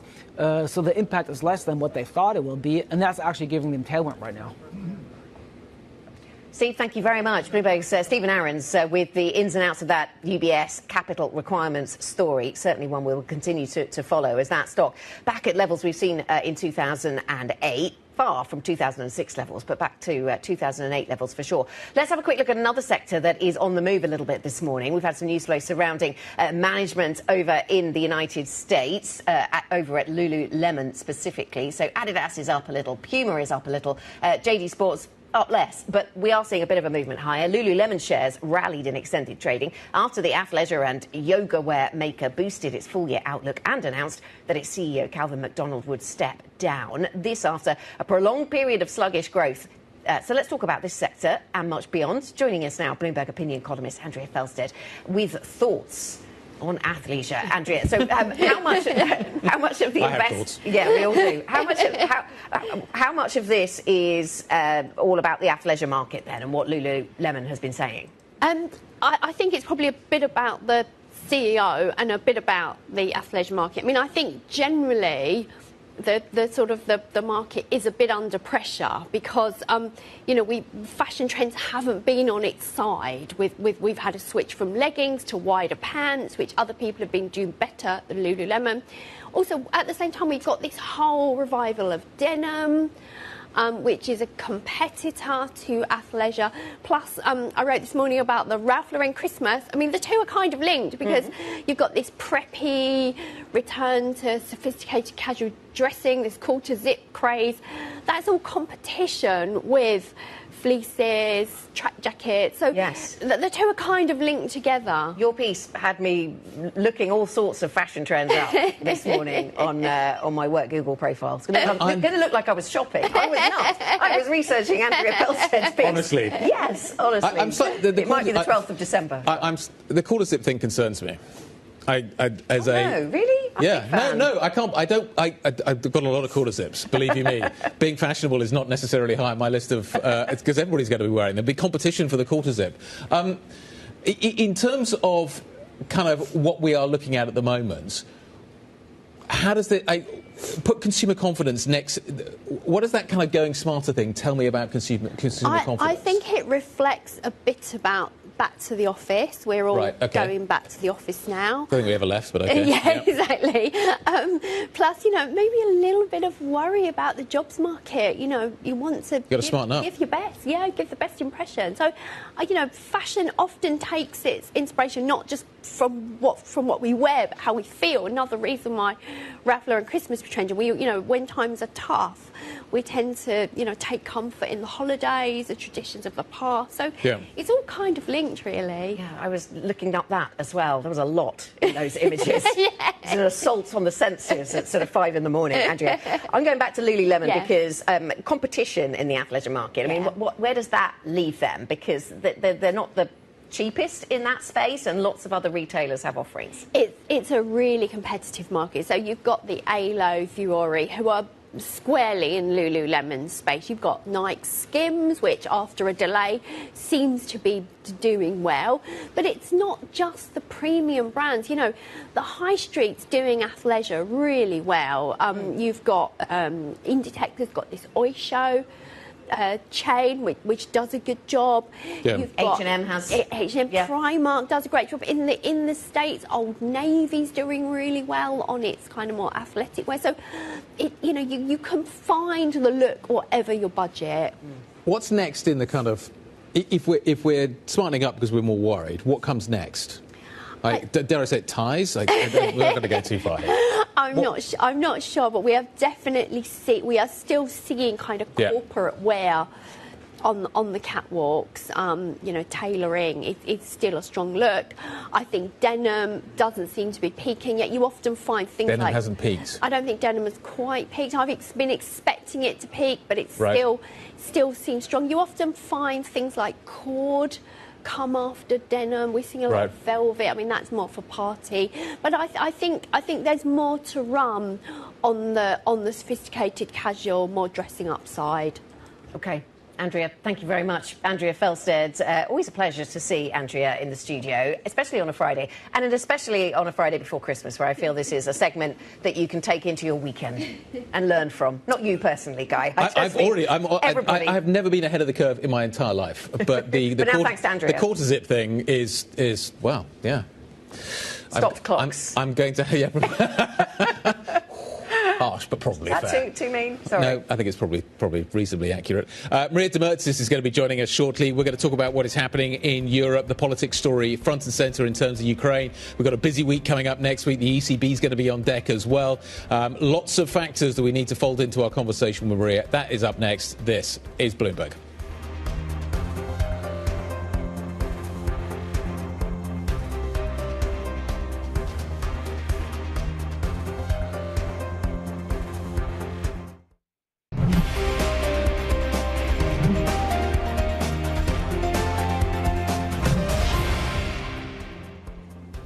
This is the opening trade. 30 minutes into today's session. Let's have a look at where we are trading this Friday morning. Up by around 0.6%. Seems to be the made moon in the markets when it comes to the major continental European markets. The DAX and the CAC both up by that kind of measure. The FTSE 100 not far behind. So overall, a pretty decent session for Europe. Euro Stoxx 50 joining the global party and taking out those records. So it's taken out another record. We last touched this in November, I think, and now we've taken out another one. So a strong story for European stocks following a strong story in Asia and strength in the US session. So we're pricing all of that global narrative in. Broadcom, though, could weigh on US stocks as we go towards the US session, Guy. Might spoil the party a little bit. I like the talk of parties, though. Good way of looking at things. Let's talk a little bit about what is happening at the party, within the party, what's going on in the party, who's having a good time and who's not having a good time at the party this morning. Well, there's 458 up, so definitely those in favour of the party are winning this morning. 460 up, 126 down. Volume is also good, so the party's rocking. That is the narrative that we're getting. In terms of those that are enjoying it this morning, UBS is having a great time. That stock is up by 4.42% on this capital story that we were talking about just a moment ago. Lufthansa's been upgraded at Kepler. It's joined the party. ASML, on the back of Tom McKenzie's interview, is also enjoying the party, up by 0.9%. Sitting in the corner, not having quite such a good time. Let's talk about those stocks. Magnum Ice Cream, ironically, is actually not having a particularly good time this morning, down by 2.23%, reasonably spun out. It is off. And actually, there's a bit of a theme this morning, because the drink stocks, actually, interestingly enough, are also softer. Continuing the party theme. You've got also the likes of Nestle and Unilever softening up as well. So that kind of consumer-facing story, be it the high end or the low end, be it in the spirits or the deodorant kind of end of the market, that's where the weakness in some ways is in Europe this morning. I had another one, but Valerie Teitel made me take it out and said that I had to focus on also there's weakness in the pharma space this morning. The pharmaceuticals are also not having a good time at the party, and AstraZeneca is down by 0.8%. Well, maybe that fits. I mean, it's a pretty strange party. Let's put it that way. Let's get an update then, Guy, on some of the other stories we're focused on this morning. Data released this morning shows the UK economy shrank again in October, making it a fourth straight month without growth, as activity was blunted in the run-up to the autumn budget. The pound briefly edged lower after the data, while traders slightly increased bets on Bank of England rate cuts over the next year. The BOE's next rate decision is, of course, on Thursday. That's next week. Disney shares closed higher in the United States after the company announced it's licensing some of its iconic characters to OpenAI for use on the startup's video platform. Disney has also agreed to take a $1 billion stake in the startup. While the deal covers some of the firm's most or more famous characters, it does not include talent likenesses or any voices. And Donald Trump said the United States would be willing to help Ukraine as part of a security agreement to end the war with Russia. The comments came after his spokeswoman described the US president as, quote, extremely frustrated with both sides of this war. This as Ukrainian President Zelensky floats the prospect of a referendum on handing over the Donbass to Russia. OK, let's continue that conversation and talk about what happens next. EU finance ministers meeting in Brussels today. This the bloc appears to be getting set to approve a deal that would let these frozen Russian assets be used to support Ukraine. Emergency powers are potentially being put in place. We're going to get around Hungary. We're going to find out a way of dealing with that. But the risks for Europe appear to be significant, and they have been laid out in rather sort of cold fashion by the NATO Secretary General Mark Rutte. A stark warning coming from him on the need to get ready for the possibility of all-out war with Russia. Conflict is at our door. Russia has brought war back to Europe, and we must be prepared for the scale of war our grandparents and great-grandparents endured. Imagine it, a conflict reaching every home, every workplace. Destruction, mass mobilization, millions displaced. Well, that's a cheery outlook for Europe as we kind of think about what could come next. But that worst-case scenario increasingly being kind of modelled out and mapped out by many European leaders. Our chief Europe correspondent, Oliver Crook, joins us now at the European Council in Brussels. It kind of reinforces the idea that we need to get a peace deal. We need to get this conflict in Europe sorted, though it doesn't ultimately kind of take out the Russian threat. Where are we now in terms of that process? And the latest comments, fold them in, from President Trump.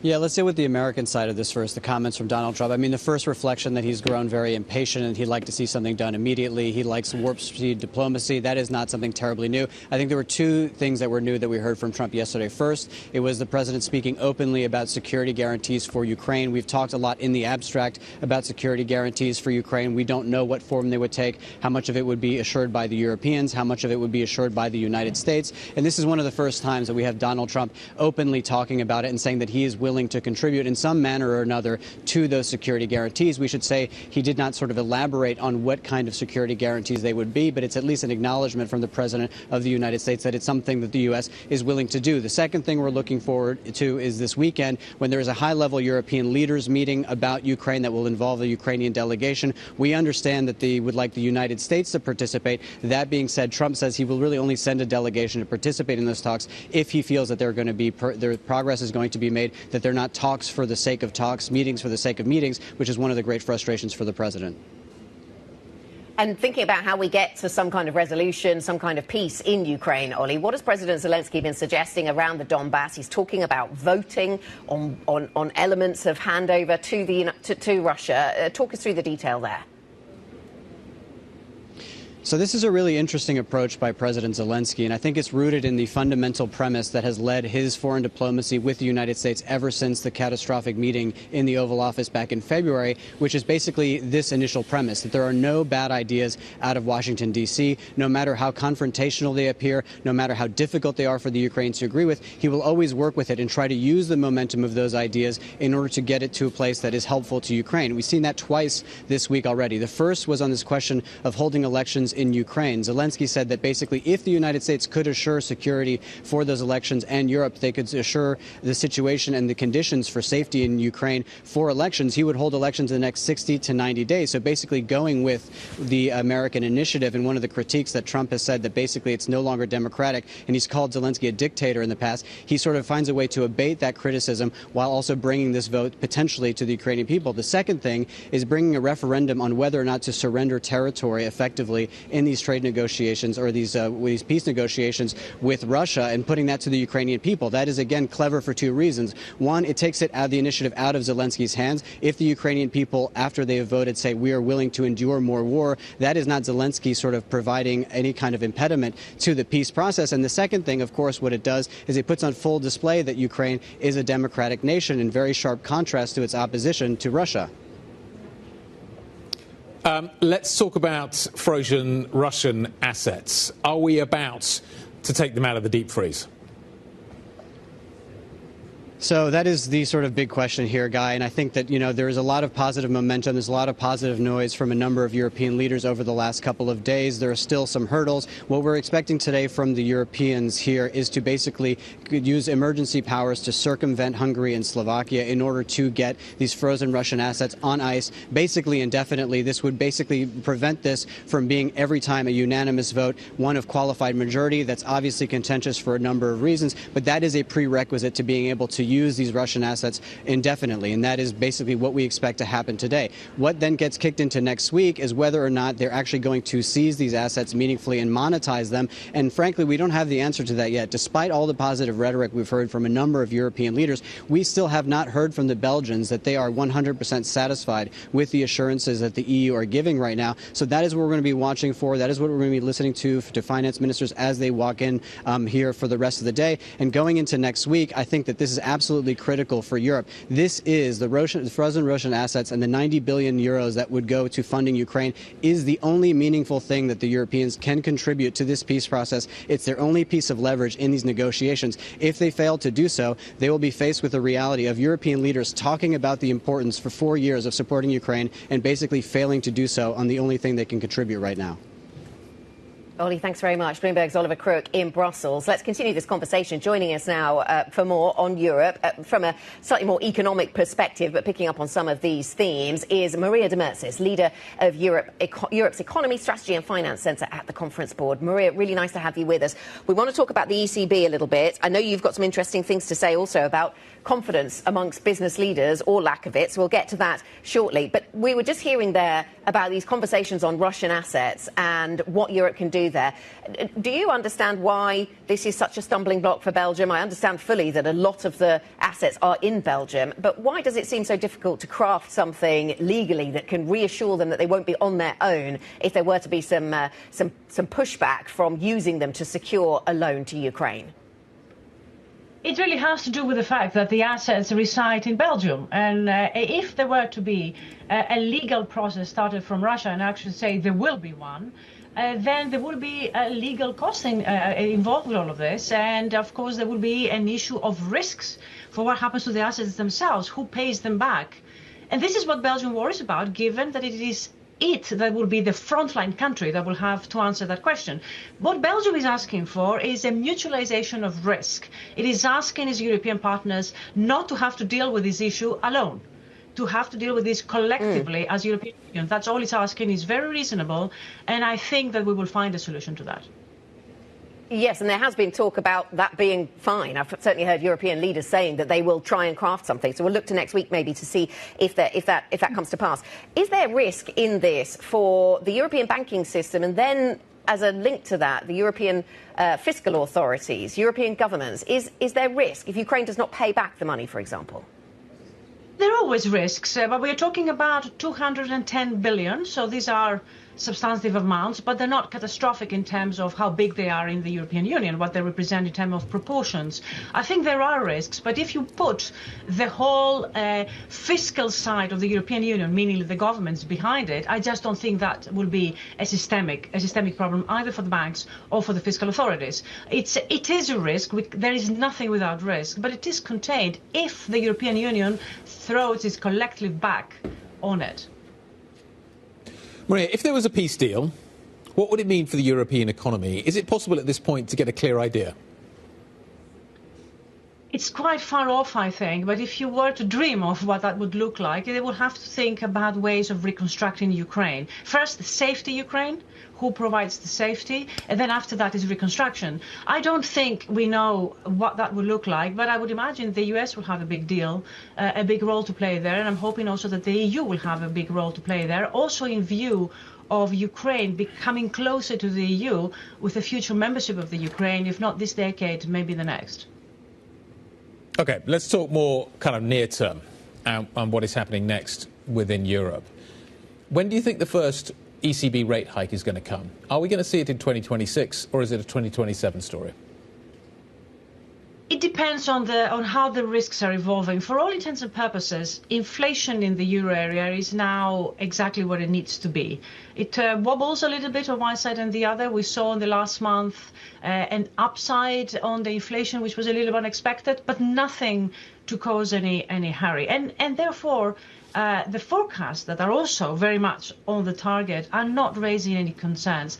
I just don't know what the balance of risk will look like, depending also on what the situation of war will look like in 2026.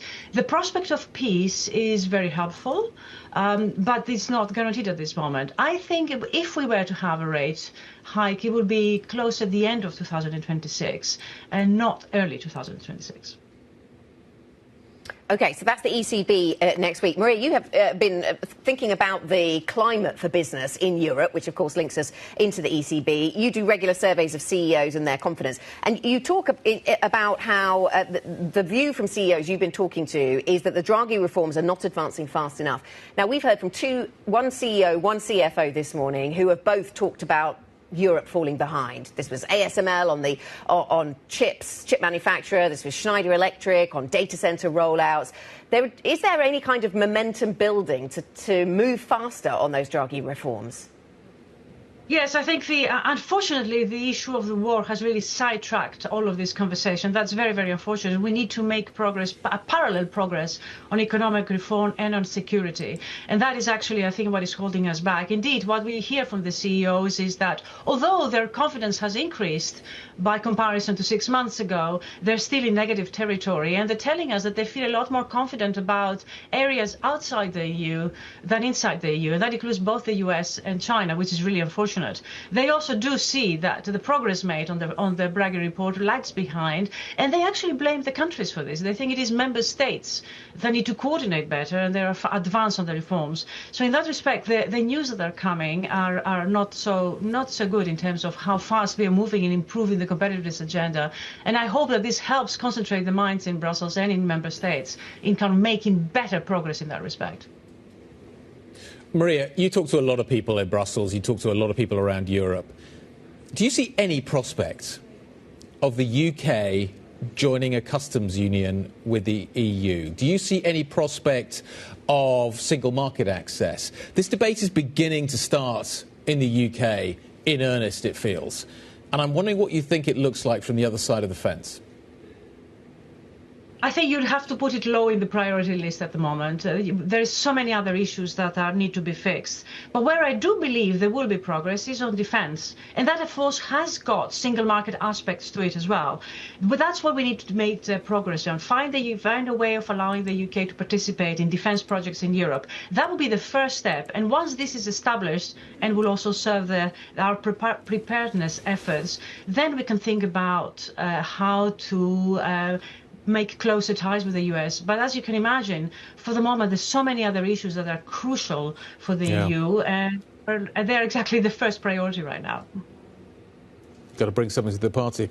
Maria, thank you very much indeed. Maria de Mertzis, leader of Europe's Economy, Strategy and Finance Centre at the Conference Board. Thank you very much indeed. Staying with the UK, coming up has to do UK's soft GDP reading for October. Giving the Bank of England more room to cut next week, we'll discuss the latest when it comes to the UK economy, and we will do so next. This is Bloomberg.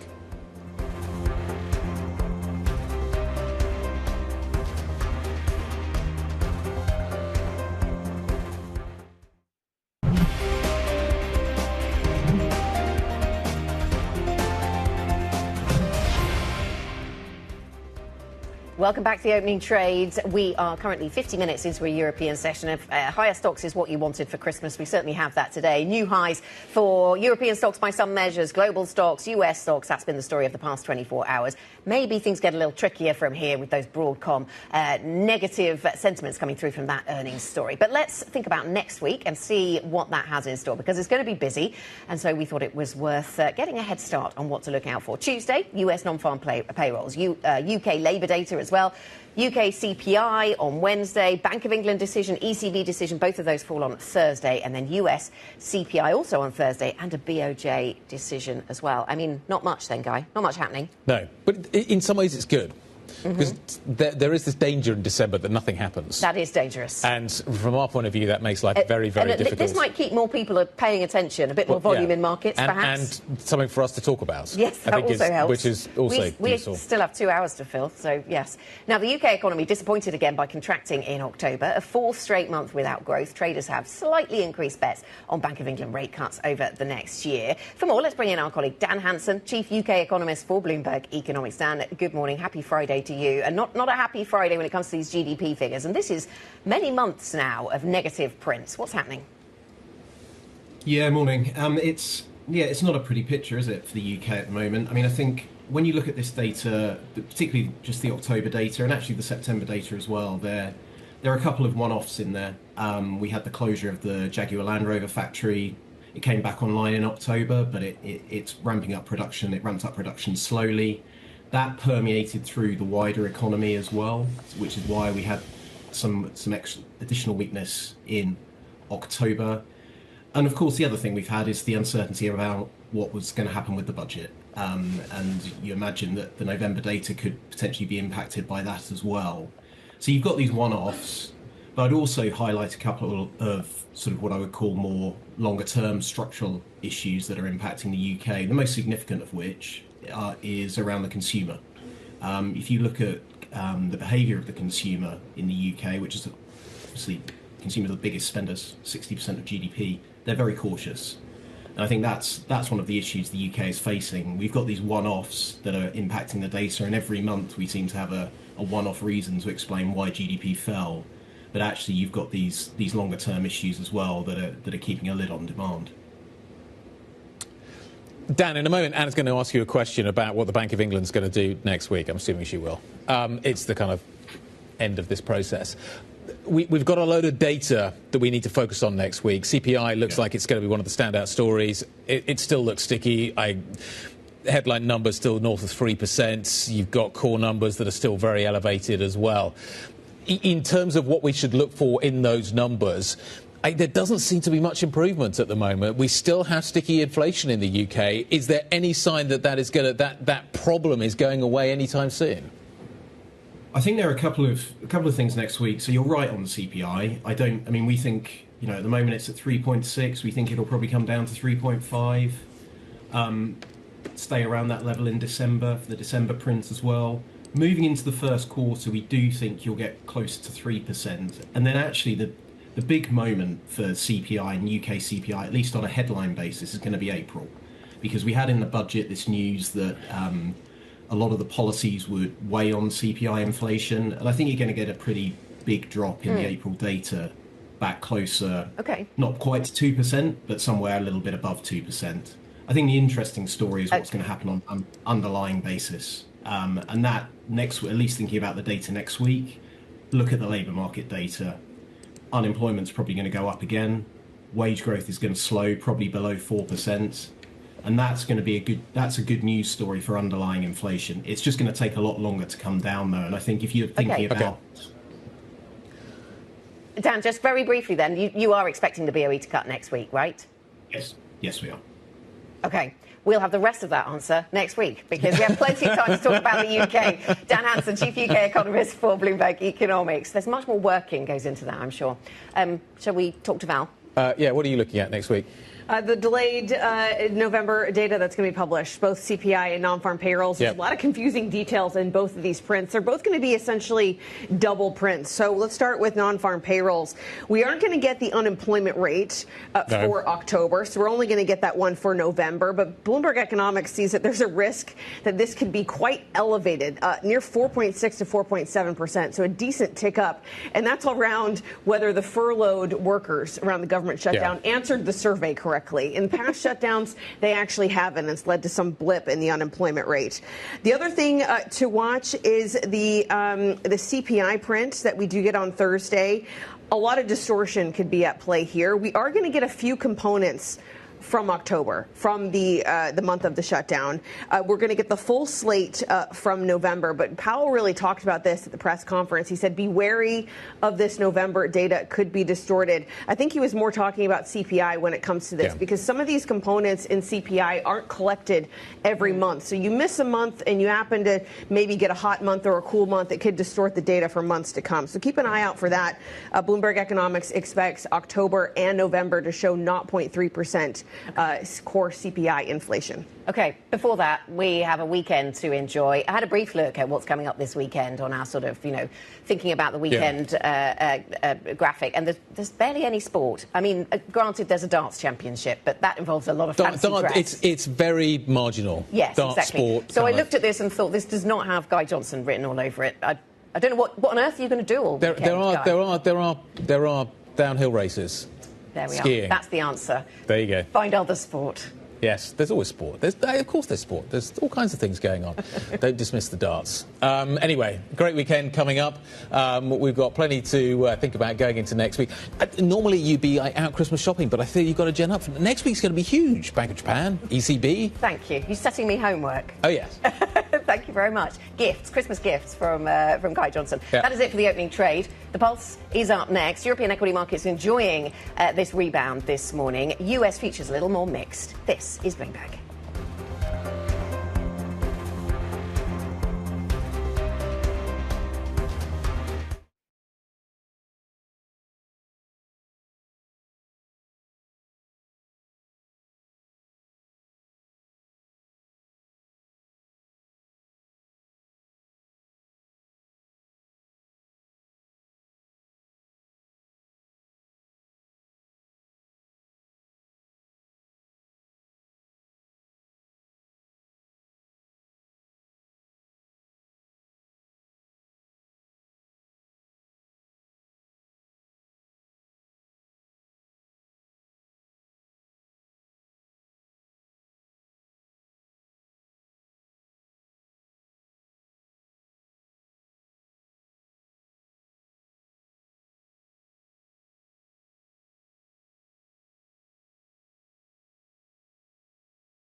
Hello and welcome. This is the Michelle Hussein Show.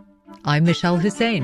I speak with people like Elon Musk. I think I've done enough. And Shonda Rhimes. That's so cute. This will be a place where every weekend you can count on one essential conversation to help make sense of the world. So please join me, listen and subscribe to the Michelle Hussein Show from Bloomberg Weekend, wherever you get your podcasts. You certainly ask interesting questions. News when you want it with Bloomberg News Now. I'm Nathan Hager. Wall Street may be looking to end the week with new records, but tech stocks are making that tough. Right now, the NASDAQ Composite is leading declines, down 1%. The S&P 500 is lower by 0.6% after closing yesterday at a record high, and the Dow Jones Industrial Average is little changed. Now, Broadcom is the latest culprit after the AI chip maker's underwhelming forecast, including no guidance on sales for next year. The company did report an $11 billion order from AI startup Anthropic, but Bloomberg Intelligence global head of tech research Mandeep Singh says even that could be a disappointment. 90 days back, they told us, they will be adding 2 new customers that are ramping up. We learned yesterday one of them is Anthropic.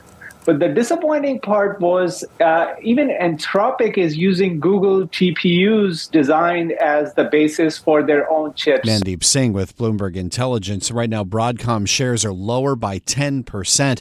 Meantime, Bloomberg News has learned China is considering a package of incentives to support its own chip-making industry. Sources tell us that support could run as high as $70 billion. The move comes after President Trump approved sales of Nvidia H200 chips in China this week in exchange for a 25% surcharge.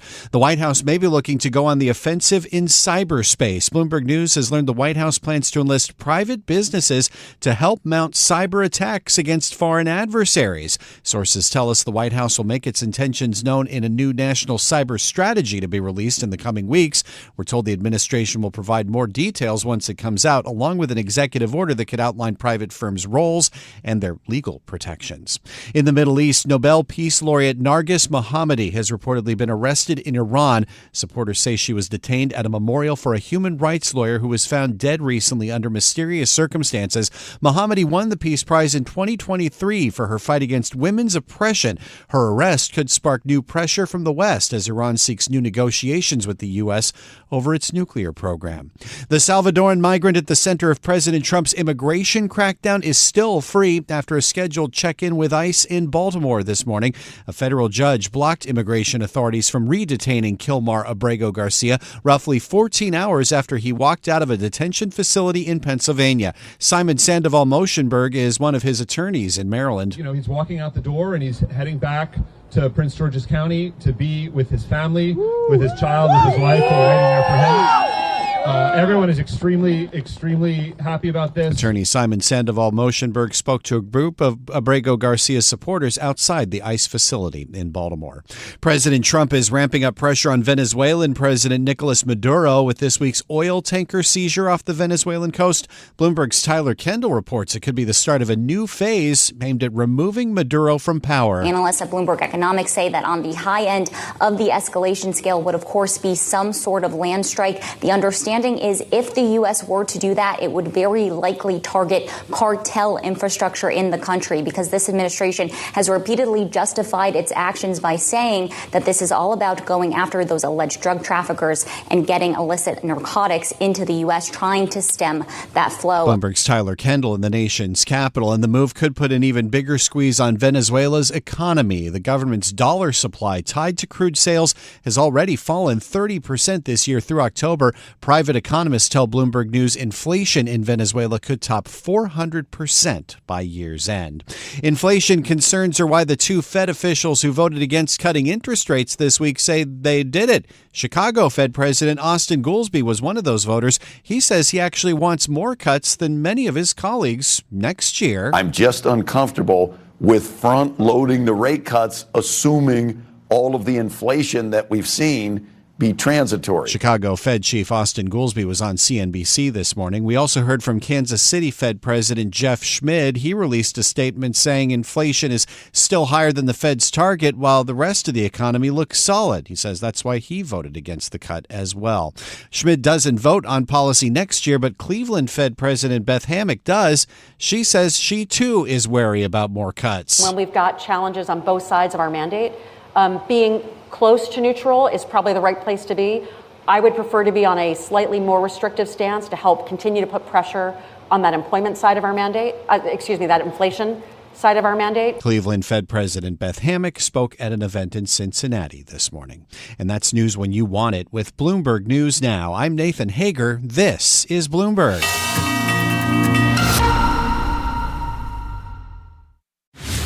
I'm Carol Masser. And I'm Tim Stenivek, inviting you to join us for the Bloomberg Business Week Daily Podcast. Now, every day we are bringing you reporting from the magazine that helps global leaders stay ahead. We've got insight on the people, the companies, and trends that are shaping today's complex economy. That's right, Tim. We're all over global business, finance, tech news, all as it is happening in real time. And we've got complete coverage of the U.S. market close. Gotta say, basically, if it impacts financial markets, if it impacts companies, if it's impacting trends and narratives that are out there, we are on it. We also have a lot of fun doing it. Bloomberg Business Week also brings you the analysis behind the headlines through conversations with our expert guests. And we are doing this all live each weekday. And then we bring you the best analysis in our daily podcast. Search for Bloomberg Business Week on YouTube, Apple, Spotify, or anywhere else you listen. Check it out on your way home from work to catch up on the conversations that you missed during the business day. And on the weekend, check it out for a complete wrap-up of your business week. That's the Bloomberg Business Week Daily Podcast. I'm Carol Masser. And I'm Tim Stenivek. Subscribe today wherever you get your podcasts. You will see that it is highly correlated with the PPI. Well, when the government helped the CPI side using the anti-involution approaches, the divergence between the CPI and the PPI actually is more concerning for me, because it means that the producers, they cannot make more profit because of the limit of output. So that putting everything together, yes, I think that the deflation or disinflation is still a great pressure to the U.S. economy, to the China economy. David, isn't it true that the PPI headlines don't even tell you the real extent of that slowdown? Well, we cannot say what the real slowdown is, because the CPI or the PPI is not so correlated with the production side. But all in all, we think that if the disinflation or deflation pressure continues, it will weigh on the production side, because if the producers cannot make money, they will have to choose another strategy. David, overall, this shows how, there is a broad slowdown that is gripping China. What measures do you think China will take to address the weakness? Well, people are, including me, people are looking at the upcoming Central Economic Working Conference that is going to be held maybe this week. So people are eager to see what the government is going to do for next year. But for me, I think one thing is for sure that the government needed to boost the domestic consumption. That is because of the background of the challenge in the trade sector, and also the slowing and the drop in the investment side. So that you need something to boost the total demand. That is the hope. The consumption is the hope. Otherwise, if you have a strong production but a weak demand, that means one day you will see the loss of profitability of the corporates, and then it will limit the production side and slow down the economy. So putting all the things together, I think boost the domestic consumption will be one of the priorities that the government needs to do.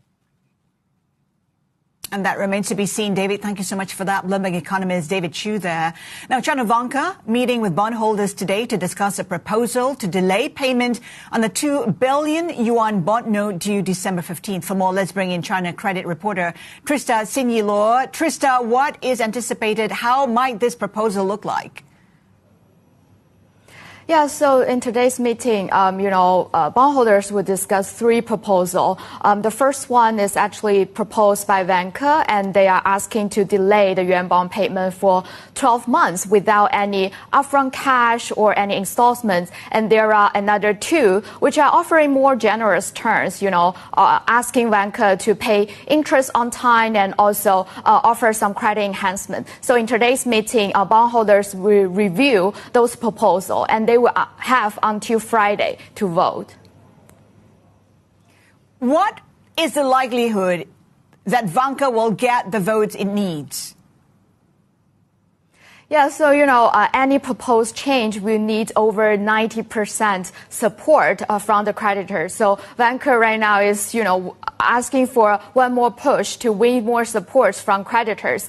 There have been a lot of ongoing discussion even before today's meeting. During the weekend, there was a meeting held in Beijing. And then yesterday, Vanke's representative actually reached out to some creditors saying we can pay some interest, but they didn't specify how much. So there's still a question mark there. And we really need to wait and see the final result coming from this, today's meeting and also the voting.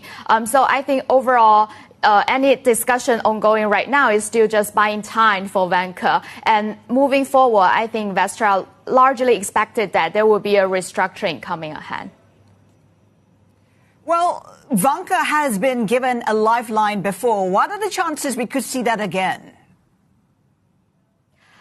I think investors are not expecting any more further strong support from the government or from Shenzhen Metro, its largest shareholder. I think right now it's more like relying on Vanke itself, and also they're seeking support from the bondholder to help them to get through this, difficult time.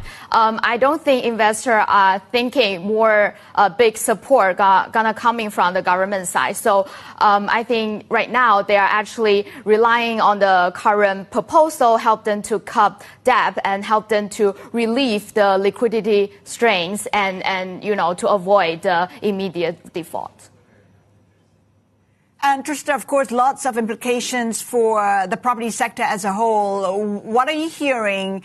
Is sentiment turning, much worse than before? I don't see any positive sentiment already pick up there. So that's also one of the reasons why Vanke will, going through such a difficult time right now, because Vanke could see its sales actually plunge 40% of this year. So so that's the fundamental question about why those developers still suffering a lot nowadays. And right now is actually the time which bondholder need to reassess the proposal and try to make a decision right now. Trista, great insights. Thank you so much for that. China credit reporter Trista Sinyilo there. Still ahead, JP Morgan Asset Management discusses the Fed's rate path as markets look ahead to its last rate decision.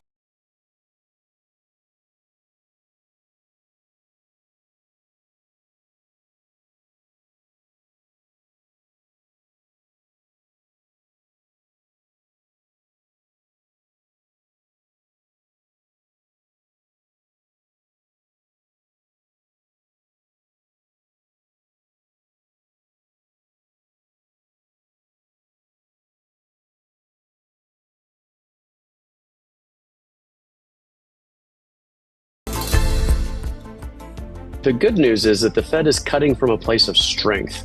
They're not reducing interest rates in order to stave off a nearly inevitable recession, but rather simply just trying to bring down what is currently a restrictive policy down to something that's more neutral. And historically speaking, when you've had a central bank cutting interest rates after an extended pause, that's typically been very bullish for both the economy and markets going forward. Yeah, I don't think we're going to see any changes to the dots. I don't think we're going to see any changes to the statement at SEPs. I think Powell will basically come out and say that they're open-minded towards moderate rate cuts if they're needed, but obviously the barriers to do so are much higher these days. We're going to see the formal end to the recalibration phase. Some of our guests sharing their insights on the upcoming Fed decision. Well, my next guest expects the Fed to cut rates by 25 basis points this week and sees 2 additional cuts by the middle of next year. Marcella Chow is global market strategist at JP Morgan Asset Management. Marcella, good to have you with us. Even as you're pricing in 2 rate cuts next year, it is pretty much data dependent. You can't be so sure. Indeed. Right now, we believe that during the meeting tomorrow, most likely Chairman Powell is going to highlight is going to be a meeting-by-meeting approach. In terms of what the market should pay attention to, most likely will be about the summary of economic projections. We expect that the inflation forecast might be downgraded a little, but overall it should be remain broadly unchanged. And then the dot plot should also be roughly similar to last time. But I think what market will pay attention most likely will be to what the risk assessment going forward will be, whether it will be more balanced. And if it's more balanced, it might set the tone to the market that is a more hawkish tilt. And given what the job labor market report that we got from Jokes last overnight, that was slightly better than expected, that might suggest that it's a hawkish market tilt, that there might need to be more further job labor or job market weaknesses to warrant further rate cuts going forward. I just want to point it out there that the rate cuts we're anticipating is pretty unusual. Usually the Fed cut rates when growth is slow, when inflation is low. Not the situation right now. So the dot plot becomes much more important this time round.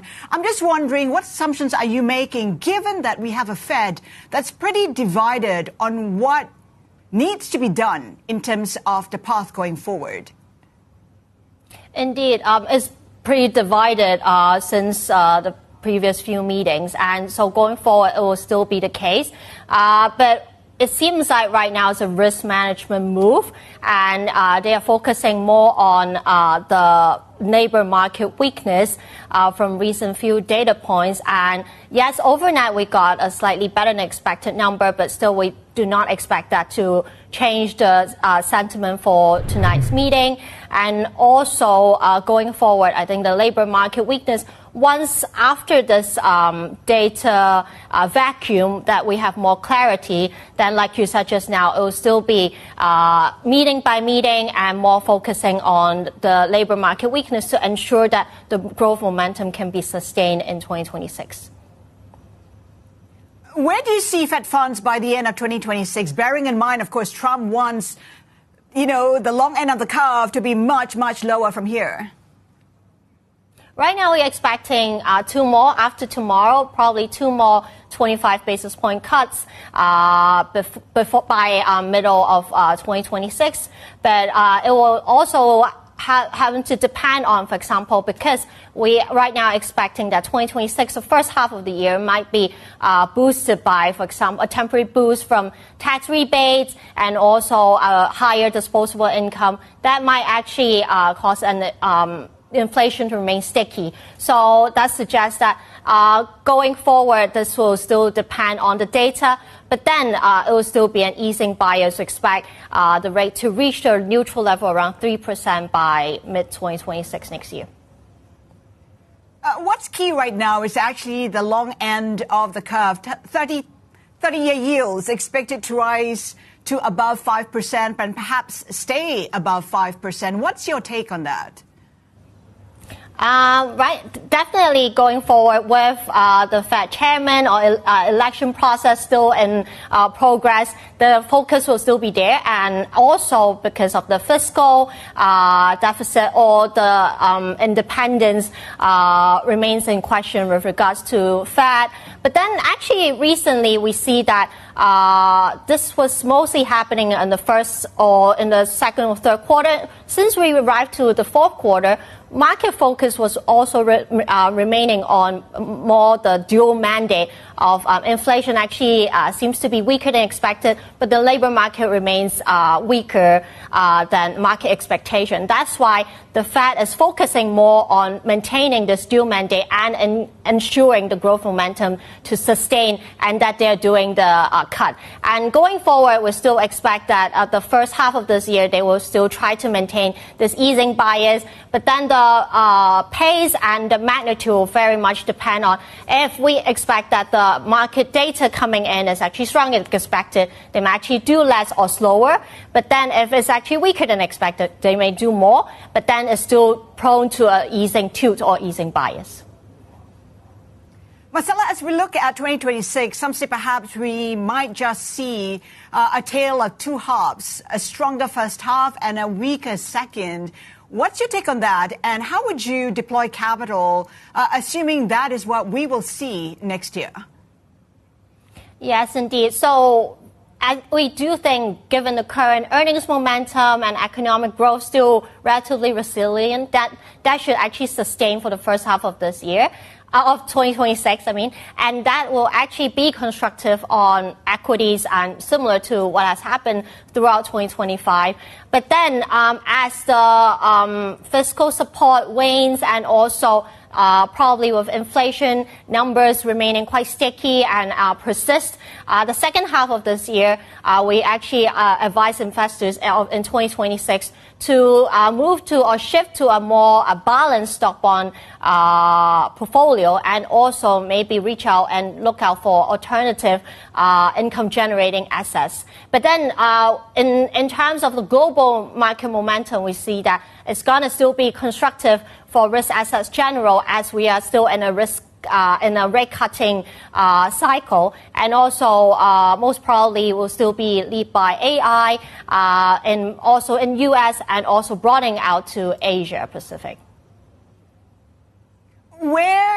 Which sectors do you see the best opportunities? Do we still play the AI theme in 2026 in as big a way as we did in 2025? Yes, for AI, we remain quite constructive on, for example, AI data center and also computing power. But yes, like you said, in difference to 2025, I think there will be more divergence going forward. So identifying or being active in company selection remains key. And also, there will be more questions about or debates about AI overinvestment. And also going forward, the key will be the ones that can actually overcome all the supply constraints or supply bottlenecks. For example, electricity supply for the ongoing explosive demand for data center. Those that can actually overcome the supply bottlenecks will likely differentiate and yield a better return going forward in 2026. And also, as we were alluding to with two halves, in the second half of 2026, when we actually see investor sentiment gradually shifted to a bit more sour, other than shifting to a more balanced stock bond allocation, probably also into a higher quality and defensive portfolio with more focus onto the defensive sectors like financials and energy and utilities. Those will be probably more applicable for the second half of the year.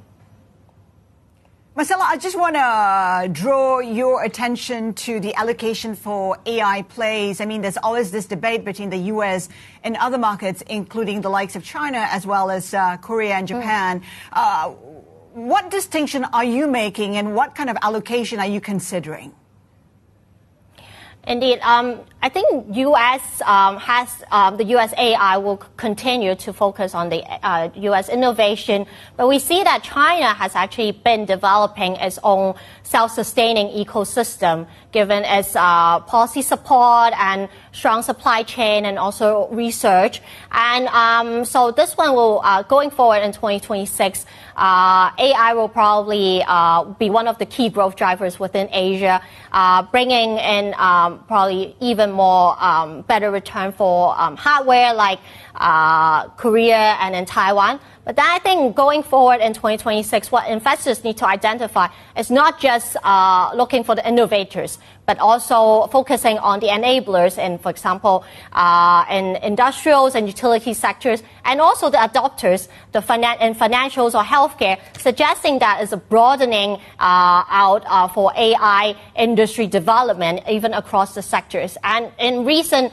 earnings call in China, we've seen that they've highlighted how it's not just benefiting technology companies, but it's actually a key core part of all the business strategies and operations across various sectors. So this will be key for 2026. And as broadening out that we've also called for action in 2025, remain in 2026, but broadening out within AI will be what the key focus will be for 2026. So it might not be what we're expecting broadening out across all sectors, but a narrow broadening out within AI developers and also finding hardware, hyperscalers, and also AI developers and also the emerging application providers, with a focus of also the end demand and also the monetization.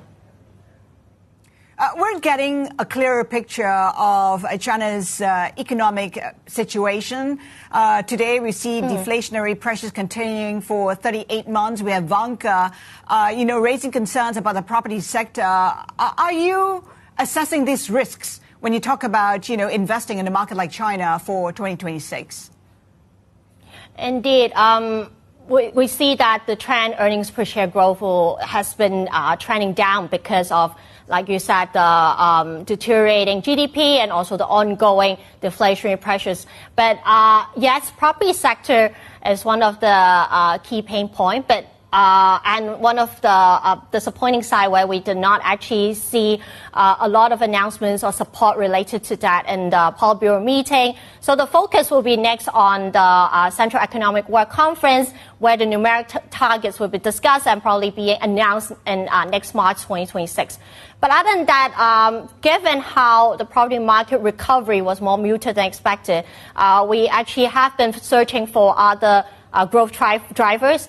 For example, the ongoing anti-inflation campaign would actually be helping to lift profit margins and also restore the pricing power for those over-competed sectors. And secondly, we have actually seen a lot of household allocation into both onshore and offshore equities. So going forward, those will also be quite encouraging profit drivers for China markets. Right. Marcella, thank you so much for that. Marcella Chow, Global Market Strategist at JP Morgan Asset Management. Still to come, Australia's social media ban for youth comes into effect today, a landmark move that's drawn global attention.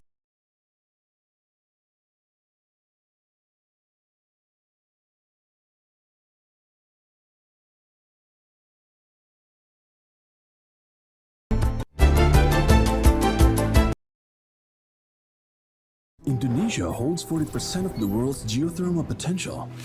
It's essential as Indonesia strives to realize its net zero ambitions. Barito Renewables is unlocking these resources with continued investment.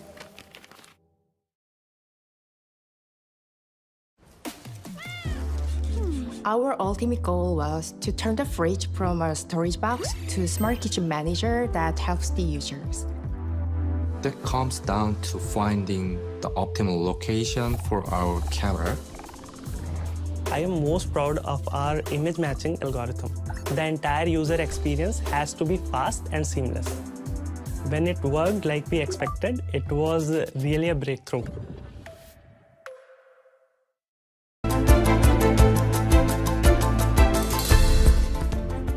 This reform will change lives for Australian kids and allowing them to just have their childhood. For Australian parents, enabling them to have greater peace of mind, but also for the global community who are looking at Australia and saying, well, if Australia can do it, why can't we? This will make an enormous difference. It is one of the biggest social and cultural changes that our nation has faced. It's a profound reform which will continue to reverberate around the world in coming months to assist not just this generation but generations to come.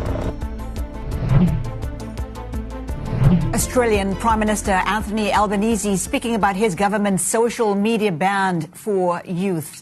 It's a landmark move that aims to keep those under 16 off certain social media platforms. Children can no longer have their own accounts, and firms violating the rule face fines of up to $33 million. Companies including Facebook, Instagram and Snapchat are subject to the new regulations. They've all pledged compliance, but some firms say the rules have been rushed through and risk pushing children into more dangerous corners of the internet. The Australian government estimates 86% of the children in the country aged 8 to 15 use social media. The world is closely watching Australia's move. Policymakers in Europe and Indonesia are also looking to rein in big tech, even as the industry sees young users as key to fueling future growth. For more, let's bring in Bloomberg's tech reporter, Newly Purnell, and opinion columnist Catherine Thorbeck. Let's start with you, Newly. I mean, so many questions, right? What's been banned? How is it being enforced? And how do you actually ensure what age you are online?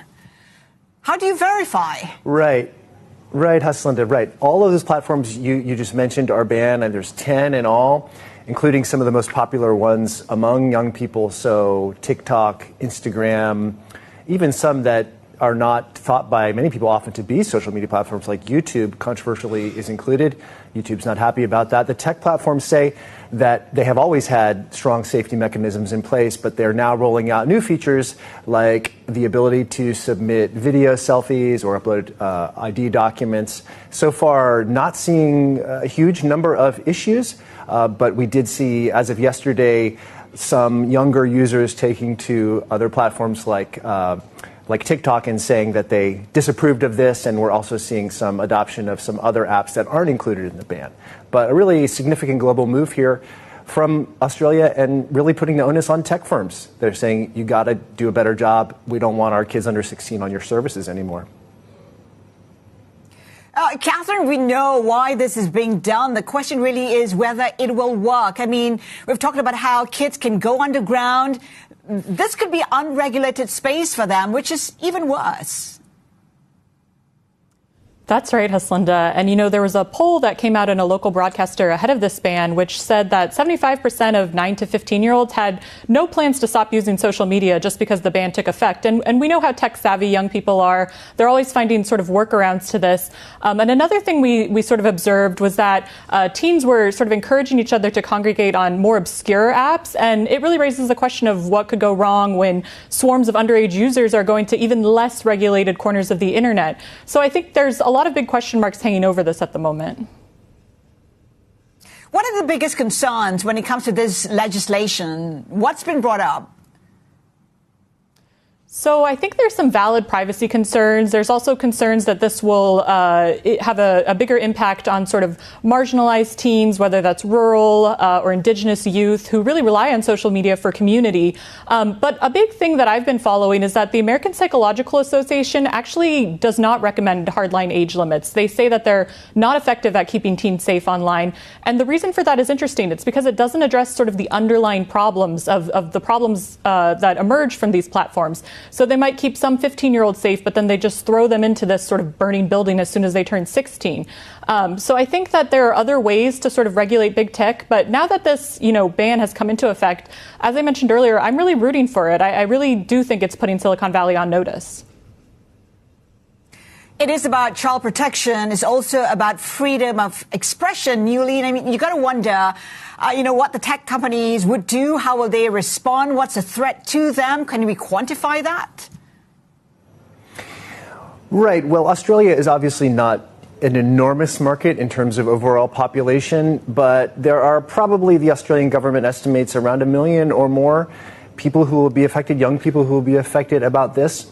What's been unusual in my time covering tech policy issues like this is oftentimes governments will talk about issues or new regulations, and the tech firms don't really say much because they don't want to, draw more attention to the issue usually. This one's a bit different. Since the law passed last year, the tech firms have been very vocal, saying that, as we mentioned earlier, it seemed like the legislation was rushed through. They say they have robust safety mechanisms already in place.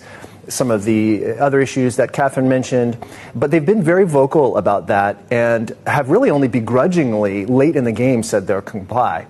The global perspective, I would just say, analysts we talk to say no companies really want to be regulated if they don't have to. And what the issue for the big tech firms is that the young users are the ones who provide future growth. These companies make money off of advertising revenue. They depend on users on their platforms in the years to come. And perhaps if young people in Australia, if they put off joining, maybe they might not join at all. Or maybe it will become the social norm. Maybe it will be uncool to be on social media. So they want to stop this, and they don't want to see these rules spreading around the world. And they just say they're misguided. And Yuli, as Catherine said earlier, other countries are looking at it very closely. Indonesia, case in point, it's not the only one. Several other countries, perhaps even Singapore, is looking at it.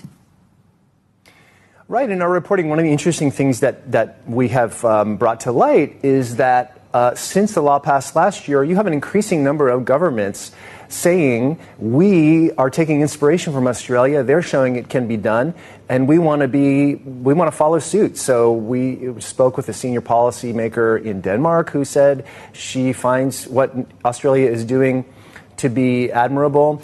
We know that Indonesia is talking about similar rules. Brazil, a huge market, a huge and young market. And then in Singapore, they have said that they are talking to their counterparts in Australia about age assurance measures, could take different forms. But yeah, we very much see that lots of countries, including these big developing markets that have huge pools of younger users, are talking about similar rules. And Catherine, you're quite open about, agreeing with the move. I'm just wondering, what implications are there for the kids out there, right, in terms of digital literacy skills that could impede, that could perhaps limit how they grow in this space? Right. So I think that we definitely need to have more robust sort of online digital literacy sort of courses. And we definitely need to talk to kids, caregivers and guardians definitely need to talk to kids more about, what they're doing online and really open that sort of conversation up. I don't necessarily think those have to be mutually exclusive with tighter age limits. I think one thing we have learned over the past few years is that really the status quo is untenable. We've heard so many really heartbreaking and devastating cases from parents of harms linked to social media. So I think it's good that Australia is doing something. And, what I've written about is that that's more than can be said for Washington, which really hasn't passed a comprehensive online child safety regulation in decades. It'll be interesting how the other countries respond to it. Thank you so much for that. Bloomberg's tech reporter, Newly Purnell, and opinion columnist Catherine Thorback there for us. Still to come, how delays in a trade deal with the U.S. is putting India's economy under pressure.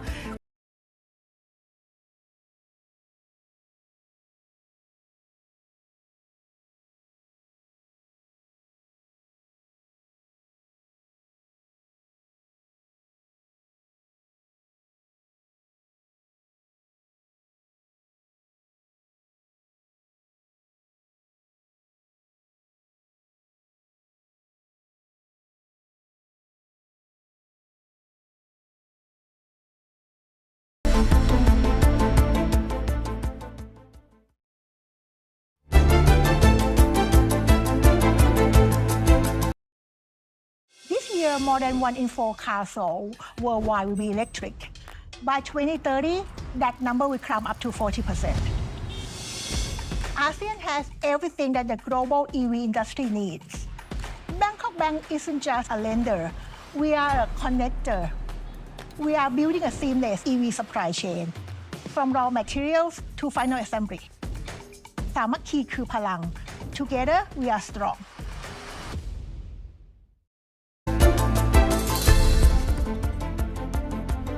Welcome back. You're watching Inside. We have headlines on the back of the tensions between Cambodia and Thailand. We have Cambodia now saying that Thailand dropped 2 bombs via the F-16s on Wednesday. We heard earlier, of course, from the Thai Ministry of Defense spokesperson Surasan Kongssiri, briefing reporters saying that Thai military operations are still ongoing there. Over 400,000 Thais have fled that border conflict areas, according to the spokesman, and that Thai military operations are still ongoing at this point in time. As you know, clashes have raged for a third day along the roughly 800-kilometer border, with the Cambodian Defense Ministry claiming that Thai shells killed 2 civilians overnight, raising the death toll to 6. And we see that tension ongoing as we speak right now. And we're also hearing from President Trump, who claimed victory when it came to that peace deal that he struck between the two sides. He's now saying that he'll call on Thailand as well as Cambodia over the renewed conflict.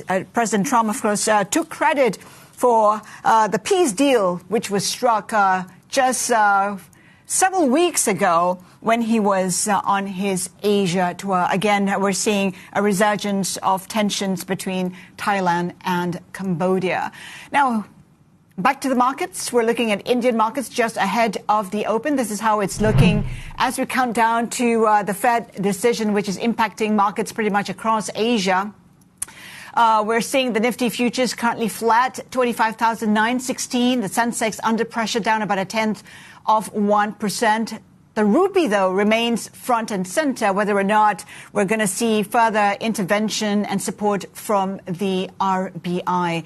Now, Bloomberg Economics says India's economy is set to lose momentum through early 2026 as delays on a U.S. trade deal choke exports, pressure the rupee, and spur capital outflows. Let's bring in Bloomberg senior India economist Abhishek Gupta. Abhishek, how are Trump tariffs affecting the Indian economy, and how's that shaping your views on the economy? Thanks. So what's really happening this time around is slightly different when we've seen pressure on the rupee historically. Currently, you are in a situation where high growth is also contributing to higher imports, be it gold imports, some of which is also due to speculative investment, but also non-oil and non-gold imports are rising steadily. Part of it is also due to India's tax cuts, which is boosting consumption. Typically, whenever this happens, you have inflows on the capital account to balance the current account trade deficit. But this time around, because of Trump tariffs, you are seeing a situation where you are also seeing outflows on the capital account. So I think the situation should be manageable for another few months in the short term if an India-US trade deal comes through maybe by the end of this year or by early next year, even in 1Q 2026. But if things get delayed further, I think this external headwind situation could soon turn into a crisis situation, and that could really slow down growth further going forward. Abhishek, do stick around. Let's get more insights with Pranjul Bandari, Chief India Economist and Strategist at HSBC. Pranjul, do you share that view that India's economy is poised to slow down in 2026? It's all dependent on the trade deal with the U.S. Well, I think that's one of the factors. I do think that in the first quarter of 2026, there are several reasons why India's economy could lose some growth momentum. We've already seen exports to the US slowing, falling 10% year on year. Some of the boost from GST tax cuts are now starting to come off a little bit. And then we had a lot of fiscal expenditure, both by center and states, which was done upfront, which could slow in the first quarter of 2026. So my sense is, yes, growth could slow a little bit. But I also have a base case view that hopefully by March, we'll get a trade deal done, which will not just be good for exports, but also for sentiments. And then, towards the middle of the year, things could start to bounce back up again. So what's the reason for the unusually strong GDP numbers which we saw recently in India? Well, look, it was a very strong number of 8.2%. I think they were both sort of, cyclical tailwinds. We've had great rains. We've had both monetary and fiscal policy easing. We've had the GST tax cuts, and all of that played a big role in boosting consumption. But then there was also a statistical issue part of it as well. Our sense is that there are a couple of deflator issues, and once we try to quantify it, the growth which came out as 8.2% is more like 7% on the ground. Now, 7% is also a strong number, but our sense is growth wasn't ever as strong as 8.2%. I do think that this deflator exaggeration will continue until March. So for the full year, which we call FY26, we could get official numbers for the year averaging 7.7% GDP, but the real growth on the ground could be more like 6.7%, 1 percentage points lower, which, by the way, is also fairly strong growth performance. Abhishek, how do you think the RBI is assessing the growth projection for India? It has a dual mandate of growth as well as inflation. Inflation benign. Yes, so if you look at RBI's December policy, they have revised up their GDP growth projection for the full year to 7.3% from 6.8%. But that's not forward-looking. Most of this growth increment is already in the rearview mirror. Growth in the first half of the fiscal 2026 averaged about 8%, and RBI's own assessment is that it's going to slow down to about 6.8% in the second half of the fiscal year. We think it could we're slightly more optimistic than the RBI in terms of the growth numbers for the second half, but still we also see a sharp slowdown to 7.2% over October to March from the first half in fiscal 2026. In terms of inflation, RBI has been revising downwards its inflation projections ever since February last year. It's made 5 downward revisions on the trot, and now it's forecasting 2% inflation for full fiscal 2026. Its inflation projections going forward continue to remain elevated. It's projecting 3.8 and 3.9% in 1Q and 2Q of fiscal year 2027. We sense that inflation will continue to undershoot RBI's forecast, largely because food prices would continue to remain contained. You've seen bumper rains last year, and this year again, you've had good rains, and that should prompt good food supplies to last through the end of the agricultural year in June 2026. So all of that means that food prices aren't likely to rebound sort of as sharply as the RBI is expecting them to. Our own forecast is that overall headline inflation would remain contained at 3.2% in fiscal 2027 as well. There is a big risk to these projections. In February of next year, the government would be undertaking a major revision of inflation and growth series, and how that kind of changes the numbers is unknown. Our sense is that inflation could be revised downwards, and while the level of GDP is likely to be revised up, it's difficult to say what would happen to the growth trend numbers over the last few quarters. Pranjul, given all the uncertainties out there in 2026, what would it mean for the Indian rupee, currently down about 8% versus the USD? Might there be a reversal of fortune? And what might that take? Well, yeah, that's a great question. And I think the fact that the rupee is weakening, and on a real effective exchange rate basis, it's weakened 10 to 12% already. I think that's a good thing, because what it does is that it's the perfect medicine at a time we've got such a big tariff problem, a 50% tariff. Now, the tariff reduces the competitiveness of India's exports, but the rupee depreciation raises it back up. And in fact, it's very, very positive for services sector and services exports a lot more than it's for goods.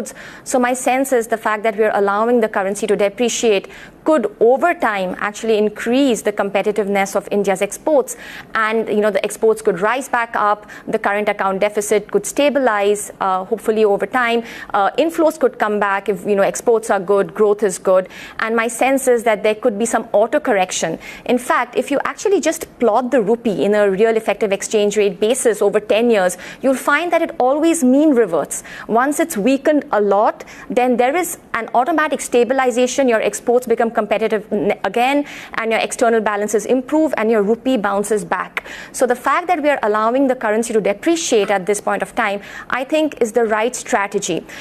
Generally, we get scared about rupee depreciation from the angle of inflation, but this time around, my sense is that inflation will remain quite low for quite long. In fact, we too believe that it's going to remain below the RBI's 4% target for at least the next 2 years. Our sense is that the drivers of disinflation this time are a lot more sticky. For example, exported disinflation from China is also playing an important role, which we think is not going away anytime soon. So on the back of that, allowing the currency to depreciate will not really add to too much headline inflation at this point of time. And from that perspective too, we can allow the currency to really correct, so to act as an automatic stabilizer and a shock absorber at a time we've been slapped with such a high tariff from the US. But Abhishek, the question is if the RBI wants to put a floor to the rupee weakness, can it do that when some of the factors that have been cited are actually external factors like the trade deal? RBI does have a very good chest of FX reserves. It's almost nearing $700 billion. It has lost a bit of reserves. Our estimate is it has lost about $35 billion or so since in July or mid-July. But then it has also recouped some of those reserves because of revaluation gains. Gold prices have continued to rise, which has also kind of stabilized RBI's overall FX reserves. Going forward, I think the RBI will continue to have this firepower to defend the rupee, but not for too long. So just like Pranjul, we also expect a U.S. trade deal to sort of culminate by the end of March 2026. But if there are delays beyond that, and that could be a big risk, because then this external headwind situation could soon turn into a crisis situation, because if India's growth continues to be steady and imports continue to remain high, the high trade deficit could continue to pressure down the rupee, in which case RBI can't just continue to sell FX reserves. At that point in time, speculation could also kind of build against the rupee, and RBI would find it difficult to maintain an orderly sort of weakness in the rupee. Right. And Pranjul, it's all relative, isn't it? When you talk about rupee weakness, it's not as weak as other currencies like the yen and the yuan. I'm just wondering how competitive Indian exports can be when compared to Chinese exports, given where its own currency is right now. Well, I think, when we compare India's exports to other economies, I think we need to understand that India is a little different in the sense that about 50% of its exports are actually services and not goods. And what impacts services can be very different from what impacts goods. And at this point, my sense is that the fact that it is sort of creating a name in this whole outsourcing of professional services exports and all of that is basically allowing exports to remain strong despite all of the bad news on the tariff front, and the fact that we are allowing the currency to depreciate. The real has depreciated by 10% this year. That also is very positive for services exports going forward. So I think all of this is something that is sort of unique to India. A final point I wanted to say that a lot of exports is changing in nature now. We should think about goods exports and services exports, but now we have a lot more hybrid goods where India is a leader. So I think India does have its space to grow despite all of the tariff uncertainty around us. Pranjul, great stuff. Pranjul Bandari of HSBC and Bloomberg senior India economist. Abhishek Gupta, very quickly, let's do a check on Indian Indigo stock. India's asked Indigo to cut 10% of its flight routes to help stabilize the airline's operations and reduce cancellations. It is extending its flight to about 1.5%. More to come in our next hour of Insight. This is Bloomberg.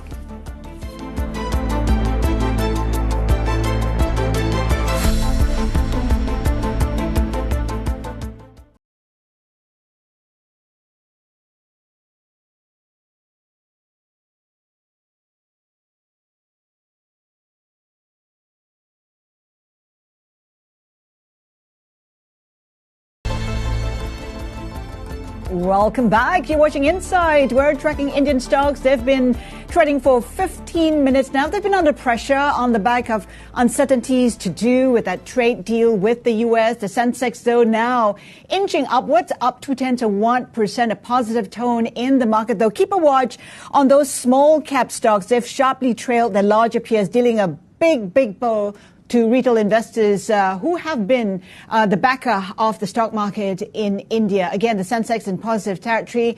It is a positive sentiment pretty much across the board in India. The Indian rupee in focus currently, it is down 0.1%, continuing to slide versus the USD, close to record lows. 89.97 is that level we are looking at right now. Now, the latest IPO in India begins trading at 1:30. SoftBank-backed online marketplace Meesho raised about $603 million in a public offering that was more than 79 times subscribed. It is the latest in a flurry of Indian companies rushing to capture booming investor demand for new shares. Meesho plans to deploy listing proceeds to penetrate smaller towns in India. And staying in India's consumer space, food delivery firm Swiggy has launched a new share offering for institutional investors just a year after its market debut. It's aiming to raise $1.1 billion as India's rapid commerce market expands and competition ramps up. Like Meesho, Swiggy is competing against Amazon and Walmart to build dense networks of warehouses and delivery fleets capable of fulfilling orders within minutes. Now, the move comes as the stock price has reverted to near its IPO price. And we're also keeping an eye on Lenskart, which recently went public. The company's shares are up slightly since debuting last November. Lenskart is an Indian multinational eyewear company with over 2,500 global stores. It holds a majority stake in Japan's Owndays and Spain's Mela, and recently partnered with Pop Mart to launch a Labubu-themed eyewear collection. Joining us exclusively, Paige Bansal, co-CEO, or rather founder of Lenskart. Good to have you with us to talk about the outlook for the company. First off, that tie-up with Labubu, Pop Mart, I mean, what is the strategic thinking when it comes to that partnership? Firstly, thank you for inviting me to Bloomberg TV. Well, I think consumers are now bored of what they have been wearing, the same kind of eyewear. They want more excitement, and Pop Mart has been creating the next generation of wave in terms of excitement, and a partnership like that brings more authenticity, touches upon nodes which are beyond just utility, and and the product is looking beautiful. I just checked it out at a Lenskart store yesterday, and the best is yet to come. And the thing is, you have now become part of the pop culture, so to speak.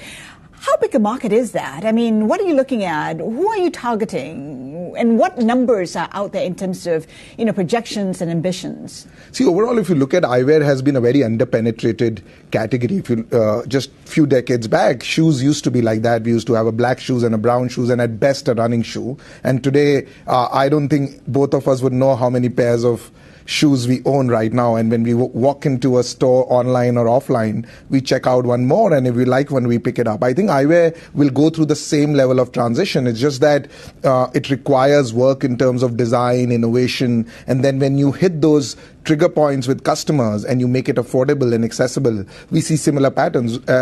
Industry average of eyewear has been traditionally about one pair every 2 years, which now moved to about 1.8. And Lenskart, it's almost about 4 pairs every 2 years. And that, I think, is something that we see growing further. And I think particularly with the growing myopia rates in all parts of the world, in Southeast Asia, where we are, almost 8 out of 10 people need glasses today. And why not wear fashionable, good-looking glasses, since we anyways have to wear them? How much of a boost would this partnership with Pop Mart provide?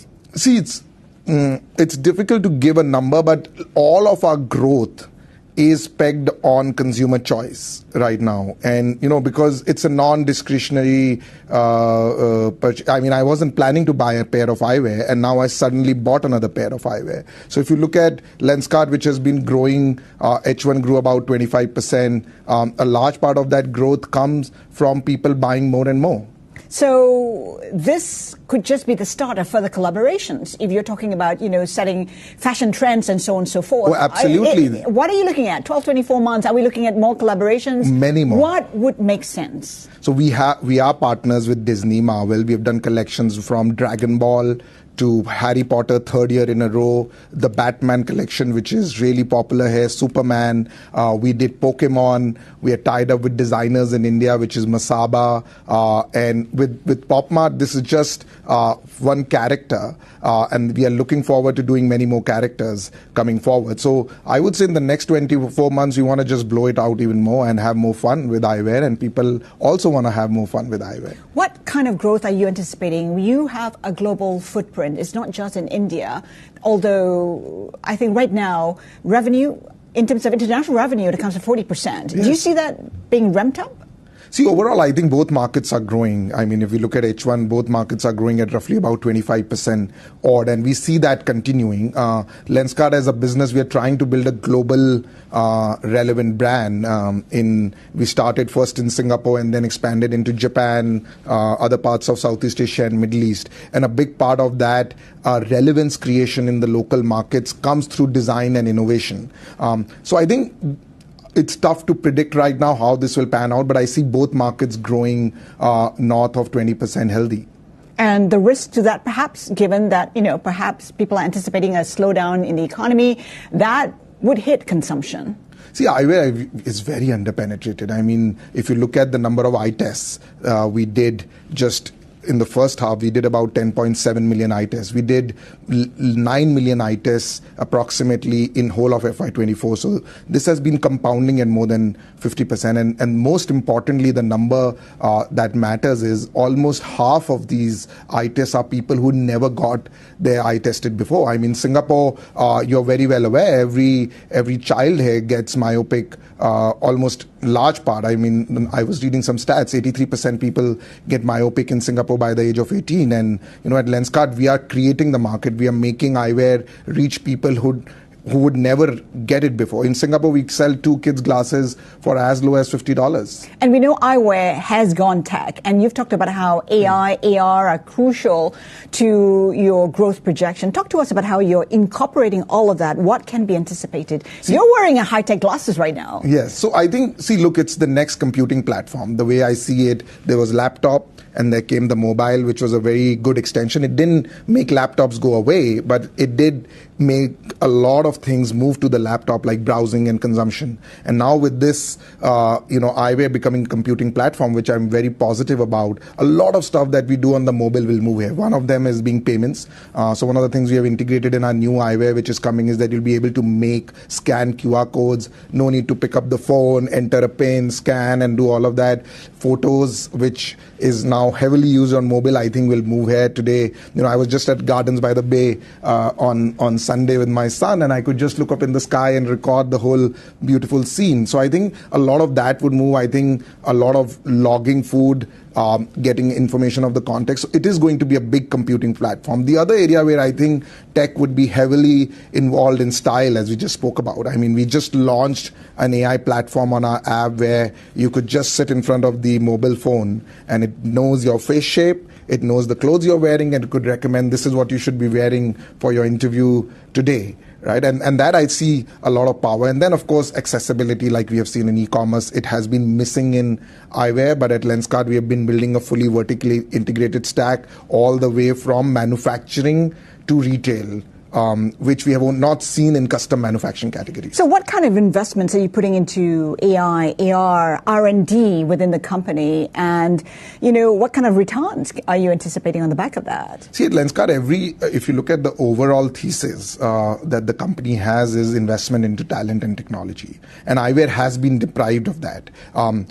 It's difficult to say where are we putting, because everything is becoming AI today, all the way from our supply chain integration. So let me give you an example.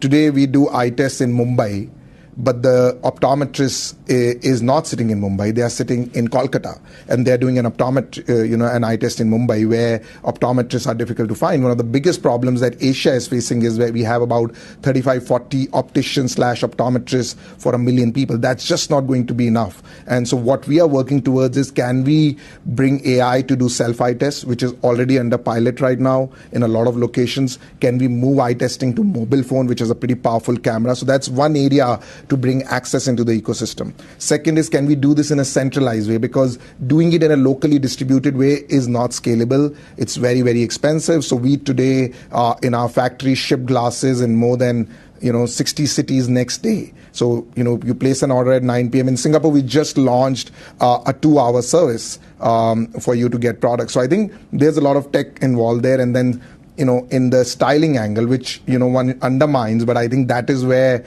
we don't buy mobile phone today for talking on the phone. We buy it because the camera keeps getting better, and then you need the next version. So I think that element is very, very important. So it does seem like you don't buy eyewear now for seeing things. It's also for taking pictures and so on and so forth. You have become a tech company, essentially. I mean, what is the strategy going forward? I mean, how will the company look like in 5 years, for instance? I mean, I won't say we have become. I believe we started as a tech company. None of us are really from an eyewear background.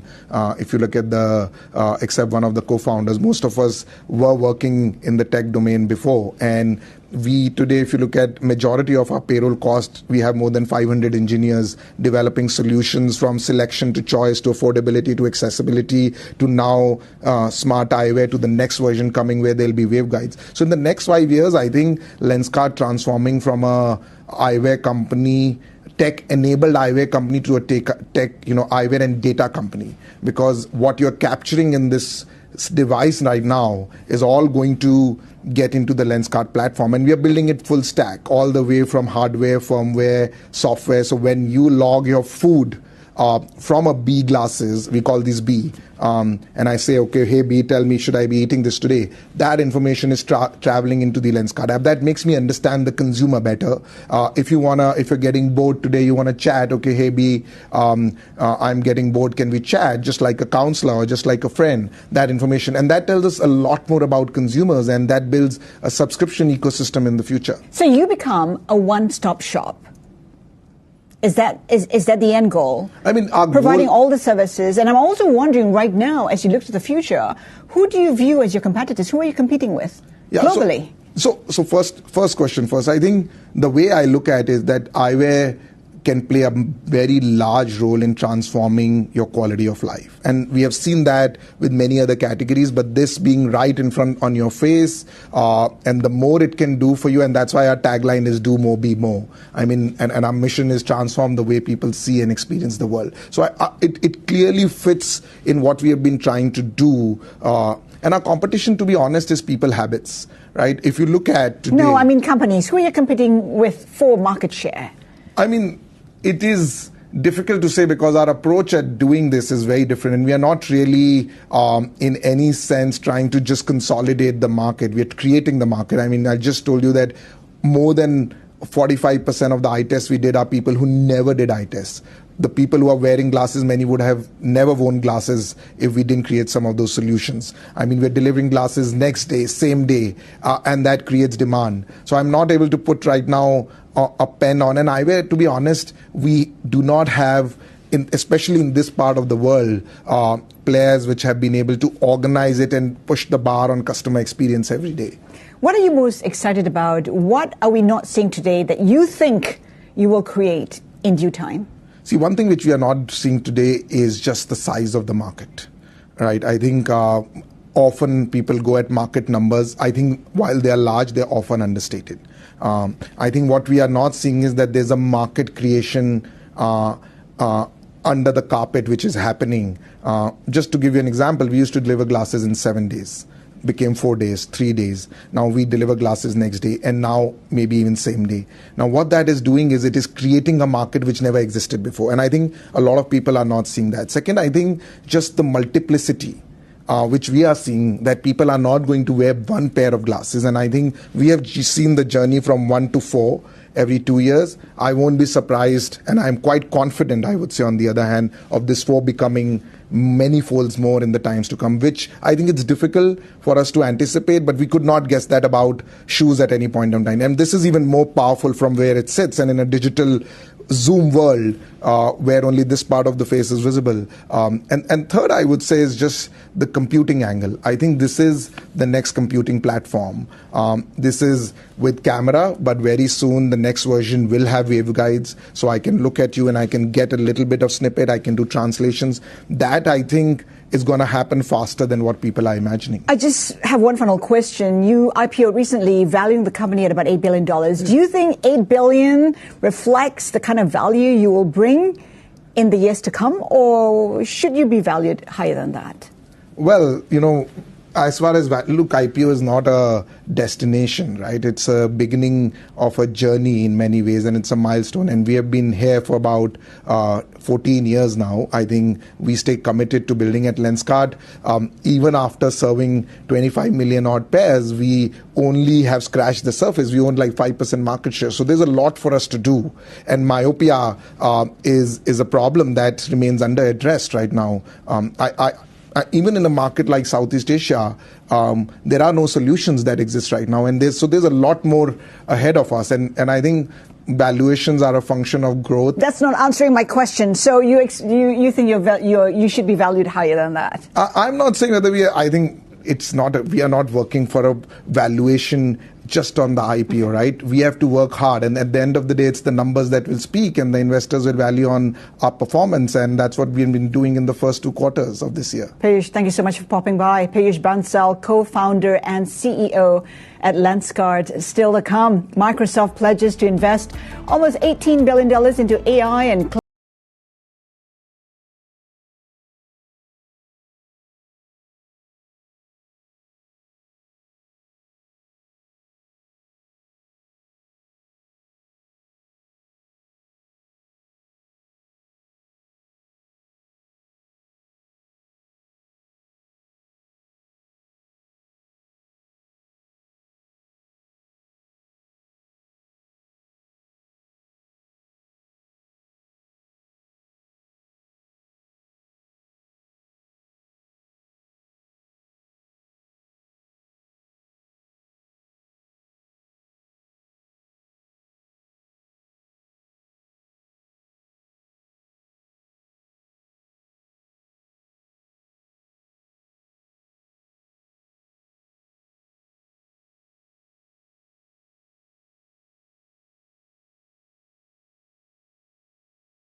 Indonesia holds 40% of the world's geothermal potential, but has tapped just 9% of its reserves. It's like an inexhaustible battery that never gets plugged in. Geothermal delivers clean power 24/7. It's essential as Indonesia strives to realize its net zero ambitions. Barito Renewables is unlocking these resources with continued investment. Soon it was past 1 gigawatt of capacity, helping anchor Indonesia's clean energy future.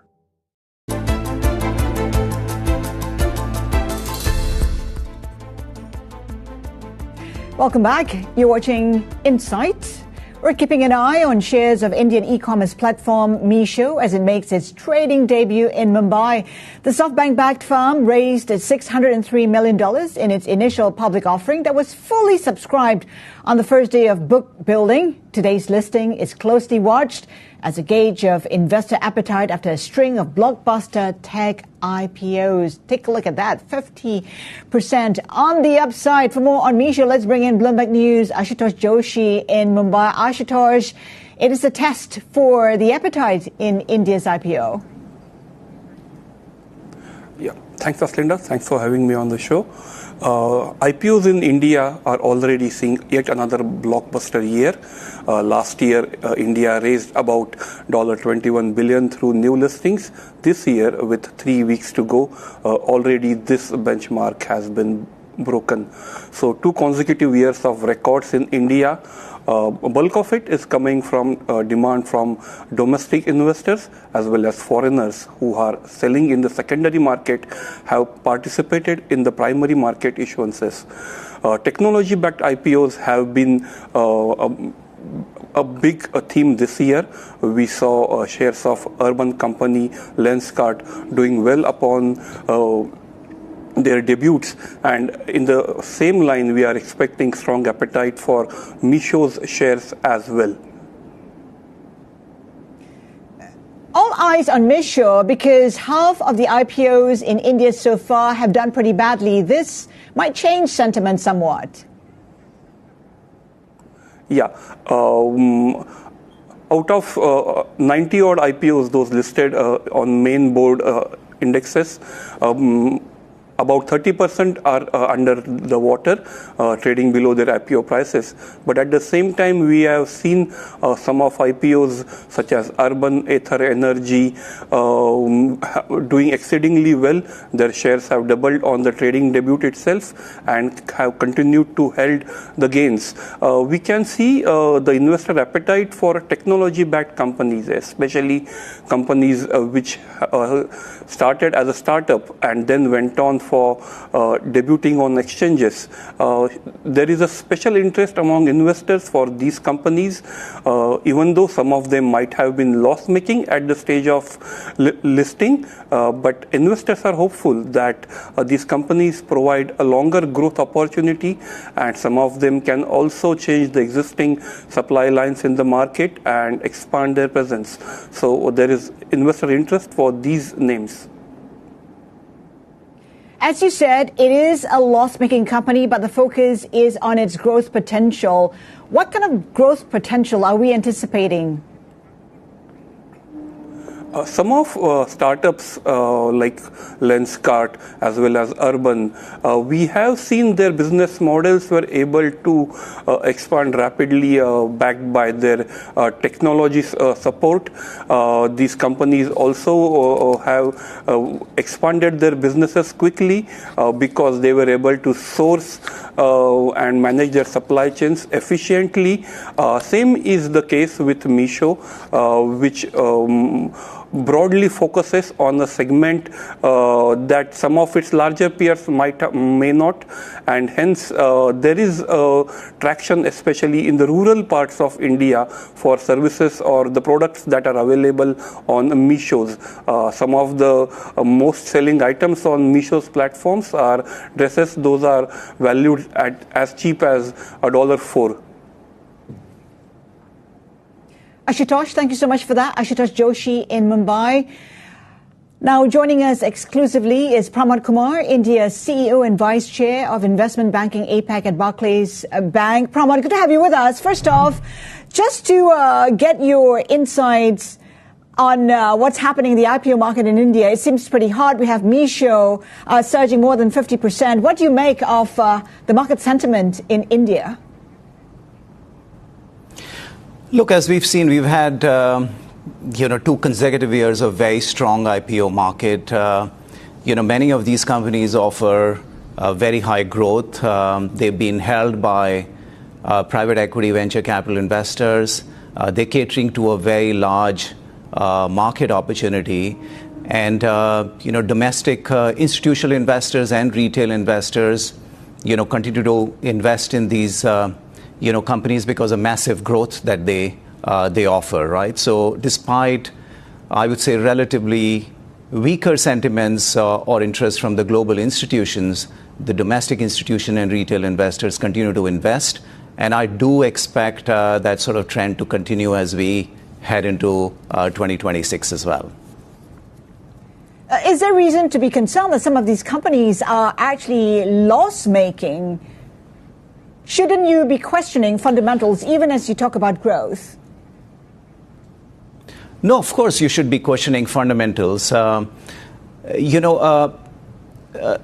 Loss making is sort of one criteria, but I think people buy shares on the basis of potential that they hold. So in a very strong market, as we've seen in this year and last year, most of the companies you would see are market leaders. But, when you see such frenzy, there's always a likelihood of some of the companies, getting, mispricing their IPOs and therefore their stocks not doing well. As you heard, from Ashutosh, there are some companies that are sort of, trading below their offer price, right? So those things happen. But as long as, we see majority of these companies do well, I think the market will support. Yes, but investors should really tread with caution and see which are the institutional investors that are coming in as anchor investors. What's the fundamental business model of these companies? Certainly you can't take your eye off that. I ask because SEBI actually requires a company that's listing to have a track record of distributable profits in terms of Section 205 of the Companies Act. That's part of the reason why that question was posed. And, considering that Meesho is actually loss-making, I just want to bring your attention to investor appetite, foreign investments, in particular foreign funds. What would it take for foreign funds to return to India? Look, I think a couple of things. We've seen pretty flattish index this year while, earnings continue to grow. We do believe that we're now getting into a zone where multiples are looking attractive. Most of the global institutional money really is centered around, U.S. If we see continued slowdown in the U.S., then investors are going to look outside. India, I would think, is now probably at a stage where the current multiples and expected earnings growth will make it sort of look relatively attractive. I do see, some of the other emerging markets like China, I think are looking sort of relatively attractive, probably 13, 14 times multiples versus, 20 plus multiple for India. But, the global money will flow as we see slight slowdown in the U.S. and therefore India could benefit. So 26, I would think, maybe beginning sort of second quarter or second half, we will see more flows coming into India. And we had the RBI cutting rates by 25 basis points. It's adding liquidity to the system. Would that perhaps improve the appetite for Indian assets? Yes, certainly. Look, on one side, RBI's liquidity measures are really to sort of facilitate, greater credit growth in the economy and continue to sort of propel the strong growth that we've seen in India. But yes, increased liquidity as we see transmission of these rates in the hands of consumers and users. Yes, that will improve, their ability to sort of make investments further. do you see the cut that we saw recently as the last leg of the RBI's easing cycle? How much scope does it have to cut in 2026, you think? Look, I do believe that we've front-loaded this. Inflation's under control. There was a unanimous cut, since last year, right, since 2025 Feb, we've seen 125 basis cuts. I think that's a material cut that RBI has sort of already undertaken. I do believe that we take a pause from here on, see the continued trajectory of inflation, how exports do, how does Rupee perform from here on, and you might not see any cut in January, February, but maybe a little later in the year. And speaking of the rupee, it keeps testing record lows. Should the RBI be doing more? Should it intervene more to provide support for the currency? Look, RBI's stated policy is to, not really, let sort of huge spikes take place, right? So we've seen rupee depreciate by more than 5% this year. There is obviously an impact of, our trade treaty with the U.S. Delay on that's really playing on the minds of both exporters and importers, and that's led to a sharp depreciation. I do believe that if we, on one side, governments actually signed up treaties with various other countries.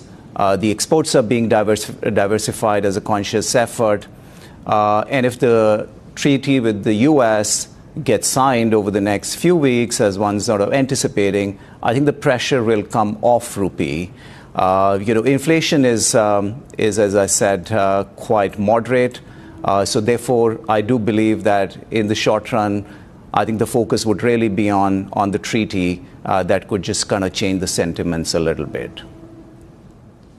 And Pramod, looking at the market, some say that India perhaps has become a more compelling fundraising hub. I mean, the IPO hot market is adding to that sentiment. I'm just wondering, on the back of that, do you see, volumes in M&As accelerating perhaps in the next 12, 24 months? It's interesting. When we see very strong equity markets, the M&A volumes tend to be slightly slower, relatively speaking. So, we've seen very strong equity markets this year. M&A growth has really been relatively less. As we head into the new year, I would see Indian equities or IPO market continue to be strong, but we will see more and more activity. There is a lot of money with the private equity investors. India looks a very attractive market within the APAC. There are material opportunities there. The Indian corporate balance sheets are very healthy. They are at the lowest sort of leverage levels. And we've seen activity amongst the Indian industrial houses, both domestically and outbound. And we continue to see financial sponsor interest. So I think the M&A activity will continue to be strong. The IPO activity may probably go into a third year of very strong, performance, relatively speaking. And which sectors do you think will be most active? Look, from a deal activity point of view, and I'm clubbing both sort of IPO and M&A here, consumer tech, consumer businesses, given the massive opportunity that India offers with its large population and growing disposable incomes, will continue to see more and more deal activity, whether it's private capital raising, which gets classified under M&A, or IPOs. Amongst other sectors, we will see within M&A, infrastructure, renewables continues to be very strong. Healthcare, pharma, industrials hasn't seen that much, but we do see more and more activity in that sector. So tech would come back, in my view. I think tech's been relatively quiet, but valuations are getting to a place where there'll be more activity, and we do see some of the large tech services companies now having more appetite to act. So mostly sort of across these sectors, but generally I think we'll see a fairly robust M&A activity and equity capital markets activity as we get into 26. And what's the risk to that projection, Pramod? I'm just wondering, everybody's waiting for that trade deal between the US and India. Should that fail to materialize in the next 6 months, might that impact sentiment? No, that definitely will impact sentiments. We will see, more sort of, stable rupee. Sentiments will certainly improve. It's been, I would say there's been a overhang for last several months on this, and everyone's sort of watching. I think either before end of the year or in January, we would see that sort of getting sealed. And Pramod, we know that the RBI now allowing lenders to provide acquisition financing. This is a highly competitive space, and Barclays is one of the leading players in this space. How do you intend to stay competitive? Look, on one hand, the overall activity will improve, the supply of capital will improve, right? So that will just expand the overall activity and financing available. That should spur and increase the overall market size. Secondly, look, from clients' perspective, they're looking for certainty. And we do believe that, a track record of consistently delivering on complex and large transactions will certainly be a strong support to us continuing to win business. So I'm really not sort of concerned about this. I do believe that the overall wallet will increase, the activity will increase. Maybe increased supply would lead to slight compression in pricing, but I would still believe that the clients would, really weigh certainty and the ability to sort of, deliver on complexity and in time far greater than anything else. So, I would see, a significant sort of business opportunity continues to be with us. And what are you most excited about for 2026 as you look to grow the business in India? Look, as we've seen in the last few years, there continues to be strong global interest, strategic, while we've seen FPI sort of investments slow down and more sort of being pulled out of India. I do believe that's going to change. And there will continue to be more and more global financial institution interest. One of the large segments for our business or client segments is sort of financial sponsors. We have virtually all the global financial sponsors here raising Asia-dedicated funds, India-dedicated funds. There's emergence of domestic private equity funds. So we will continue to see them deploy capital and also monetize their investments. Both provide opportunities for institutions like us. Our Indian clients continue to be more active in raising debt and equity and also undertaking M&A both domestically and cross-border. So that'll continue to be, supporting a robust deal activity. Our multinational clients continue to actually grow their India business. We're supporting them through, working capital, cash, trade, etc. So I think, look, India is amongst the fastest growing major economies in the world. We will continue to see both domestic and global interest in the country. So all of that really, I think, just provides a strong environment for us to grow. Pramod, great insights. Thank you. Pramod Kumar, India's CEO and Vice Chairman, Investment Banking APAC at Barclays Bank. Coming up, saving the trade deal. The U.S. Trade Representative is reportedly speaking with a top Indonesian official this week